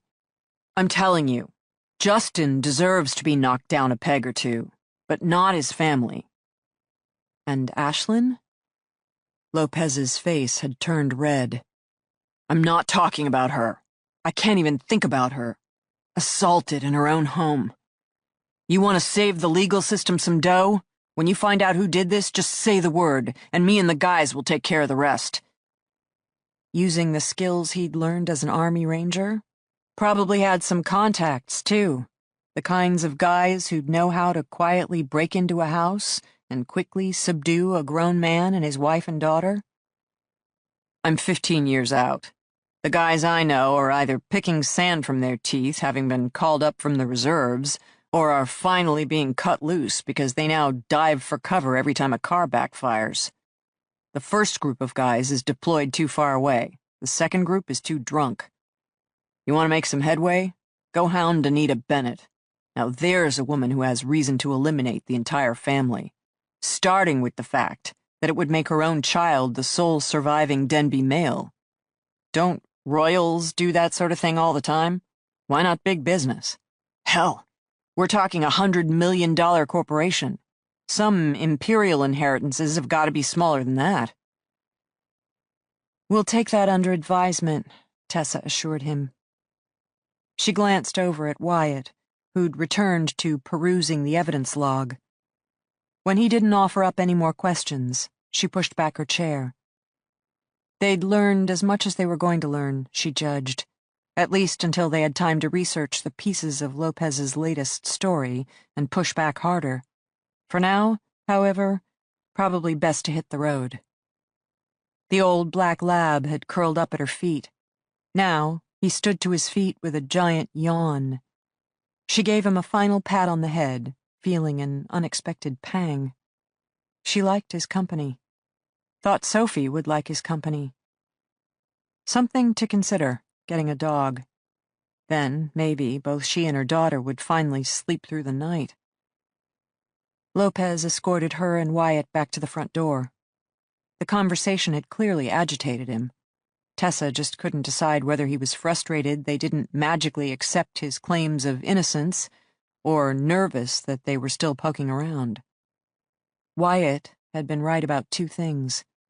Anita Bennett had been involved with Justin's father, and, yes, the whole crew seemed to be a bunch of liars. Wyatt waited until they were around the corner to start speaking. Tessa had assumed his first words would be, "I told you so," so he startled her by declaring, "I think you're onto something." Me? You're the one who caught Anita's personal relationship with Denbe Sr. Which is interesting if the rumors about her youngest son are true. But you got me thinking about Justin's affair.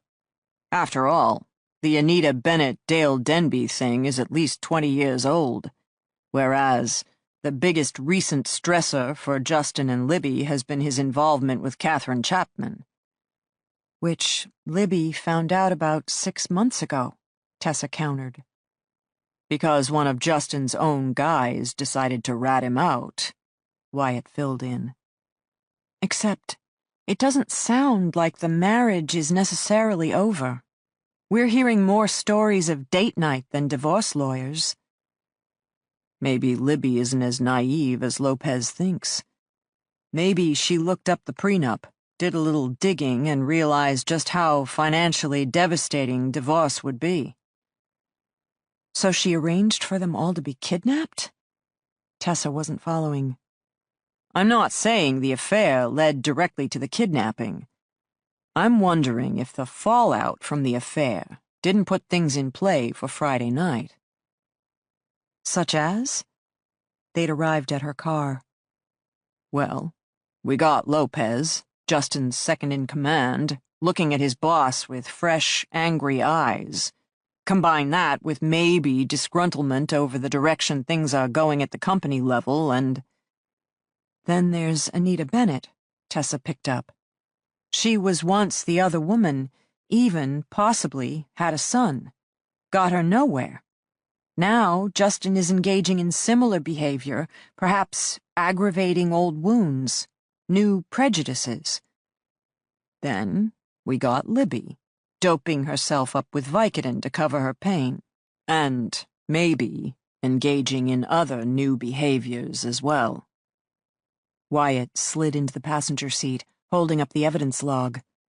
While you and Lopez wrapped up your tango, I finished reviewing the inventory list for the trash recovered from the Denbes brownstone. Garage bin. Item 36 down. Best guess, based on trash pickup, is that the contents are no more than 2 days old. Wyatt pointed. Tessa peeked. A pregnancy test? A positive home pregnancy test? Yup. Question is, does Justin Denbe know he's a father again? Or is he? Chapter 26. Is my husband a chauvinistic pig? I suppose, if you look at our marriage, he appears sexist, and yet he is the father of an amazing 15-year-old girl, who he personally taught to cluster 6 to center mass time and time again. Let alone from the day of her birth, he's actively spoken of Ashlyn's future as head of the family firm. No need to try for a son. For Justin, from the moment he held his daughter in his arms, she was absolutely, positively perfect. I always preferred to think of us as co-workers whose areas of expertise happen to fall along traditional lines. My husband works. He loves his job. He's at his best when wrestling with a multi-million-dollar contract issue. And I love my job, which includes creating our house, raising our child, and crafting a lifestyle that reflects who we are as a family. I've never thought of my role as lesser. I've never thought of Justin as the one in command. At least not until 6 months ago. But even then, I didn't view myself as the weak half of the marriage. I simply viewed myself as a failure. Because if part of my job was to meet the needs of the family, how well could I be doing, considering my husband had taken up with another woman? Of course, I understand deep down inside that from the beginning, one of the things Justin had most loved about me was my independence. And 18 years later, there wasn't much of that left. There's a breed of men out there, who are attracted to strong women. They just don't know what to do once they win us over. So that's how I view my husband, the strong man, driven to pursue a strong woman, then, mostly at a loss forever after. If that's patronizing, well, then maybe that makes me the chauvinistic one.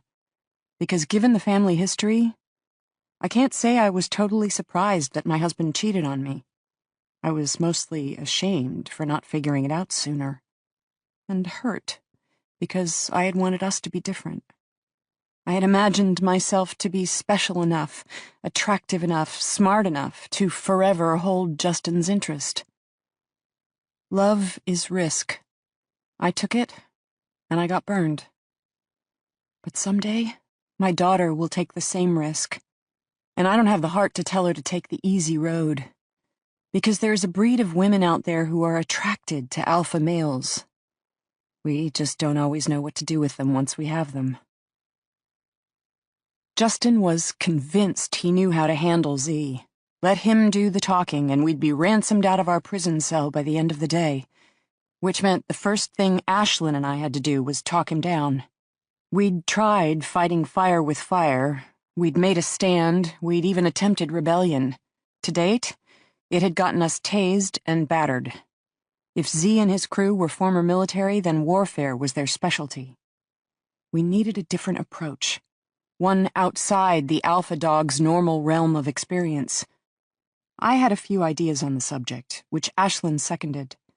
Given Justin's current condition, we slowly but surely wore him down. One of us he might have dismissed. Two of us, he eventually gave way. My idea, our plan. We would execute as a team. Our first family project in 6 months. And we would win. I was convinced of it. There was finally enough at stake. The hardest part was waiting. We sat, Ashlyn on the top bunk, Justin and I below. First rule of psychological warfare, he or she who initiates the discussion has by definition given up ground. We couldn't afford to give up ground. So, we practiced patience. My tremors were returning. My headache, the deep, dragging exhaustion, punctuated by moments of excruciatingly painful cramping. The pills, whatever Radar had given me in the middle of the night, seemed to be waning, placing me once more on the withdrawal express. I could confess to Justin, tell him once and for all what I'd spent the past few months doing, just how great a spouse and parent I'd turned out to be. But again, she who initiates the discussion has by definition given up ground. So I held my tongue. We had no sense of time anymore. Daylight outside, constant fluorescent lighting inside. Morning, mid-morning. Eventually, we heard footsteps. Steady, not rushing. But I found myself holding my breath, hands already forming into fists. On the top bunk, I saw Ashlyn ease into the farthest corner of the bunk, assuming the crouch position. The steel door swung open. Z stood there, Radar beside him. Breakfast, Z stated crisply. And in that one word, I knew we could win. Per protocol, Justin left the cell first, hands secured at his waist. Z stood with him while Radar came in to fetch me. Radar kept his back to the door, blocking the window, and I realized the security camera as he slid 2 round white pills into the palm of my hand. No words were exchanged. I had a brief image of the flat white tablets, numbers stamped in the back. Then I dry swallowed both pills without question. A millisecond in time. Then he had the restraints secured around my wrists, and I joined my husband in the day room. Radar followed with Ashlyn, and we fell in line. Z leading Justin by the arm, Radar escorting me and Ashlyn 6 paces behind. We offered no resistance, behaving as 3 dutiful hostages who'd just spent a long night learning their lesson. Our captors were freshly showered, their hair still damp. Z in a crisp new outfit of 100% commando black, Radar in a fresh pair of baggy jeans and a new dark blue flannel shirt. I tried not to hate them, but given my own rank smell, it was difficult. In the kitchen, our wrist restraints were removed, and we were once more tasked with cooking. I conducted a quick inspection of the pantry and walk-in refrigerator. No additional supplies. Then again, when would they have had the time to restock? The lack of refurbishment reassured me, however, spoke of a set timeline. Z and his crew didn't plan to spend eternity here, just long enough. I pulled butter, bacon and eggs from the cavernous refrigerator, then an assortment of dry goods from the walk-in pantry. I'd have to do the recipe off the top of my head, but after all these years, that wasn't a problem. I put Justin in charge of crisping bacon and scrambling eggs. Ashlyn already knew her assignment. She was to set a table, use whatever she could find, but somehow create the impression of a real, honest-to-goodness kitchen table, while I made homemade cinnamon rolls. Z disappeared, leaving Radar alone. Our youngest captor took a seat by one of the stainless steel counters, paying more attention to Justin, who stood, with half his face battered and one eye swollen shut, over a sizzling frying pan. I prepared the dough, then sprinkled flour onto the stainless steel prep surface and started rolling out.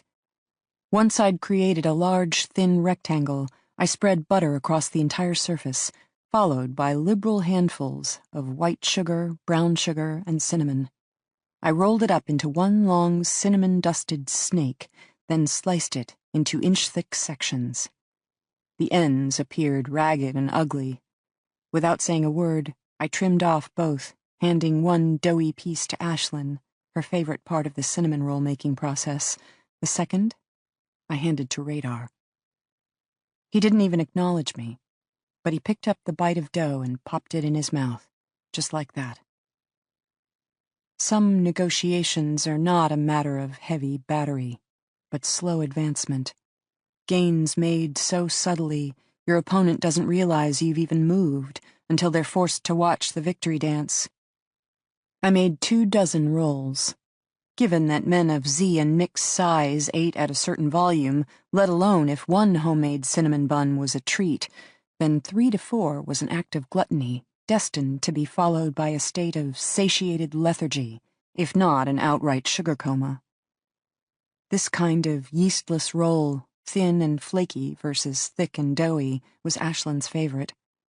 I'd evolved the recipe 12 years ago, when my 3-year-old hadn't the patience to wait hours for homemade baked goods.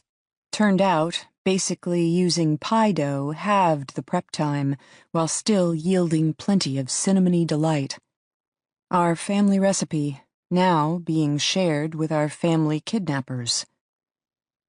While the commercial kitchen filled with the warm scent of baking cinnamon and caramelizing sugar, I inspected Ashlyn's table. My daughter has always been creative, and her latest efforts didn't disappoint. She'd taken over one of the rolling stainless steel prep tables. Given that the overall color scheme in prison had a tendency to be stark white, she'd placed 6 red cafeteria trays to serve as institutional placemats. Each red tray was topped with a plain white plastic dinner plate. Then, she'd taken smaller salad plates, centered each on a dinner plate, and written, in brightly colored condiments, the individual's name. Z's single initial was particularly impressive, standing out in bright red ketchup script. For Radar, she'd used yellow mustard. Mick got green pickle relish. And for a moment, my child and I shared a smile. Ashlyn loathed relish, always had, always would. In the middle of the table, Ashlyn had filled a glass bowl with multicolored layers of dried lentils, topped with an artful arrangement of 3 eggs, a wire whisk, and a single piece of cooked bacon, stolen from her father's pan.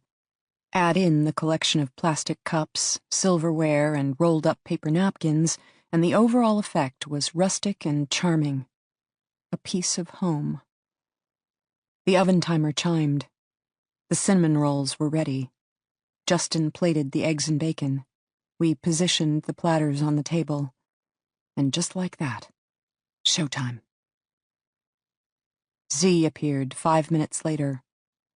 His own power play, I would guess, as he entered the kitchen in slow, measured strides, his face perfectly expressionless, even as the wafting scents of fresh-baked buns and crisp-cooked bacon must have hit him like a wall. Radar was already at the table, perched on the edge of a metal stool. He had a slightly glazed-over look on his face and was staring at the cinnamon rolls as if they were the last drop of water in a desert. But he remained still, hands at his side. Z took in the table, still advancing steadily. Now, his gaze flickered to me, where I stood next to my waiting stool, as did Justin and Ashlyn. He smiled, and I could tell he saw right through me, understood completely every step I'd just taken, and why. Z dished up first. 2 rolls, half a plate of eggs, half a dozen pieces of bacon. He passed each platter to Radar, who filled his plate, then dished up a plate for Mick, presumably working the control room, before returning the remaining food to the middle of the table. I hadn't been around last night, but Justin and Ashlyn seemed to be waiting for something. Eat, Z ordered at last, and they each took a seat. A reminder of who was in charge. I wasn't concerned. Second bite of the cinnamon roll, Z's eyes fluttered down, the quick rush of buttery pastry and gooey cinnamon sugar hitting his bloodstream, intoxicating his senses.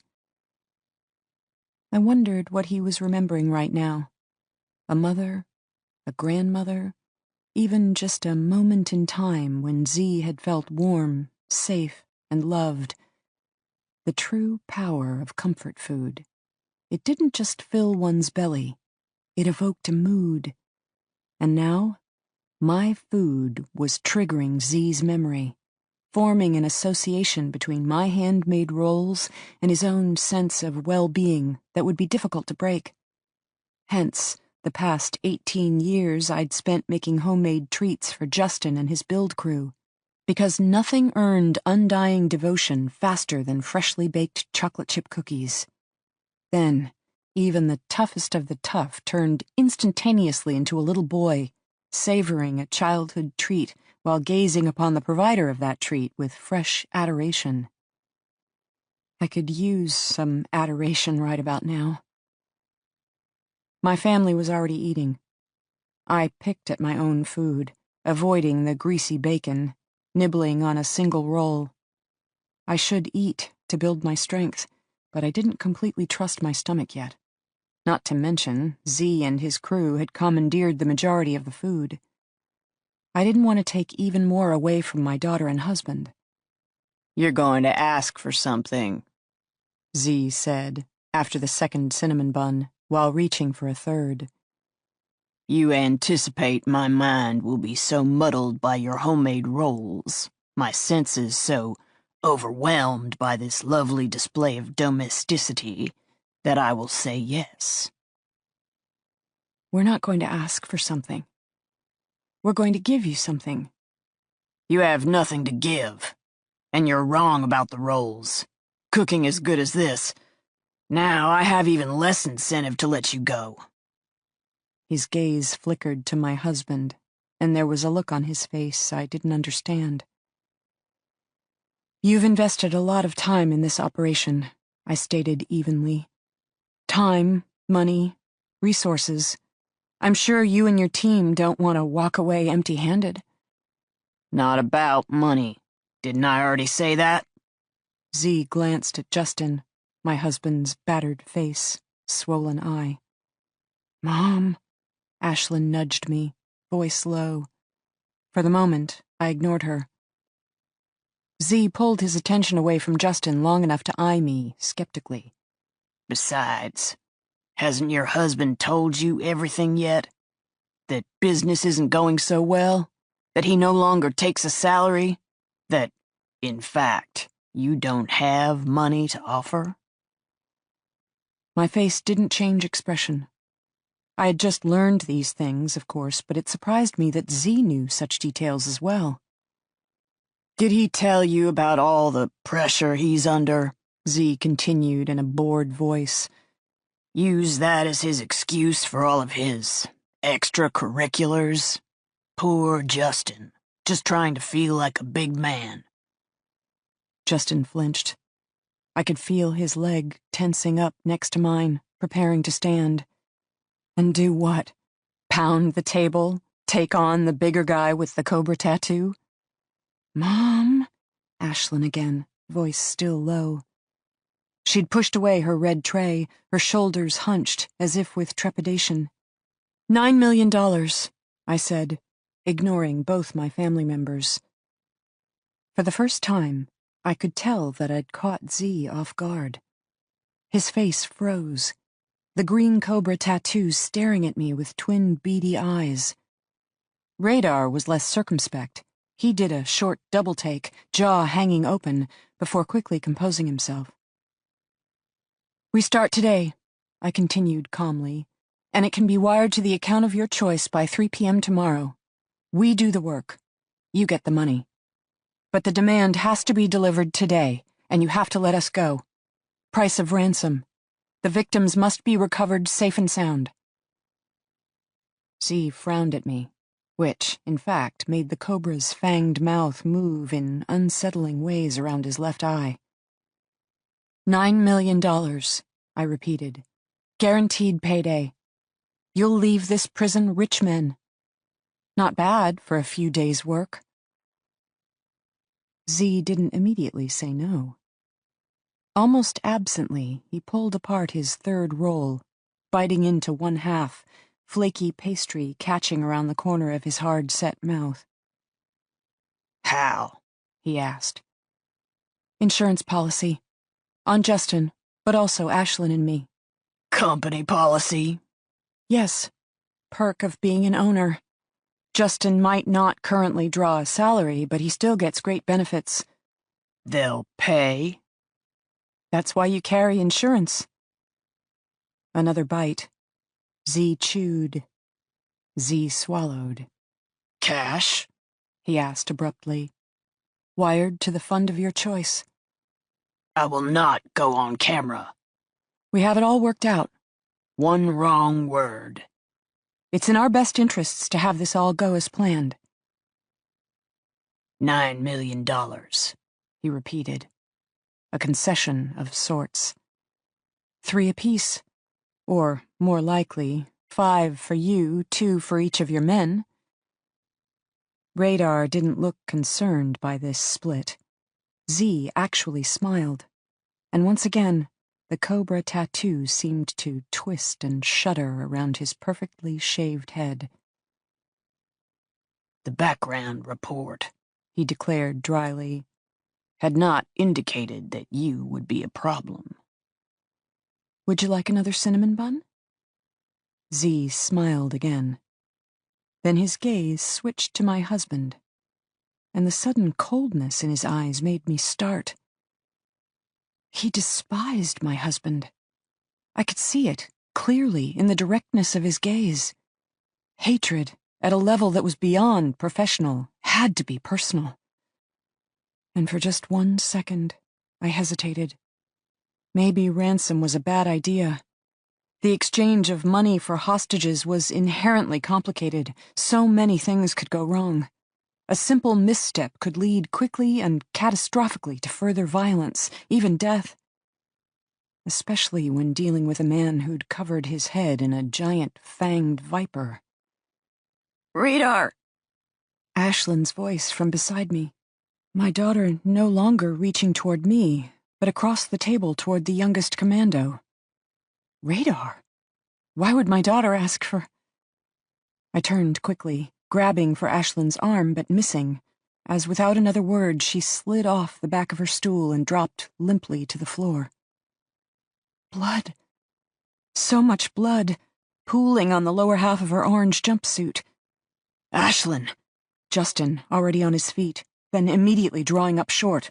What the? Ashlyn, staring up at me, eyes so much like my own, now filled with regret. I'm sorry, Mom. And in that moment, I understood.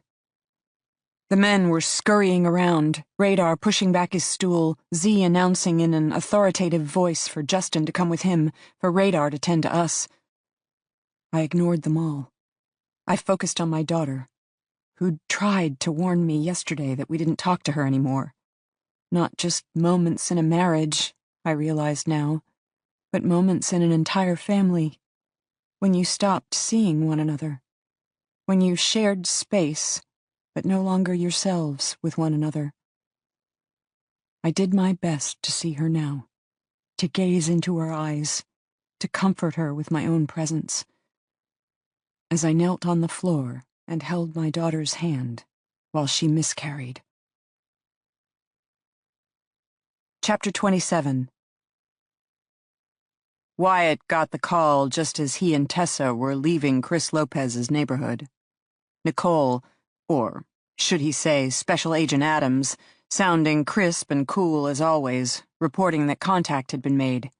Justin Denbe himself, shortly after 10 this morning, had appeared in a video presenting the ransom demands. Tessa knew how to drive. Her years as a state trooper, or just a lifetime living in Boston. Wyatt couldn't begin to hazard which, but half a dozen white-knuckle moments later, they were careening down the alley that ran behind the Denbes townhouse, where, sure enough, the FBI's huge mobile command center squatted like a fat linebacker in the middle of an old lady's tea parlor. Inside, they found Nicole's partner, Special Agent Hawks, manning a laptop at a small table, flat-screen monitor mounted above. Nicole paced in the limited space behind him, obviously agitated. As Tessa and Wyatt walked in, she gestured to the oversized monitor with a jerk of her chin. Nicole had her arms crossed over her chest, one finger tapping her elbow restlessly. She wasn't just agitated, Wyatt realized. The FBI agent was upset. He and Tessa exchanged a glance. He gestured for her to take the remaining seat across from Hawks, while he stood next to Nicole. With all of them in viewing position, Hawks hit the play button on his keyboard, and the rest of the story emerged. The ransom demand had been delivered via a video message. It featured a single close-up shot of Justin Denbe, his face a black and blue battered mess, staring into the video camera with one good eye as he slowly listed the kidnapper's demands. $9 million, to be wired directly into a single account by 3 p.m. Eastern Standard Time on Monday, at which time the entire Denbe family would be safely released. Failure to meet the demands would result in further harm to the Denbe family. More details to follow. At the end of the 20-second clip, Justin held up the front page of the morning paper, a brief close-up of the Sunday edition's date. Then the screen went blank. Union leader, Wyatt identified the Manchester-based newspaper. Means they're still in New Hampshire. But no word on the rest of the family? Tessa asked. She was leaning toward the computer screen, as if that might help. Justin Denbe contacted his insurance company via telephone at 10:23 this morning, Nicole provided, fingers still tapping. He demanded to speak to a manager, saying that he and his family had been abducted. He was afraid for his life and evoking the special circumstances clause in the kidnapping policy. Essentially, in the event that the policyholder faces credible risk of imminent death, the company will pay out half of the value of the life insurance policy as additional ransom. Given that a dead Justin Denbe would cost the company $10 million in life insurance, it's in the company's own best interest to pay up more now in order to save later. Wyatt turned that around in his head. So, instead of paying out just the $4 million in ransom insurance, the company will pay that, plus an extra $5 million from the life insurance policy? Precisely.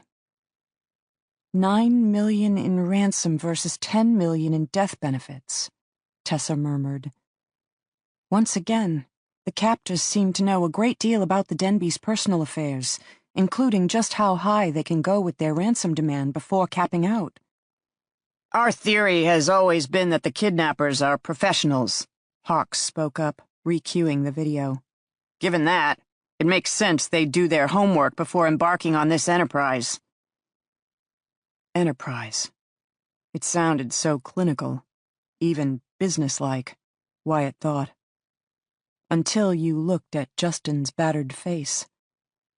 The man had been worked over good, a ring of crusty blood still plastered to the hairline at his left temple, his lower lip cut and puffy, his right eye entirely swollen shut, not to mention a massive bruise on his other cheek, plus half a dozen larger and smaller lacerations combining to form one grotesquely misshapen mess. Yet, the man had stared into the camera directly and spoken in a firm voice. Still holding up, then. Maybe because the kidnappers were picking on him and not his wife and daughter?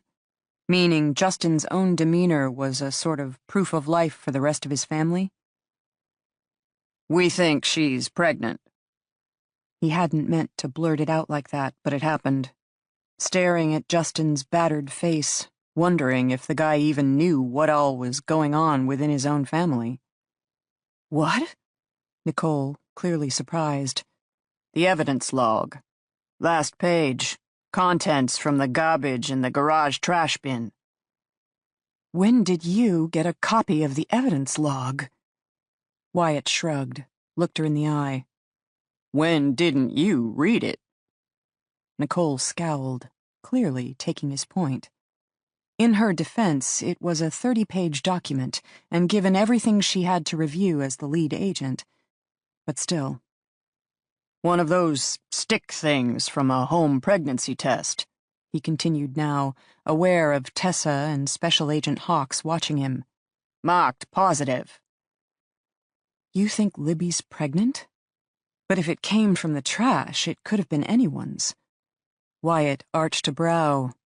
You mean, like the 60-year-old housekeeper's? The FBI agent kept her chin up. Or the daughter's. She's 15, that's old enough. True. Any talk of a boyfriend? Or sleeping around? Not yet. But that's not going to be the first piece of knowledge shared by her closest friends. Frankly, interviewing teenage girls is tougher than approaching mafia henchmen.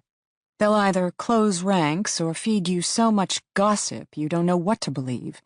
It's going to take us at least a couple more agents, not to mention several more days to sort all those stories out. In the meantime, Wyatt stated evenly, what was good for the gander may have proved good for the goose. Justin cheated on his wife. She cheated back. Ending up pregnant? She still sounded dubious. As well as addicted to Vicodin. Don't pity those kidnappers. Nicole sighed, abruptly rubbed her forehead.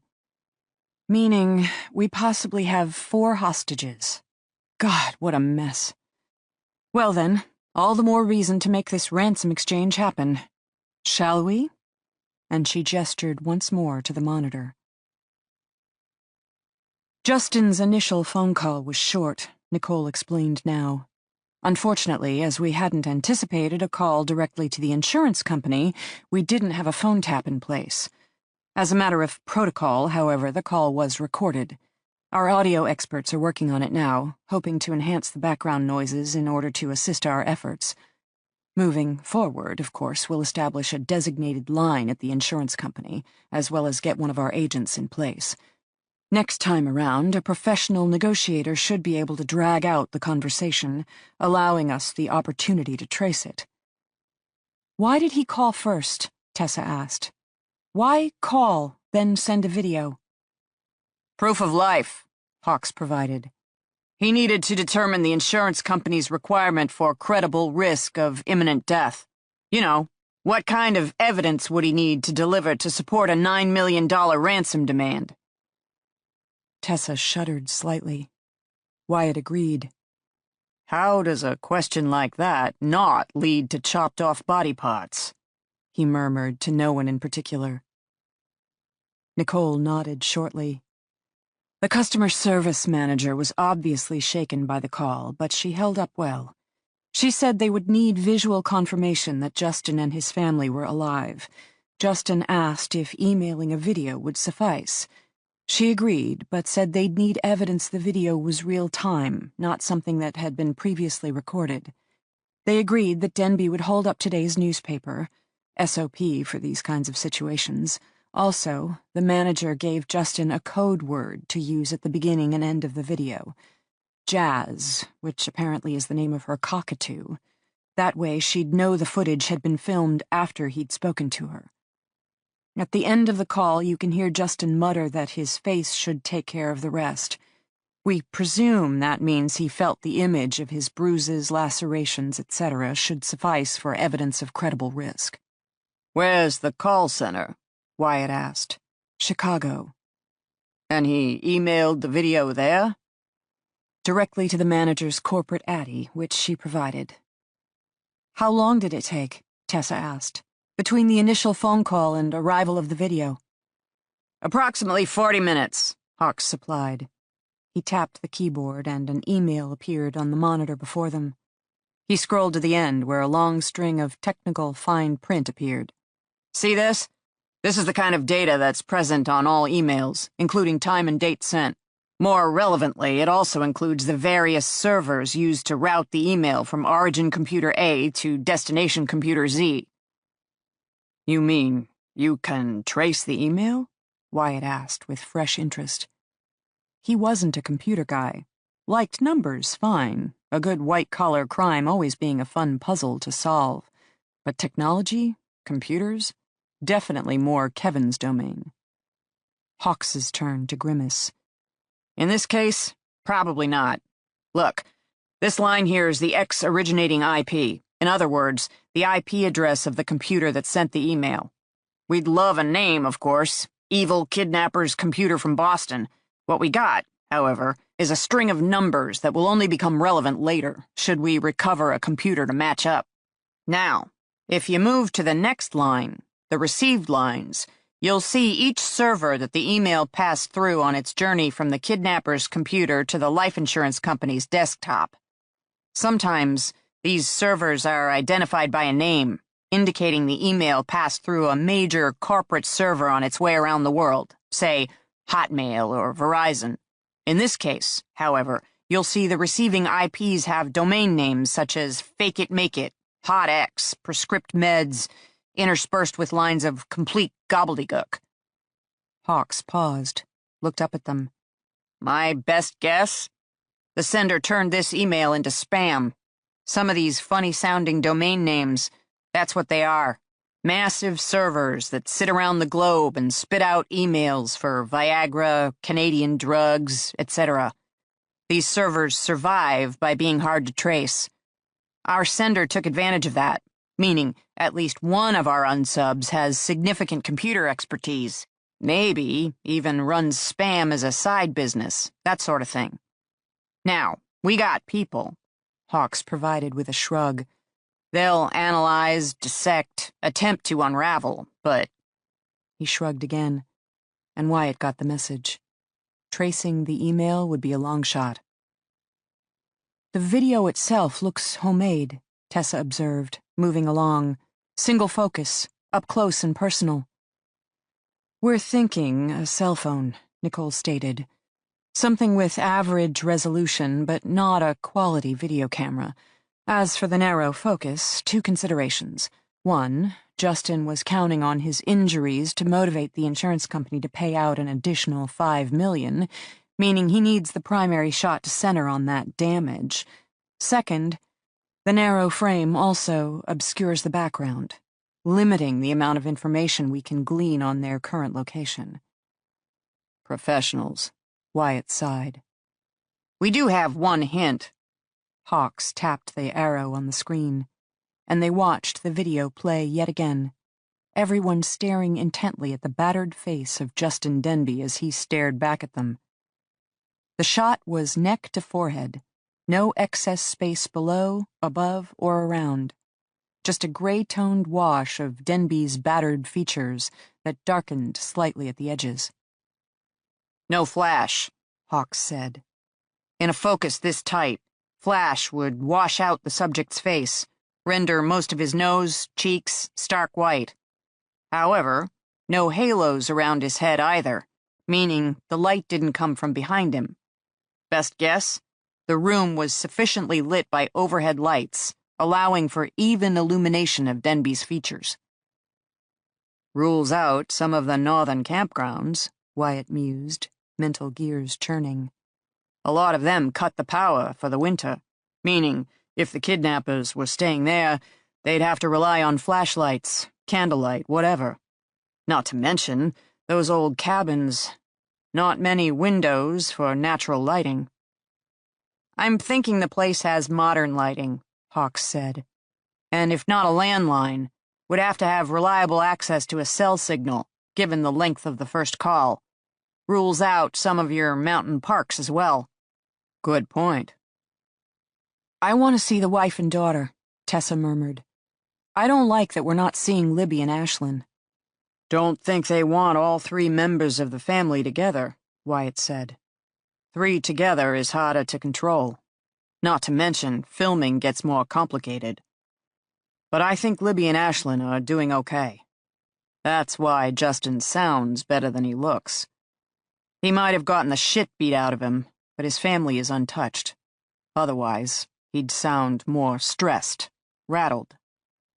Wyatt turned to Nicole. Is the insurance company going to pay? Going through the chain of command now. But either way, they've promised to cooperate with us. We got people traveling to the offices as we speak. Give us another 20 minutes, we'll have a tapped line, not to mention several agents in place. Justin has to make contact again. Not enough information has been provided to complete the transaction, so there'll be another call. And this time, we'll be ready. Chapter 28. We made it down to medical. Radar's boyish face set in an impassive expression as he helped get Ashlyn situated on the steel-bolted bed. Not much to do, according to him. Miscarriage was a natural event, the body's way of coping. Best he could offer was Tylenol for the pain and water to counter the blood loss. Later, I should watch Ashlyn for signs of fever, which could indicate an infection, in which case she would require immediate medical attention. Radar didn't expand upon that statement. Such as, would Z permit one of his $9 million hostages to visit an ER? I had a feeling our ransom demand was about to come back to bite us, especially the way Z had looked at Justin. Had we really managed to negotiate a deal with Mr. Big Bad Commando? Or had we somehow just played right into his hands? Radar left, and I went to work removing Ashlyn's blood-soaked jumpsuit, carefully covering her with a towel as I went. A camera was mounted in the corner of the room, and I couldn't bear the thought of Mick sitting in the control center, getting off on my daughter's pain. I wondered if I could reach up, smear water, or maybe Vaseline, across the tiny electronic eye. But I figured Z would never tolerate such a blatant act of insubordination. He'd materialize, there would be consequences, and looking at my daughter, myself, Justin, how much more abuse could we take? I washed Ashlyn's underwear the best I could in the sink, noticing some tissue, trying not to think about it. Our captors had not considered new undergarments, so I redressed Ashlyn in her still damp panties, now lined with feminine hygiene pads set out by Radar. He'd muttered under his breath that they made handy field dressings, hence his stash. Clean towels above, blood-soaked towels below. Again, best not to think of it. I forced myself to sit, stroking Ashlyn's arm. Her eyelids had stopped fluttering. She appeared to be drifting into sleep, the body doing its best to heal, as Radar had predicted. Radar finally returned. In hindsight, I realized he'd probably been gone a good 30 to 40 minutes. Ironically, the longest time Ashlyn or I had been left unsupervised, let alone unshackled. Just hours ago, we would have run for it. But now... Z seemed to know so much about us, including how completely we would implode. Had he counted on it to make us easy marks? Known that eventually we would hinder ourselves? Ashlyn and I didn't even require management anymore. We'd hamstrung ourselves with our own secrets. How accommodating of us. Methadone, Radar murmured. One word. He spoke with his back to the camera. I thought about it, and then I understood. I bent over my daughter, my lank hair obscuring my own lips, so I appeared to be comforting Ashlyn. They could see us, but not hear us, meaning that appearances were everything. Those are the pills you gave me? I've heard of it. It's a synthetic opioid. Helps with withdrawal from other narcotics, such as Vicodin. He turned toward a metal supply case, opening drawers as if searching for something. But it's also addictive. Eventually, you'll have to wean off it. He was trying to advise me. For life after this, assuming the ransom was a success. How many pills should I take? I've been giving you 10-milligram diskettes. First dose was 4 tablets. You seemed to struggle again this morning, so I gave you 2 more. It's not an exact science. A real clinic would spend the first few days of detox figuring out the appropriate dosage for your situation. I'm just winging it. I don't feel... They're not the same as Vicodin. No high, he said bluntly, still rearranging drawers. Methadone manages the worst of the withdrawal symptoms, as you're still on a narcotic, and the pills last longer. You should be able to take 1 dose a day in order to mitigate the depression, nausea, headaches, but like I said, you're swapping one problem for another. Goodbye Vicodin addiction, hello methadone addiction. You'll need to see a real doctor in order to manage the rest of your withdrawal, assuming you want to. You seem to know a lot about painkiller addiction, I said at last. He shrugged. Drug abuse du jour. You're a good doctor, Radar. I appreciate your help, for me and my daughter. He didn't say anything, appeared uncomfortable. I couldn't help myself. Why do you do this? Work with Z and Mick. You seem to have real skills, real talent. You could get a job in a hospital. Don't. Single word, filled with more menace than I'd anticipated. I drew up short, hesitant, then resumed holding my daughter's hand. The atmosphere in the tiny room now felt tense. Strange, really. Radar was a captor and we were captives. How else should it feel?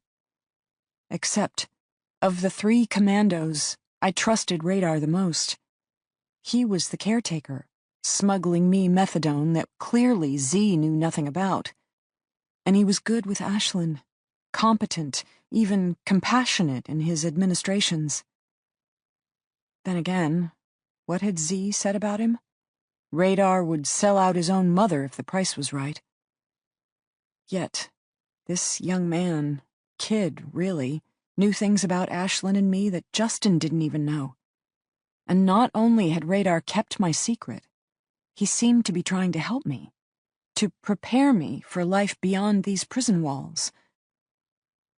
I tried to picture my old life, or maybe the new life that would begin sometime after 3 p.m. tomorrow.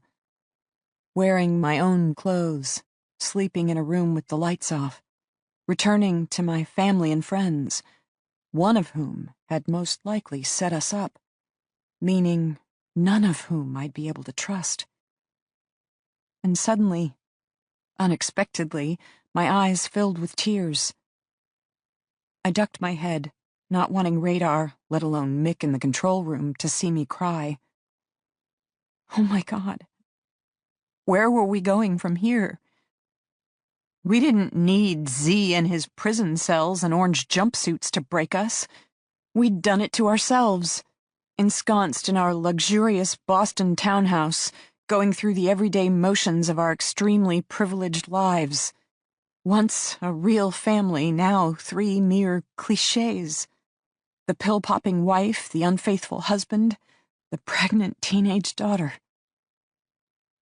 Justin seemed fixated on our rescue as some sort of magical switch. Our kidnappers would deliver us in return for the insurance money, and that would be that. We'd click our heels 3 times, whisper there's no place like home, and instantly wake up in our own beds. Justin would go back to work, Ashlyn would go back to school, and I'd visit a methadone clinic and get my addiction under control? Or say fuck it and rush back to my lovely orange bottle of pills first chance I got? I didn't know. I honestly didn't know. And for a moment, the thought of going home, of returning to our real lives with all the unsolved problems, it terrified me. At least in here we knew who the enemy was, whereas once we were home... Beside me, Ashlyn suddenly jerked awake. Her hazel eyes flew open, panic written all over her face. Mom! It's okay. I'm here. Shh. Oh, Mom! I could tell the second she finished coming round, as her hands dropped down automatically, cupping her tender stomach. She gazed at me a long time, her expression still young, but already older than I wanted it to be. "I know, honey," I murmured. "I know." "Don't tell Dad," she whispered, the words nearly automatic. I had to smile, but it was a sad expression on my lips. "He'll always love you, sweetie." "No, he won't. He has standards," she said, and her tone was clearly bitter. I didn't know what to say about that, so I resumed my bedside vigil. A daughter who had kept her mother's secret, and now a mother charged with keeping her daughter's secret. "I'll, grab a new jumpsuit," Radar muttered, clearly uncomfortable. He exited, leaving us once more unsupervised and unshackled, merely trapped in our own self-induced misery. I brushed the tears from my daughter's cheek, and we waited, together, for the worst of our pain to ease. We couldn't hide in medical forever. Z must have demanded an update. Upon hearing that Ashlyn was stable enough, it was back to the family cell for us. Radar walked on one side of Ashlyn, I took the other. She moved gingerly, but didn't require much support. To be 15 again, so young and fixable. Her footsteps slowed as we entered the cavernous day room. I didn't blame her. Justin had never been one to run from a fight. Sure enough, the cell door barely clanking shut behind us. "I want to know his name." Justin rose to standing in the middle of the tiny space, arms crossed over his chest, voice stern and cold, not asking, but demanding. Ashlyn, pulling her arm away from me, bringing up her chin. "Maybe his last name is Chapman, as in your girlfriend's younger brother. He'd be about my age, right?" My eyes widening, just as my husband paled. Justin whirled on me. "How dare you tell her?" "I didn't. I did!" Ashlyn in full glory now, arms flung out, thin body nearly levitating with hostility. "I checked your phone, Dad. I read your emails. Quite a little exchange you had with a girl young enough to be my sister. Wonder what her father would think. Maybe she's not supposed to sleep around either. Maybe she was also supposed to wait for a boy who would honor her and love her and respect her. You know, all that crap you used to feed me before running out the door to cheat on your family. Hypocrite! Fucking liar! Ashlyn!" Myself, stepping quickly between my daughter and my husband, as if that might keep Ashlyn safe. Justin's face, already terribly misshapen, had taken on the color of eggplant. Steam should be pouring out of his ears. Certainly every blood vessel in his body appeared ready to burst. "Don't you ever speak to me like that, young lady." "Or what? Stop!" My voice came out too shaky. I cleared my throat, forced myself to sound more forceful. "Both of you, take a second." Ashlyn, turning on me now. "Why? You afraid I'm going to tell him about your drug problem?" "What?" I wanted to laugh. I understood it would be wildly inappropriate, but the sheer rage on my daughter's face, followed by the sheer bewilderment on Justin's. I wanted to giggle, except I was pretty sure the first hiccuping laugh would lead straight to tears. Ashlyn, still on a rampage. "Jesus Christ, Dad! She's been stoned out of her mind for months now. The glazed-over eyes, the way you ask her a question and it takes a full minute before she answers. I mean, come on, Dad! It took me 2 weeks to figure out she was abusing prescription painkillers. I'm a kid. What the hell is your excuse?" Justin, officially too stupefied to speak. Me, a hand now clasped over my mouth because, heaven help me, any second now I was going to burst into hysterics. "I mean, really? You're out all the time with your new girl, Mom's doped out of her skull. Of course I decided to have a little fun. Even took a tumble in your bed. Not like you two are using it." Justin lunged. I got my arms around his waist. Not that it really mattered. He weighed twice as much as me, and, even bruised and battered, moved like a freight train. He roared something, maybe that he would kill him, the mythical boy, and Ashlyn screamed something, maybe that she hated him, her own father. He was swatting at her, trying to get at our child, our own baby, who just hours before had been pregnant with a baby of her own. And I felt this incredible pressure build behind my eyeballs, a pain beyond any pill's ability to deaden, a hopelessness beyond any wonder drug's ability to lift. Then, I was in the fray, digging in my heels, shoving back at my husband, heaving as I screamed at the top of my lungs, "You stupid idiot! I didn't want your money! I didn't want your house! I didn't want your precious business! I just wanted you to love me, you stupid, stupid asshole! Why couldn't you just love me?" Our legs tangled up. Justin went down hard, hands over his swollen face. I fell to my knees beside him, pounding his shoulder, sobbing hysterically, while Ashlyn wept next to the bunk beds. And it wasn't just her, was it? There were other women, too. Lots of others. Jesus Christ, you are just like your father. And now I'm just like my mother, except popping pills instead of cigarettes. And we were both supposed to be better than this. What happened? God, Justin, what happened to us?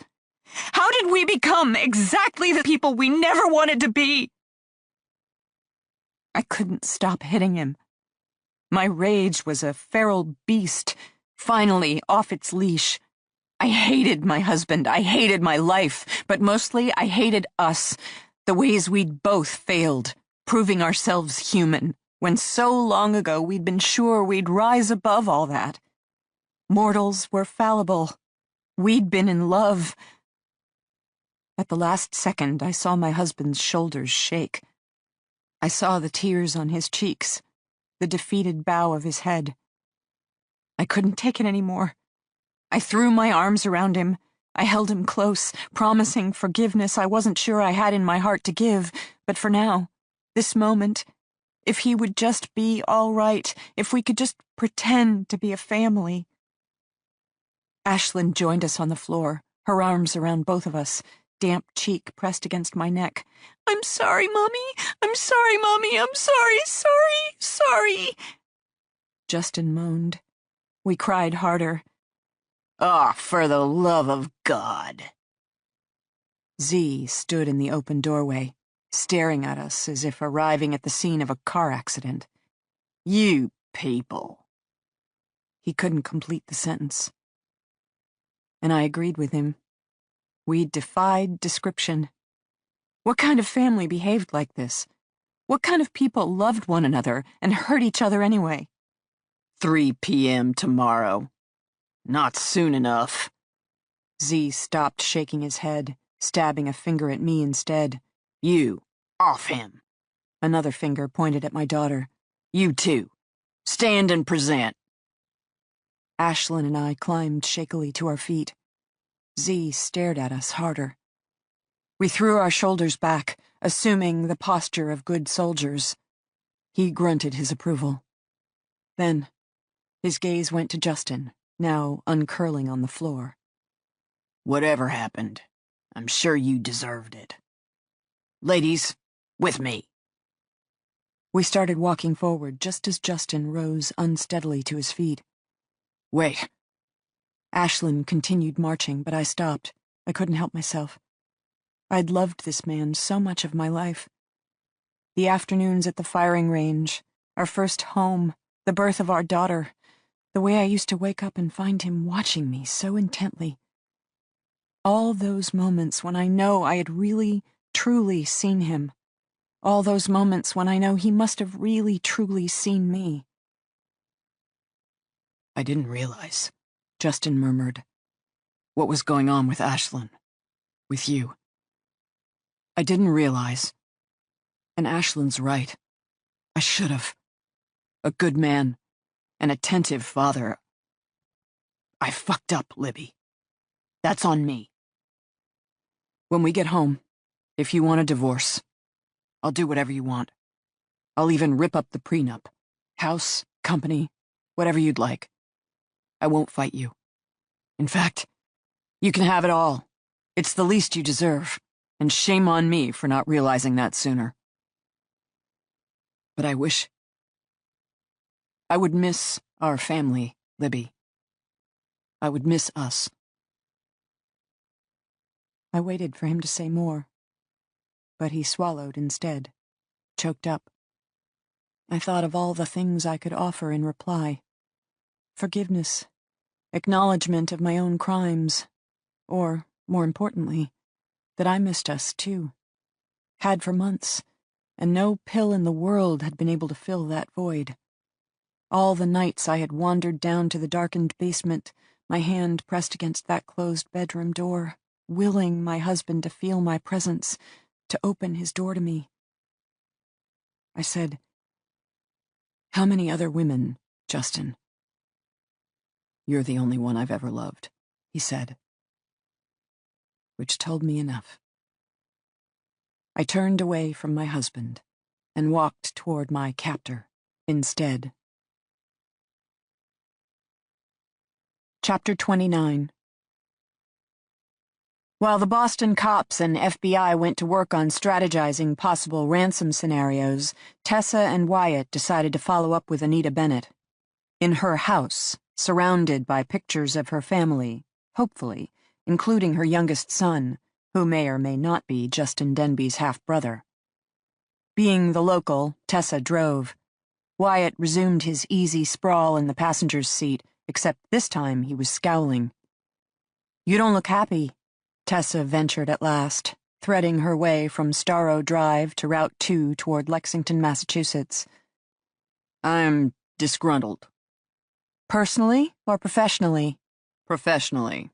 I don't have a personal life to get disgruntled about." "Really?" "I like carpentry, making things with my hands. Other than that, I work a lot. No wife, no kids, no girlfriend." "Okay." He turned, regarding her steadily. "You? How does the life of a corporate investigator compare with your days as a state trooper?" "Better hours, better pay," she said. "But do you love it?" It took her a bit to answer.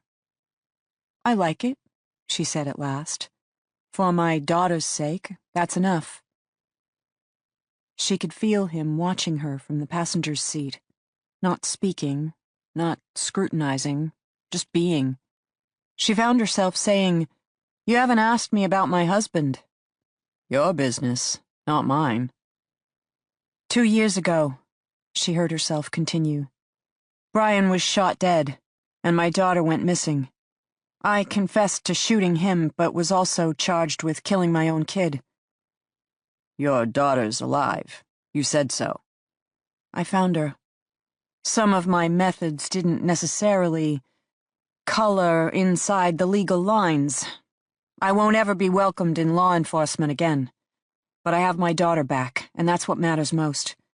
"You know," he drawled slowly, "now that you mention it, that case rings a bell." She stiffened, steeling herself for the inevitable comments on her shooting skills, or even a crack on how her husband must have deserved it. Instead, he asked, "How's your daughter holding up?" She told me to look for the Denbe family in cold, dark places. Also, to bring cookies and carry my gun. "Smart kid." She found herself nodding, and thinking that she liked Wyatt Foster. Liked him a lot. "You ever been married?" she asked. "Yup.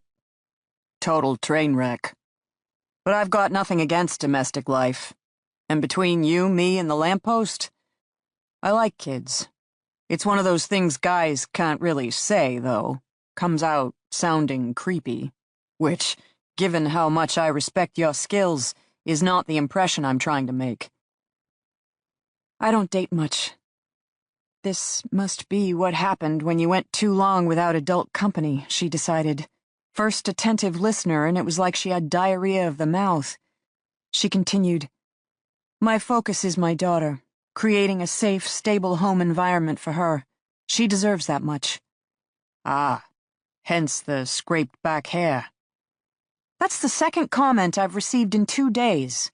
What is it about my hair? You're too young to look that old, Wyatt said matter-of-factly. Besides, it doesn't work for me. I see something pulled back that tight. Mostly, I get curious how it might look down.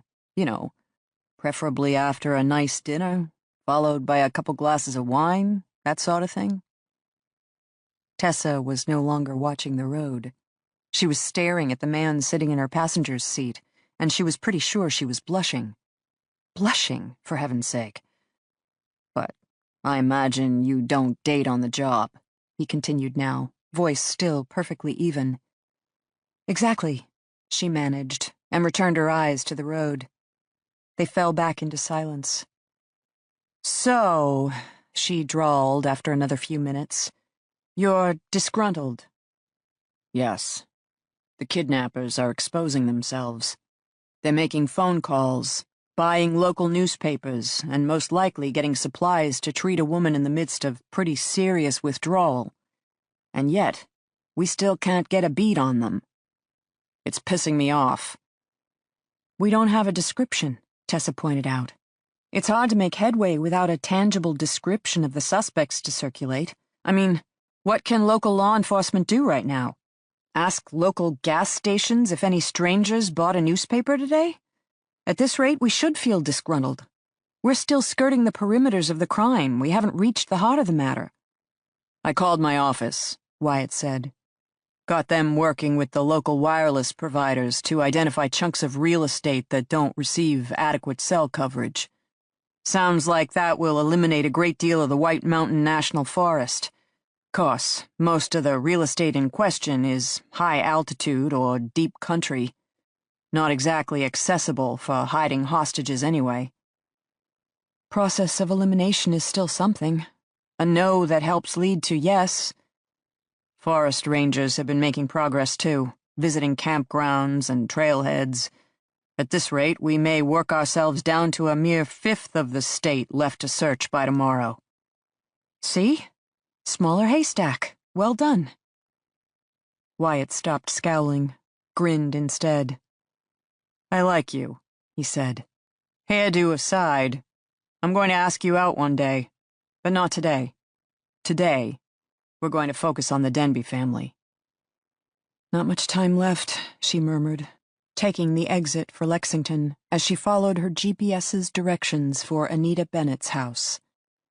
Exactly, he agreed, fingers drumming against the middle console. Exactly. Anita Bennett opened her front door after the first ring. She took in Tessa, wearing black Ann Taylor slacks topped with a fitted white shirt, and frowned slightly.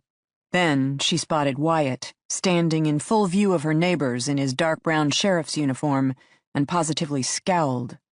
"Come in," she said, less of an invitation, more of a demand. They did. Anita wore a long dark skirt with slim black boots, topped with a heather-colored cable-knit sweater. She matched the white-painted black-shuttered house, Tessa thought, a perfect advertisement for refined New England living. Currently, the woman was fidgeting with her long string of pearls and looking at Tessa and Wyatt as if she didn't know what to do with them. "We have some more questions," Tessa said by way of explanation. "I would have met you at the office. As it is, we've just returned from church. It will only take a minute." A last scowl, then Anita seemed to give up. Her shoulders came down slightly. She gestured for them to follow her. "Honey, who's here?" A man's voice from the end of the hallway. Anita didn't immediately answer, but kept walking, leading them past a massive kitchen with black granite countertops and cherrywood cabinets, then the formal dining room, until they finally arrived in a smaller sitting room, boasting a fireplace, a pair of silk-covered wingback chairs, and a vintage 1920s love seat. Tessa found this interesting. She would have described the COO's office as modern, while her home was clearly New England traditional. She wondered what other differences distinguished work Anita from home Anita. An older man in black slacks and a cranberry-colored sweater had been sitting in front of the lit fire. Now he rose, moving gingerly, and offered a hand. He had a full head of striking gray hair, topping a broad, friendly face with wire-rimmed glasses. Daniel Coakley, he said by way of introduction, Anita's husband. And you are? These are two of the investigators looking for Justin and his family, Anita said crisply. But Tessa noticed the woman's gaze softened when she looked at her husband. She moved closer, placing a hand on his arm in an almost protective gesture. It's okay, Dan. They just need to ask me a few more questions. Do you mind? Dan seemed to take that as his cue to depart. He nodded at both of them, then worked his way slowly down the hallway in the direction they had come. Heart attack, Anita said, in answer to their unspoken question. Last year. He died twice on the way to the ER. You have no idea how much that puts your life in perspective. She gestured to the forest green wingback chairs. Tessa took one, Wyatt the other. Anita perched on the edge of the golden green-covered sofa, putting plenty of distance between her and the investigators, Tessa noticed, while sitting ramrod straight, hands clasped on her knees, body language radiating wariness. Given the woman's discomfort, Tessa took her time, letting the silence drag out while she took inventory of the room, seeking out family photos. She spotted two larger framed prints, one close-up shot of 3 school-age boys piled up on a hillside, bright faces beaming. Then, the classic family shot, a younger Anita seated in one of the wingback chairs, 3 now teenage boys kneeling around her, while a noticeably larger, healthier Daniel Coakley stood behind them all, hand on her shoulder. In this photo, Tessa could see that Anita's husband had had blonde hair, which complemented his fair complexion. Before going silver gray, Anita appeared to have been a strawberry blonde with equally pale skin, which left their youngest son with noticeably darker features than the rest of the family. She and Wyatt exchanged a look.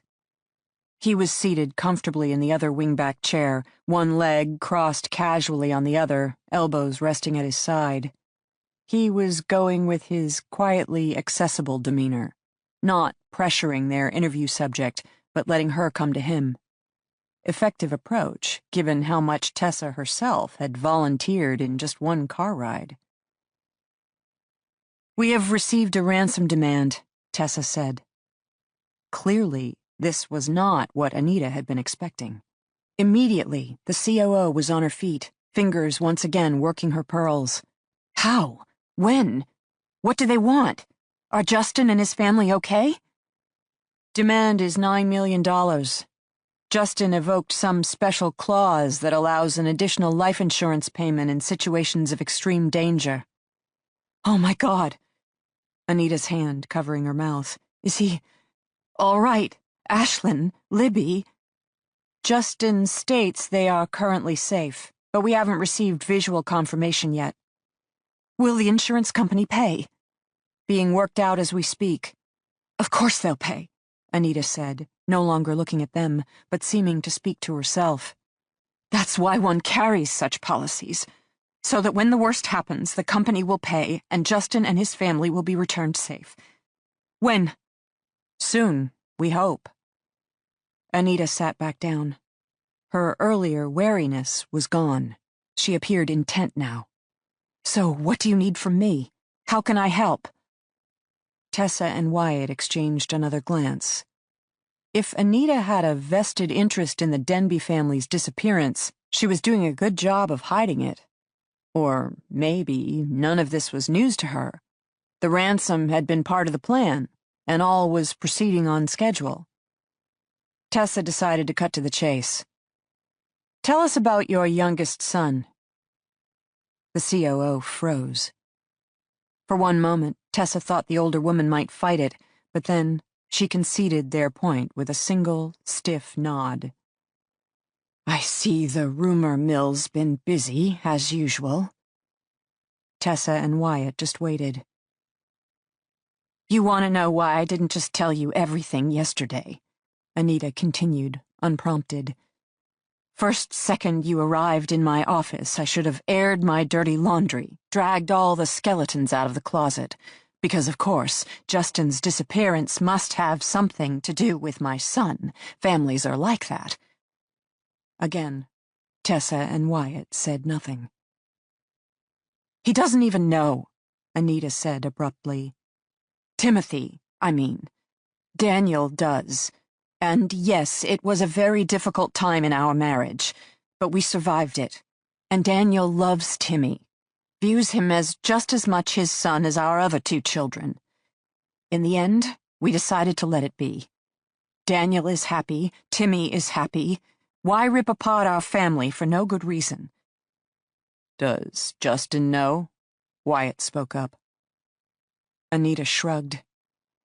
People in the company have whispered about it for years, of course, but I've never directly stated that Timmy is Dale Denbe's son.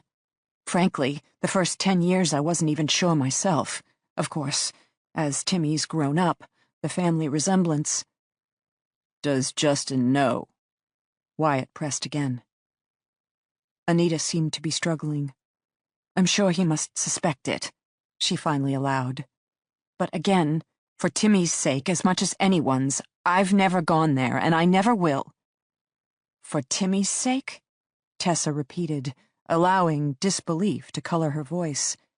Because being in line for a $100 million family business can't possibly be in his best interest? Anita smiled faintly. Do you know what Tim is studying at college? They shook their heads. Animal husbandry. He wants to move to Vermont and start his own free-range, all-organic, all-environmentally correct dairy farm. Timmy isn't interested in building $200 million prisons or hospitals or colleges. He wants to be one with the earth. So he sells his share of the business and uses it to start his farm. What share? Anita said calmly. Dale didn't leave the firm to his surviving heirs. He left it to Justin, specifically, by name. Even if I wanted to subject my family to the strain of declaring Timmy's parentage, it wouldn't change anything. Besides, given the shape the firm's in, I'm not sure it could survive the drama. And again, for what? Justin is the right member of the Denbe family to be heading the company. He loves it. My son has his own dreams. Nothing is broken. Nothing needs to be fixed. Tessa wasn't buying it. You're denying your son part of his family, let alone the choice of getting involved with the business. Excuse me. I am the business, and Timmy's spent as much of his childhood at the Denbe construction offices as my 2 other boys. At any point, if he was interested in construction, I could have gotten him involved with the firm, given my own position, let alone his possible gene pool. He's never been interested. And Justin's really okay with this? Wyatt again, sounding just as skeptical as Tessa. We've never spoken of it. Ever. Timmy was just a baby when Dale died. Then, by the time he hit 10 and started looking more and more like Justin and less like Daniel, what was the point? People suspected. Rumors swirled, but Justin has never asked me, and I've never volunteered. But Timothy got a college scholarship. First one Denbe ever paid. Anita hesitated. Her gaze slid away. Justin offered, she murmured. Company had had a good year. Who was I to argue? So he knows, Wyatt pressed. We've never spoken of it, Anita repeated stubbornly. Apparently, in her world, denial made it so. Daniel was back, standing in the doorway. Justin knows, he said. The words came out hoarsely. The man cleared his throat as if to speak again, but Anita was already moving to his side. Honey, it's okay, they're just leaving. Daniel stood his ground. Justin knows, he said again, the words firmer this time. Those bonuses he gives you, they're profit sharing, for Timmy too, like the checks he sends to his mother. Anita flushed, didn't say anything. Tessa and Wyatt regarded Daniel with fresh interest. Why do you say that? Tessa asked. Dale, whatever else you wanted to say about him, always met his obligations. Justin's like that, too. Takes care of his mother, given her a share of the proceeds of the company, even though she hasn't spoken to him in years. He takes care of his half-brother, likewise, even if Timothy has never been acknowledged. You don't know, Anita started. You set the money aside, Dan interjected loudly. You dole out part of your year-end bonus to Timmy, but not to Jimmy and Richard. You think I don't know why? You think some year Tim won't ask? Anita flushed, didn't say anything. Justin knows, Daniel repeated. But he doesn't pry. After all these years, it's just one of those things. The arrangement works, as long as no one questions it. And Tim has never questioned it? Tessa asked. No, ma'am. And Justin's never questioned it? Wyatt pressed. Not that I know of. We're going to pull your financials, Tessa warned, glaring hard at Anita. Anything else you'd like to tell us now, before we read about it later? Anita flushed again. I have nothing to hide. Whatever happened to Justin, whoever is holding him for ransom, it has nothing to do with me or my family. Any fresh ideas who might be behind it? Wyatt again. Anita regarded him curiously. It doesn't have to be any of us, does it? I mean, if it's a ransom case, and he's been taken by professionals, well, I mean, anyone can tell Justin is a wealthy man. His homes, his cars, the company. Maybe he was targeted because of who he is, not who he works with. They knew the security code to his townhouse, Tessa rattled off.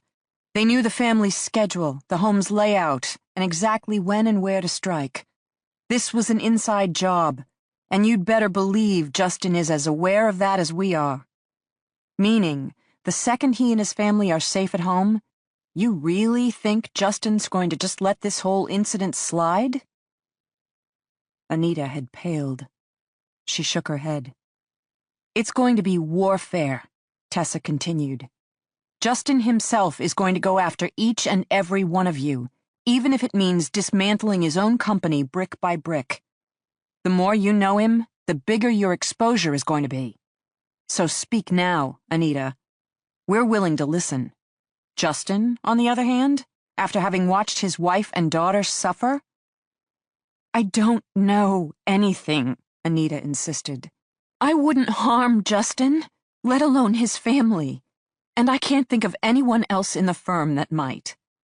Not even someone who was unhappy with the direction things were moving? Wyatt pressed. Might think he or she could do better if they were in charge? A slight hesitation. You should talk to Ruth Chan. The CFO? Tessa asked. The one on vacation? We finally spoke this morning.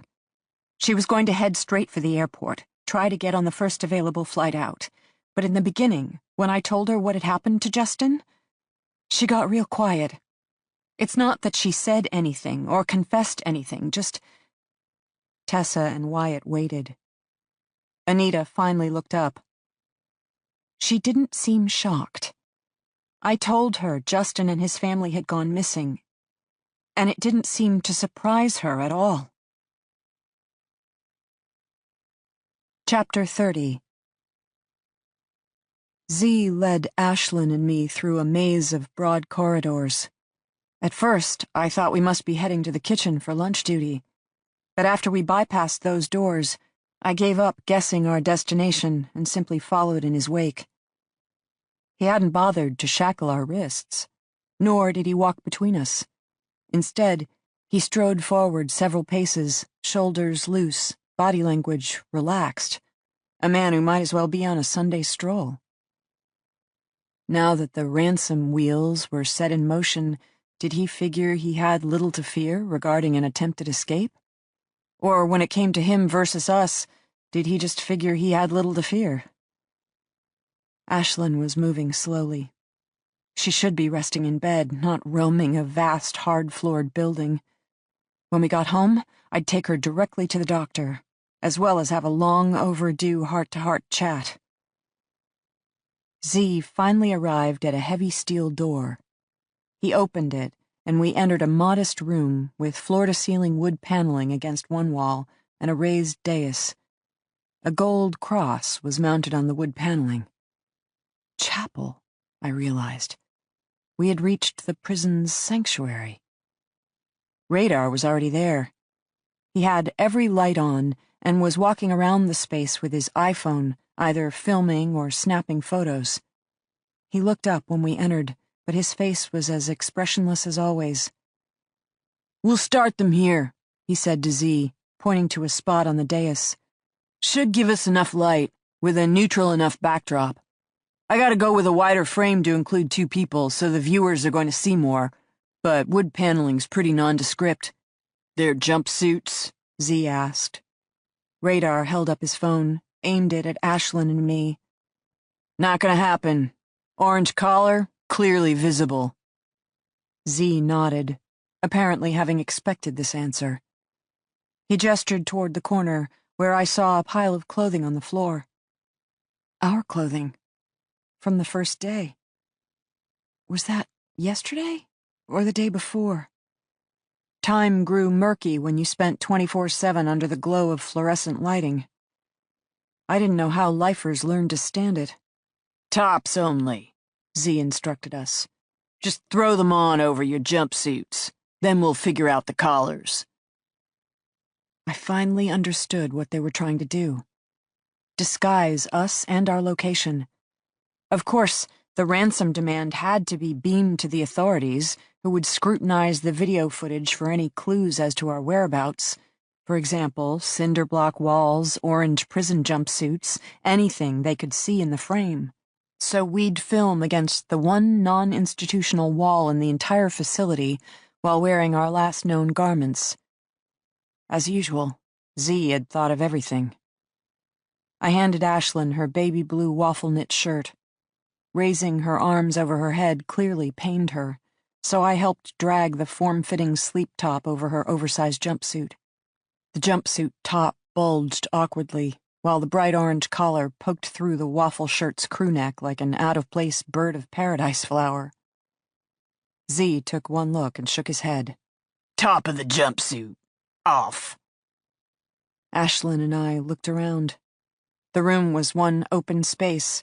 No alcove to tuck inside or half-wall to duck behind. "We need privacy," I stated primly. Z stared at us, cobra tattoo nearly hissing. "Why? Radar's already seen it all, and I could care less. Get it done." We remained standing there, staring at him. Myself, I could do it. But strip my daughter? Bear her to these 2 men who'd already taken so much from us? Ashlyn's shoulders had hunched, her body unconsciously rounding as if to make herself small. I couldn't take it. I positioned myself in front of her, crossed my arms over my chest, and faced off against Z. "We need privacy," I repeated. Z sighed. He spoke as if addressing 2 small children. "Let me explain how this is going to work. You will do exactly what I tell you to do. You will say exactly what I tell you to say. Or, if you misbehave," he leveled his gaze at me, "I'll let Mick beat the shit out of your daughter. Or, if you misbehave," his gaze switched to Ashlyn, "I'll let Mick beat the shit out of your mom. Now fix the wardrobe." "It's okay, Mom," Ashlyn whispered behind me. "Remember when I was little, at the beach? We can figure it out." When Ashlyn was little, it was often just her and me at the beach, given Justin's work schedule. Ashlyn hadn't the patience for the overcrowded changing room, let alone the long line, so I would hold a towel around her as a makeshift curtain while she wiggled her suit on or off. Later, I got to the point I could lay in the sand with a towel draped over the top of my body and make my own wardrobe adjustments, while my 4-year-old giggled uncontrollably. If I thought about it, it had been her and me against the world for a long time. And my daughter was right. Having come this far, no reason we couldn't figure things out. She reached her hands under her waffle shirt and worked the snaps. She got one arm out, then the other. With the waffle shirt hanging loose around her shoulders, she divested the short sleeves of the jumpsuit top, then got her arms back in the waffle top. We left the top of the jumpsuit hanging down at her waist, where it would be out of the video frame. Next, my turn. I'd been wearing a champagne-colored wrap top, also form-fitting and never going to work layered on top of a baggy jumpsuit. I gave Z and Radar my back and got to it. Undressing wasn't so bad. Snap, snap, and the top of the jumpsuit dangled down, while I kept my arms crossed protectively over my chest. Ashlyn handed me my top. For a moment, I smelled oranges, and my eyes welled with longing before I realized it was simply the citrus notes of my perfume embedded in the silky fabric. Postcards from another life, one that I knew hadn't been that long ago. 1 day, 2 days, and yet already was completely alien to me. It felt wrong to pull such a delicate fabric over my sweat-encrusted skin, to surround myself in silken finery after days of wearing a stiff, oversized man's jumpsuit. My hair was too rank, my nails too dirty. A jail cell made the filth easier to take, but this, a visit to the past, a note of refinement amid the abyss. Mom? Let me. I'd been trying to fasten the complicated tie system at the waist of the wrap shirt, but my fingers were shaking too badly. Now, Ashlyn brushed my hands away and took over working the knots. I admired her dexterity as much as I admired her bravery. We had screwed up, obviously. A family of 3 absolute fuck-ups, and yet, each of us, in our own way, was holding up. My 15-year-old, highly privileged, officially sexually active daughter had not collapsed. She was not sobbing hysterically or shutting down or whining constantly. She was functioning. We were all functioning. We would get through this, I told myself. We'd survive. We'd return home and we would forge on. We'd forgive. We'd forget. That's what families did, right? Muddled through in full, imperfect glory. Ashlyn and I finished our preparations, her top in place, my top in place. We moved to the spot Radar indicated on the dais, then Z handed me a newspaper, the Sunday edition. I tucked it beneath my arm as he gave each of us a 1-page script. He had the piece of paper flipped over, blank side up. Now, he said, On the count of 3, Radar will start filming. You will each start reading, alternating line by line. Ashlyn going first. Remember, no ad-libbing, no straying from the script, or the other one pays the price. My first tingle of apprehension. 1. Why wouldn't he let us preview the script? 2. Why the need to threaten us with Mick? 3. Radar nodded his head. We flipped over our pages, and once again, my heart sank in my chest. My name is Ashlyn Denbe, my daughter whispered. In the background, Z scowled at her, cupping his hand around his ear. My name is Libby Denbe, I filled in, my voice louder, as he'd indicated. Ashlyn cleared her throat. Today is Sunday.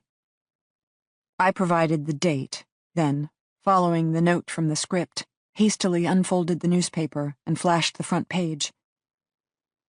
We are here with my father, Justin Denbe, my daughter intoned. To secure our freedom, I read, you must wire $9 million to the following account. I read off a long list of numbers. The script instructed me to repeat. I licked my lips and repeated. "Tomorrow, 3 p.m. Eastern Standard Time, we will call you," my daughter recited. "On Justin Denbe's iPhone," I read. "The call will be in FaceTime. You'll be able to see us. We'll be able to see you." "You will verify that we are alive," Ashlyn said. Her eyes flew up. She glanced at me almost eagerly. "You will then have 10 minutes to wire the money." "Once the full payment is received," Ashlyn read, "we will provide the address of the location where we can be retrieved unharmed." "By 3:11 p.m., I said, "if the full $9 million has not been successfully wired to the account provided, the first member of our family—" Ashlyn paused, glanced up. Z stared at her hard, both willing the words from her mouth and reminding her sternly of the consequences if she failed to utter them. "The first member of our family will be killed," Ashlyn whispered. "To be selected at random," I intoned, my voice equally quiet. "There will be no negotiation." "No additional contact." "The money will be received," Ashlyn murmured. "Or one by one, we will die," I finished. "Pay the money," Ashlyn read flatly. "Keep us alive." Did my voice sound pleading? "Jazz," Ashlyn said. I frowned, spotted the word on my own script. "Jazz," I repeated. Then, just like that, Radar lowered his phone, and the show was over. Ashlyn and I didn't talk again. We retreated to the corner of the room, peeling off the clothes that were once ours and now felt as if they belonged to other people from another life. Radar had exited immediately, probably to deliver the short video. Email it? I wasn't a techie, but he seemed to know what he was doing. Z waited for us beside the door, hands in the front pockets of his black cargo pants. He didn't attempt to sneak glances as we changed, seeming immune to our presence.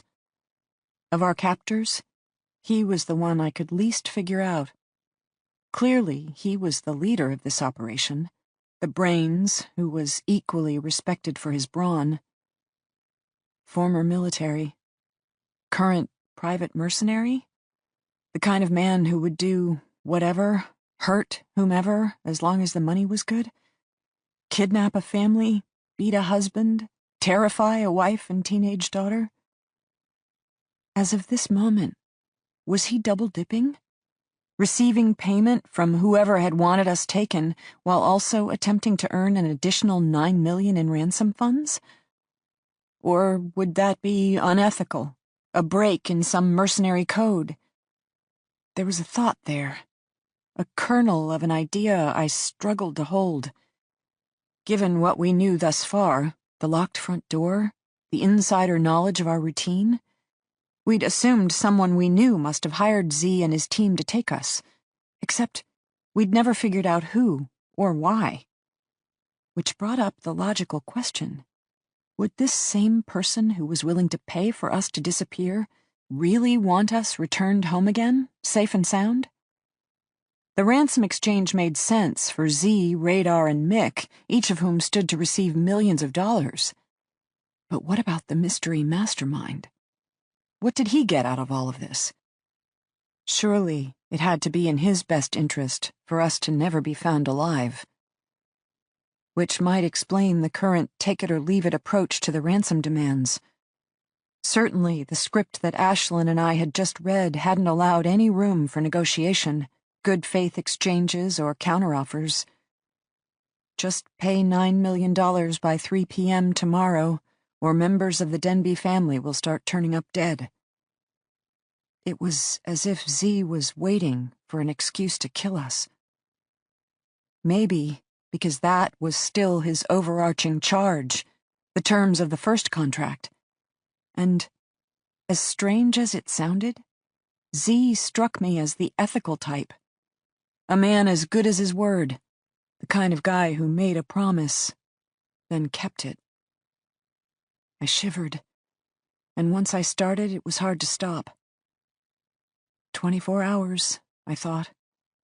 24 hours, and then either a miracle would occur, and we'd find ourselves safely back in our own home, or we were as good as dead. Chapter 31. Wyatt was not happy. His fellow investigators were not happy. He and Tessa had returned to the Denbes' Boston townhouse upon receiving word of fresh contact. A short video of Libby and Ashlyn Denbe had been emailed to the life insurance company approximately 30 minutes ago. Now they were all once more huddled in the back of the FBI's mobile command center, staring at the computer screen. The video had just ended. Special Agent Hawks hit replay.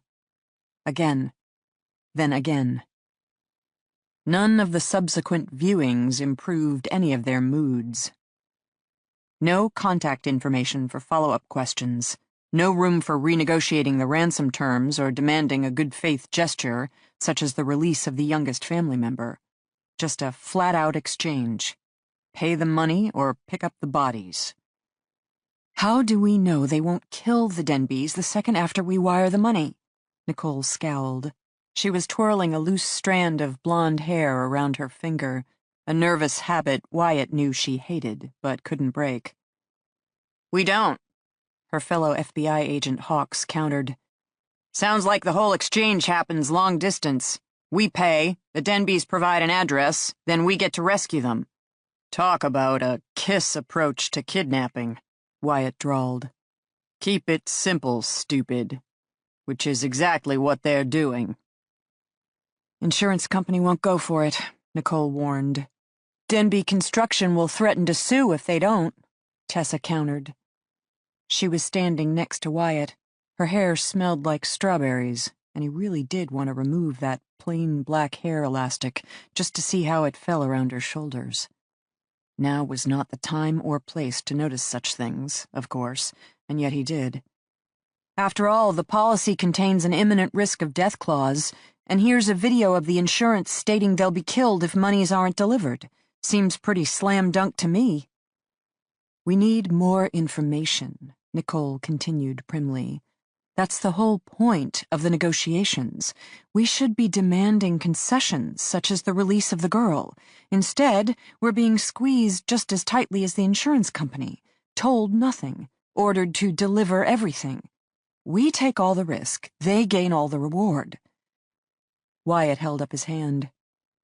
Let's talk about that.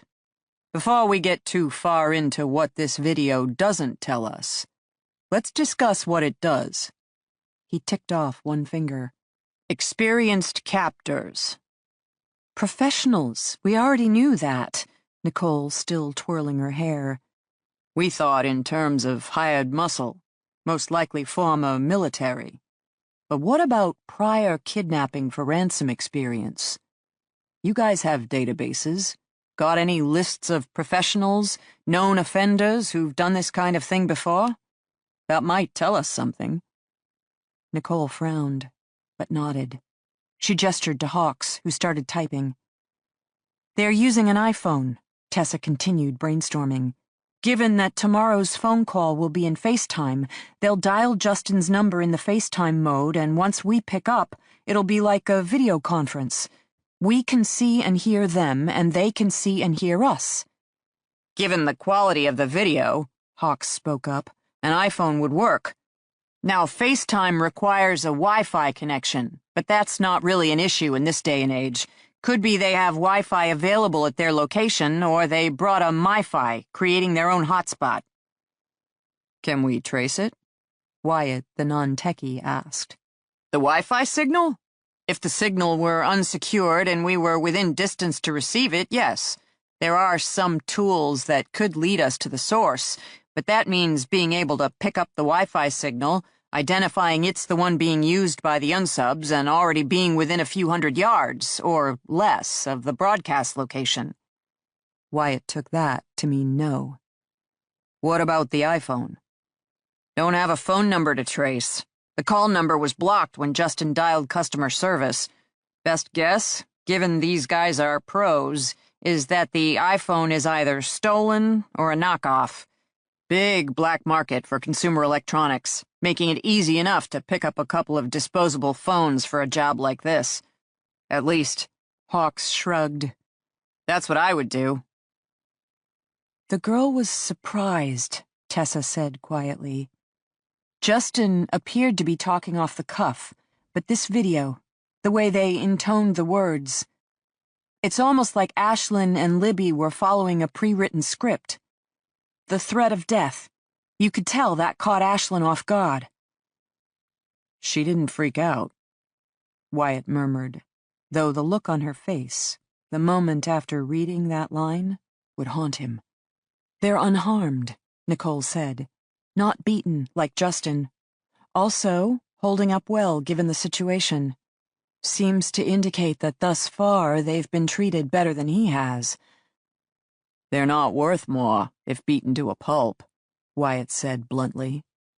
Justin is. But I agree. Whatever threats the kidnappers are using, it's enough to gain cooperation without rendering them hysterical.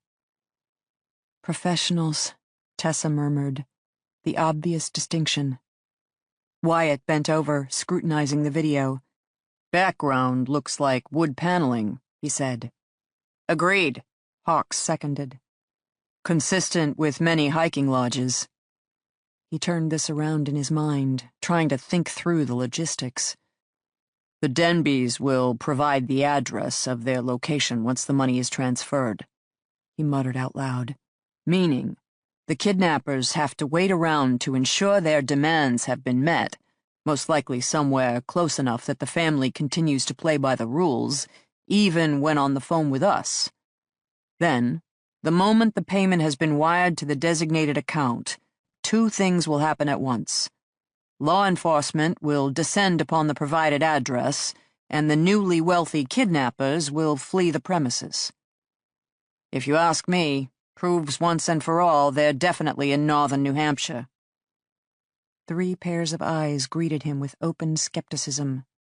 City cops, Wyatt informed them dryly.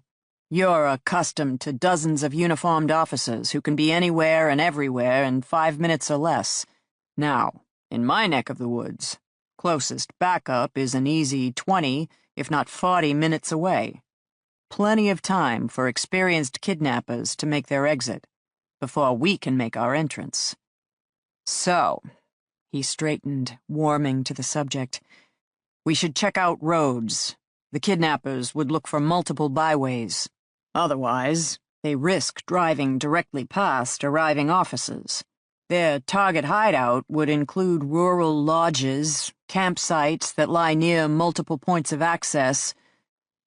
I need a map, and not one of your digital screens, but a real, impossible-to-fold-up paper map that we can mark up with highlighters and abuse with drippings from our lunch.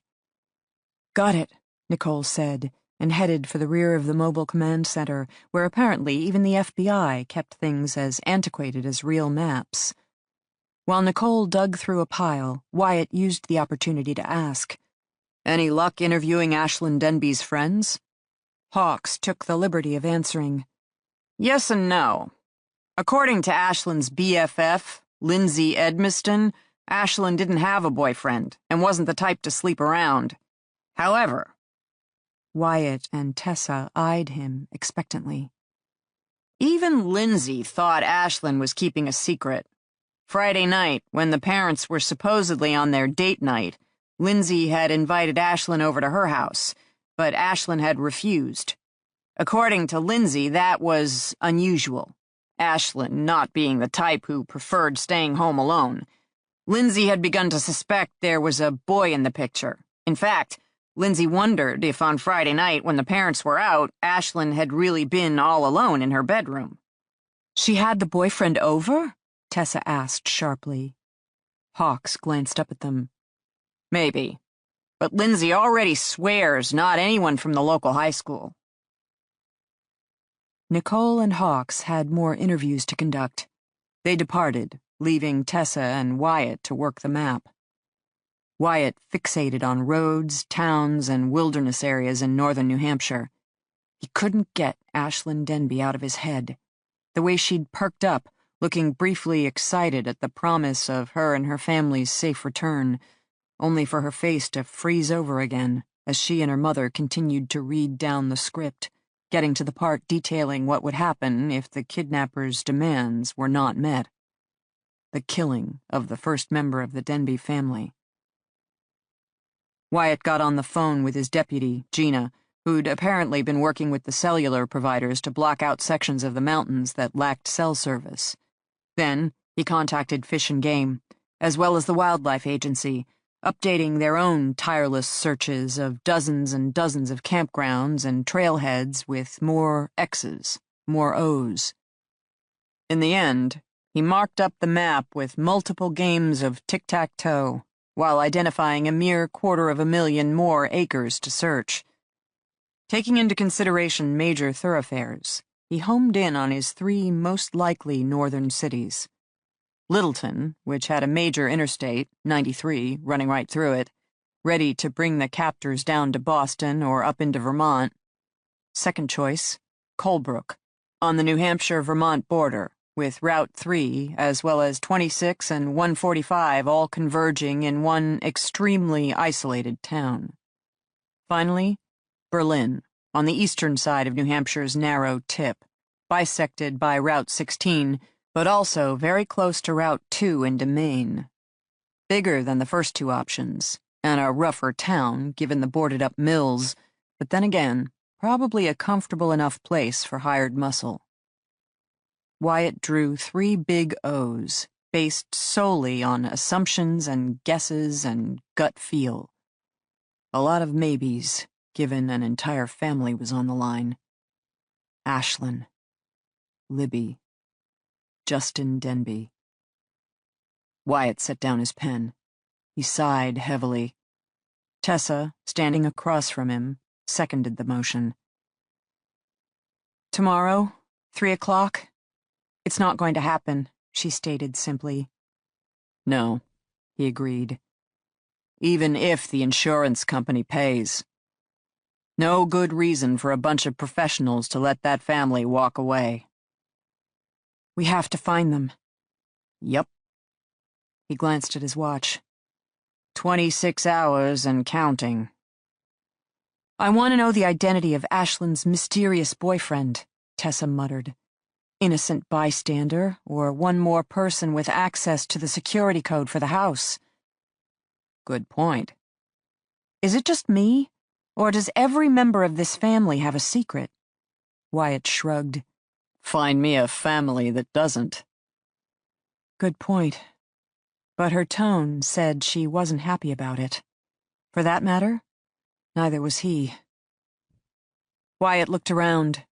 FBI's command center had emptied out, everyone pursuing various leads, their own insider information. Dividing and conquering. The best way to cover the most investigative ground in the shortest amount of time. Frustrating, though, when others were covering the questions you wanted answered most. "FBI is covering Ashlyn," he stated now, refocusing. "That puts us on Denbe Construction. You know, interviewing all the various liars on the management team." Tessa brightened. "I wonder if Ruth Chan's plane has landed." "Excellent idea." They left the mobile command unit and went to find the CFO instead. Chapter 32. Mick escorted us to dinner. The moment he appeared at the cell door, Justin was tense. By unspoken agreement, Justin took up position on one side of Ashlyn, while I stood on the other. In contrast, Mick seemed relaxed, positively grinning as he gestured for all 3 of us to exit the cell. No hand restraints, no person-by-person procession. Like Z, he took the lead, allowing the 3 of us to walk unhindered behind him. He kept his right hand lightly caressing the taser holstered at his waist. Otherwise, Mick strolled along as if he hadn't a care in the world. The promise of $9 million making him giddy? Or simply the joy of the final countdown? In 24 hours or less, this would all be over. We'd be gone, one way or another, picked up by the police or killed by our captors. Maybe Mick wasn't as excited about the possible payout as he was the opportunity to finally exact his revenge. I couldn't picture radar shooting us down in cold blood, but Mick, he would do it with gusto. While Z would keep it quiet and quick. Nothing personal, all business. I missed radar. For one thing, my nausea was returning, not to mention a general sense of gloom and doom. Withdrawal symptoms creeping up on me as insidiously as any black-clad commando. I needed a pill. Wanted a pill? My beautiful orange prescription bottle. 2, 3, 4 hydrocodone tablets. That lovely feeling of melting. The world slipping sideways till no hard edges existed anymore. Don't worry. Don't overthink. Just go with the flow. Fuck the methadone. I wanted real drugs. We arrived at the commercial-grade kitchen. Mick spread his arm expansively. Like the cinnamon buns, he said. Now, go work some magic. I walked through the refrigeration unit and dry storage, trying to muster some enthusiasm, but mostly thinking I'd like to poison the whole lot of them. Undercooked hamburger? Improperly handled chicken? People got sick off meals all the time. Surely I could think of something. Of course, we ate the same food, meaning what would I gain in the end? 6 people down with a GI bug? If our captors were incapacitated at all, most likely they'd leave us in our cell to rot. Maybe even postpone the ransom exchange. Earn us another night in this hellhole while they recovered. No. No food poisoning. Comfort food. An iron-rich, carbo-loading, strength-building meal to fortify my own family, so that tomorrow, come game time, we'd be as ready as we could be. I wanted hamburger, but couldn't find it in the refrigerator. Funny, because I could have sworn I'd seen some this morning when I'd grabbed the bacon for breakfast. Of course, they must have fed themselves lunch. Maybe they grilled up burgers?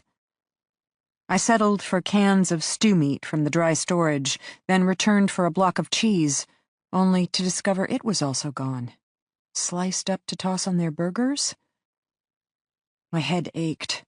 The stark overhead lights, bouncing off all the stainless steel, hurt my eyes.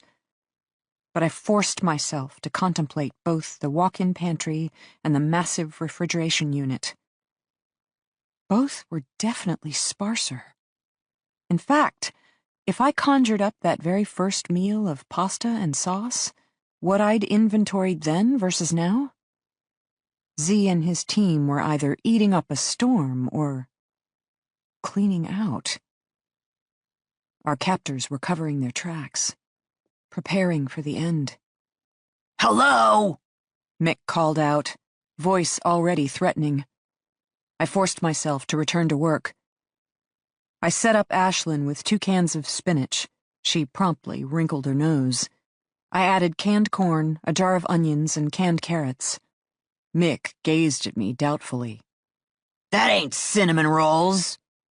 Quiche? I asked him. Gesundheit, he said. Shepherd's pie it is. I put Justin in charge of making mashed potatoes from a box mix, while I dumped the stew meat into a skillet with olive oil and the drained pearl onions. It looked like dog food and smelled about as good. I reminded myself of the cold Hormel raviolis my mother and I used to eat from cans all those years ago. Of our elderly neighbor who did eat canned cat food because it was cheaper than tuna, and she had to save as much money as she could in order to buy more vodka. After Ashlyn had drained the vegetables, I had her add them to the stew meat. In the pantry, I found garlic powder and Worcestershire sauce. I added both liberally, while Ashlyn and Mick continued to wrinkle their noses. Next, I found a lasagna pan. Vegetables and stew meat on the bottom, instant mashed potatoes dotted with butter spread on top. The pan went into the oven, and I set about making rolls while Justin did the dishes and Ashlyn set the table. Seriously? Mick asked me. Seriously what? That food. I shrugged. Fresh hamburger and potatoes would be better, but you work with what you got. That's disgusting. Don't eat it. Hey, I've lived on MREs. I can eat that slop. Then don't complain. What is this? Housewife warfare? Sure. Now be nice, or next time I'll dust you. Mick laughed, which might have made me feel better, except his eyes were too bright and the laugh too long, and in the end, Ashlyn moved closer to her father while I switched to the other side of the prep table to roll out the dough. Compared with the morning's cinnamon roll fest, my makeshift shepherd's pie was greeted with considerably less enthusiasm. But as Mick had said, soldiers were used to low standards. Mick filled half his plate with a look that said he'd eat it all just to spite me. Z inspected the layers with a scientist's cool-eyed study, then shrugged and dug in. A plate was set aside for radar. Then my family had their turn. Justin took easily as much as Mick. Ashlyn sighed heavily and delicately scooped out just enough to feed a bird. Spinach, she shuddered. Iron, I corrected my daughter, who'd started her day with massive blood loss. Spinach, she insisted. I ignored her, tended to myself for a change. It really wasn't too bad. 400 times our recommended daily allowance of sodium, not to mention the vegetables were mushy and tasteless, while the meat was stringy and gray, but other than that, I really could have used a pill. A glass of wine, something. You entertain much? Z asked abruptly. He was staring at Justin. Z had taken seconds, Mick as well. What? In that townhouse of yours. You own a business that depends on landing big contracts. Probably doesn't hurt to have the right people over. Wine and dine. On occasion, Justin allowed. My husband was sitting tightly, his beaten face wary. She cook? Z stabbed a fork in my direction. My wife is an excellent cook. You've had enough opportunities to evaluate that for yourself. What's her favorite food? Excuse me? What's her favorite food? Bet she knows yours. Z turned, stared at me. Beef Wellington, I provided quietly. Z turned back to Justin. So? My husband kept his gaze on Z. Fresh oranges, he said slowly. We had them on our honeymoon. Picked them ourselves, straight off the tree. You can't get anything like that from the grocery store. He was right. I had loved them then. Memories of a past life. The current taste of my pain. I found myself looking down at my plate, wishing both men would stop talking about me. You plant an orange tree for her? Z asked Justin. In Boston? Build her a greenhouse. Or don't you know how? Justin's jaw tightened. Clearly he was being baited, but even I didn't know why. Z suddenly swung toward me. Gonna leave him? I glanced up. All eyes were on me, including Ashlyn's. When you return. Tomorrow night. Z prodded. Decision time. I forced my chin up. None of your business, I said clearly. Leopard never changes its spots. Don't you have someone else to go kidnap? He smiled, but it wasn't warm. I swear the cobra tattoo was coiling and uncoiling restlessly around his head. Don't know. You're going to be a tough family to top. Most people just cry a lot. You guys are much more eventful. He contemplated Ashlyn next. Boyfriend? Or are you just a slut? She went with my approach. None of your business. Which was a shame, because Justin and I had really wanted to know her answer. Probably she had felt the same about us. Pretty girl like you should have higher standards. My daughter gave Z her best flat-eyed stare. Really? What's this? Advice from a professional fuck-up? I mean, first you kidnap us, now you're a life coach? Z smiled. If Mick's laugh scared me, Z's smile terrified me. He leaned back, placed his fork across his plate. Family, he said at last, is a terrible thing to waste. Then he looked at me, and in his eyes I saw it all. Resolution and regret. We were dead. Tomorrow, 3 p.m., they would receive the payoff, and then they would kill us. Business. Plain and simple. Especially when dealing with a man with a fanged cobra tattooed around his head.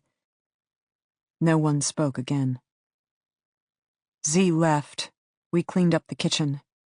Radar arrived for his dinner, slipping 2 pills under his napkin, which I whisked away when bringing him fresh rolls.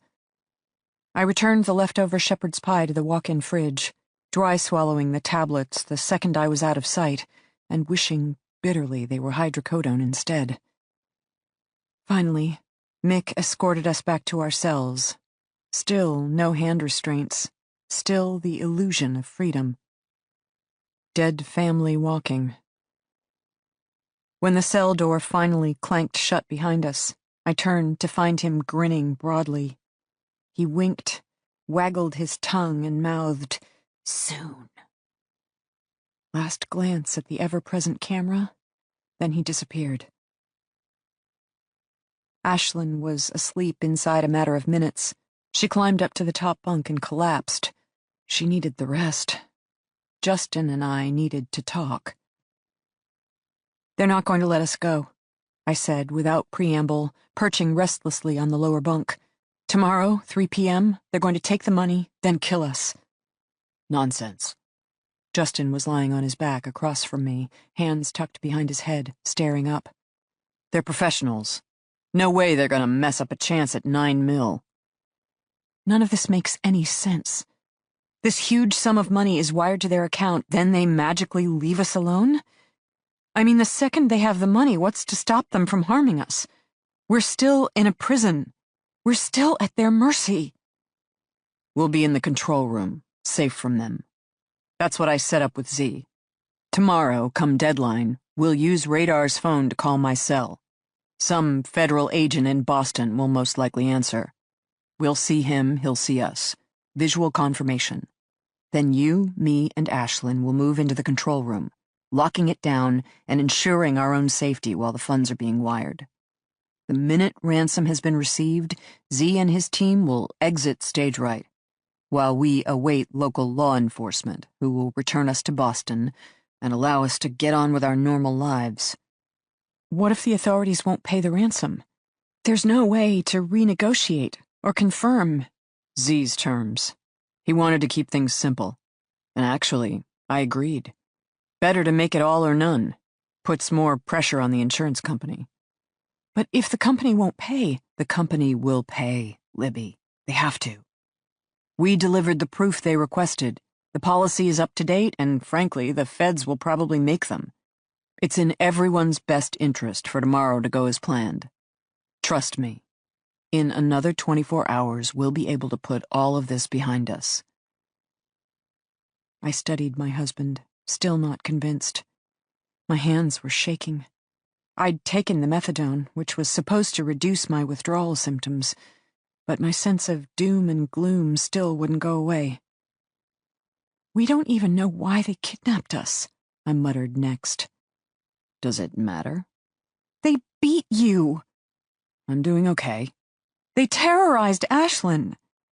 She's a strong girl. How can you be so circumspect? Justin sat up so abruptly he nearly hit his head on the upper bunk as he swung around to glare at me. Still don't trust me, Libby? I opened my mouth, but no words came out. We're going home. That's what matters here. One way or another, tomorrow, 3 p.m., you and Ashlyn will be on your way to Boston. My family will be safe. Then, I got it. The source of my unease. There was a set to my husband's shoulders I recognized, an edge to his voice. He'd made a decision, one that clearly put the safety of Ashlyn and me above his own. "You're not going to do anything stupid," I heard myself say. "We all need to go home, Justin. We're a family." He smiled, but it wasn't a nice twist of his lips. Family? I cheated on my wife. Hell, I never even suspected what was going on with my teenage daughter.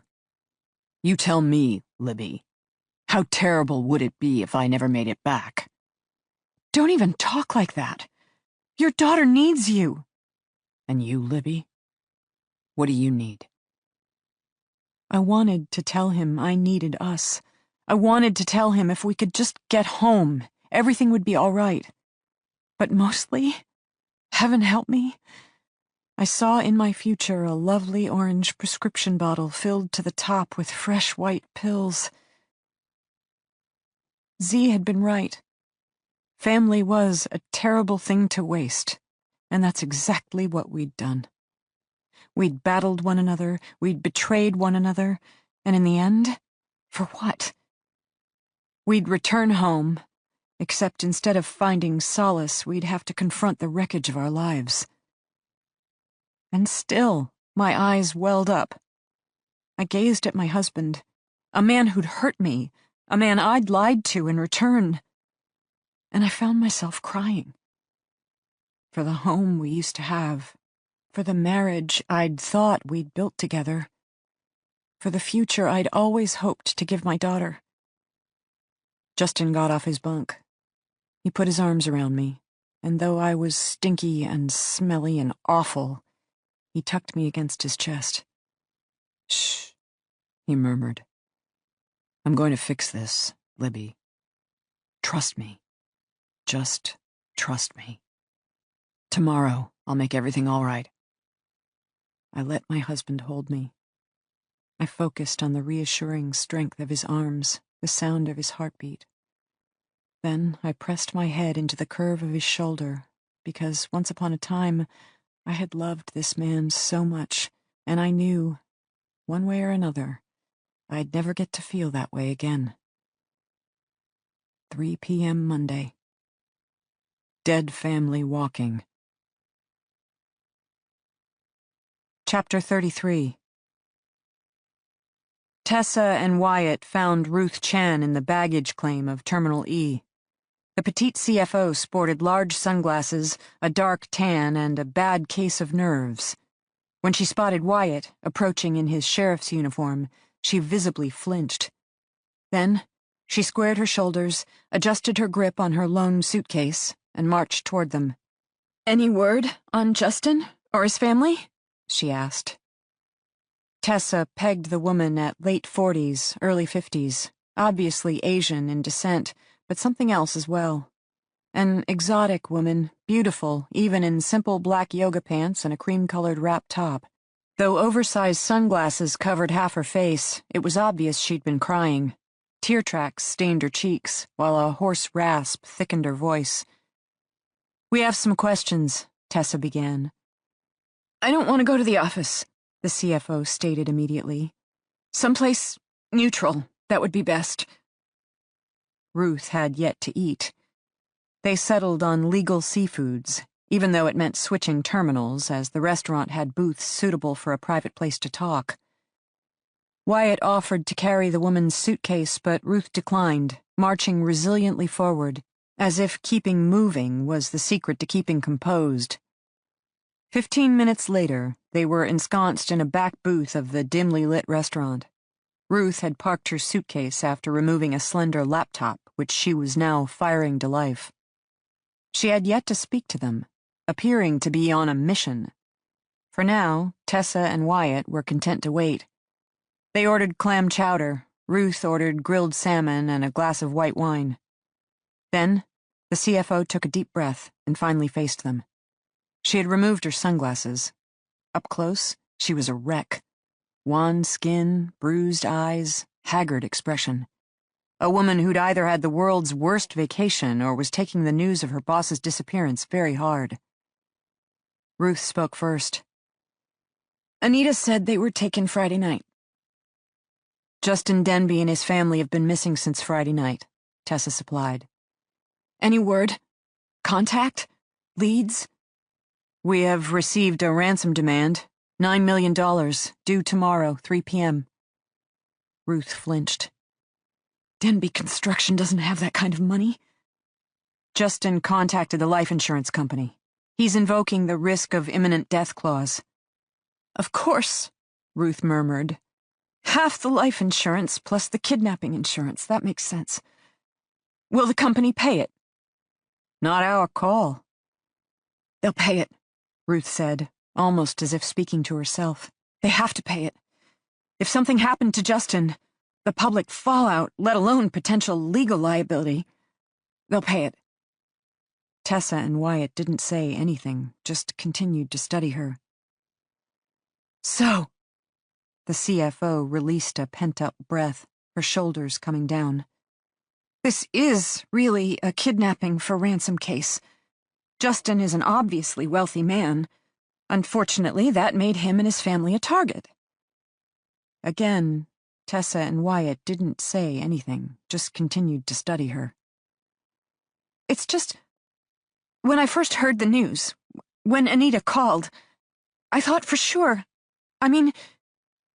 Ruth took another deep breath, then, when that wasn't enough, a fortifying sip of wine. I was so scared something worse had happened, that maybe someone had felt a need to hurt him, and I worried it was my fault. The food arrived. A cup of chowder for Tessa, a bowl of chowder for Wyatt, the salmon for Ruth. Wyatt dug into his chowder. Ruth attempted her own meal, but when she picked up her knife and fork, her hands were shaking too badly. She returned to her glass of wine. Why don't you start at the beginning? Tessa suggested. Tell us everything.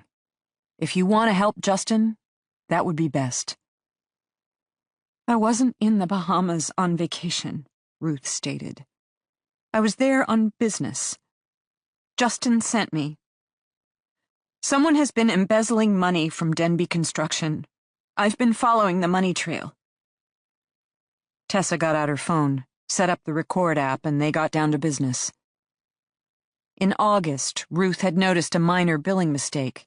Numbers on an invoice had been inverted, and instead of paying the vendor $21,000, accounts payable had cut a check for $12,000. Obviously, Denbe Construction owed an additional $9,000. Unfortunately, by the time the mistake was discovered, there wasn't time to release the additional funds before payment deadline. Ruth had decided to call, personally apologize for the error, and assure the vendor that the appropriate check would be placed immediately in the mail. Except when she called the number, it was disconnected. She had then Googled the company's name for additional information, only to discover that no such company seemed to exist. To be sure, she'd followed up on the physical address of the listed company, a street address in New Jersey. Further investigation revealed the street address belonged to a UPS store, while the suite number corresponded to a P.O. box. Which had told her enough. The address was fake. The phone number, fake. The vendor, fake. Denbe Construction was being scammed. Immediately, Ruth had dug deeper. She'd determined that the vendor, DDA LLC, had sent a total of 16 bills over the past 3 years for a total of nearly $400,000. The contractor was attached to a major senior care facility with a total build cost of $75 million. $400,000 spread out over 16 payments was relatively small potatoes. The invoices listed miscellaneous finish materials plus installation costs. Nothing out of the ordinary for such a project. meaning, at first glance, the invoices were logical enough, and the amounts due small enough not to attract notice or arouse suspicion. But where had DDA LLC come from? Given the number of ongoing construction projects, not to mention the widespread use of subcontractors, new vendors were regularly added into Denbes' system. Authorized bills arrived with a code in the memo section that attached them to the appropriate build project. Generally, Chris Lopez, as head of the build team, or even Justin himself, provided the vendor with the code, a stamp of approval. DDA LLC's invoices all had the appropriate bill code in the memo section, meaning there was no reason for Ruth or her staff to question the bills. Now, once a month, Ruth issued a report to both Chris and Justin, itemizing all income and expenses associated with the various projects for their review. On the one hand, this should have been an opportunity for one of them to spot the name DDA LLC and question it. Then again, the monthly reports often ran half an inch thick, an endless blur of vendor names and subcontractor expenses, starting with checks in the tens of millions of dollars and ending with personal reimbursement requests in the tens of dollars. Ruth could see where a relatively small check to a relatively minor vendor might get lost in the shuffle. In fact, she was guessing that was the theory behind the crime. Rather than defraud a $100 million company out of $400,000 at once, go after it in drips and drops. 20,000 here, 15 there. While it might sound like a lot of money to some people, for a company of Denbes' size, those amounts weren't even rounding errors on most of their projects. A solid little scam that had slowly but surely been adding up. Ruth had checked with Denbe Construction's bank to see if they could tell her anything more about the cleared checks. They could. Based on the information stamped on the back, each check had been deposited into an offshore bank account in the Bahamas. So the fake vendor billed to a post office box in New Jersey, then deposited Denbes' checks into an account in the Bahamas, and had been for 3 years without anyone suspecting a thing. 4 weeks ago, Ruth had waited for Justin to stay late at work. Then, when no one else was around, she'd entered his office and made her case.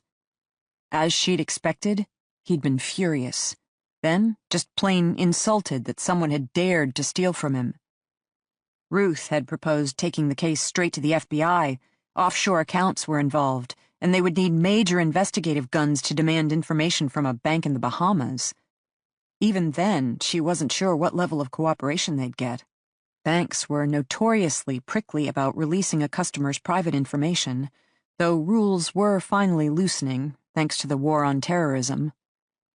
Justin, however, hadn't wanted to involve the police just yet.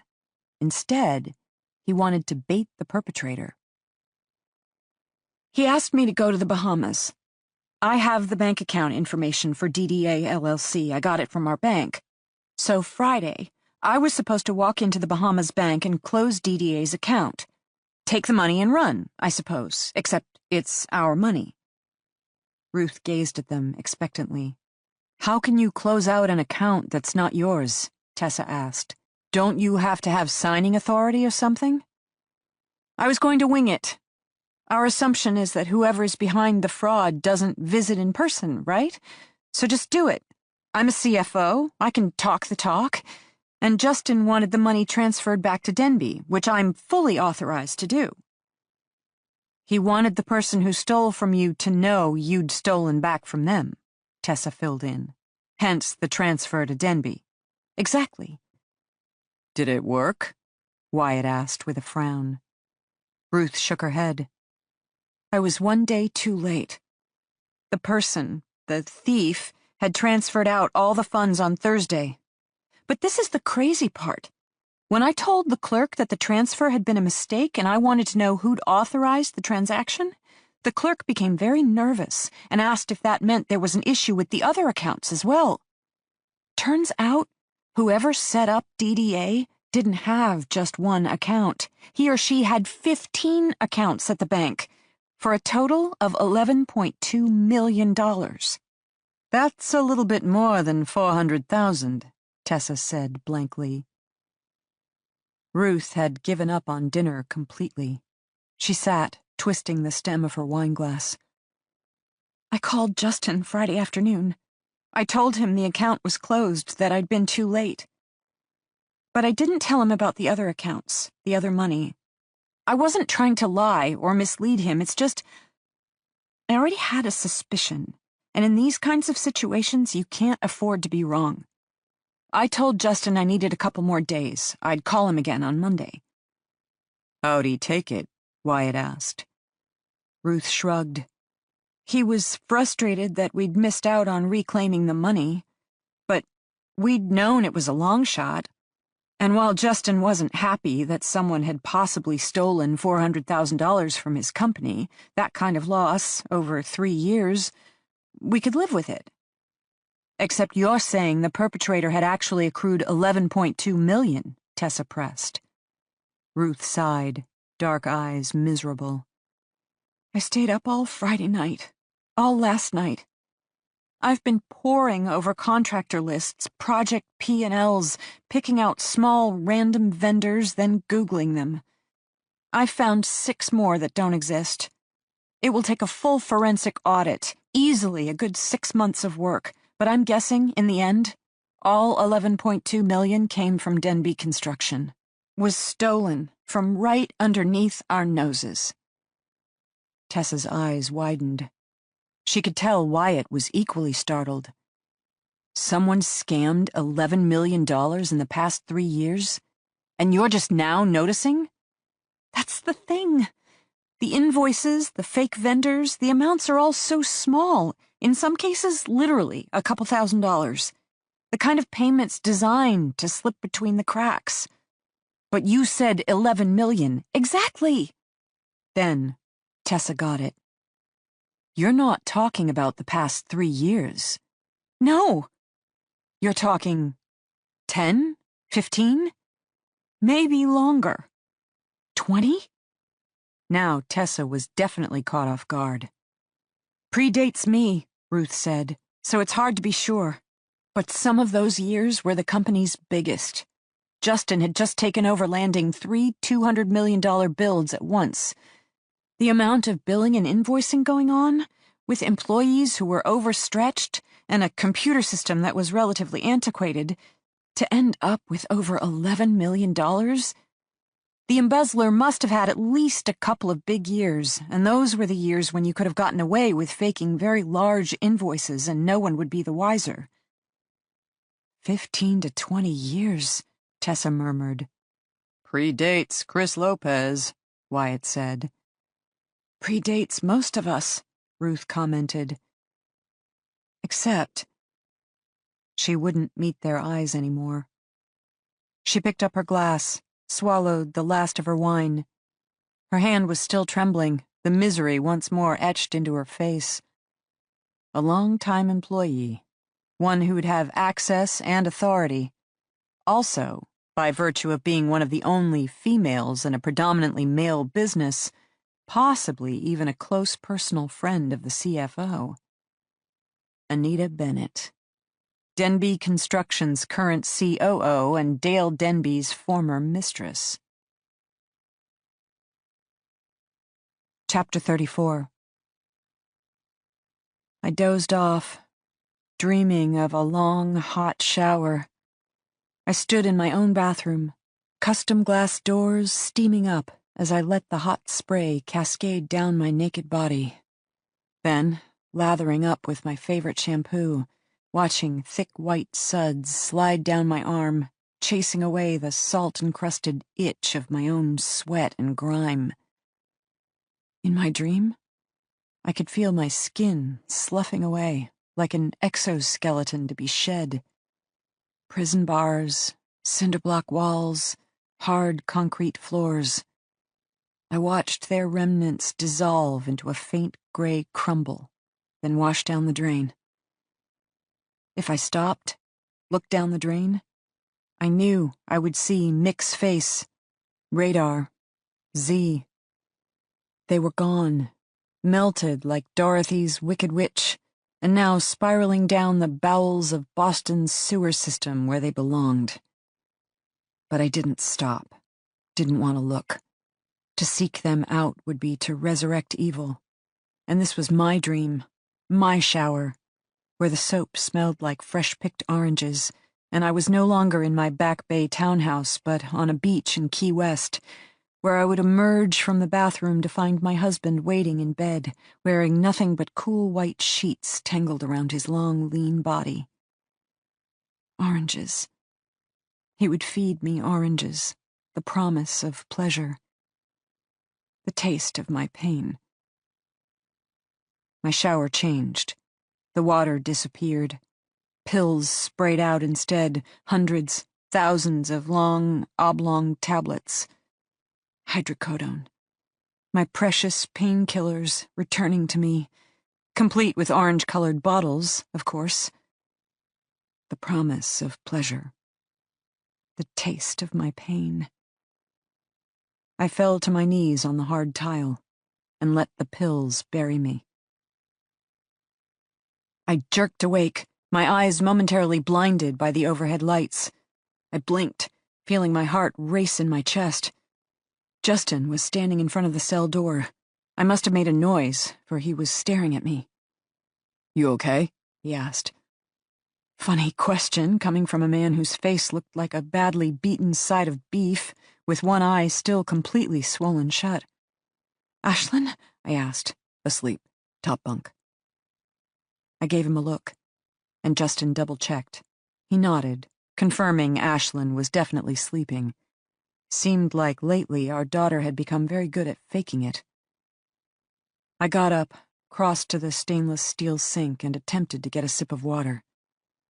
Why is the water pressure so lousy? I asked, if only to break the silence. Big building, demanding many miles of pipes to bring the water from there to here. Installing a more efficient system would cost more money. Except for what? Justin shrugged. Inmates got nothing better to do than wait. He crossed to me, rubbing the back of my neck, like he used to do once upon a time. I dreamed of a shower, I murmured. A long, hot shower with unlimited soap. He smiled. I smell that bad? No worse than me. It'll be over soon, Libby. This time tomorrow you can be showering all you like. I wanted to believe him, could use the reassurance, and yet... Shouldn't you be sleeping? I asked. You know, conserving your strength? Tried. Can't get used to the narrow bunk. Or maybe it's the tight walls. You're not cut out for hard time? Nope. I just build 'em. Me? I'm all about wide open spaces. He was. Cold, rainy, snowy, miserable, it never mattered to Justin. He was always happiest outdoors.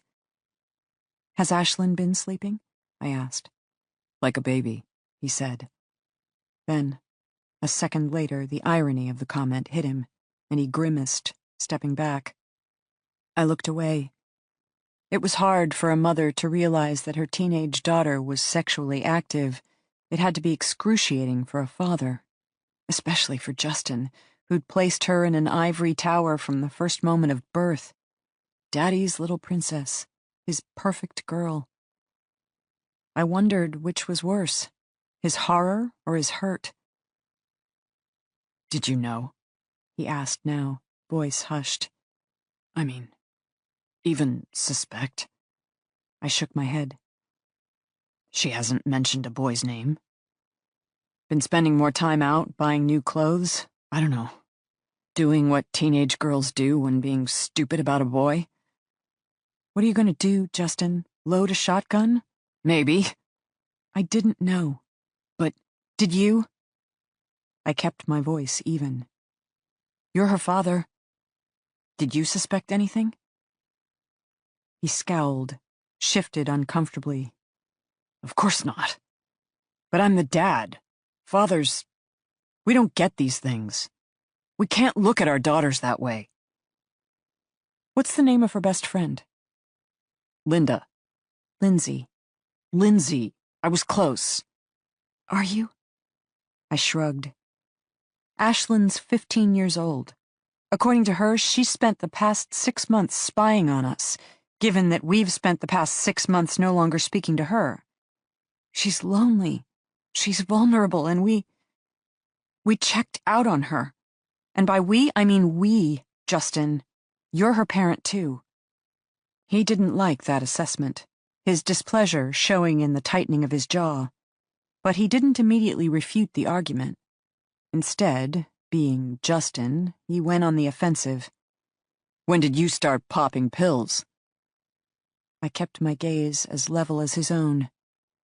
When did you first cheat on me? It's not the same. You're the primary caretaker and you know it. Meaning you've spent the past 6 months impaired on the job. Versus you're spending your lunch breaks on booty calls? Do you really want to have a competition about which of us sinned worse? You confronted me, Libby. You demanded an explanation.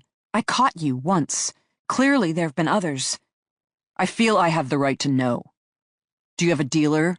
Are you inviting criminals into our home? Maybe one of them took an interest in Ashlyn. Maybe one of them knows Mick, or Z, or Radar. My mouth hung open. I could feel my temper rise. My first instinct was to scream, no, how ridiculous of him. I got my drugs the honorable way, by lying to any medical professional who carried a prescription pad. Instead, I heard myself say, AIDS, herpes, syphilis, gonorrhea. Did you invite them into our home? Blackmail, drama, extortion? Maybe one of your lovers knows Mick or Z or Radar. Libby. Justin, it's not right. You betrayed my trust, and not once, but multiple times, and somehow that's okay? You said you were sorry, so now I'm supposed to just move on? I don't know how. I loved you, Justin. You weren't only my husband, you were my whole family. Except my father couldn't wear a helmet and my mother couldn't stop smoking, and you can't keep it in your pants. They failed, then you failed, and I don't know how to rebuild this time, so yes, I started taking pills. Because while you might be sorry, I still hurt. Justin's battered face set in stone. So it's my fault? You're an addict and it's my fault? I didn't say that. Do you think it's your fault I slept with that girl? I couldn't take it. My gaze slid down. I wanted out. Out of this conversation. Out of this damn cell. Out of this life, really, which explained the gratuitous use of painkillers. Do you think it's your fault I cheated? Justin continued relentlessly. That if you just looked different or behaved different or maybe were more adventurous in bed, I never would have strayed? I covered my ears with my hands. Please, stop. I love you, Libby. I never loved her. But you gave yourself to her. You took a piece of yourself away from me and gave it to her instead. Do you want to know why? No. Yes. Because she looked at me the way you used to. I went down to make a damn plane reservation and the way she looked at me, I felt important. I felt the way I used to feel when we first met, and all I had to do was show up on your doorstep and you would light up. It's been a long time since I've seen you smile like that. It's been a long time since I've felt like you saw me that way. So it is my fault you cheated. No more than it's my fault that you abuse painkillers. I don't even understand this anymore. Justin shrugged. He no longer appeared implacable, just tired. Of course not. We're married, Libby. We've spent 18 years with our lives all tangled together. To say I don't affect you or your actions don't affect me, how can that make any sense? A marriage is greater than the sum of its parts. At a certain point, that's what we forgot. We stopped doing the math, tending the whole. We became selfish. A pretty girl smiled, and I behaved selfishly. And you were hurt, in need of a quick pick-me-up, so you behaved selfishly too. We forgot each other, which is what selfish people tend to do. You'll cheat again, I whispered. It's what cheaters do. And you'll find a new source of painkillers, he said, just as quietly. That's what drug addicts do. I hung my head, feeling the shame that was 6 months overdue. I had been right before. It was easier to hate my husband, to avoid the obvious, that 18 years did take its toll, and both of us had stopped making the time, taking the energy out of our marriage. Until one day... "Why did you keep her texts on your phone?" I asked suddenly. "You must have known I might see them." My husband's turned to look away. "You wanted to get caught," I murmured, understanding finally dawning. "You wanted me to find out what you'd been doing." "Haven't there been moments in the past few months when you swore to yourself you'd stop? Not take another pill? Clean up your act? Live the straight and narrow?"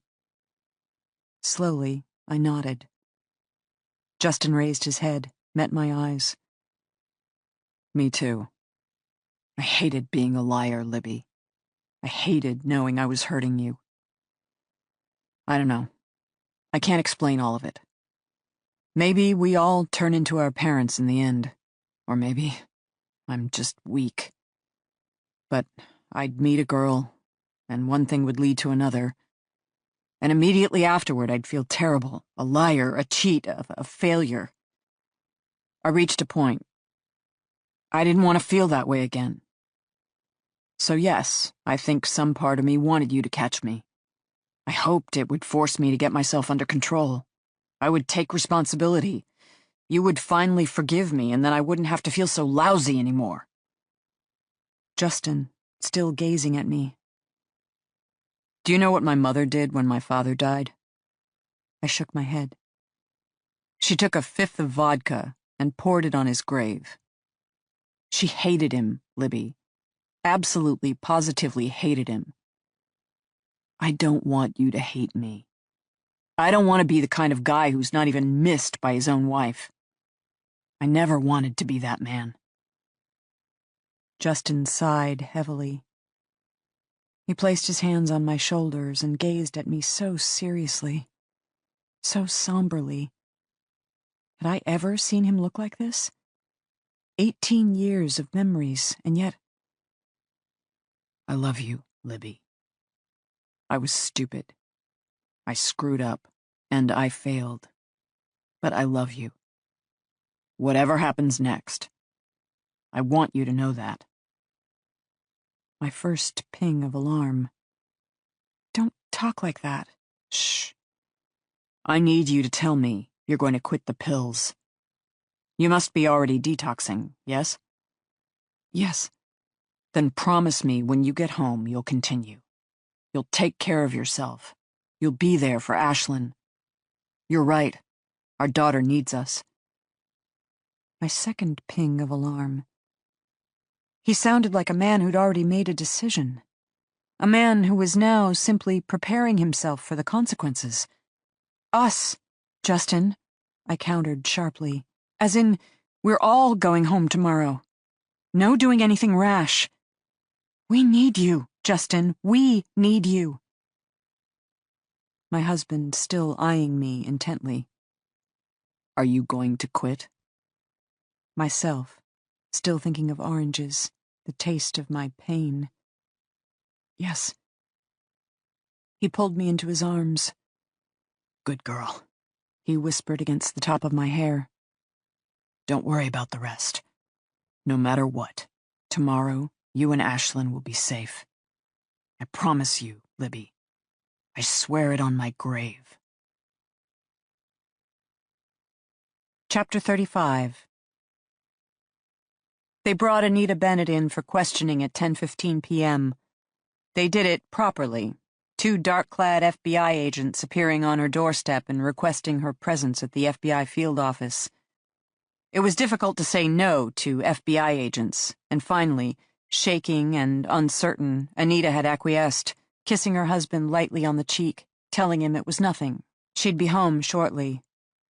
The investigative team was already waiting in the Boston field office. Special Agent Adams, Special Agent Hawks, then Tessa and Wyatt. They were seated in the viewing room, Another trick of the trade, forcing the suspect to confront a new set of interrogators, which would add to her confusion. The FBI had a dedicated fraud squad, a whole team of financial wizards who lived and breathed corporate embezzlement, money laundering, white-collar crime. It had been Special Agent Adams's idea to let them take the lead. They could ask more specific questions concerning Denbe Construction's P&L. Also, if they could keep Anita on the defensive, switching up focus while retelling parts of her story to a fresh set of investigators, they increased the odds of her tripping up, muddling a minor detail that might open major floodgates to what really happened to Justin and his family. One thing they all agreed on: time was ticking. Ransom exchange was now a mere 17 hours away. The life insurance company had agreed to play ball, but the overall mood remained skeptical. The terms of the exchange were too broad, with not enough safeguards for the Denbe family in place. And now, given this whole embezzlement angle, Wyatt had already expressed what most of them feared. The kidnapping was not a kidnapping case at all. Ransom was merely a smokescreen to cover the real motive. Anita Bennett had been stealing from Denbe Construction for the past 2 decades. Justin had finally caught wind of the scam, perhaps even confided in his wife, Libby, meaning he and his family now had to disappear. Their untimely demise might invite undue attention from the police, hence a kidnapping for ransom. How many times had Anita herself tried to say Justin's disappearance might have nothing to do with the firm, that he was a target simply because he was wealthy? And, of course, in kidnapping for ransom cases, exchanges didn't always go as planned. Sometimes wealthy victims even wound up dead. Say, Justin, Libby, and Ashlyn Denbe, tragically killed 3 p.m. tomorrow during a botched rescue attempt.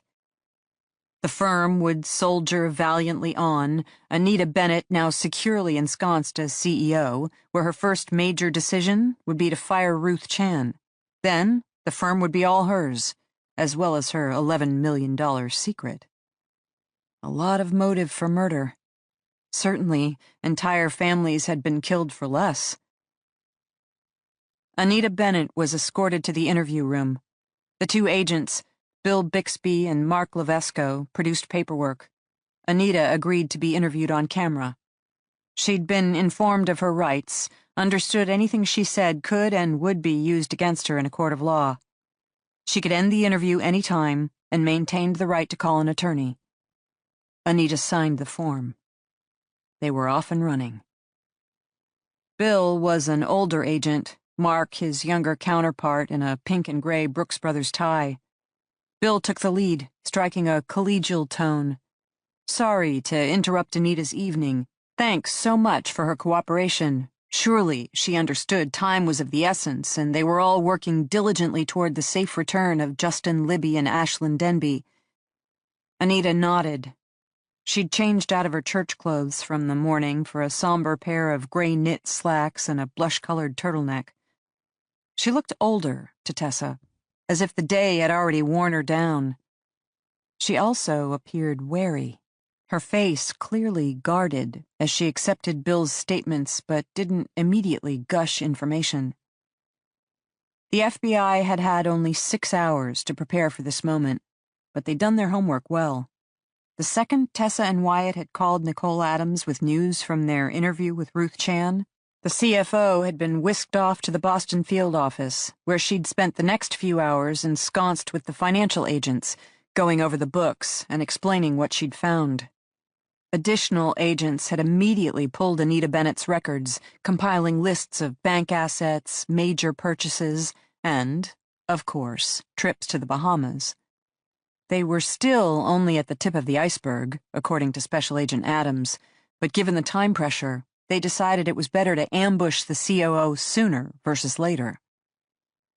They weren't as interested in a confession of corporate embezzlement as they were an admission of a physical address for the safe return of the Denbe family. And they still had a few tricks up their sleeves. Anita's initial responses were pretty much as Tessa had anticipated. Collegial cop Bill wrapped up his spiel, And young guy, Mark, started to smack down financial reports. What did Anita know of this transaction? Was she aware of this vendor? Had she heard of this company? Where was she on June 12th, 2009? What about this project? What about this new automobile? What about this transaction? Had she really visited the Bahamas twice in 2012? On and on. Anita started with denial, transitioning to confusion, then appeared simply shell-shocked as Levesco rained down piece after piece of the embezzlement puzzle. 16 years of phony invoices from non-existent vendors. What? I would never. Over $11 million defrauded from Denbe Construction, then funneled through offshore bank accounts. I don't even know how to do something like that. I'm in operations, not finances. I don't even know our billing systems anymore. During which time Anita purchased several cars and one house as cash transactions. My husband and I are debt-averse. If you look at my bonuses for each of those years, you'll see we paid for those items with legitimate income. 3 kids paid through college. I make a good living. Again, look at my tax returns. $600,000 in salary covers 3 kids in college. The scholarship for her youngest? She flushed. I've already spoken to 2 detectives about that. Justin offered the scholarship to my youngest son. His decision, not mine. Interesting, since Justin wasn't around to comment. Ask Ruth Chan. She issued the checks, signed by Justin. She'll vouch for the arrangement. It was hardly a secret. Everyone in the company knew. And 8 vacations in the Bahamas in the past 6 years? We like the warm weather. Besides, it was nice of Justin to offer his timeshare. A small hiccup. The Denbes had a timeshare in the Bahamas? News, but given all the ground they'd been racing to cover in just 48 hours, hardly surprising that they'd missed it. Last visit by Anita Bennett was for 14 days. My husband was still recuperating from open-heart surgery. The time away was good for him. Paid off $200,000 in hospital bills. And if you'll look at my savings account, you'll see the hit. Which was true. While it would have been nice to magically discover Anita had $11 million sitting in the bank, her finances were currently depleted. Then again, according to Ruth Chan, the embezzlement money had been sitting in a bunch of fake corporate accounts in the Bahamas until just 5 days ago. A defrauder who'd been smart and disciplined enough to keep the illicit gains at arm's length was hardly going to dump them into personal savings now. Most likely, the funds had been moved to a single new account under an alias, probably at another offshore bank. The FBI would work on tracking that next, but such things took time, not to mention a bit of luck. Poker or blackjack? What? Receipts. 10 years of receipts for the Mohegan Sun Resort and Casino. I was entertaining clients. I don't gamble. I work in construction. That's risky enough. Brand new 2008 black-on-black Lexus. Cash. My oldest son. His college graduation present. New 2011 Cadillac Escalade. For Dan. His other vehicle was 7 years old. Which brought them to a Florida condo in 2010, a Mazda Miata just 4 months ago. On and on Levesco went. Fake billings here, new purchases for Anita there. Tessa had thought the COO would grow more defensive, clam up. But instead, Anita picked up her own tempo until she was matching the younger FBI agent beat for beat. Which was impressive, really. Not just the amount of money that Denbe Construction had paid out to fake vendors each year, but how unapologetically Anita spent her own income. She made a good living, as she informed her interrogators again and again. Salary, bonuses, lawfully declared on her taxes year after year. And yes, she spent her money on her family, houses, cars, vacations. She worked hard, they lived well. She had nothing to be ashamed of. Around and around they went. Consistent denials of embezzlement, full admissions of major purchases. Finally, Tessa glanced over at Special Agent Adams and nodded once, Nicole had been expecting the signal. She picked up the phone and buzzed the room next door.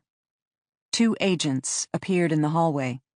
They had Daniel Coakley, picked up 15 minutes after his wife, between them.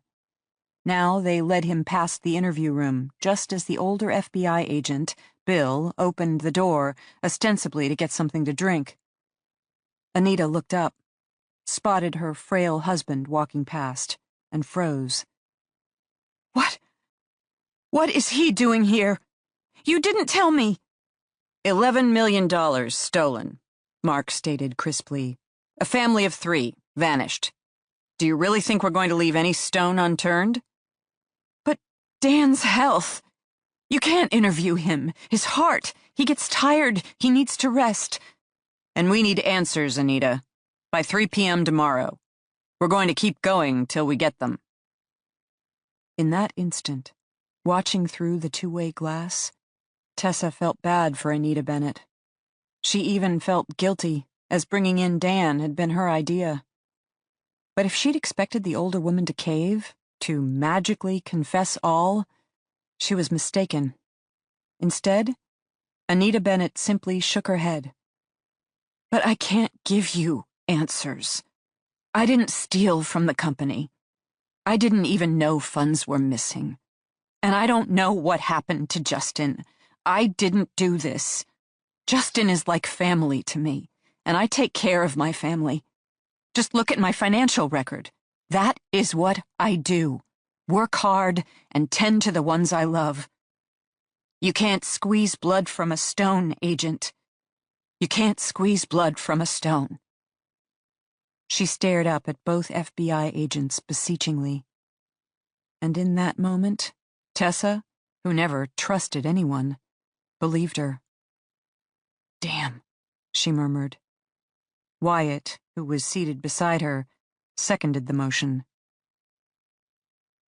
They kept Anita Bennett till midnight. Then, when her story and her husband's story never wavered, Nicole Adams personally escorted both back to their home. The task force remained at the conference room table, but no one had anything to say. We'll keep digging, Nicole's partner, Special Agent Hawks, offered at last. Get an agent down to the Bahamas. See if we can get a description of the person who closed out all the shell accounts. It's a new lead. We just need more time to chase it. No one stated the obvious. They didn't have more time. Let's talk 3 p.m. phone call, Wyatt suggested. Hawks obliged. I'm thinking the call to Justin Denbe's cell will come from a restricted number, probably from another iPhone, given the FaceTime feature. We have Justin's cellular company on standby to assist us with tracing the source of the call through triangulation of cell towers. That takes time, however, so we'll want to keep the caller on the phone as long as possible. Ask questions, maybe get confused about the wire transfer numbers, require clarification. We have 10 minutes max, Tessa pointed out. Remember the instructions. By 3:11, the ransom funds must be transferred, or the first member of the Denbe family. You're thinking of taking the call in the Denbe's townhouse? Wyatt asked Hawks. That's our current plan. Wyatt was quiet for a moment. Why? Hawks frowned. Why not? I'm thinking the action is up north. The jacket tossed in central New Hampshire. The requirements of the hideout location, given the logistics of housing that many people while remaining out of sight of cops, locals, etc. You take the call here, and odds are you're at least 3 hours away from the party. Or, say, you bring Justin Denbe's iPhone to my offices. Still take the call, no problem, but now be closer to the heart of the matter. Tessa perked up. She hadn't thought about that, but she liked it. Their instructions don't cover where we or the phone have to be, she pointed out. Nothing stopping us from heading north. Nicole Adams had returned, was standing in the doorway. I wouldn't want to spook them, she spoke up cautiously. This is the one contact we get. If we do something unexpected, even if not explicitly against their instructions. She let the rest of the warning go unsaid. $9 million is a lot of reason not to spook too easily, Wyatt commented. Or, we do what they've been doing, Tessa interjected with growing excitement. They're sending us video with tight focus, little background, right? We can do the same. We'll grab artwork from the Denbes townhouse, say, the big print of the red flower that hangs in the family room. Stick it on a wall in your office. She glanced at Wyatt. And take the call there. Just enough background to be familiar. Might be interesting, actually, to have the kidnappers think the task force is safely tucked in Boston when really we're 3 hours north. Steal a page from their book, Wyatt murmured. I like it. Unless their demands involve activity down here in Boston, Hawks warned. Wyatt shrugged. You have a whole field office of agents, 5 minutes from the Denbes townhouse. What can't they handle? Well, when you put it that way. They all looked at one another.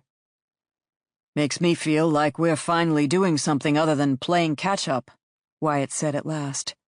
All along, the kidnappers have been calling the shots. They say jump, we say how high.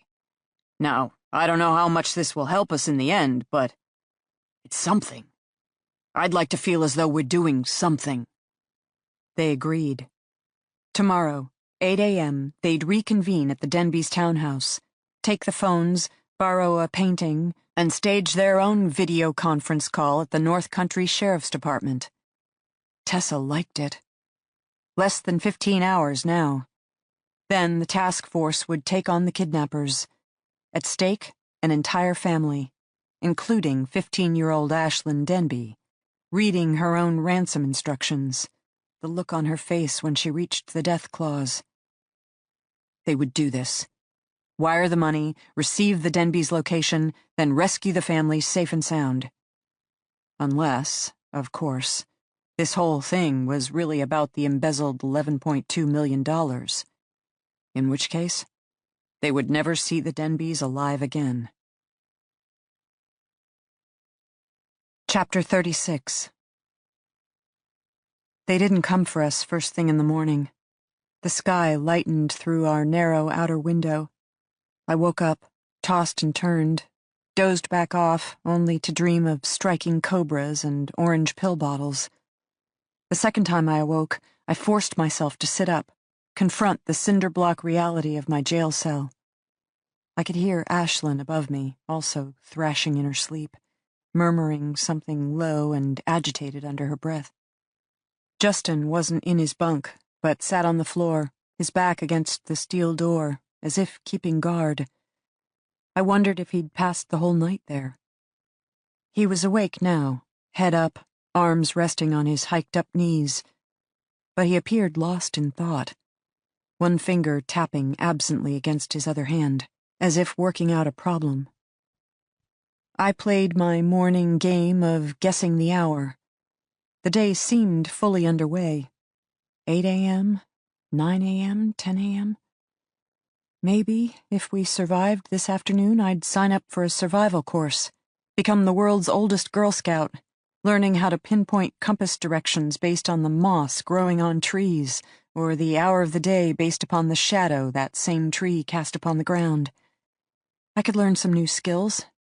Certainly, my old ones weren't doing a whole lot for me. I crossed to the toilet. Justin gave me his back, the closest we could get to privacy. Afterward, when he remained preoccupied and Ashlyn continued to thrash on the top bunk, I scrubbed my face, using only my hands because we didn't have any soap or towels. Then, acting on impulse, I picked up our empty plastic jug and worked on filling it with water from the sink. I leaned my head over the tiny sink, pouring half the water jug over my hair, then worked at my scalp furiously with my fingertips.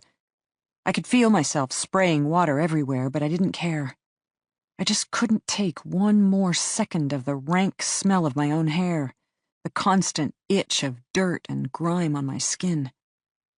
I scrubbed and scrubbed and scrubbed. Maybe I was trying to slough off my own skin, shed my miserable existence. Or maybe, a year from now, this would become the DNA evidence that would be used to convict Z and his team on all charges. The cast-off cells of my dead skin, sprayed over this tiny sink in this tiny cell in this much too big prison. I missed soap, the soft feel of lather, the reassuring scent of cleanliness. But I continued scrubbing, pouring the second half of the jug slowly over my head, down the fine strands of my shoulder-length hair. Finally, I splashed more water onto my neck, then shoved up the jumpsuit sleeves and scoured at my arms. By the time I finished, I was soaked. My jumpsuit was soaked, and the cinder block wall was thoroughly sprayed with water. And I felt better, prepared for the day, as ready as I was going to get. Can I have a turn? Ashlyn, now awake and watching me from the top bunk. Wordlessly, I began to refill the jug. Beautifying yourselves for your rescuers? Justin drawled from the floor. We are women. I handed my daughter the water jug. Now hear us roar. The morning wore on, slowly and surely eroding our nerves. My hair dried as I took up pacing between the bunk beds, my jumpsuit too. I still wouldn't call myself clean, just less dirty. Justin gave his swollen face and short hair a quick douse. Then, when the vast common room remained quiet, just the never-ending hum of fluorescent lights, he started a light regimen of push-ups, followed by sit-ups, then, finally, pull-ups, using the top bunk. Ashlyn watched us both as if we were insane. She had assumed the fetal position, curled up in the corner of the top bunk where she could see everything while remaining carefully tucked away. She reminded me of a feline. Not at all relaxed, just waiting for the first excuse to spook or pounce. I forced her to drink water, given that she was still recovering from yesterday's miscarriage. I wished I had food for her as well. I finally had my own appetite back, my stomach actually growling as I prowled around the narrow cell. It seemed fitting that I would finally be ready to eat the day our kidnappers stopped feeding us. Did they want us weak, fatigued, uncertain? All part of Z's campaign of psychological warfare. By the time 3 p.m. rolled around, we'd do whatever he wanted just as long as he tossed us a breadcrumb. Or had something else happened? Our kidnappers had become sick or were otherwise impaired. They wouldn't just leave us, would they? Drive off? Disappear? No one knew we were here. We would rot, literally die like forgotten animals trapped in a cage. Sure, the water would keep us going for the first week, but after 14, 15 days of no food? A new sound. A snap. Then a flicker of the lights as the hum died out, taking the overhead lights with it. Our cell went from over-bright white to shades of gray, illuminated only by a sliver of window, while the common area went to immediate shadow, a stage suddenly devoid of spotlights. Powering down, Justin murmured. And I got it. What our captors were doing. Preparing to leave the prison. Preparing to end the game, make their getaway. What was the time? I couldn't figure it out based on the angle of the sun. But it was coming. 3 p.m., the hour of reckoning. I stopped pacing, climbed up to the top bunk, and held my daughter's hand. After another moment, Justin joined us. We sat together, arm in arm, and waited for whatever was going to happen next. Tessa woke up at 5:30. Her room was still dark. She'd been asleep 3-4 hours tops and couldn't figure out what had woken her. Then, she watched her door soundlessly open, Sophie's pale form appearing. Her daughter drifted into the room, moving so quietly Tessa wasn't even sure she was awake. Sometimes Sophie sleepwalked. Sometimes she also talked in her sleep, or more like sleep screamed. Now, Sophie materialized at the edge of Tessa's bed, her eyes round and alert in her face. Mommy? Yes? Did you find the family? Not yet. Tessa drew back her covers. Sophie climbed aboard. You checked the cold, dark places? Some of them. What about the mountains? Did you try all the cabins in the mountains? Tomorrow. Today, actually. I'm going to head north. We'll check more. Bring cookies. Absolutely. Sophie tucking against her. That girl needs you. Tessa, hesitating. Her daughter was identifying with the victim, and given how things might turn out, she should hedge her bets, better manage her daughter's expectations, and yet, in a case like this, was such a thing even possible? She found herself saying, "Losing you was the worst thing that ever happened to me, Sophie. Returning home, discovering that you weren't there, it hurt, like someone had punched me in the stomach." I didn't want to go. They made me. Of course. I knew you never would have willingly left me. I hope you know I never would have willingly let you go. I knew, Mommy. Just like I knew you were coming, and I knew you'd make them pay. Tessa, wrapping her arms around her daughter's bony shoulders. We were lucky, Sophie. It sounds funny, but we got each other back. That makes us lucky. And Mrs. Ennis. And Mrs. Ennis. And Gertrude. Sophie's doll, with the eye they had carefully sewn back on. I want this family to be lucky too, Sophie. I'm going to try very hard to help them. There's a whole bunch of detectives, in fact, who are working hard to help them. But sometimes it also takes a bit of luck. Cold, dark places. Got it. Bring cookies. Yep. Carry your gun. Yes. Then, please come home. I miss you, Mommy. I miss you. Wyatt didn't sleep. He worked his phone, clearing messages, catching up with the rest of his department. His deputies had some news. A break-in at a methadone clinic in Littleton sometime Saturday night. Could be related to their case. Or then again, maybe not. Gas station attendant had called in about filling up a white van on Saturday morning, driven by two tough guys. Made him nervous, he said. Figured they were running drugs, given the plain white van, the dead man's stares. They'd headed north on 93.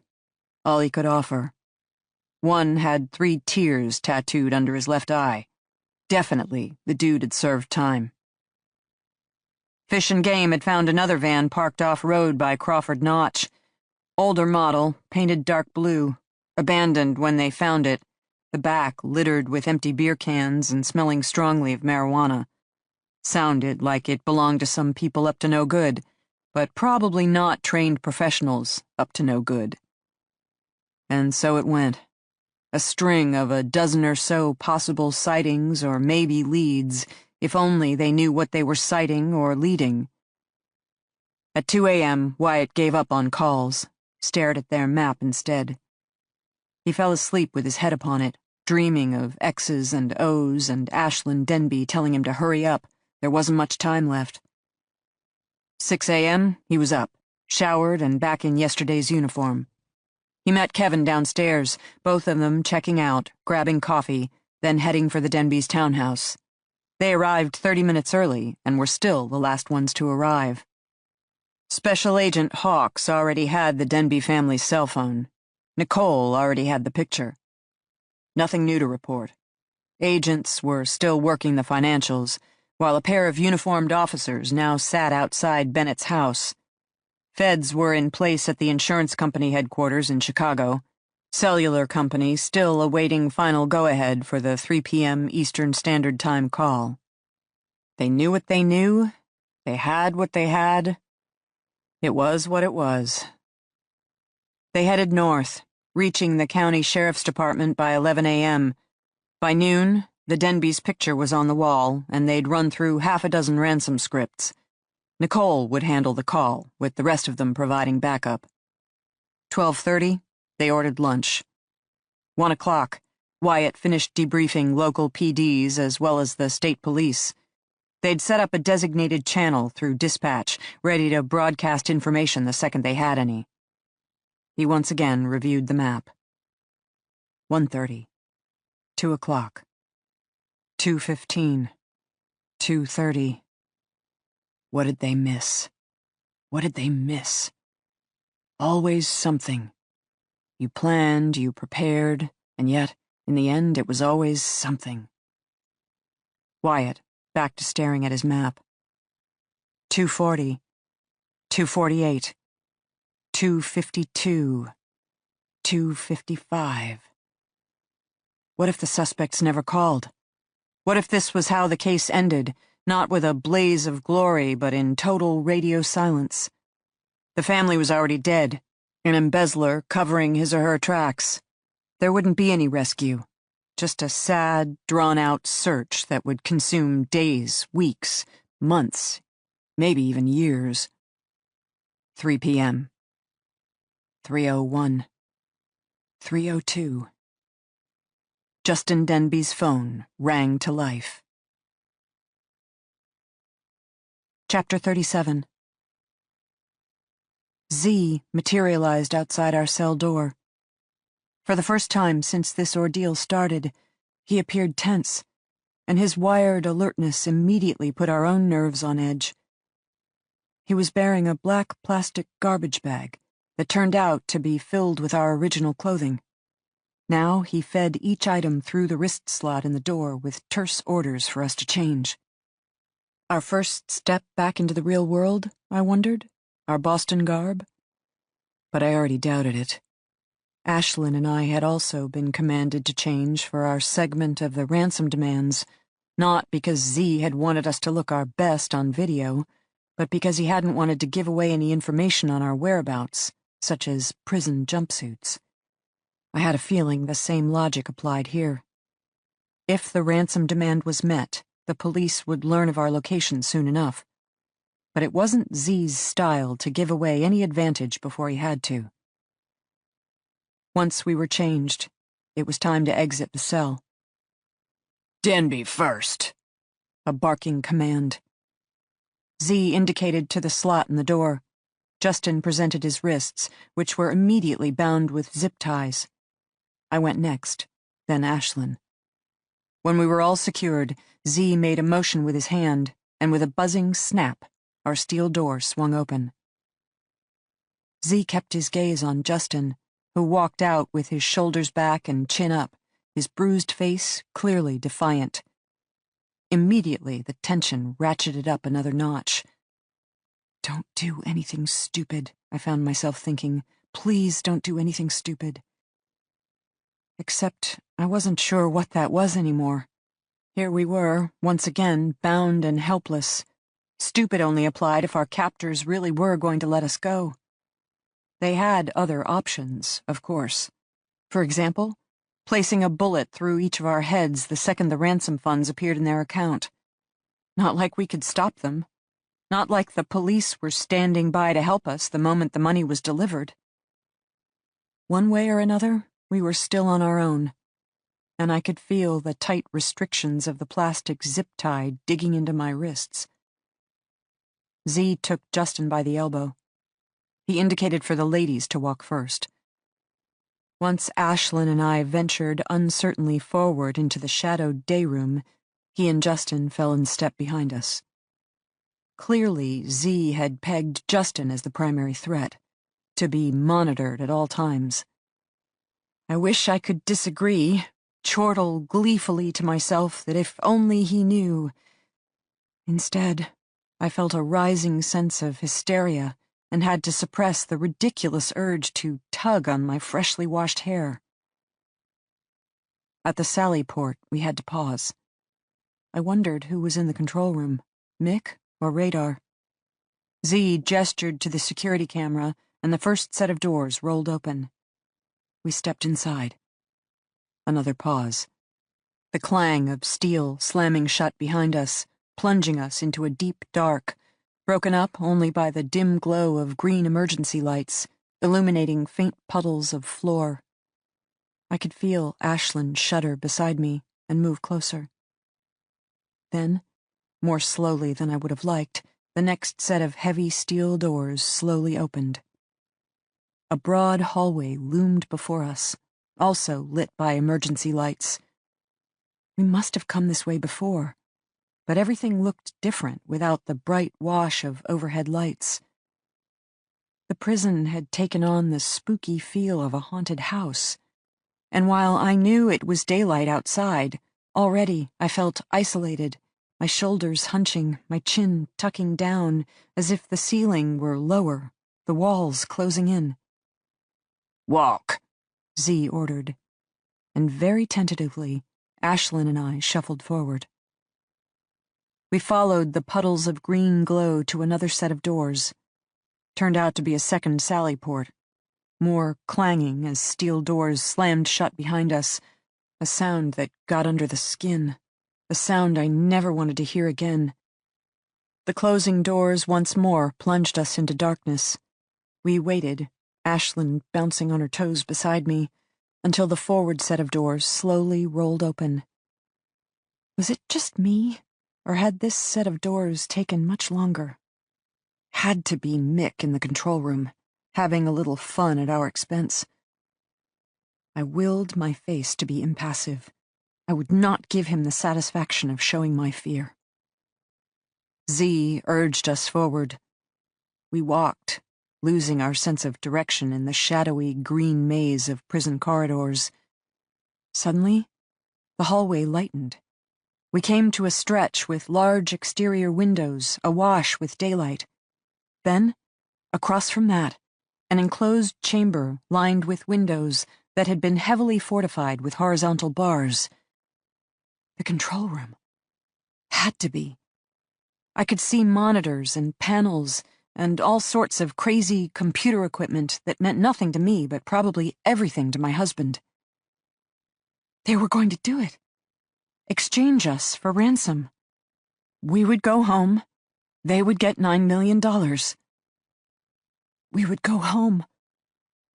I stared at the now empty room, door open, our ticket to safety. I took one more step. Then, from behind, Z grabbed my arm and drew me up short.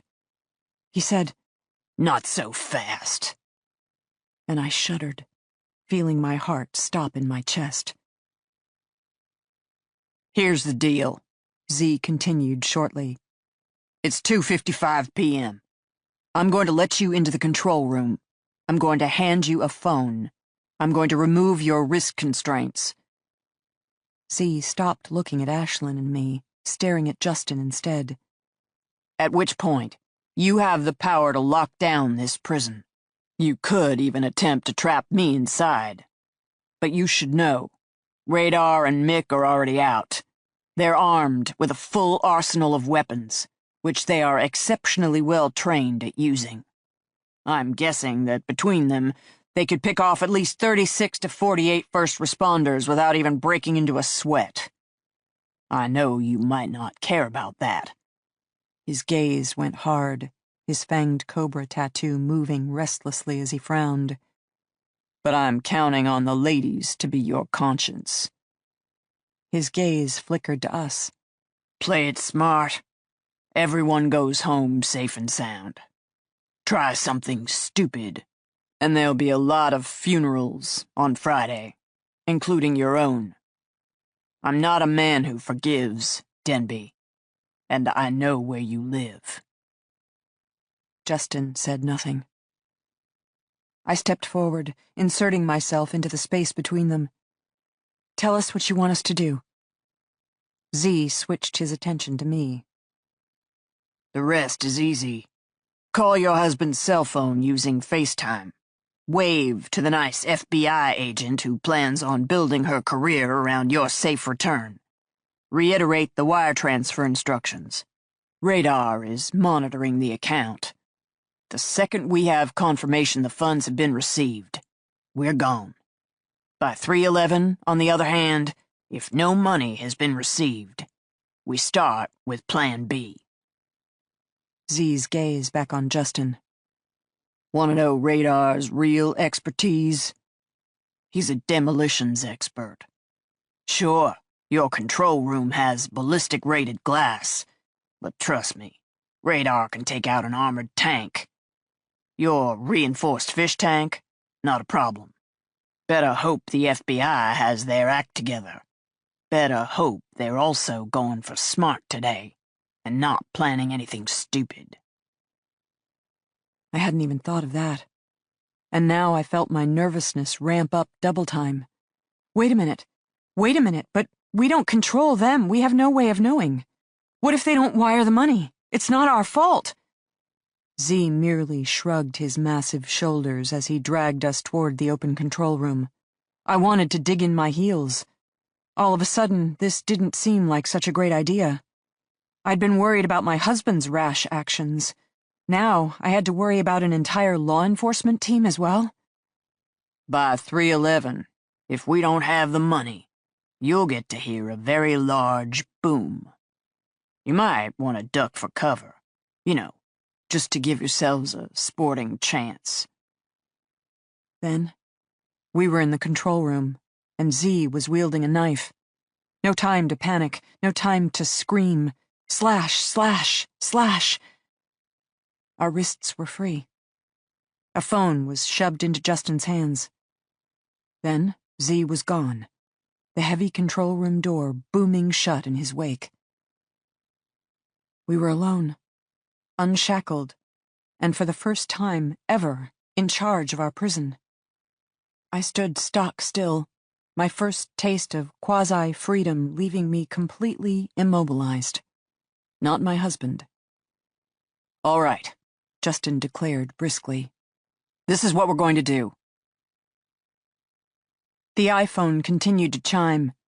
After a split second, Nicole kicked into gear. She waved a hand, indicating for everyone to take position. Then, she stood in front of the Denbes family room painting, now hanging in a sheriff's office 3 hours north, and answered the phone, activating FaceTime.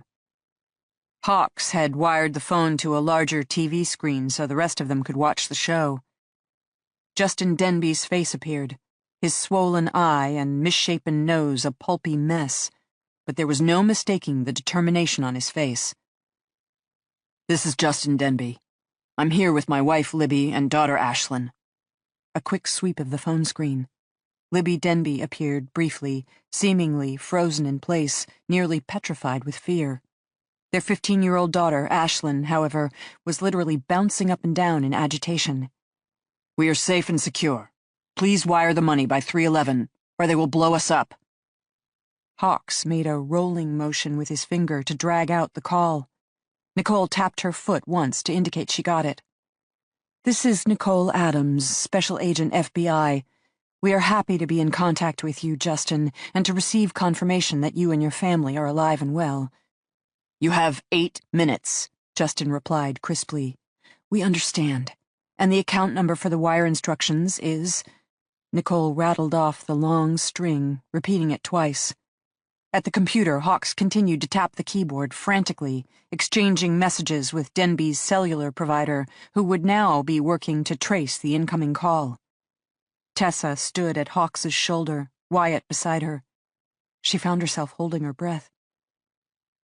The insurance company has instructed us to wire $1 million as a good-faith deposit, Nicole continued. They won't release the remaining $8 million without further assurances of your safety. In 6 minutes, Justin replied tersely. That account either receives $9 million or they blow us up. Are they there, Justin? Nicole continued evenly. Can I speak to the person in charge? No. No, I can't speak? No. They aren't here. We're alone in the control room. We can keep them locked out, meaning we are safe from immediate physical assault. Explosives, on the other hand. Justin's tone was droll. He didn't seem nervous to Tessa, just grim, a man who knew the score. Beside her, Wyatt mouthed the words control room. Wyatt studied her. Tessa shrugged. Libby and Ashlyn are with you, but not your captors? You are alone, Nicole continued. While her face remained impassive, one leg trembled beneath her. High-stakes poker, with other people's lives at stake. 5 minutes, Justin said. Then, for the first time, his tone broke. Look, I know you're trying to trace this call. They know you're trying to trace this call. I'm telling you, you don't have time. For the next 5 minutes, my family and I are safe. That's as good as it's going to get. Now you get that fucking money in that fucking account, or your next visual will be myself, my wife, and my daughter being blown to shit. I understand. Your safety is our #1 concern. Of course, we have to work with the insurance company. Listen to me. This is not a negotiation. I am not in touch with our captors. They are not on this line. They are standing very far away, holding a detonator. They are monitoring the account. Either the money appears by 3:11 or they'll flip the kill switch. Those are the options. Control room, Wyatt muttered again beside Tessa. He was nudging her with his arm, as if that term should mean something to her. The pile of personal possessions on the kitchen counter. Wallet, jewelry. Justin, Nicole was saying, I understand your concerns. Trust me, we're on your side. But if they have wired your room with explosives, how do we know they won't activate them either way? Because rich men have an incentive to get away. Poor men don't. Then, Tessa got it. She turned toward Wyatt, keeping her voice low, even as her eyes widened. Prison. Prisons have control rooms. But how could you smuggle a family into a prison unless... Wyatt was already one step ahead. The new state facility, he supplied grimly. Completed last year. Never been open. Locals still furious over the lost job opportunities. The waste of taxpayer funds. How much you want to bet? It was built by Denbe Construction. Meaning, Justin knows exactly where he is.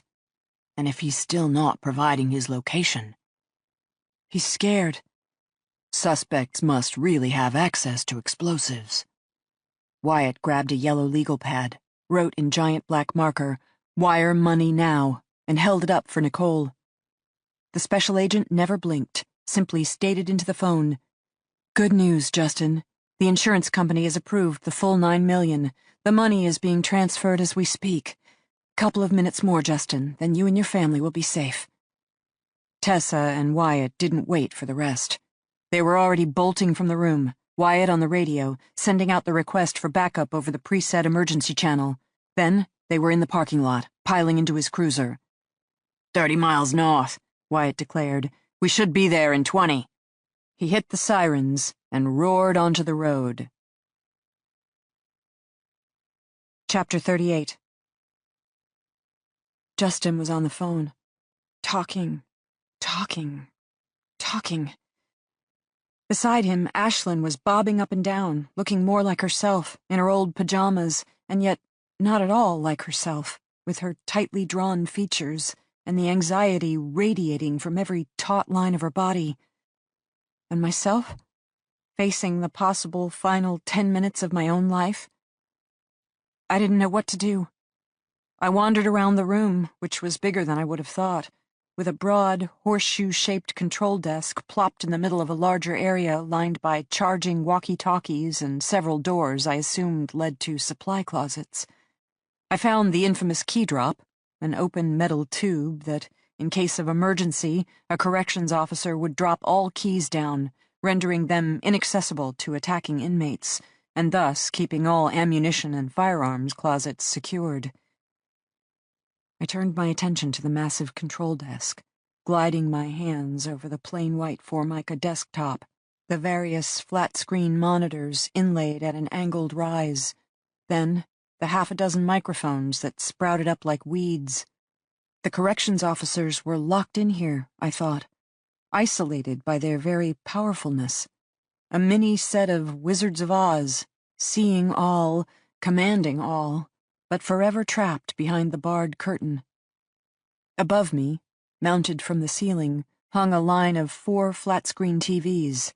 They were off now, but I bet this was how our captors had monitored us, reviewing various images from the dozens, if not hundreds, of security cameras. They had watched us cry, watched us fight, watched us slowly but surely break down into lesser beings, the total deconstruction of a family. It made me suddenly furious that they'd violated our privacy like that, sat here in this locked room, maybe even took bets on our misery. $10 says the woman cries first, $5 says the girl can't pee with an audience. I hated them, intensely, virulently, which, perversely, made me want to see them. Turnabout is fair play. If they'd once been able to study us like animals in a zoo, well, we had the control now, and there was nothing in Z's terms that said we couldn't monitor them. I bent over, and while my husband cursed out some FBI agent for not having magically done exactly what he'd told her to do exactly when he'd demanded that she do it, I started powering up control screens and exploring the surveillance options. "Mom?" Ashlyn appeared beside me. "Just kicking the tires, honey. Now, if we wanted to see the view from the cameras outside the prison, which buttons would you hit?" Ashlyn leaned around me, tapped the control screen where a white button indicated security, and we both studied the menu that came up next. The screen had a clock in the lower right-hand corner. It read 3:09. 2 minutes till our captors gave up and launched a counterattack, possibly even blew us up, as Justin was alleging. I didn't think Z would take out the room. He struck me as the kind of man who'd neatly eliminate the door. That way he could march through the smoking rubble, pull out a Glock 10 and tend to the rest of his business up close and personal. Waste less ammo. On the monitor, a white van suddenly came into view, growing larger and larger until it nearly filled the screen. I found myself staring at Radar, sitting behind the wheel. He was not looking up at the camera, no doubt mounted above the prison's intake door, but was looking toward the passenger's side, as if expecting someone. Picking up. He was picking up Z and Mick, his co-captors. But he was supposed to be on the roof, armed to the teeth and ready to fire upon first responders. Unless the money had been paid, wired straight into the account. Justin had been right. Rich men had 9 million more reasons to make a quick getaway than poor men. The clock on the bottom of the screen hit 3:10. Radar, holding up his phone, saying something I couldn't hear to a person I couldn't see. My gaze, flying up to find Justin. Did they pay? Is it okay? Did the insurance company pay? Justin, into the phone. Have the funds been received? It's 3:11. Tell me the funds have been received? The FBI agent, her voice as crisp and authoritative as ever. Justin, I have word that the money is being transferred right now. Radar, still studying his phone, hitting some buttons, talking to the person I couldn't see. Justin, the funds have been delivered. Can you please advise us as to your location? We have officers standing by for the safe recovery of your family. Mom! Ashlyn cried, clutching my arm, bouncing even higher at the news. We were safe. Funds received. We were safe. The police would be on their way. Justin, sounding abruptly tired, as if the good news had taken more out of him than our impending deaths. We are currently at the New State Prison, located— Boom! I turned toward the control room door, breath already catching, expecting to spot Z striding through the smoke and rubble like the Terminator, ready to mow down all the officers in the police station, or, in our case, a helpless family stuck in a control room. The locked door was intact. The bank of barred windows intact. No Z. No smoking rubble. Mom! My daughter, yanking on my arm as she screamed hysterically. I turned back, just in time to see Mick come barreling out of the door I'd assumed was a supply closet. He was grinning madly, and, true to Z's words, was armed to the teeth. Miss me? He called out. Then he leveled his semi-auto, and while we stood there, the proverbial fish in a barrel, he opened fire. While Wyatt drove, Tessa worked the phone. She got Chris Lopez on the line, demanding to know anything and everything he could tell them about the state prison Denbe Construction had built in the wilds of New Hampshire. Surrounded by 600 acres of mountains, marshes, and deep wilderness. Closest town, 20 miles away. Nearest PD, even slightly beyond that. A facility so remote, it was set up to house its own security team, except given that the prison was never funded, those barracks remained empty. Help wasn't anywhere close. Looking at 15 to 20-minute ETA for first responders. While the police radio crackled to life with fresh reports.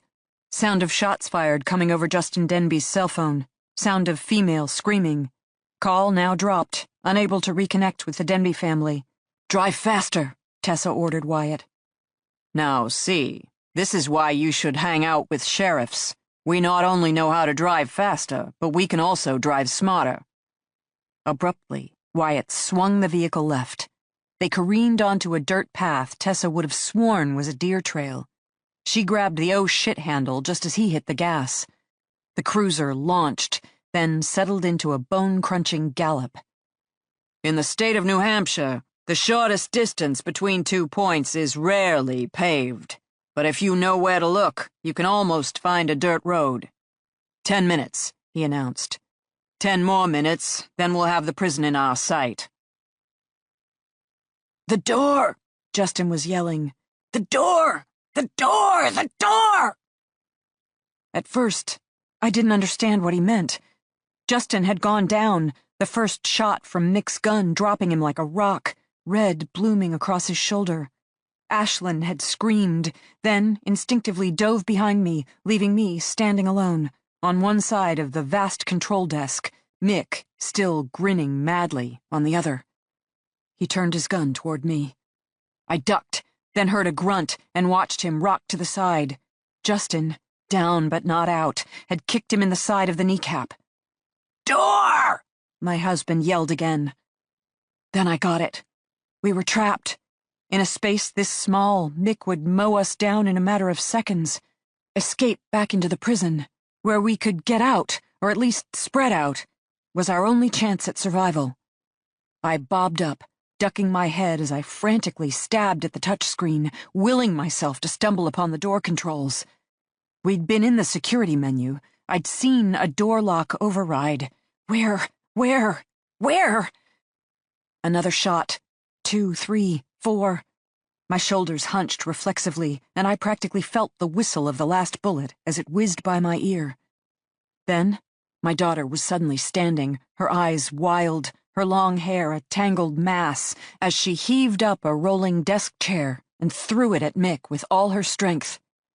I hate you! She screamed. I hate you! I hate you! I hate you! I hate you! I fucking hate you! A second desk chair went flying, and now Mick was ducking for cover, swearing as he tangled briefly in one set of rolling chair legs, went down, tried to recover, got nailed by Justin again in the kneecaps, and landed hard. There! Override! I jabbed at the bright red button. Are you sure? A dialogue box squawked at me. Override releases all inner and outer doors. Override! Override! Override! Yes! Yes! Yes! Yes! Yes! Ashlyn had found the walkie-talkies. A dozen had sat in a neat row of charging stations around the outer perimeter. Now, she turned them into missiles, humming them one after another at the top of Mick's head. He cursed again, pinned behind the control desk by her relentless assault. The control room door swung open just as Ashlyn hurled the last walkie-talkie. I couldn't see Justin, but I heard his voice, commanding clearly. Run! God damn it! Get her out of here! I didn't need to be told twice. We had our deal, parent to parent. Either one of us was expendable. It was Ashlyn who mattered. I grabbed my daughter's hand and pulled her from the control room, while behind us, Mick once again opened fire. Wyatt hit the crest of the hill hard. Briefly, the cruiser was airborne, and in that moment, Tessa spotted it. A vast compound at least 10 miles away, perched up on a knoll, dominated by a large, obviously institutional building, and surrounded by miles and miles of razor wire fencing. The cruiser landed. They both grunted on impact. Then Wyatt was fishtailing back down the dirt road, hurtling them out of the woods, onto pavement. A hard right, and they were headed north, flying up a newly paved road as trees blurred into a long green tunnel around them. "That's huge!" Tessa exclaimed. "How will we find them?" Follow the sound of gunshots. You wearing a vest? Yes. The whole team had donned them at 2:30, expecting that the call might lead to action, and while you hoped for the best, a good cop always planned for the worst. Tessa couldn't help but think of Sophie, her daughter, who'd already lost a parent, and then her daughter's own prophecy: look for them in a cold, dark place. What could be colder and darker than a mothballed prison? As Sophie had said, Ashlyn needed her. The whole family needed her. "I want the shotgun," Tessa said. Wyatt flattened the accelerator to the floor, and once again they shot forward. We cleared the control room into the main corridor. "Dad!" Ashlyn gasped, her hand still clasped in mine. "Out! Out! We need out!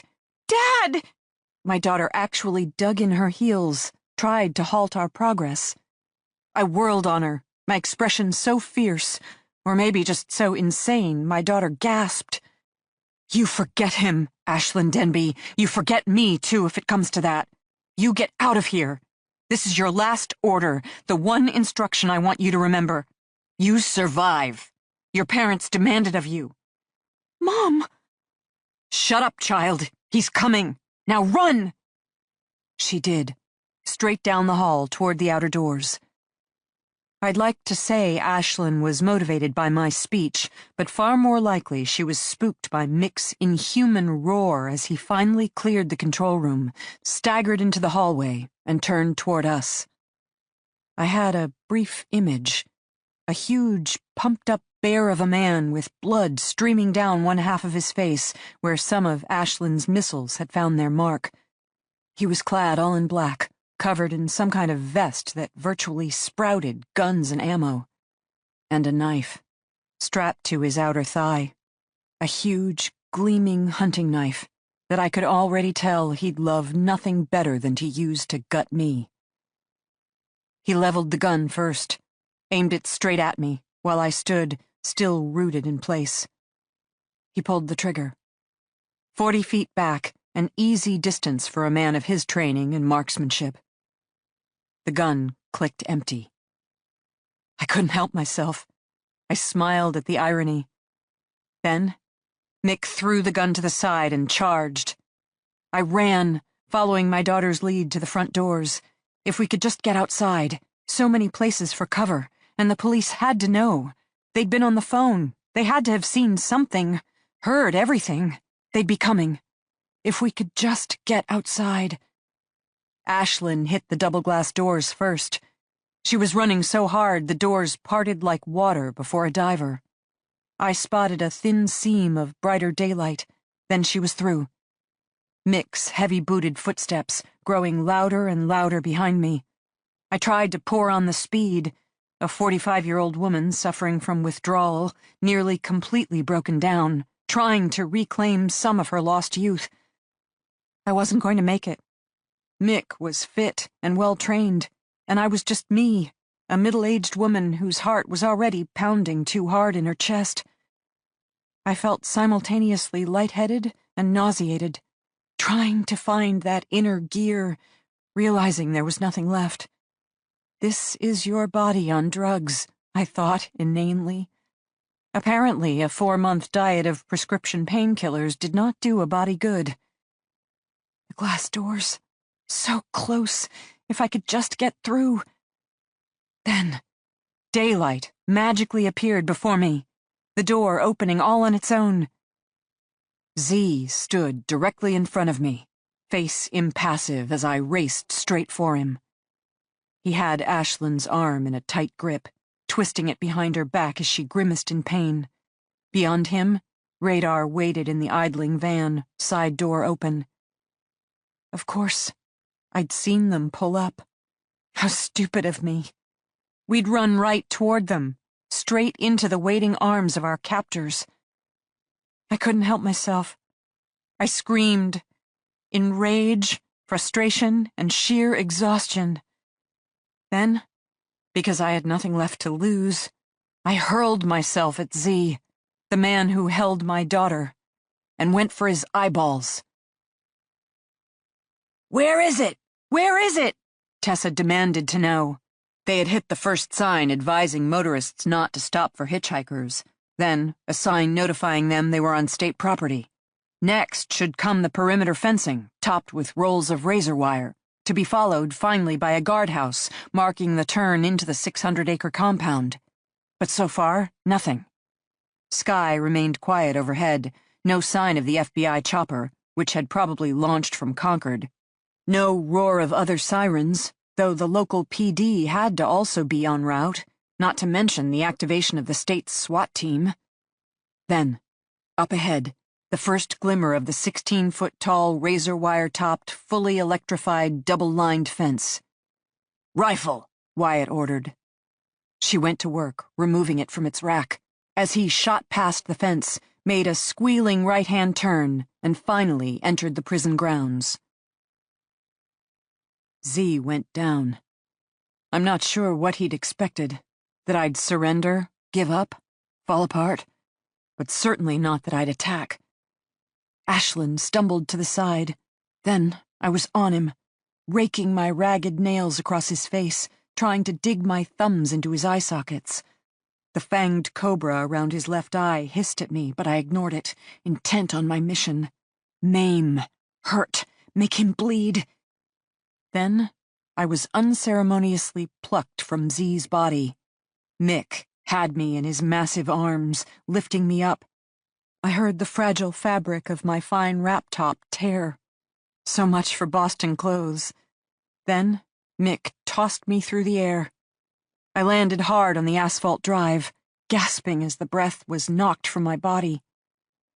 Z leapt to his feet, clutching his left eye with one hand, while Mick yanked his knife from his leg holster and squared off against me and my daughter. I'd been right, earlier. The blade was huge and serrated, and Mick was looking forward to using it. Very much. He wiped the last of the blood from the gash on his forehead and grinned at us. My daughter was still on the ground beside me. She hiccuped slightly, and I could see the fear on her face as she scrambled to her feet. Mick tossed his knife from his right hand to his left, then back again, putting on a little show. Z, on the other hand, walked slowly backward to the waiting van, hand still covering his eye. Clearly, he thought Mick could handle us. "When I tell you to go," I murmured to my daughter, "I want you to head back into the prison. Disappear. Hide anywhere you can. The police are coming. You just need to buy time." Ashlyn didn't speak.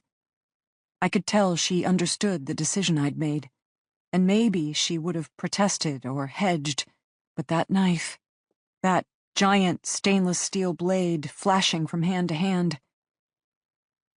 I wish Mick hadn't run out of ammo. I would have much rather faced a bullet, but a knife attack was up close and personal.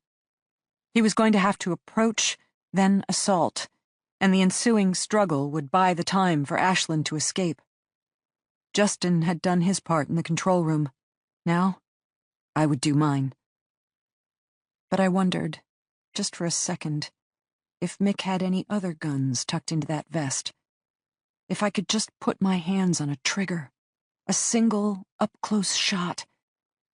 I'd just started to take inventory when Mick charged.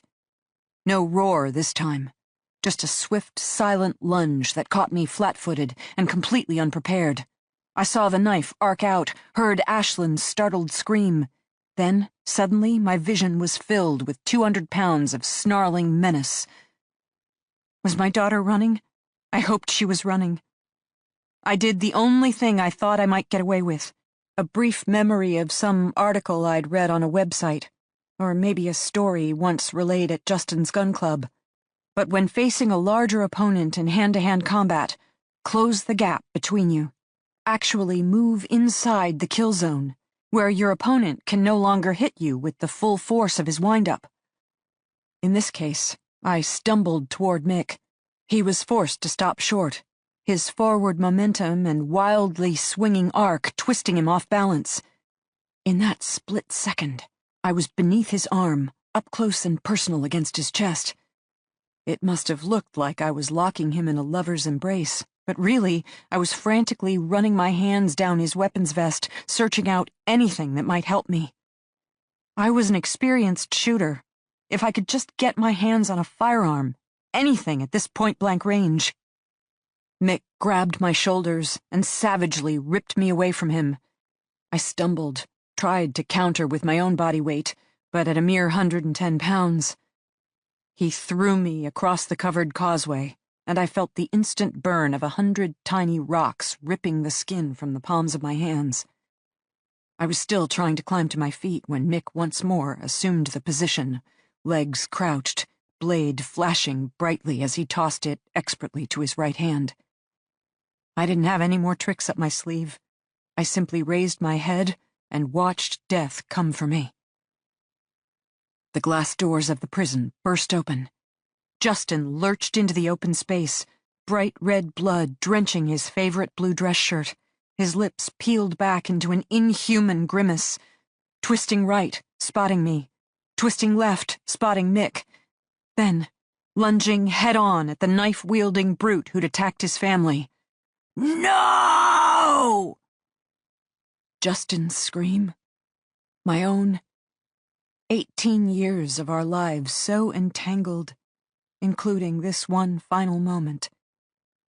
Mick brought up his blade, half surprise, half defense. Justin continued charging, and Mick stabbed my husband straight into his chest. A gasp, a fresh scream. Ashlyn's this time, from the doorway of the prison, where she'd reappeared, a 15-year-old girl still certain her father could slay monsters. Then, a new sound, faint but closing the gap. Sirens! The cavalry arriving at last! Too late for Justin. But maybe. I glanced up sharply, saw it clearly in Z's eyes from where he was crouched in the waiting van. Regret. Not for killing my husband, I was certain, but because they had run out of time to kill us, too. Justin had collapsed on top of Mick, one arm entangled in the other man's vest, his body large enough to pin both of them in place. Now, Z leapt out of the van. Given the approaching sirens, he seemed to reach some sort of internal decision.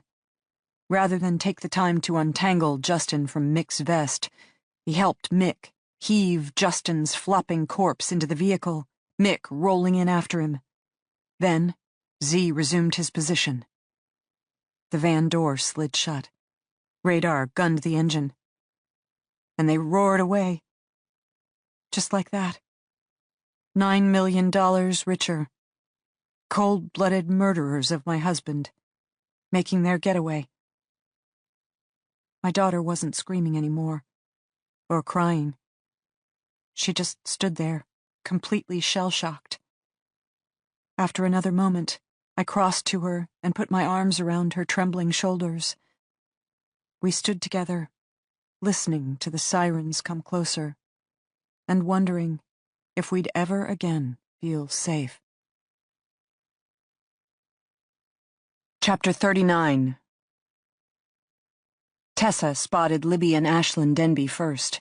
They stood under a covered carport outside the main prison entrance.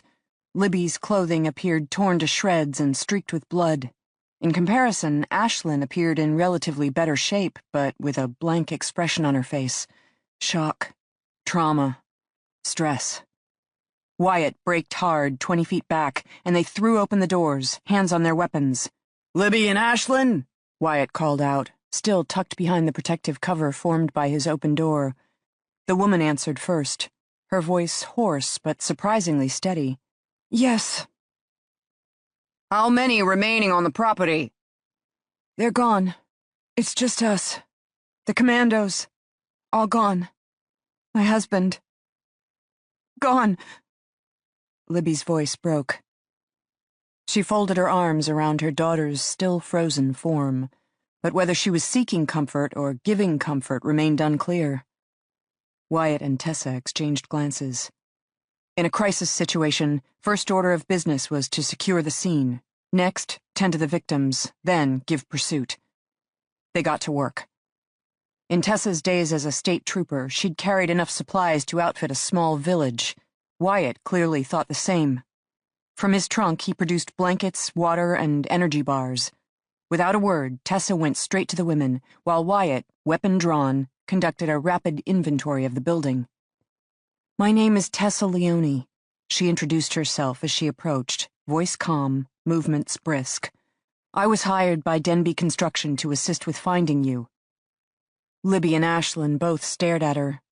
Up close, Tessa could see that the girl was unnaturally pale. She was also starting to shake. Small shivers now, but her condition would grow to full-on tremors if not dealt with quickly. Tessa threw 2 dark wool blankets around the girl's shoulders, handed her a bottle of water, and instructed her to drink. Libby Denbe was already rubbing her daughter's shoulders. Her hands appeared lacerated, and there were already bruises forming around her face and neck, and yet she still seemed in better shape than her daughter. "Ashlyn?" Tessa prodded more gently. "Ashlyn, honey, I need you to look at me. You're going into shock. If we don't do something about that, you're going to feel a lot worse in a very short amount of time. I need you to drink some water, maybe have a bite to eat." The girl simply stared at her. Libby, rubbing her daughter's bundled-up form. Tessa made a second attempt. "Ashlyn, can you tell me how old you are?" The girl slowly blinked. Bit by bit, her 2 large hazel eyes came into narrow focus, a small frown forming on her brow. 15? She whispered at last, more of a question than an answer. "I'm with law enforcement, Ashlyn. See that uniformed officer over there? He's with the county sheriff's department. Soon, you're going to hear even more sirens. We're all here for you, Ashlyn. You and your family. We're here to make you safe." "My father," Ashlyn whispered. She glanced abruptly at her mother, and Tessa could see tears now sliding down Libby's face. "He saved us," Libby provided hoarsely. "Mick was hidden inside the control room. He had a gun, knives, so many weapons. He shot Justin. We'd just got out. Then he was chasing us with this huge blade, and he was so much bigger than me, so much stronger. I told Ashlyn to run and hide. I didn't want her to see, but she found Justin in the hallway.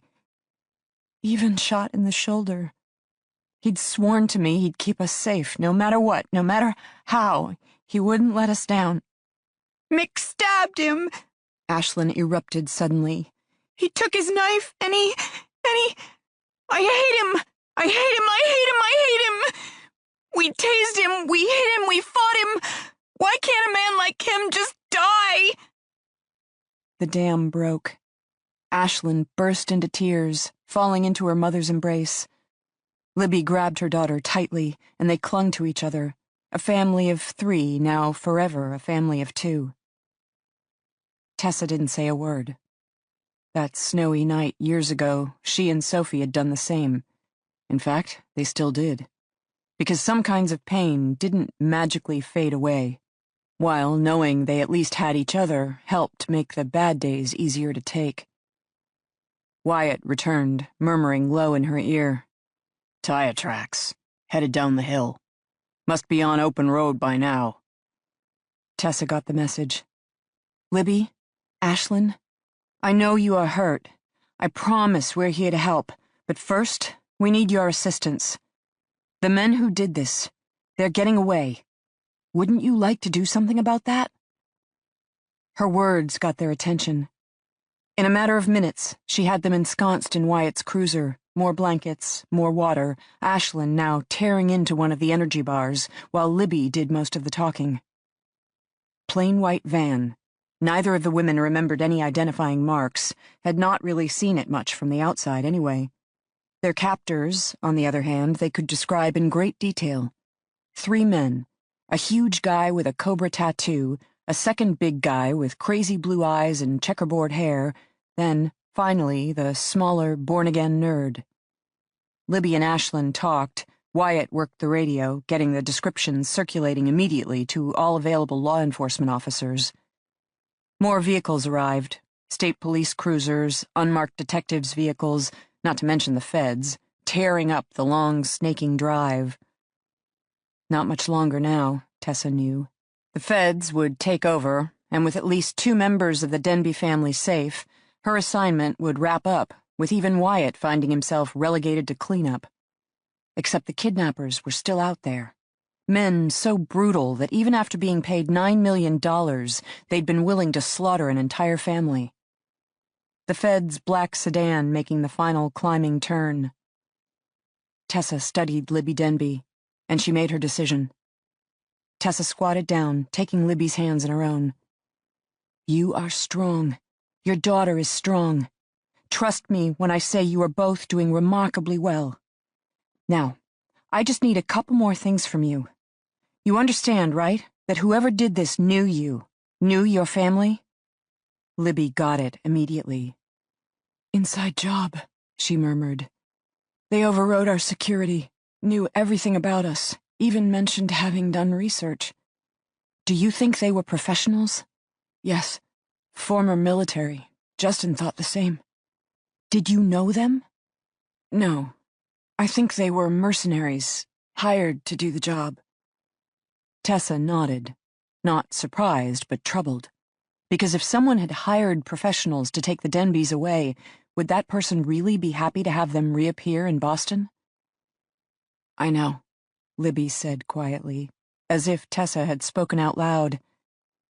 I think that's why Mick tried to kill us, because while they didn't want to say no to all that money and ransom, the fact remained their assignment was to kill us. Sitting beside Libby, Ashlyn didn't even flinch, which said something about her past 3 days. Behind Tessa, the sedan had come to a stop, the sound of car doors opening. No more time to beat around the bush. What about your drug problem? Libby flushed, replied steadily. The younger one, Radar, had experience as a medic. He took care of me, including providing methadone. Tessa frowned. Something about that niggling in the back of her mind. Car doors slamming shut. Her voice lower, more urgent. Did you cheat on your husband? I need a name. No. Why would you even... We were working on our marriage. Then who's pregnant? Libby's eyes widened. She glanced almost involuntarily at her daughter. Tessa's turn to be surprised. Not the mother, but the daughter. The teenage daughter. Meaning... Ashlyn. Libby Denbe? Ashlyn Denbe? I'm Special Agent Nicole Adams. This is Special Agent Ed Hawks with the FBI. Nicole had appeared, standing stiffly at Tessa's side, voice impressively commanding. Tessa took that as her cue to leave. She rose, giving Libby and Ashlyn one last reassuring smile. Then, with Nicole Adams pointedly stepping forward, asking about immediate medical needs. Tessa checked in with Wyatt, who was still working the radio. Any luck? She asked, meaning with capture of the kidnappers. Negative. But good news is, there's only one access road coming in and out of this prison. Given that we got cops pouring in from all directions, as well as choppers en route, one white cargo van shouldn't be so hard to find. Tessa nodded, waited a beat. You sure about that? No, he declared flatly. They watched more cop cars pour into the property and start climbing the knoll, vehicles that, by definition, should have already come across any and all white cargo vans traveling a lone access road. They knew this place, Tessa murmured. According to Libby, the kidnappers were professionals. not only knew all about the family, but mentioned doing research, meaning they probably picked this location deliberately, having run across it while researching Justin Denbe.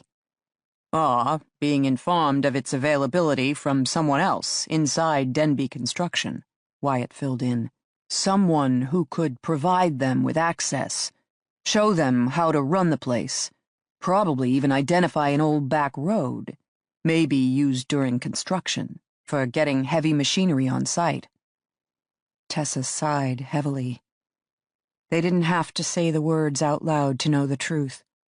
The plain white van wouldn't be discovered any time soon. Once again, the kidnappers were one step ahead.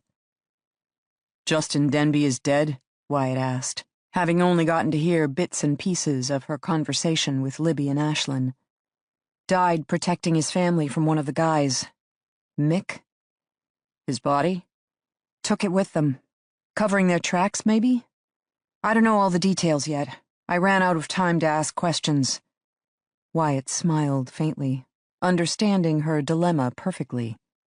Then, his expression grew more serious. The family was attacked, even after the ransom was paid. Libby believes the kidnappers' primary assignment was to kill them. The ransom money was just a nice perk. Kill them, Wyatt pressed. Or kill Justin. Assuming it's Anita Bennett, wanting to take over the company, Justin's death alone would be enough. Or, Tessa followed his train of thought, ditto with a mystery embezzler who feared Justin's tracking efforts were growing too close. The thought that had bothered her earlier clicked into place. One of the kidnappers has medical training. He assisted Libby with detox, even provided methadone. Now, if the mercenaries were just going to kill her in a matter of days, would they really go to that much trouble? Meaning, Justin was probably the intended target, Wyatt supplied. The kidnapping was a nice way of framing the incident so it wouldn't be immediately traced back to, say, the company. Justin died in a ransom exchange gone bad, not an accident that might lead to undue police questioning. Tessa frowned, still not liking it. All very elaborate. No more so than embezzling $11 million over nearly 2 decades. True. So we're looking for someone patient, who has inside knowledge of the Denbe family, the firm's finances, and the prison project, who would also have the connections to hire some ex-military mercenaries, who would instruct those mercenaries that it was okay to kill Justin, but supply Libby with medical attention should she need it. Tessa stopped. Is it just me? Or is it too obvious? Wyatt looked equally disturbed. He wasn't even around when the embezzling began, he warned. And yet... Chris Lopez, Wyatt sighed. Chris Lopez, she agreed.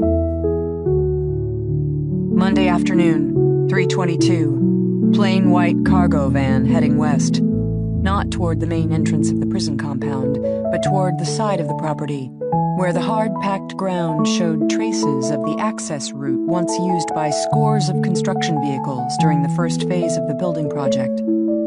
Earlier in the day, after shutting off the power, Mick had spent quality time clipping away at the perimeter fencing until he could roll aside a section just large enough to form a van-size hole. Now, radar drove slowly through the opening, braking long enough for Mick to jump out and unroll the fencing back into approximate position. Nothing that would hold upon closer inspection, of course, but they didn't care about eventualities.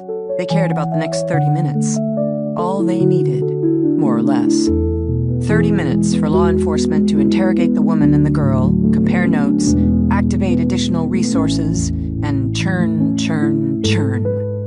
At which time, the chase would begin in earnest. Not that it would matter, as the men would already be gone. White cargo van, through the perimeter fencing, heading due west, deeper into the woods.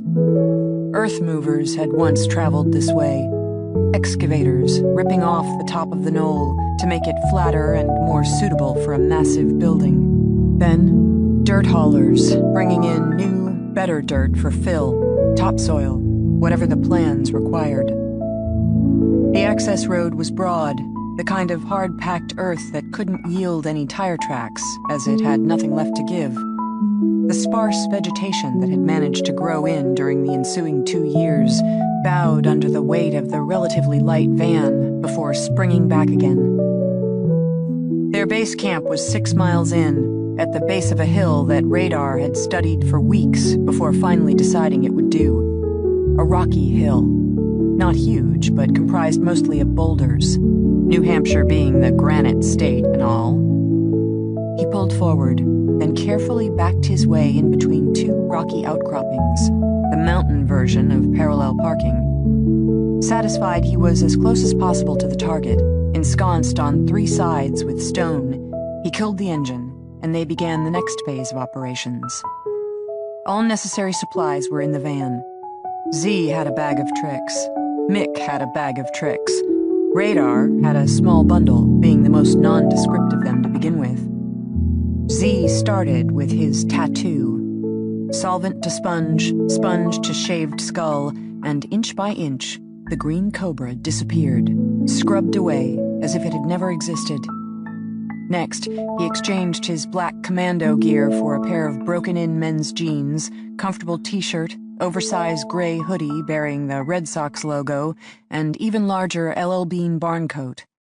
Since a tinge of green remained on his skin, he donned a Red Sox cap. Add a pair of scuffed-up hiking boots, and he could be any white guy who lived in New England. Just a dude, hanging out in the mountains until the right plane could take him to a better location, say, a beach in Brazil. For Mick, the transformation was even easier. Pop, pop, and 2 bright blue contact lenses were out, leaving behind warm brown eyes framed by surprisingly thick lashes. Quick buzz of the electric razor, and the checkerboard hair was gone, leaving a smooth, round skull. If Z was a mountain dude, then Mick went for Euro chic. Straight-legged black jeans, a fine-knit cranberry-colored sweater covered by a slightly rumpled dark sports jacket. A tourist, probably visiting from Canada, which, as a native French speaker, worked for him. Over his shoulder, he slung a black leather attaché case, carrying fresh ID, not to mention paperwork on his new bank account, now flush with $1.5 million. His cut. Radar had received the same, while Z, being the brains of the operation, had pocketed $2 million. As for the remaining $4 million, there were brains and there were masterminds. Masterminds, it turned out, were very expensive. Not that Mick was complaining. Any operation was only as good as the planning behind it, and given how smoothly this operation had gone, it would be the easiest $1.5 million Mick had ever made. Last person to swap out his disguise? Radar. He changed clothes. That was it. From jeans, flannel, and baseball cap to Dockers, white button-up dress shirt, and designer wire-rimmed glasses. He looked like any young professional in Boston. Maybe a recent MIT grad, now killing it at a software firm. A job he probably could have excelled at, had he been inclined to do things such as real work. Now Radar placed his old gear in the van. So did the others. A pile of incriminating evidence, not to mention the bloody knife, as well as additional gore. They stepped away, putting some distance between themselves and the vehicle. Z hadn't been lying. Radar's true expertise was demolition. And given that forensic techs were so good that even blowing up a van couldn't completely destroy all the evidence, they were going for one step better. Disappearing. Burying the van in a small avalanche of boulders, the kind that occurred naturally all the time in the granite state. Just ask the old man of the mountain. With any luck, the van, the remnants of their operation, and all traces of evidence would never be seen again. They donned protective eye gear, as taking a rock fragment to the cornea at this stage of operations would be just plain stupid. Z gave the signal. Radar pushed the button. A small rumble. Not terribly loud. Explosives are as much about placement as power. and radar had worked hard to identify the hillside's natural weaknesses.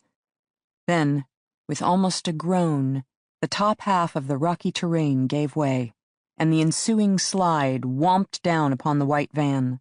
The shatter of glass, the squeal of crumpling metal. Then, the van was gone. Random boulders continued to rain down for a few minutes afterward. The men waited patiently, for again, to rush at this stage of the operation would be stupid. When the dust settled, they made their final inspection. The van, every square inch of it, was gone. A fresh pile of rocks forming the perfect tomb.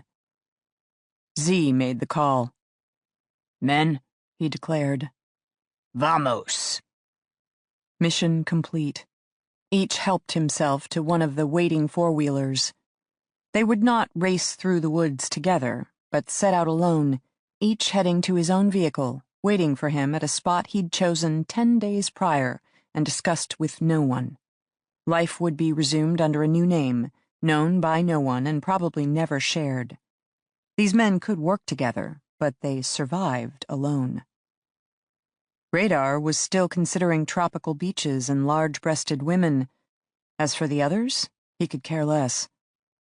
He pulled away first. One by one, so did the others. Monday afternoon, 4:05, the whine of four-wheelers scattering north and northwest, staying off major roads and away from clearings where one might be spotted by, say, a police chopper flying overhead. North, northwest, as if approaching Vermont, or even Canada. Except for one driver, who 30 minutes later arrived at his vehicle and promptly headed due south. Back to Boston, and some unfinished business there. Chapter 40. The FBI agents took Ashlyn from me. I wanted to protest, wanted to grab her hand and hold my daughter close, but the EMTs needed to check her out, they said, and as I'd been the one requesting a doctor, I had to let her go. Not to mention the last of the adrenaline was leaving my bloodstream, and I could feel myself crashing. Each word became harder and harder to find. Each question took longer and longer to answer. A tunnel formed in my vision, with the light very far away. The EMTs came for me, too. They sat me in the back of an ambulance, taking my vitals, fussing over my low blood pressure, the abrasions on the palms of my hands. But I wasn't seriously hurt. That was the irony. I was detoxing and shocky and traumatized, but strictly speaking, I didn't suffer from a single incapacitating injury. The last look on my husband's face, the grim determination bracketing his mouth as Justin went at Mick head-on. The blade, that huge serrated blade sinking into my husband's chest. He'd said he would keep Ashlyn and me safe, and in so many ways Justin had always been a man of his word. My modern-day caveman, incapable of being faithful to me, but willing to die for me instead. The EMTs cut me loose with instructions to follow up with my doctor for a full detox regimen. One of the medics already appeared skeptical, as if he'd met too many others like me and already doubted my success.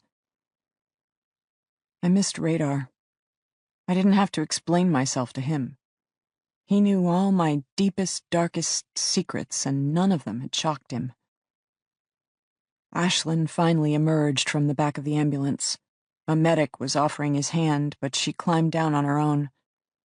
I watched my daughter cross the parking lot toward me. 15 years old, chin up, shoulders back. She hurt.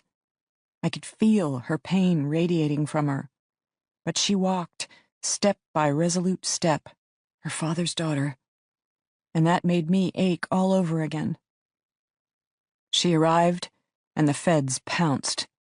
We were ushered into the back of a black sedan, and with an impressive line of law enforcement vehicles in tow, we sped away. Our destination was the County Sheriff's Department conference room, where we met a whole group of county, state, and federal officers who needed to ask us some questions, because our kidnappers were still out there, a blonde FBI agent explained, and time was of the essence, and surely we wanted to help catch these terrible men, let alone recover our loved one's body. Justin's body. I wondered if even now Z and Mick were tossing him into a ditch. The sheriff's detective was there, the one who'd first arrived at the prison and brought us blankets. I focused on him, because even though the crisp-talking blonde FBI agent, Adams, was the one who seemed to be running the show, Officer Wyatt had a steady demeanor I needed right now. I noticed the investigator, Tessa Leone, was beside him, both of their expressions carefully neutral.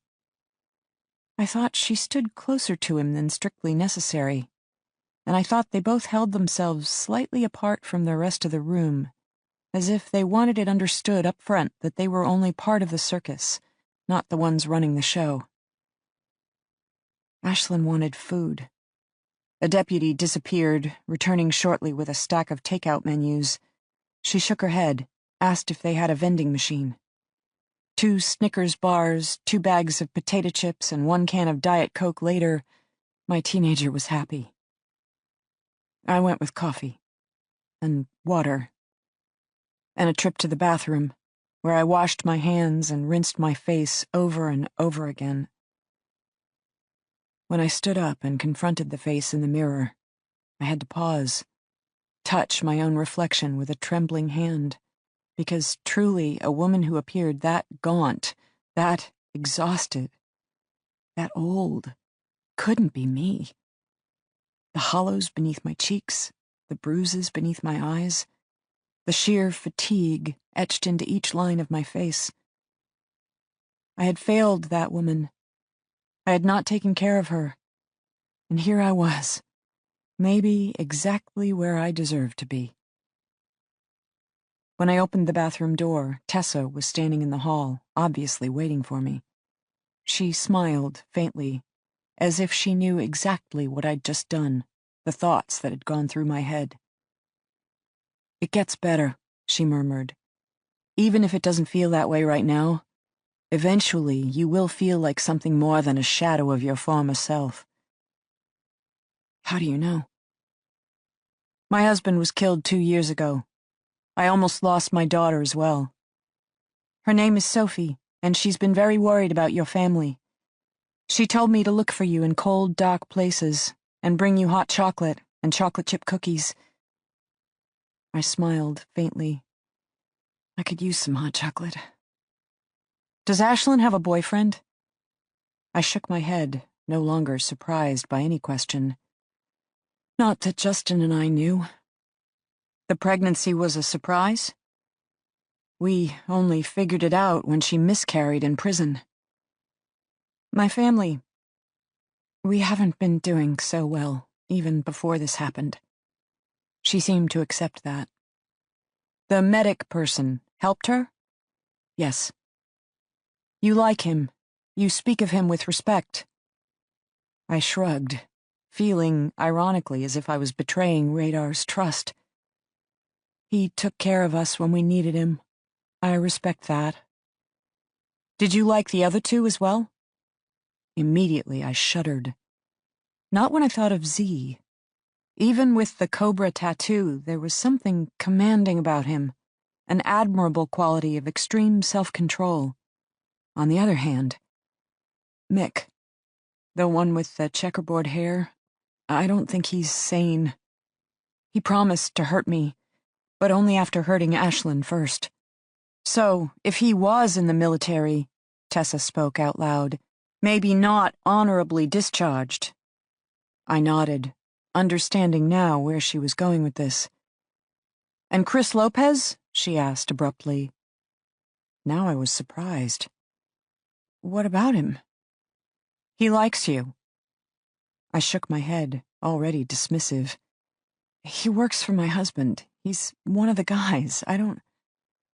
They're like a gaggle of boys. I don't even look at them individually. They're just Justin's sidekicks. Very talented, each and every one of them, but not entirely sane. Did you know Lopez is Catherine Chapman's uncle? What? And he's the one who sent you those texts 6 months ago? I gaped at her. Couldn't help myself. In turn, the investigator nodded slightly, as if that had been half the point, to see my reaction and gauge it for herself. Down the hall, the conference room door opened, a reminder of the rest of the task force, still awaiting our return. Tessa produced a card. She handed it to me. If you think of anything, of course, please call, but also, if you ever need to talk, just talk. I can't promise to understand everything, but I think, given my own experience, my own family, I will understand enough. She offered me one last bolstering smile, then led me back to the conference room. I took a seat, and the blonde FBI agent announced that, per protocol, they would be separating Ashlyn and me. Of course, if I wanted to call a lawyer, a family member for support. But again, time was of the essence, and they really needed to get started. I gazed at my daughter. She had chocolate smudging the corner of her mouth, and absurdly, that reminded me of when she was 4 years old and had smeared brownie batter all over her face, even on the tip of her nose, which she then tried to reach with her tongue again and again. I'd laughed till I cried, while Justin had grabbed the camera, and we'd been happy then. I swear we had been so happy. I must have made a sound, maybe distress, because my daughter reached across the table and squeezed my hand. It's okay, Mom. We've made it this far, right? I can do this. She got up and followed 2 agents out the door, while I fisted my hands on my lap in order to let my baby go. The second the door closed behind her, Special Agent Adams got down to business. She started with the basics: how we'd been taken, where we'd been taken, how much did our captors know about us, what had we managed to learn about them. I relayed Radar's medical expertise, several of his comments that led me to believe he was former military, Justin's initial belief that they didn't mean us harm, as they carried tasers, not guns. Also, when Mick attacked me, Z had tased his own man to get him to back down. Except then they'd pulled Justin from the cell and beaten him to a pulp without any explanation. The investigators had exchanged several glances at this. You mean, the blonde, Special Agent Adams reiterated, the kidnappers did not start by talking of ransom? No, that was our idea. After the beating, it occurred to Justin that he could evoke the imminent death clause of his life insurance policy, making us worth $9 million, and that kind of money might be what it would take for them to let us live. In the days leading up to the kidnapping, did you feel any threat, such as someone watching you? Notice people loitering around your neighborhood, perhaps contractors across the street? Feel any sense of danger? I shook my head. Did they know about Justin's affair? I recoiled, wondering how this would be relevant, but then again, actually, Z seemed to know about Justin's extracurriculars. I wanted to keep the bitterness out of my voice. I didn't. How would you describe the state of your marriage? I shrugged tiredly. Strained, awkward, but we were trying. Date night. This whole thing. Date night. The taste of oranges mixing with champagne upon my lips. Did you ever contact a divorce lawyer after discovering that Justin was cheating on you? I shook my head. Why not? The question confused me. We have a daughter. We have a life. Maybe some people throw that away after one mistake, but I wasn't going to. Are you aware of the terms of your prenup? the second FBI agent asked me. Special Agent Hawks. I nodded, uncomfortably, still not understanding this line of questioning. Yes, I renounced all claim to Justin's company in return for 50% of our personal assets. The company was from Justin's father and predated me. The concession seemed fair enough. The blonde agent studied me. Are you aware that you have no personal assets? That, in fact, Justin ran your entire life, your homes, your cars, your furniture, everything, through the company? I shook my head, feeling dazed. The interview wasn't going the way I'd thought it would. I'd hoped it would be about the men who'd just murdered my husband and assaulted my family, not about me. Justin paid the bills. I never thought to question. But it wouldn't have mattered. I hadn't asked for a divorce. Not to mention, in prison, Justin offered to rip up the prenup, give me anything I asked for. He was sorry. So you were going to divorce him? The second FBI agent again. I didn't say that. Justin also said he'd miss me. He'd miss our family. Well, it's all a moot point now. Special Agent Adams, not sounding harsh, just matter of fact. He swore he would keep us safe, I whispered. Justin knew he wasn't the perfect husband, the perfect father. He worked too much, was absent too often, let alone the whole matter of faithfulness. But he swore he would keep us safe. We were his family, and he would not fail us. And he didn't. I stared them in the eye, dared these investigators to besmirch my dead husband, dared them to question a marriage and life that had already cost me so much. They didn't. Instead, another investigator, with wire-rimmed glasses, spoke up for the first time. So, what can you tell us about the missing $11 million? I stared at him blankly and felt the ground open up beneath my feet yet again. By the time Ashlyn returned to the room, I was done. I couldn't answer one more question. I couldn't absorb one more truth about me, my husband, or the family business. Someone had embezzled money from the firm. A lot of it. For a long time. And apparently, in the past few weeks, Justin had stumbled across the theft and taken some countermeasures. Except he'd never related anything to me. Maybe because for the past few weeks he'd still been sleeping downstairs in the basement, a husband kicked out of his own marital bed. The firm's financial future was rocky. Not insurmountable, I was told, but rocky. Which, given that the firm owned my homes, my car, and my furniture, was probably something I should care about, if not for my own sake, then at least for Ashlyn's. Except I wasn't sure I could absorb one more shock. My husband was dead. Someone close to us had been stealing from us for over a decade. And most likely, that same person had hired Z and his team, probably not because of ransom at all, but to remove Justin from the picture before he uncovered the full extent of the embezzlement scheme. Which must have had Z and his team laughing on the inside. Here they were, already paid to kidnap and torment us, probably with instructions to buy time, maybe even to kill Justin but have it look like part of a separate crime. Then we'd gone and offered them an additional $9 million. Win Z over? Manipulate him into doing our bidding? Please. Talk about double-dipping. First he got paid by some shadowy client, then got even more money from his own victims. The man was an evil genius, and I almost wished I could return to our incarceration just so I could poison him this time, while starting a kitchen fire and burning the whole damn place down around their ears. I hated him.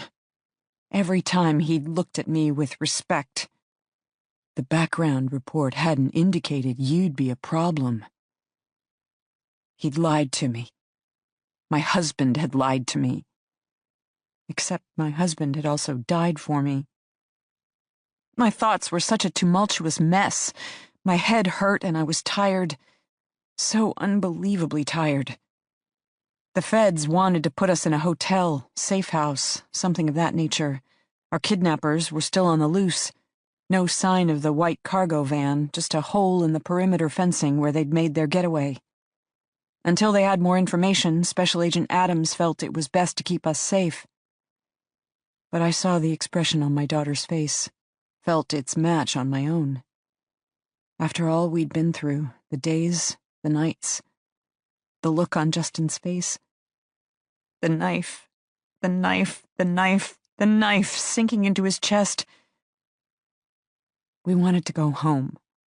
Safe or sorry, we needed to be home again. More consultation, a phone call with the Boston PD, further discussions. Finally, it was agreed.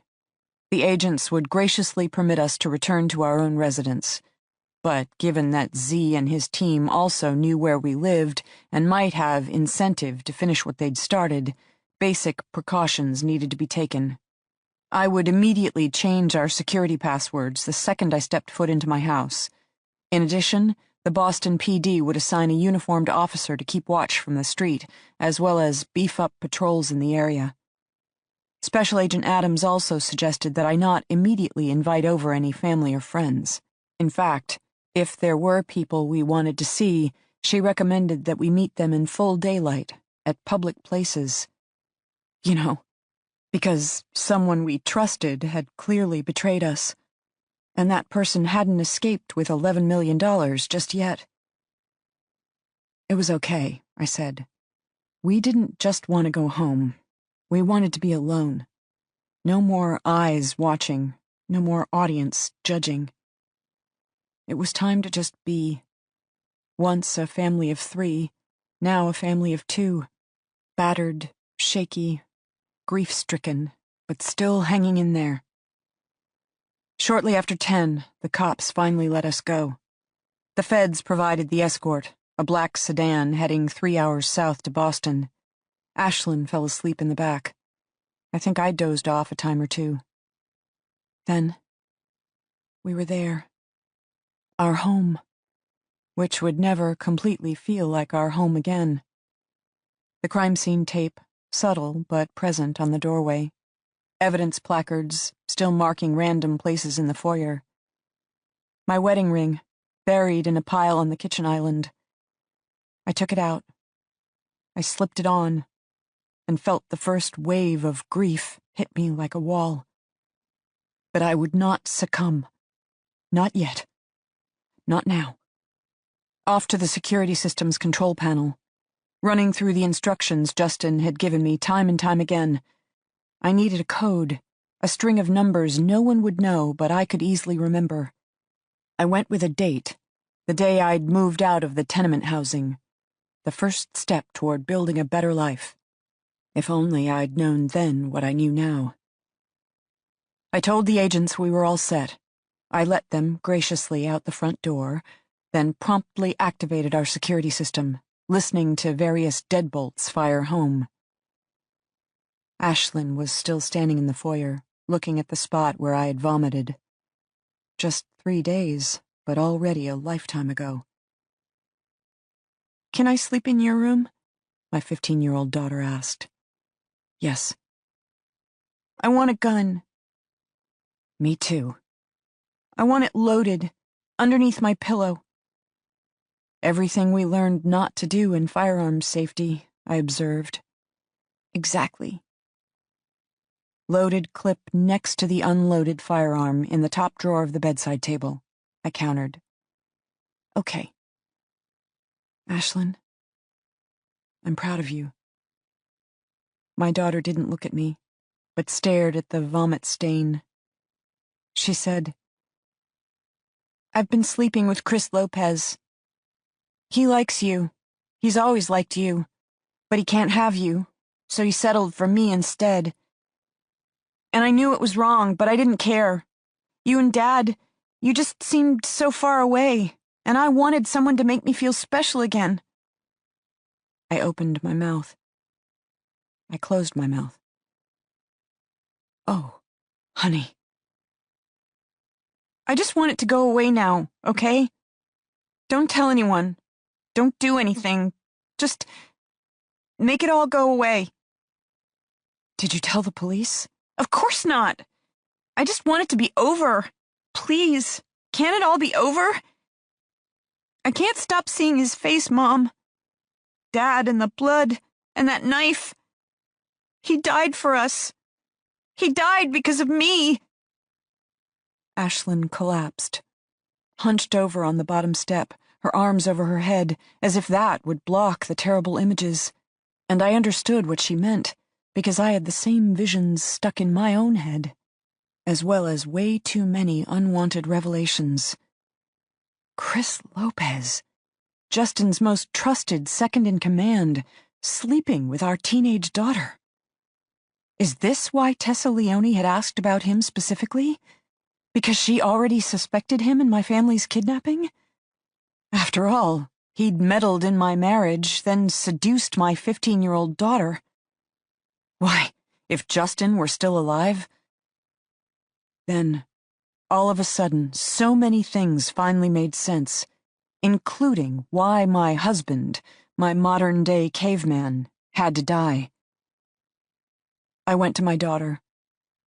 It's okay, Ashlyn. We've come this far. We're going to get through this. I was unconsciously repeating her words from the sheriff's office. I gave her a bolstering hug. Then, I got on the phone and dialed Tessa Leone. Chapter 41. Chris Lopez woke up to the barrel of a gun dug into his right temple. If I were you, I wouldn't move, Tessa said. She sat beside him on the edge of his mattress. She hadn't bothered with any lights, using the glow of a penlight to jimmy his rear window, then creep through his house, up the main stairs. She'd found the elderly lab, Zeus, sleeping in the hallway. He'd lifted his head once, seen it was her, then gone back to sleep with a sigh. All in all, she was feeling very comfortable with her nighttime adventure, which was good, as she was extremely pissed off. Now she offered up conversationally, "When did Ashlyn first tell you she was pregnant?" "What?" Lopez tried to sit up. She used her left fist to whomp him hard in the middle of his sternum. Lopez collapsed back down against the mattress, gasping for air. 15-year-old girl? The daughter of your boss? A child you swore you thought of like your own daughter? You fucking pervert. Lopez, moaning now. I know, I'm a total douchebag. Just pull the goddamn trigger. I deserve it. His self-pity made her angrier. She hit him again. Hey, I'll do the threatening around here. I don't know. I never should have. I am a pervert. What the hell was I thinking? Lopez sounded as if he was crying. Jesus Christ. Tessa reached over and snapped on the bedside lamp. Yep, Lopez had worked himself into quite a state. Start at the beginning, she instructed sternly. Tell me everything. Maybe I won't shoot you. There was no beginning. I mean, it's not like I planned it. Lopez seemed to pull himself together. He dragged himself up to sitting. This time, she didn't try to stop him. At least he was partially clothed in a threadbare white t-shirt and gray boxers. The ruckus had awoken the dog again. Zeus padded in, then went to Tessa's side and whined softly. She patted his head and he settled, curling up at her feet. Look. Ashlyn found out about Justin's affair. I'm not sure how. Probably eavesdropped on her parents fighting, hell if I know. But she also figured out the other woman was my niece, Kate. I heard a story she even confronted Kate in the lobby and Anita had to run her off. All I know is my niece called me one night to say the crazy girl was back, standing outside her house, and wouldn't go away. What was I supposed to do? I headed on over to handle things best I could. best you could?" Tessa's tone was dry. Lopez flushed. "I took Ashlyn to a nearby coffee shop and tried to talk some sense into her. I gave her my whole spiel. Katie was just a stupid girl. I knew for a fact Justin had ended things, and her parents really were trying to work things out. She needed to just give everyone some space and time. Ashlyn seemed to finally calm down. I drove her home, figured that would be that." "But?" He shrugged, appearing once again self-conscious. "She started calling me. Said she needed someone to talk to. Her parents were both shut down. It's not like her friends understood, and given that I already knew everything that had happened, I don't know. She'd talk, I'd listen. She was just so angry.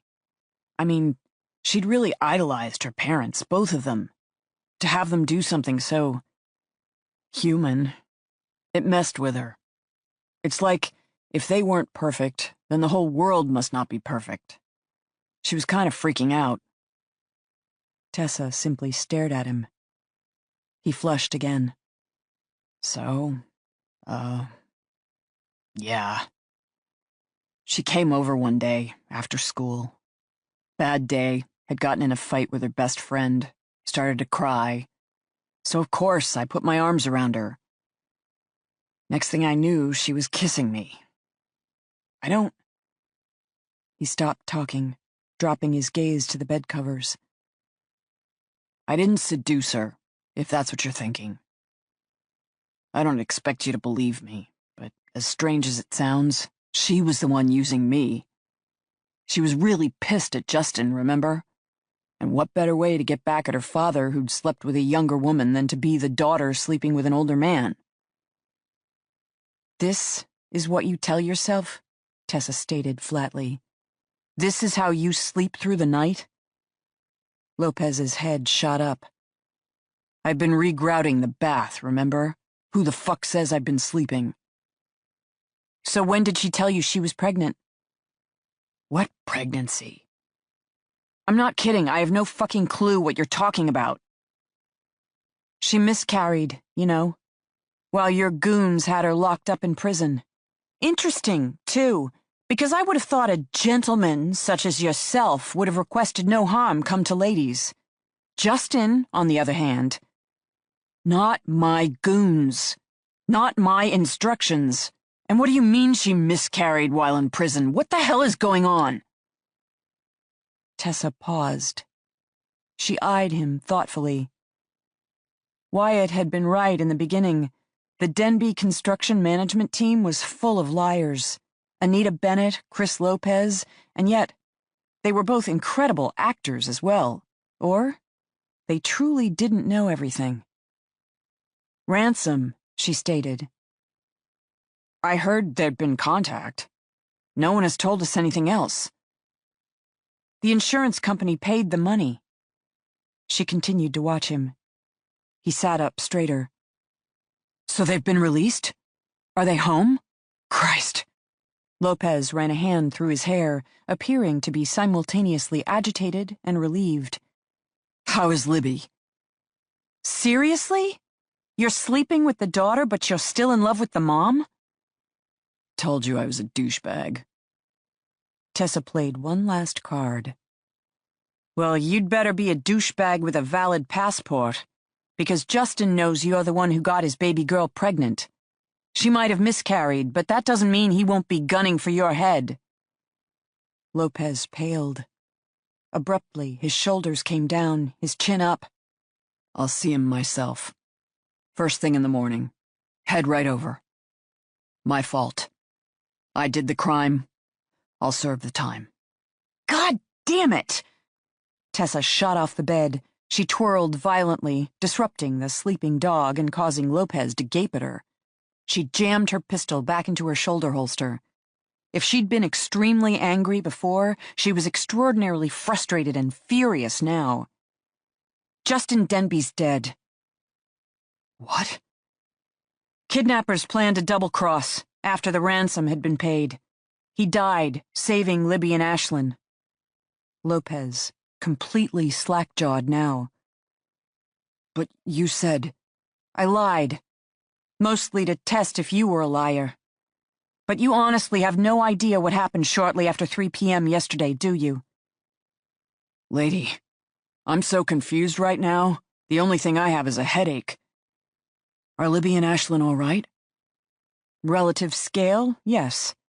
But Ashlyn did miscarry, and Libby knows you were the father.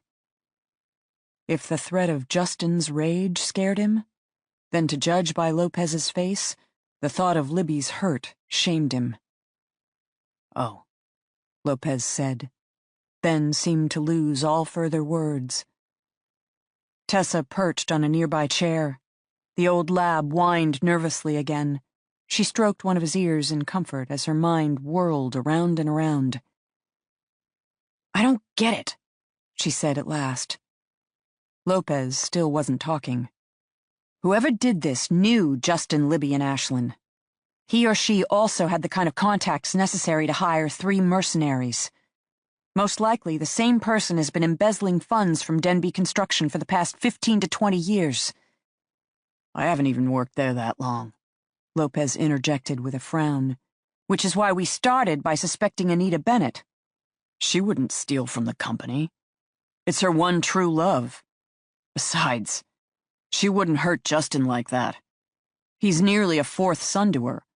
The fact that her youngest may or may not be his half-brother seems to actually make her feel closer to the family. I'm not saying that's logical, but that's the way things are. Then who?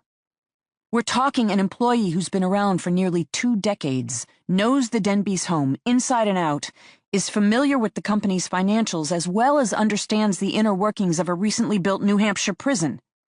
Who would know? Have that kind of access? Tessa's voice trailed off. And just like that, she knew. A suspect so obvious they'd never even considered him. And yet... Lopez was still regarding her blankly. She sprang to her feet, stopping just long enough to give Zeus a quick kiss on top of the head. Definitely, she and Sophie should get a dog. But for now... Entry code for the Denbe Construction offices. I need it. Now. Wyatt wanted to go home. He understood Libby Denbe's instinct perfectly. Hell, he'd only been working the past 48 hours, not held captive against his will, and already he wanted nothing more than to return to the sanctuary of his personal space for a hot shower, a home-cooked meal, fine, a microwaved freezer meal, and a good night's sleep. But here was the part of policing no one told you about until it was too late. The doing was the smallest piece of the job. Writing up reports detailing what you'd just done, on the other hand. He was filling out paperwork. Lots of it. So was Kevin, but Kevin actually liked paperwork. He was annoying that way. 2 a.m., his cell phone rang. Nicole Adams. Didn't surprise him. And not just because Nicole was an upwardly mobile FBI agent, but because she genuinely cared about her work. If a case didn't have a resolution, and this one certainly lacked many key answers, she'd stay nose to the grindstone till it did. Out of professional respect, not to mention for old time's sake, he took the call. "Found the white van?" she asked immediately. His department was handling the APB on the white cargo van, not to mention Justin Denbe's corpse. "No van, no band of merry men, and no dead body." "Seriously? With all the officers in the area?" "I'm getting the impression the hired muscle involved a brain or two."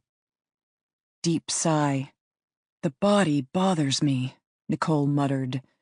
"They're not going to keep something that incriminating, let alone smelly, in the back of their vehicle." "Oh, I doubt they're driving the van anymore. Best guess, given their complete disappearance off the radar screen, is that they had another vehicle waiting. Tomorrow morning, we'll start sending divers into nearby lakes and ponds. Most likely, we'll find the van completely submerged with Denbe's body in the back. That would explain the whole now you see 'em, now you don't act." His turn to ask a question. Any trace of the missing funds? No, and I'm told the financial gurus have turned Anita Bennett's personal finances inside and out. It's possible she has the monies stashed under an alias in yet another offshore account, of course. But as of this moment, we're mostly chasing our tails. Wyatt grunted, Nicole's frustration on the subject mirroring his own. Libby and Ashlyn? He asked. Returned to their townhome, where they could magically pick up the pieces of their lives. Nicole didn't say the words out loud, but they were implied. Are you going to see her? Nicole asked abruptly. Who? Tessa Leone. She stands next to you, you know. With everyone else, she maintains a good 3 to 5 foot barrier, but not you. Wyatt thought he might be blushing. He covered his face with his hand, while hedging carefully. Why are you asking? It's late. I'm tired. I'm curious. Tessa is an interesting woman. You're going to ask her out. Nicole supplied the words not as a question, but as a statement. She didn't sound angry about it, though. More like satisfied. What's his name? Wyatt asked. Nicole's turned to blush. At least that's what he told himself. Well, now that you mention it, turned out she'd met a financial planner 6 months ago. They were very happy together, which made Wyatt feel surprisingly better about things. Not that they owed each other anything, but still. Always nice to know the other person was happy, and all's well that ends well. You'll call me when you find the van, Nicole requested now. Or, better yet, when you've located our 3 suspects. Sure. Likewise? Likewise. Now go get some sleep. One of us has to. Wyatt hung up the phone. Then he laced his fingers behind his head, leaned back in his chair, and frowned. Personal life aside, Nicole's update on the missing funds bothered him. A van with 3 commandos and a body vanishing into thin air made some sense. The right pond, forest gully, overgrown pile of bramble. Plenty of places in the wilds of New Hampshire convenient for disappearing a vehicle. But the embezzled funds? $11 million that had been sitting around in a variety of fake bank accounts for the past 15 or so years, suddenly gone without a trace? Kevin, he called out. Across the task force room, where they'd spread out to do their paperwork, Kevin's head popped up. What? You're a smart man. If you had $11 million, what would you do with it? Stuff my mattress, the resident brainiac replied promptly. Betting doesn't require any paperwork. Better yet, it can't testify against you in a court of law. But the funds were in the Bahamas just a week ago, Wyatt countered. In real bank accounts. That's what Ruth Chan said. She went to steal the money back, so to speak, only to discover there were even more accounts than she'd suspected. Which sparked another thought. What's harder to believe, Kevin? Getting away with embezzling from a major corporation for 16 years? Or stealing the money but not touching a penny of it during all that time? Kevin was intrigued. He pulled himself away from his own pile of paperwork and walked on over. Implies the person didn't need the money yet. Not a drug addict or a gambler skimming money to feed a habit. More like a disgruntled employee building a rainy day fund. Kevin raised an interesting point. Most embezzlement cases still went back to motive.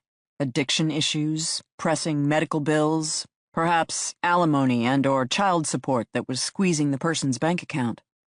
But embezzlement was generally carried out by an employee with a high degree of financial knowledge and authority in the company, meaning these were people who were intelligent, respected, and trusted. Most didn't go to the dark side without some kind of underlying justification. So we're talking a patient person. No immediate pressing financial issues. He or she created the first fake company approximately 16 years ago, Wyatt reviewed out loud. Then, maybe when that didn't trigger any consequences, simply kept going along. 1 year into 2, then 5, then 10, 15. Skimming money. Always small amounts. Nothing that would make the radar screen. So disciplined. Almost gamesmanship. Wyatt tried the word on for size. Liked it. We're talking someone who most likely, at a certain point, embezzled for the sake of embezzling. A personal little secret that enabled her or him to giggle on the inside during all management meetings, whatever. The classic, if only you knew. Of course, all good things must come to an end, which, in this case, is August, when, purely by accident, Ruth Chan discovered the first fake vendor. She does a little more digging, gets her ducks in a row, then discloses the fraud to Justin 4 weeks ago. Kevin frowned at him. Justin knew about the missing money for a whole 4 weeks. Yes and no. Wyatt found himself correcting. At the time, Chan thought the total amount skimmed was only $400,000. An amount more annoying than horrifying for a $100 million company. In fact, Justin decided the amount was so low that instead of involving the police, he devised a strategy for stealing his own money back.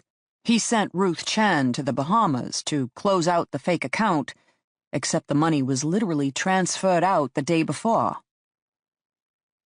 So, when does Justin know the full extent of the damage? Kevin asked. He didn't, Wyatt murmured, thoughts hitting overdrive. Huh?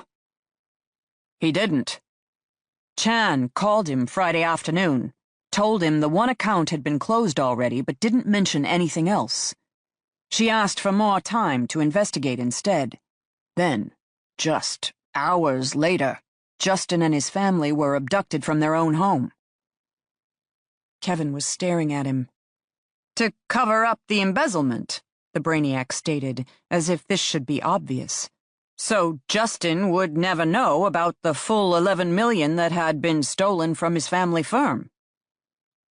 Maybe.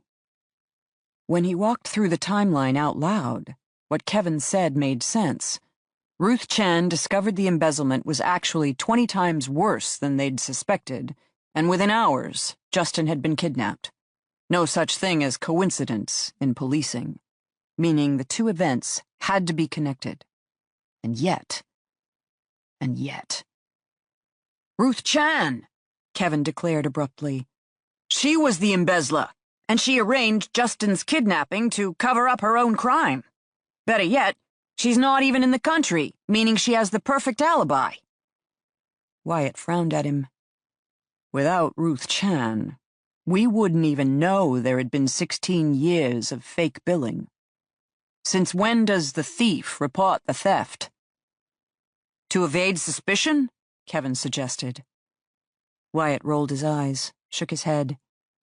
Who knew? He asked abruptly.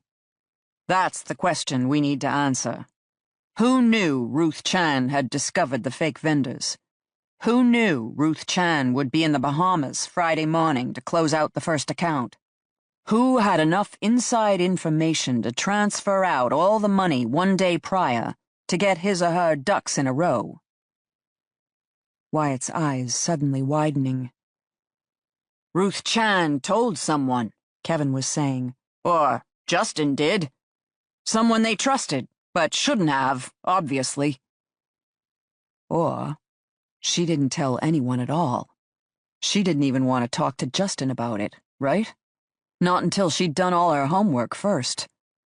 That's the kind of person Ruth Chan is. Meticulous. Discreet. We didn't understand that. We didn't pay enough attention to that. If anyone talked, it wasn't Ruth Chan. It was Justin. Shit. I gotta make a phone call. Chapter 42. Ashlyn never made it to the bedroom. After the past few days spent desperately anticipating sleeping in her own bed, She barely made it out of the shower before crashing with wet hair and a t-shirt on the family room sofa. I'd been on the phone while she showered, talking to Tessa Leone, who was kinder and gentler than I would have expected. She assured me she would personally handle the situation with Chris, with discretion, of course, as well as the appropriate use of force. Her tone told me enough and only made me like her more. I wanted to feel satisfied, vindicated as an appalled mother, a betrayed friend. All those times I'd had him over to my house. And yes, somewhere along the way it had become clear he harbored a schoolboy's crush on me. Certainly, right after I learned of Justin's affair, Chris started hanging around the house more, clearly willing to be a shoulder to cry on. But I hadn't leaned on him. I'd turned to painkillers instead. I showered my way through my outrage, washing my hair again and again and again, lathering up, rinsing down, repeat, repeat, repeat. It was late, after 2 a.m. I should finish up, go to bed. I applied deep conditioner, then scoured my skin with the same ruthless diligence I'd just spent on my hair. I wanted to think the worst of our experience was behind us, but I already understood from this evening's ordeal that the grillings from various law enforcement agencies had only just begun. In the morning, they'd be back. More questions, maybe even a request for a formal statement regarding Ashland's relationship with Chris. Maybe they'd require a medical exam. Maybe I should think about hiring a lawyer. What were your rights when you were a victim of a kidnapping and other violent crimes? What kind of counsel was involved in prosecuting a grown man for sleeping with your teenage daughter? What if Ashland wouldn't press charges or answer questions? Should I demand it of her, or would it only traumatize her further?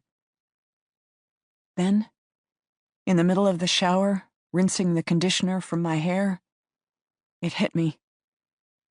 My husband was dead. I was alone. For now, for always. There would be no partner to ask these kinds of questions. Ashland's best interests sat solely on my shoulders. My husband was dead. I was now a single parent. Justin, the knife protruding from his bloody chest. I went down, dropped to my hands and knees on the tiled floor, the water beating at my back while I panted, gasping for breath. Moments in a marriage. All those times when I know I saw my husband. All those times I wanted to believe he saw me. The first time we made love. The priest declaring us man and wife. Him holding a squalling newborn in his arms. And Justin dying before my eyes. He'd looked at me. He'd known. Maybe even felt the serrated blade already sliding between his ribs. He'd known he was dying. And he had not looked at me with anger and blame. Only regret. I would miss us, he'd said. He would grant me a divorce if I wanted it, but he would miss our family. Was I crying? It was hard to be sure, with the shower spray pouring down my neck around my face. I would have to plan a funeral, I thought. But how did you plan a funeral with no body? Wait for the police to find it, I guess. Wait for that sheriff's detective and his deputies to return my husband to me. And Ashlyn. She would want to say goodbye to her father. She would need closure, just as I had needed it 30 years ago. And that thought stung me all over again. That for all my planning and sacrifice, in the end, I hadn't spared my child my deepest pain. She'd lost her father just as I'd lost mine. Now I would play the role of my mother, trying to hold it all together, meaning wading through finances that sounded like they were already strained. What if we lost the house? What if we moved into tenement housing? What if Ashlyn never got to go to college but became collateral damage of her father's poor planning, just like I had been? I couldn't breathe. I was gasping, and yet no air would come into my lungs. I had survived 3 days in an abandoned prison, only to succumb in my own shower. Then, in the back of my mind, hydrocodone. My orange bottled pills. Maybe still downstairs in my purse in the center island. But if not, I had other stashes. A woman who knew how to keep her secrets. 6 pills tucked in the back of the silverware drawer, 10 more in my jewelry travel bag, 4 or 5 in the bottom of a crystal vase in the china closet. Close to 24 emergency pills. I stood up.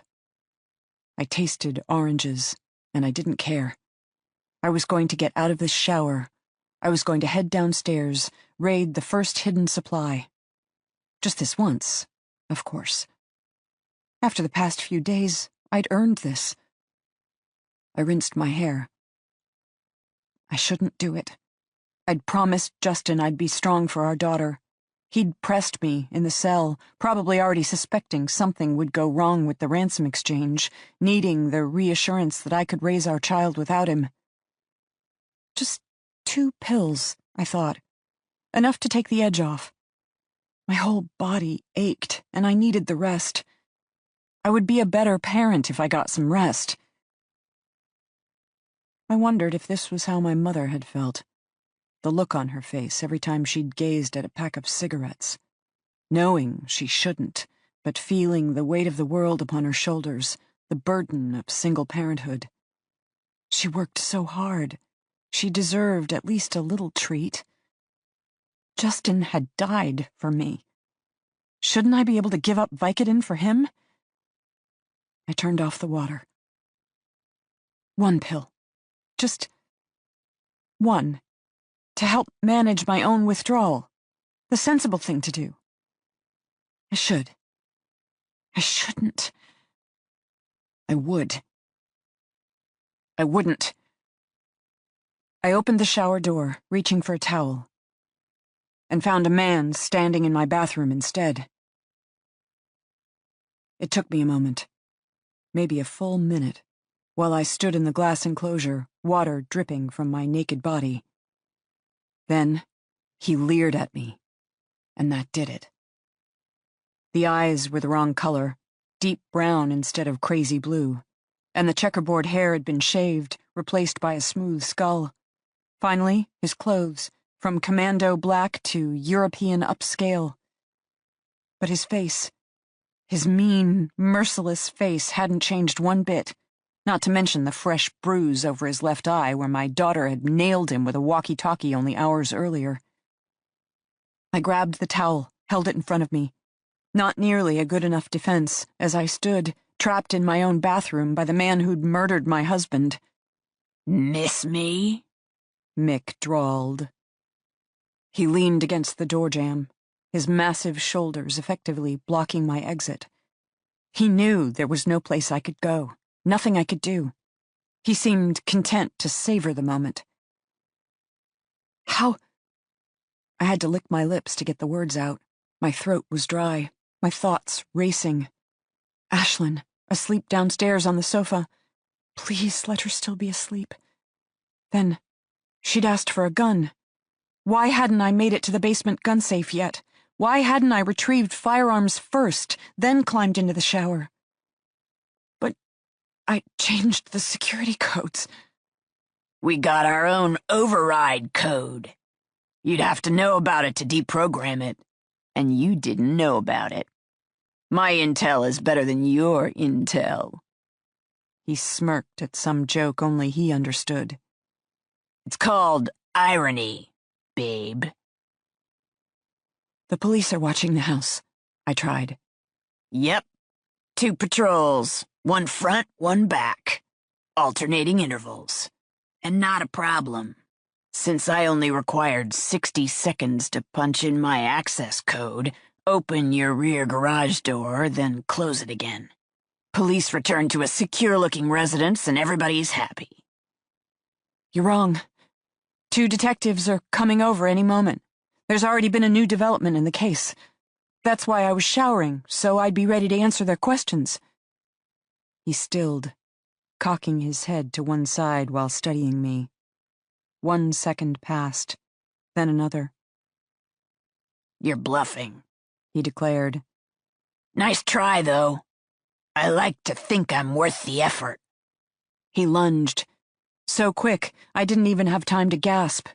I wanted to leap back into the glass-enclosed shower, but that would only trap me, and I didn't think for a second hard shower tiles would keep him from doing what he planned on doing next. I snapped out with my towel, was rewarded by his sharp cry as I caught him in the side of the face, hopefully on his bruise. I whipped the towel again, except this time he grabbed the end, yanking me toward him. I let go, and the sudden loss of counterweight made him stagger back. I bolted, heading for the door, jabbing out with my elbows, trying to catch him in the head again as I passed. He grabbed at my waist, but my damp skin slipped through his fingers. Then I was free, flying through the master bedroom, hurling things behind me. I didn't know where to go, what to do. Instinct propelled me down the stairs toward the lower foyer. The police were outside. I didn't care that I was buck naked. If I could just reach the front door, bolt out into the street. Ashlyn, asleep in the family room. I couldn't leave her behind. I heard the thunder of pounding footsteps, my own muffled sob as I tried to pick up steam. Faster, faster, faster. Hadn't I already run this race today? Hadn't I already lost it? I rounded the corner onto the bottom landing, looked up, caught a brief glimpse of Justin's face, set, grim, determined. Wait, not Justin. Ashlyn. My daughter, Ashlyn. "Duck," she said firmly. I did, as she swung her father's golf club with both arms straight at Mick's descending form. He roared, twisting at the last second, taking the hit in his shoulder. Then he was bellowing with pain as he wrenched the club from my daughter's trembling hands and heaved it over his own head. I threw myself back at him, catching him around the knees as he stood on the second step. Off balance, he stumbled, releasing the golf club to grab at the railing instead. Ashlyn and I were off again. Front door wasn't going to work. Too many locks, not enough time. We headed for the kitchen, driven by some primitive instinct toward the room best stocked with makeshift weapons. I'd read somewhere that women should never grab knives. We were too easily overpowered, then the knife was used against us. Better the proverbial cast-iron frying pan, which required little skill to bash over your opponent's skull. I had my mother's frying pan. I was already flinging open the lower cabinet, scrabbling for it, when Ashlyn yelped. She'd halted by the center island, grabbing my purse and throwing it back. But Mick had dodged effortlessly, and now had the hem of her oversized t-shirt fisted in his hand. My daughter wasn't going down without a fight. She was throwing back her elbows, stomping down with her bare feet, screaming at the top of her lungs. And I could tell, from 8 feet away, that Mick was enjoying every second of it. Inside the cabinet, my groping hand found its target. I closed my fingers around the handle of the heavy pan and withdrew it, straightening slowly and confronting a man I loathed. In return, he let his gaze wander up and down my still naked form. Then, like a man tossing garbage, he threw my daughter against the center island and advanced. "How'd you know?" he drawled. "I've always liked it rough." Ashlyn hit the island hard, her head colliding with the granite. Now, out of the corner of my eye, I watched as her body slid bonelessly to the floor. Don't look. Don't be distracted. One opponent. One chance to get this right. Mick charged. Too soon. Too fast, I thought, and instead of swinging my pan, I dashed right, just in time for Mick to feint left. I darted out of the kitchen, moving away from my unconscious daughter, toward the living room. If I could topple a lamp, make a disturbance visible through the front windows, maybe the passing patrol car would see it. The uniformed officer would stop to check it out. Mick was moving, sidestepping right, then left, then ducking, then lunging. The sliding, shifting rush confused me. Up, down, right, left. I had my frying pan up, trying to be prepared for anything, for everything, as he suddenly dove low, caught me around the waist, and crashed us both to the floor. I went down hard, fingers still locked around the handle of my pan. I brought it down onto his head, hammering, hammering, hammering. Except Mick had used my own trick against me. He was in too close. I couldn't get enough momentum in the swing to really hurt him. His face was buried between my naked breasts, and now, as I beat against him ineffectually, I could hear him laughing into my chest. That's right. Fight! Fight! Fight! I wasn't going to win. He was too strong, too big, too well-trained. My best efforts, he found funny. He suddenly reached up, caught my right wrist in a bone-crushing grip. I cried out. My cast-iron skillet fell to the floor. And that was that. He rose to his feet, grabbing my shoulders and dragging me to standing. This close, I could see that his brown eyes were just as crazy as his blue eyes had been. He was enjoying this, relishing every second as his face lit up with the possibilities. Behind him, the door to the basement stairs suddenly opened. A shadowy maw that revealed a second impressively large male stepping soundlessly into my kitchen while pressing a single finger to his lips. Z. Sans the green cobra tattoo and black commando gear. I didn't move. I didn't make a sound.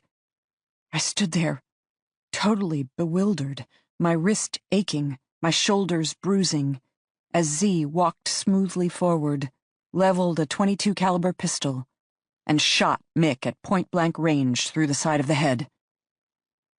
Mick collapsed sideways.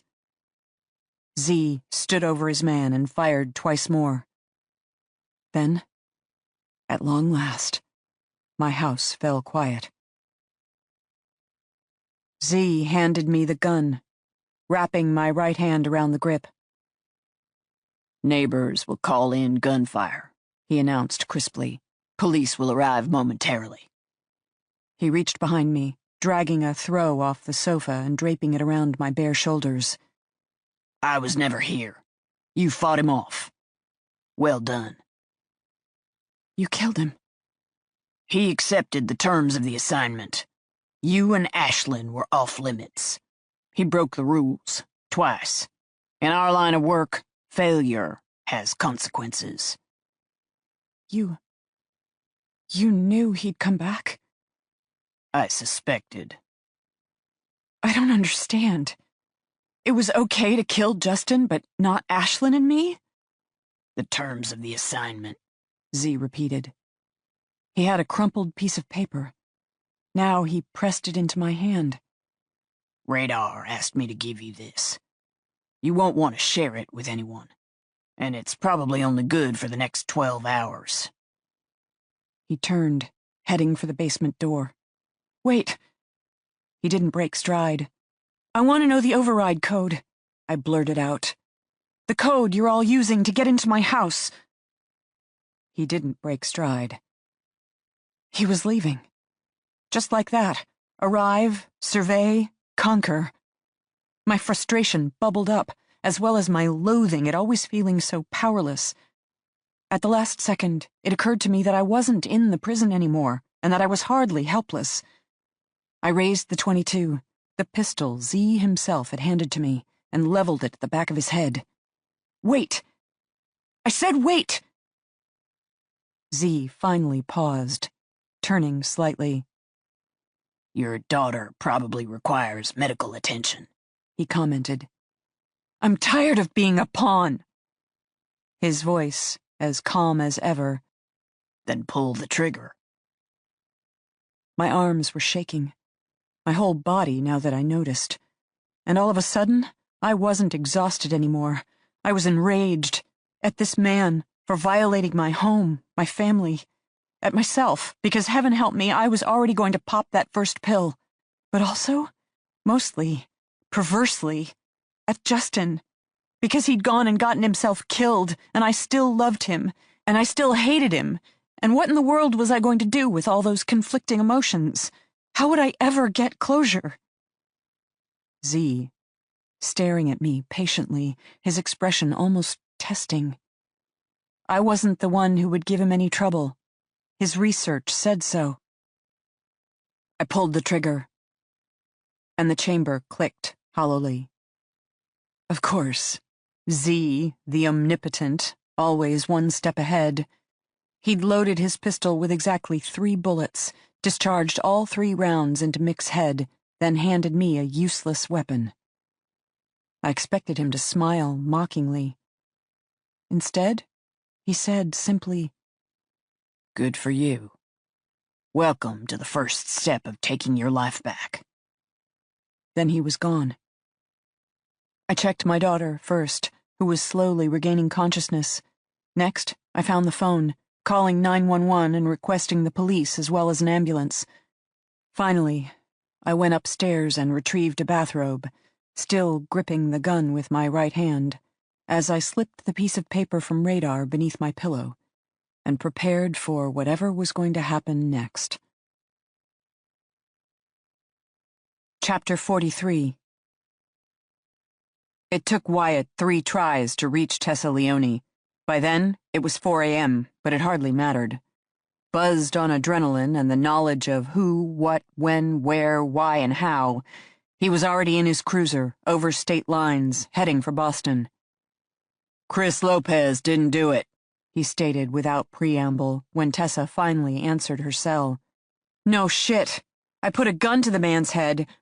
Hang on. You never heard that from me. And he still pled innocent. I never heard anything, and he didn't do it. He was sleeping with Ashlyn, Tessa supplied, though he wants the record to show she was using him. Is this the part where you don't tell me that you shot him? Please, bullets are much too expensive to waste on the likes of him. Good point. However, we had an interesting conversation on who would have enough access to Justin Denbe to plot against him and his family. Funny, Kevin and I just had the same conversation. For the record, while you and Kevin and me and Lopez were all conversing, someone else was doing. One of the kidnappers returned, broke into the Denbes' home and attacked Libby and Ashlyn, apparently intent on finishing some unfinished business. Wyatt was just taking the exit onto 93 southbound. He pulled his steering wheel sharply right.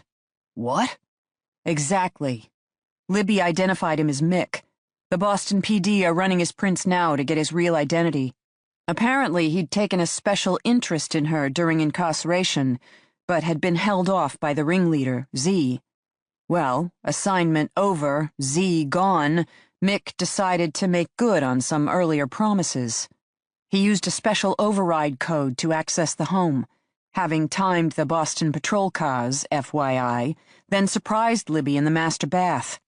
She took evasive maneuvers, Ashlyn entered the fray, and the 2 women managed to lead him on a pretty good chase through the home until Libby finally grabbed a loaded .22 she'd left next to the sofa. She had a loaded gun in her family room? Wyatt wasn't sure whether to be surprised or impressed.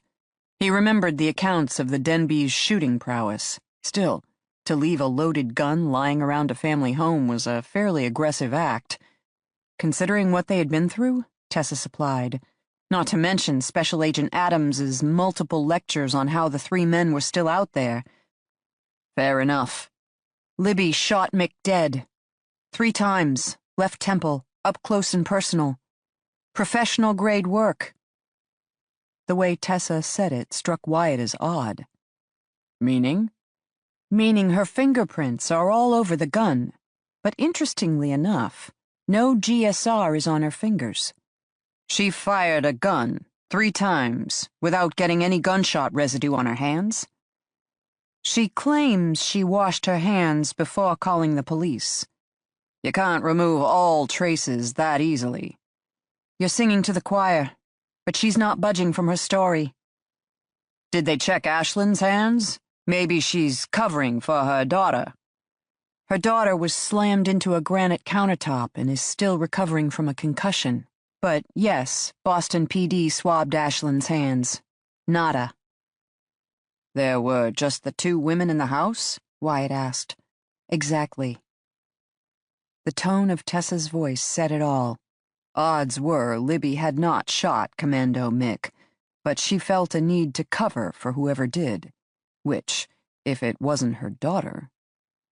Wyatt took a deep breath and declared, "I think Justin Denbe might have been embezzling from his own company. An in case of divorce fund.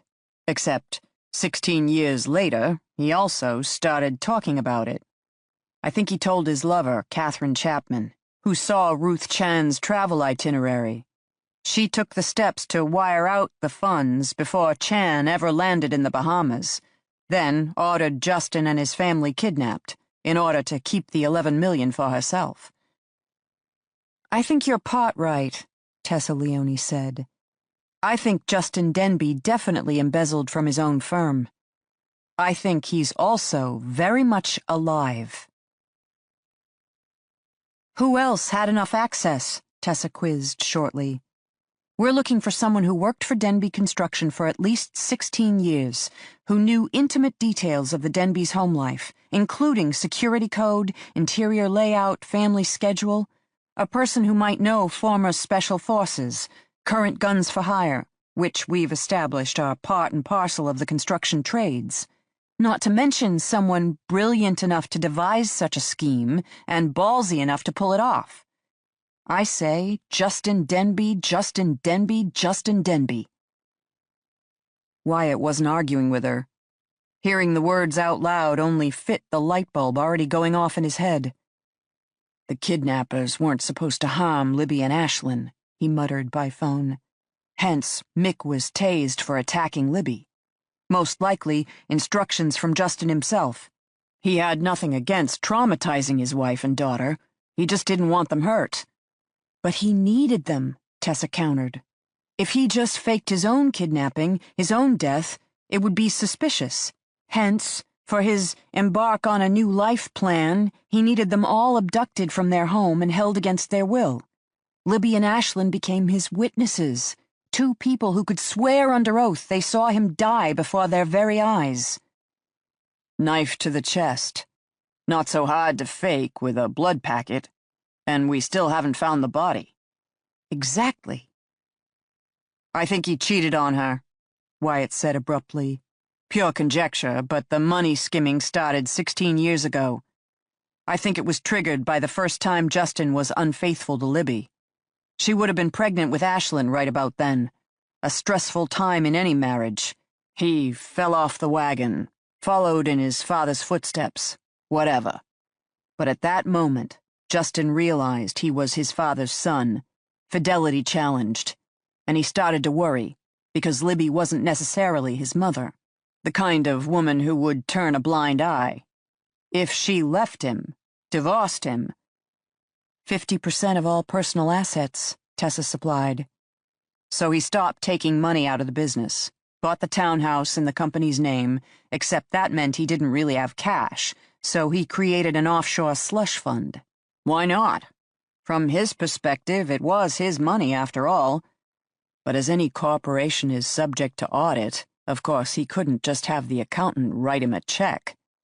He had to create a fake vendor, bill his own firm, then pocket the cash. Amounts small enough not to be noticed, large enough to give him peace of mind. Ingenious, really. Except Libby didn't find out. Tessa picked it up. He got away with that affair. She gave birth. Maybe they were going to live happily ever after. Except then, he met another girl, leading to another fake billing cycle. And continued with a crazy dual life as a loving husband, cheating husband, great boss, embezzling boss. "It happens," Wyatt said. Which was true. When it came to crime, innocent people hemmed and hawed all the time. How could he? How could she? Why, I never suspected a thing. That was because innocent people had consciences, and guilty people, such as Justin Denbe, didn't. 16 years, Tessa murmured. Then, finally, the shit hit the fan. Libby found out about the latest woman, and Justin started devising an exit plan. Ironic, really, given that Libby still wasn't planning on leaving him. I don't think that mattered, Wyatt said curtly. Where are you? Denbe construction offices, looking for Justin. He's not there. Given that I'm here, walking the offices, I already know that. So here's a question. How do you, by phone, also know that? Because Libby wasn't leaving Justin. You heard her. They were working on their marriage. Meaning? He paused a beat. Tessa finally got the rest of the story. He was leaving her. And why does any husband leave his family of 18 years? Wyatt asked. Fuck. He thinks he's in love with Catherine Chapman. Meaning? He's hiding at Catherine Chapman's house, most likely getting everything in order before they hop a flight to some exotic locale first thing in the morning. Wyatt said, Last one there buys dinner. Please, I'm already in the city. Yup. But at this point, so am I. Catherine Chapman lived in Mattapan, her mother's house, a white-painted triple-decker. Tessa had the address because she'd gotten it off Chris Lopez. Wyatt, on the other hand, had police dispatch, an in-vehicle computer system, not to mention GPS, which explained how he managed to pull up just seconds before her. She literally veered around him as he parallel parked 4 blocks over, where his sheriff's cruiser wouldn't spook Catherine Chapman or Justin Denbe. He gave her a cheery wave. Tessa rolled her eyes and drove around yet another city block in search of parking. Always fun in Boston. She found parking 2 blocks over and trotted back to Wyatt's vehicle, where he was leaning against his cruiser, waiting for her. She thought he looked particularly good in his dark brown sheriff's uniform, which was just as well. Dinner, he declared. Your treat. Do I get to pick the restaurant? Fair is fair. I want to wear heels. Maybe a skirt. Hell, I'll pay for that. No, my dinner. But I expect a jacket from you. Maybe even a tie. And you're in heels? He pressed. Yes. Done. They turned their attention to Catherine's darkened duplex, a couple of blocks down. 5 a.m. Sun would be rising soon. Already, lights were appearing in homes with early morning commuters. Not the best time of day for stealth. How do you want to play it? She asked. We don't have a warrant. Tessa shrugged. More your problem than mine, and you don't even have jurisdiction in Massachusetts. You're right. We should call for backup. She gave him a look. Or, he countered, I could close my eyes, and if the front door happened to open, giving me cause to worry about the safety of the individuals inside the residence, then, as a conscientious representative of law enforcement, naturally you'd have to check it out. Naturally. 3 minutes, Tessa said, and walked away. She could feel his eyes on her back as she departed, and it wasn't a bad thing. More like a warm, giddy feeling that promised good times to come. Tessa reconned the house. Front door had a bolt lock and a chain, too time-consuming. She turned her attention to a back garden door. Older, only the key-in, key-out lock, which 5 minutes later finally gave way to her steadily improving lock-picking skills. She took her first step into the rear-facing kitchen, already breathing hard. Sky was lightening, shadows disappearing, full daylight dangerously close. She got halfway across the peeling vinyl floor, then heard a floorboard creak above her head. If that was Kate Chapman's bedroom, she definitely wasn't asleep anymore. Most likely, neither was Justin, a man experienced with firearms and with at least $11 million on the line. Moving carefully now, feeling out each old creaky floorboard. She made it to the front door, located at the base of the main staircase. Above her, a toilet flushing.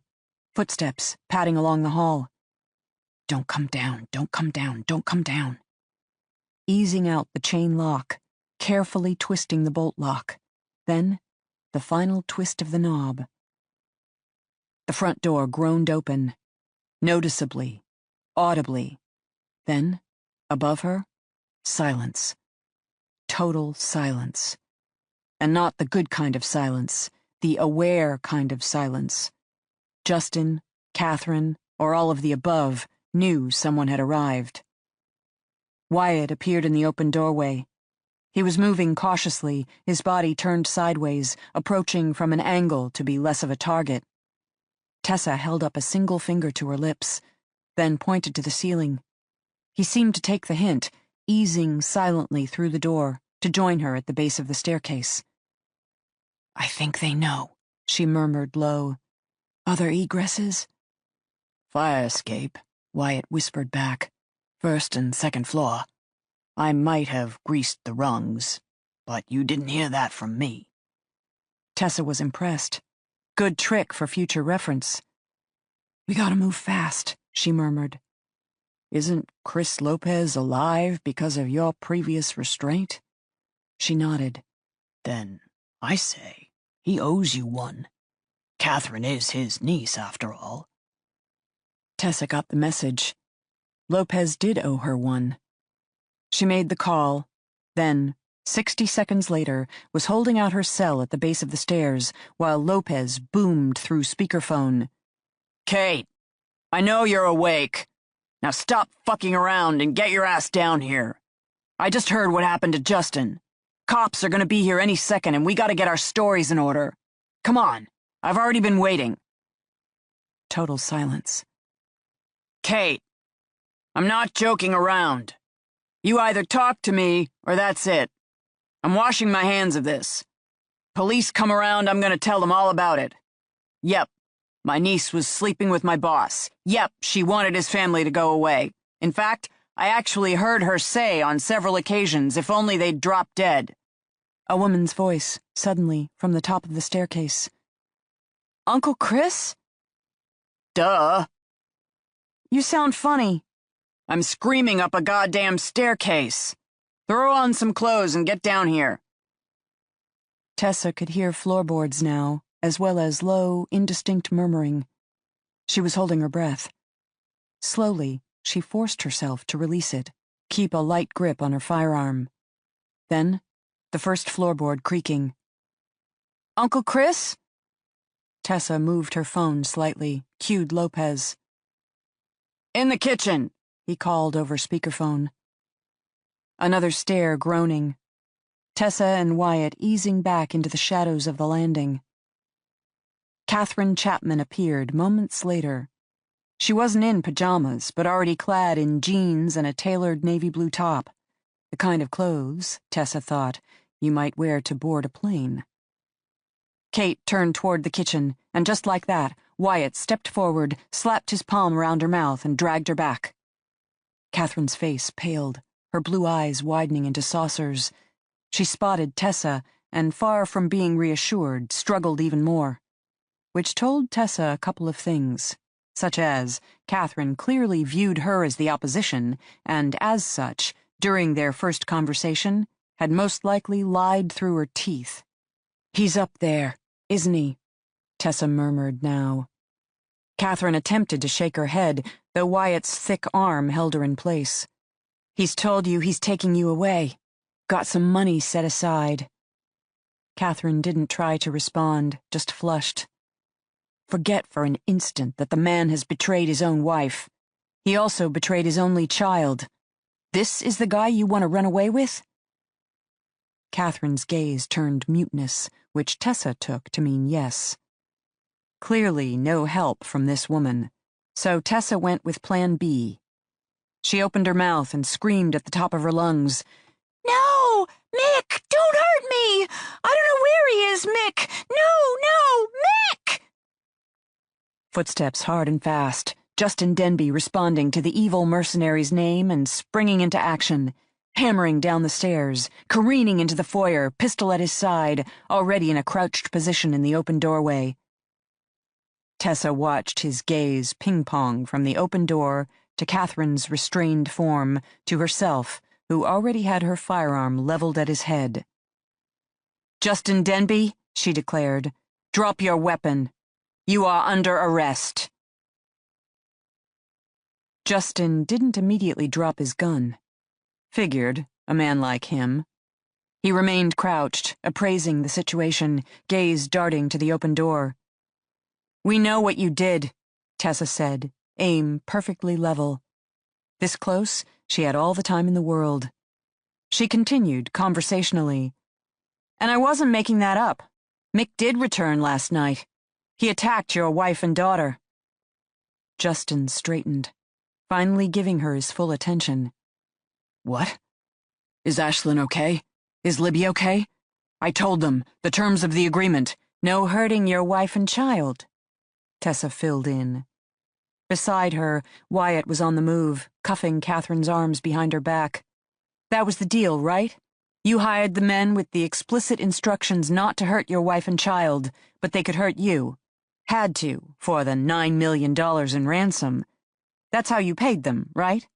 They received at least part of the ransom funds, as promised. That way, you still didn't have to share your $11 million.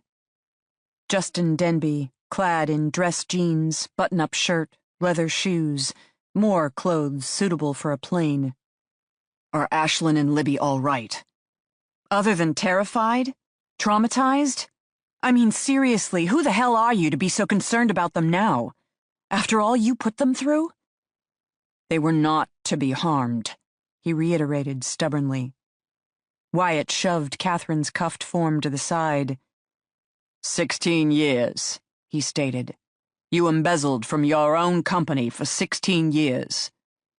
Don't be ridiculous. But he wasn't looking at them anymore, his gaze once more darting to the open doorway. Can't steal from yourself. Oh, you can, Tessa corrected, grip tightening on her gun. Because anything you put in your personal accounts, you risked owing to your wife, who was bound to figure out about your affairs and demand a divorce. Or you could siphon money into slush funds no one ever knew about. Until 16 years had passed, and you found yourself with $11 million, a dying business, and a jilted wife. Must not have been too hard to make your decision after that. Time to get out, while the getting was good. Justin still didn't say anything. He wasn't even making eye contact with Catherine Chapman. Instead, skittishly, he continued to lean toward the open door. What time's your flight? Tessa asked. He flinched. We got your girlfriend. Gonna travel without her?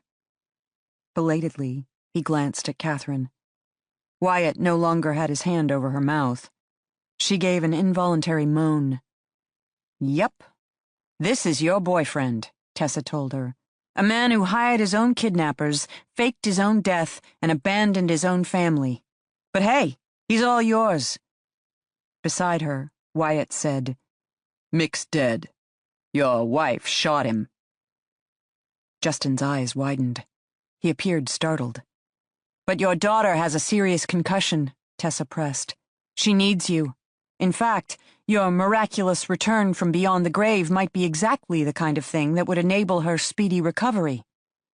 It was interesting, really, to watch the agonized look that overcame Justin Denbe's face. The clear internal struggle. Be there for the daughter he adored, but also return to the life of responsibility. Or go. Just go. No commitments, no obligations, a free man with $11 million in his pocket.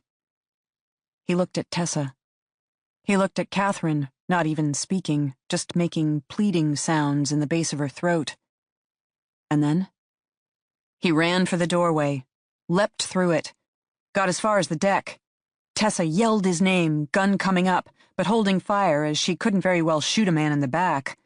Wyatt thrust Catherine aside, preparing to give chase, as somewhere in the distance, a rifle cracked. Tessa registered the sound, then dropped instinctively to the floor, Wyatt joining her, as together they watched Justin Denbe's head explode on the front porch. Now you see him, now you don't.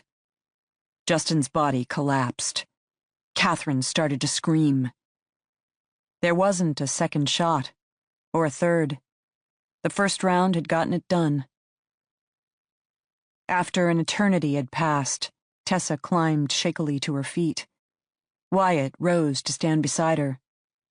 They took in Justin's lifeless form. Wyatt said, Told you, the hired muscle involved a brain or two. They phoned Special Agent Adams. Let the federal agent flex her muscle, as neither one of them had legal standing. Plus, it meant she'd inherit the paperwork. Catherine was led away, still screaming. Most likely would be taken to a local emergency room and treated for shock. In the meantime, uniformed officers patrolled the neighborhood. Rooftop deck, 2 houses down and across the street, they recovered a rifle and a single brass cartridge. Serial number filed off the rifle. Fingerprints wiped off the cartridge. Professional-grade work, Nicole said, stating the obvious. Dead men tell no tales, Wyatt intoned. One of the kidnappers? You take Justin into custody. He's bound to talk, Tessa supplied with a shrug. Most professional arrangements involve signed confidentiality agreements. Let's just say Justin appeared at risk for violating his. You see anything? She asked. No, they replied honestly. Nicole sighed, returned to her vehicle to update the APB. Not needed for anything else, Wyatt and Tessa finally departed, Wyatt walking her to her car. Think Libby and Ashlyn are now safe? Well, think about it. If Justin was here when Mick attacked his family... Wyatt nodded. Kind of thinking the same thing.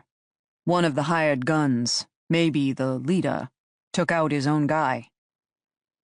Interesting profession. Very strict rules of employment.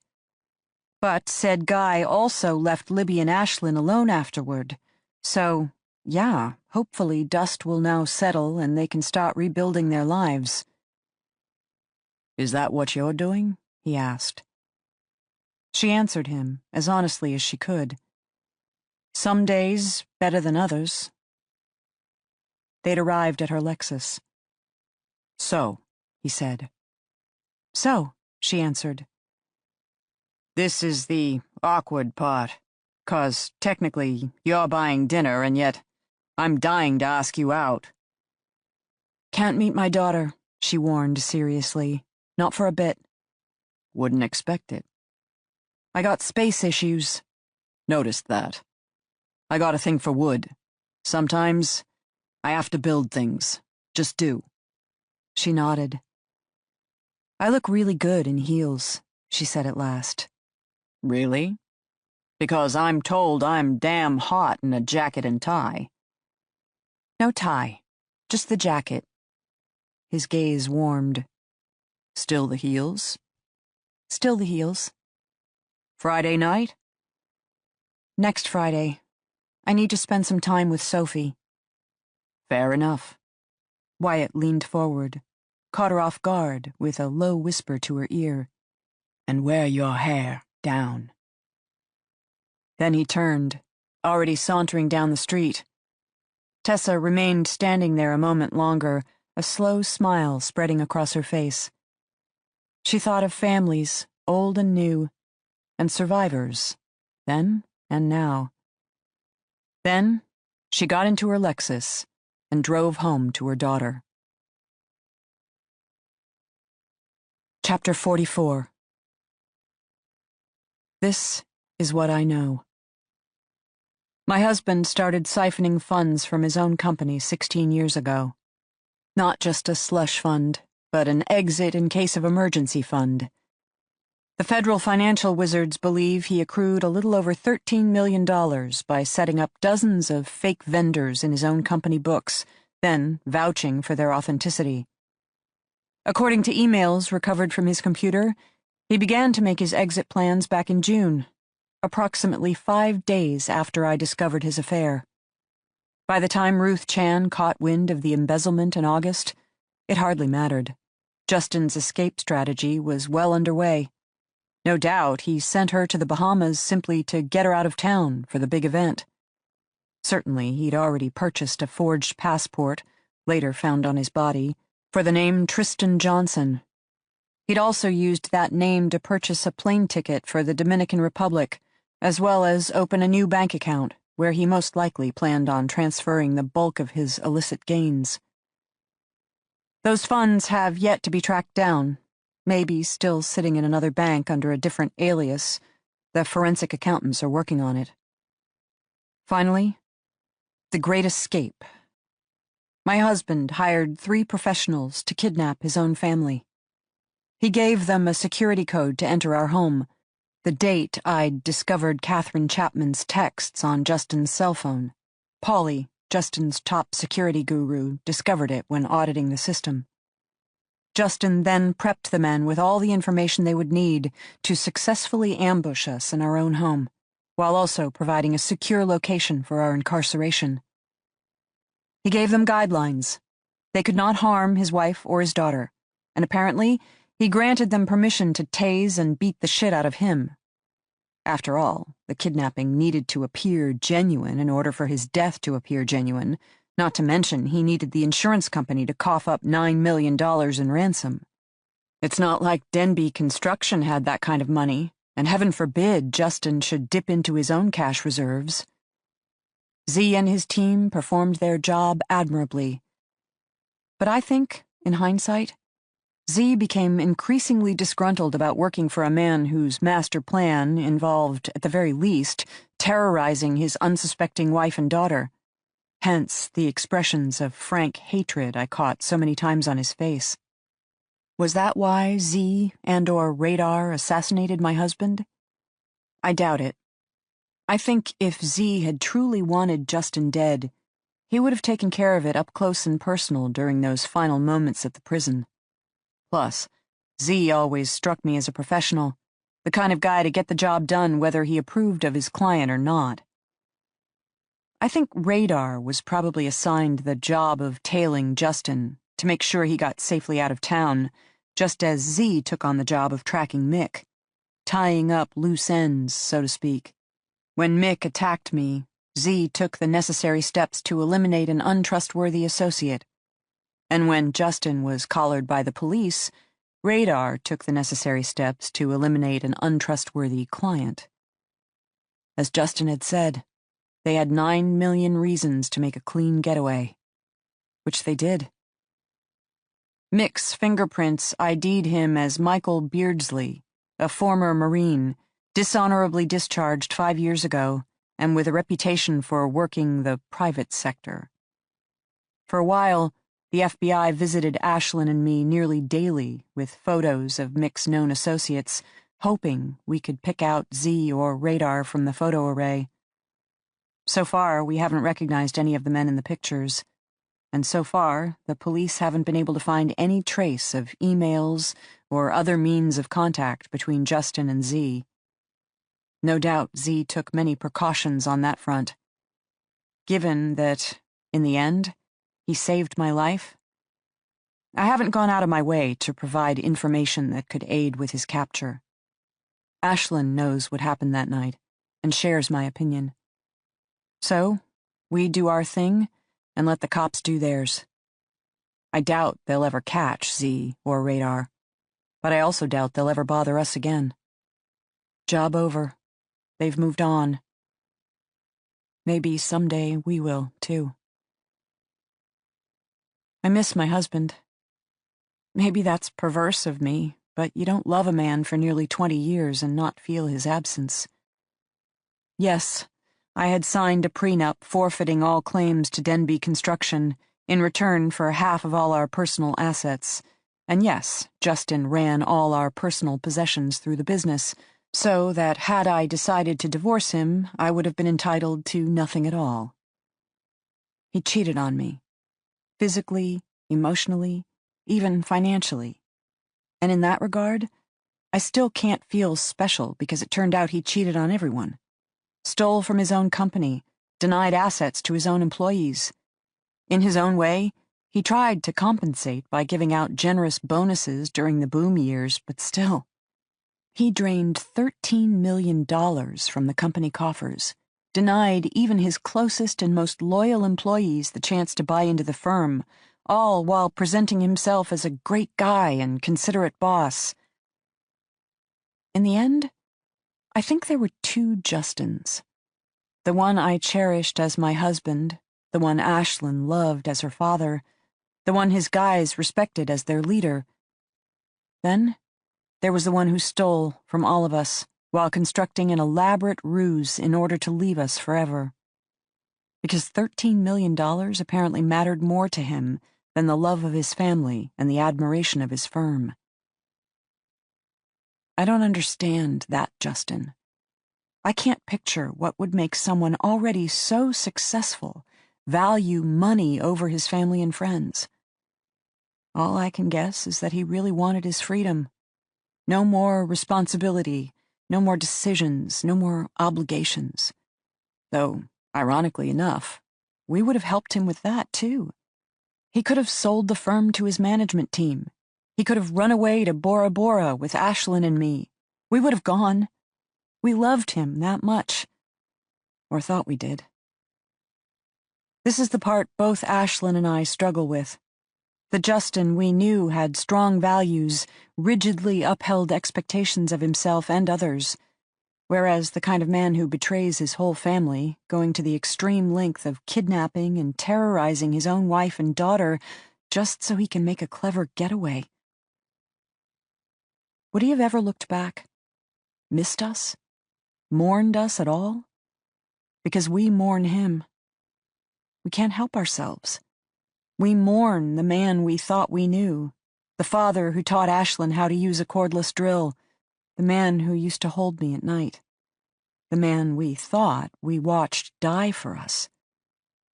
Because we'd believed in that man, and we miss him still. The DA brought charges against Chris Lopez. He pleaded guilty to all counts, sparing my daughter the trauma of a trial. I wonder if that makes him feel noble. He seduced a vulnerable 15-year-old girl, but this one act somehow makes it right. I haven't spoken to him. Frankly, I have nothing to say. I am working on myself these days. Whether my husband was a liar or not, I'm trying to make good on the promise I made, to quit prescription painkillers and be there for my daughter. I am working with a detox specialist now, having gone from hydrocodone to methadone, and now weaning off the methadone. I made Ashlyn go with me through the entire house. I showed her all my little hidey holes, and one by one, we emptied out the pills, then handed them over to my doctor. I can't say it's been easy. I dream of oranges all the time. I wake up tasting birthday cake, and I feel an overwhelming sense of guilt. I had wanted to save my family. Even after discovering Justin's affair, even after popping that first pill, I still thought we'd somehow make it. We'd get our acts together, forgive, forget, carry on, Justin, Ashlyn, and me against the world. I work with an excellent therapist now, who likes to ask me questions, such as why? Why should our family have survived intact? Because we were so happy, so loving, so nurturing of one another? Justin wasn't the only one with problems. I'd become an addict, and my 15-year-old daughter was sleeping with a 40-year-old man. Maybe, just maybe, the three of us together wasn't working out so well. And maybe now, the two of us surviving can do better. Ashlyn and I are talking again, sharing our pain, but also our fledgling hopes and dreams. My daughter is officially a wealthy young woman. In keeping with the tradition of his father, Justin left the entire company to her, by name, meaning she now owns one of the largest construction firms in the country, not to mention 2 homes and a nice collection of cars. She doesn't want them. We are working with Anita Bennett and Ruth Chan to put together a deal for the employees of Denbe Construction to purchase 51% of the firm. As for our Boston brownstone, Ashlyn would like to part with that as well. We both agree it's too big and filled with too much regret. We like the idea of leaving Boston, maybe heading west to Seattle or Portland. We'll buy a charming craftsman-style bungalow Maybe something with a detached garage we can turn into an art studio. I can work on my jewelry. Ashlyn would like to take up pottery. We can nest for a bit. Have less. Do less. Find more. I like the idea, and, being a wealthy older woman, can afford, for the first time in my life, to do as I please. That piece of paper Z delivered on Radar's behalf? It bore the number of an offshore bank account held in Justin's name. Justin had 3 go-to passwords. In this case, it took me only 2 tries to guess the right one. At which point, I electronically transferred all $12.8 million to a new fund under a corporate name I invented on the spot.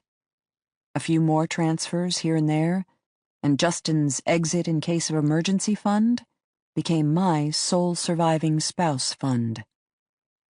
Imagine, after all the lengths Justin went to in order to make sure I would never be entitled to a single penny of his money, I got it all. I wonder if he's rolling over in his grave. And I confess, some days, that thought makes me smile. This is what I know. Pain has a flavor. But hope does, too.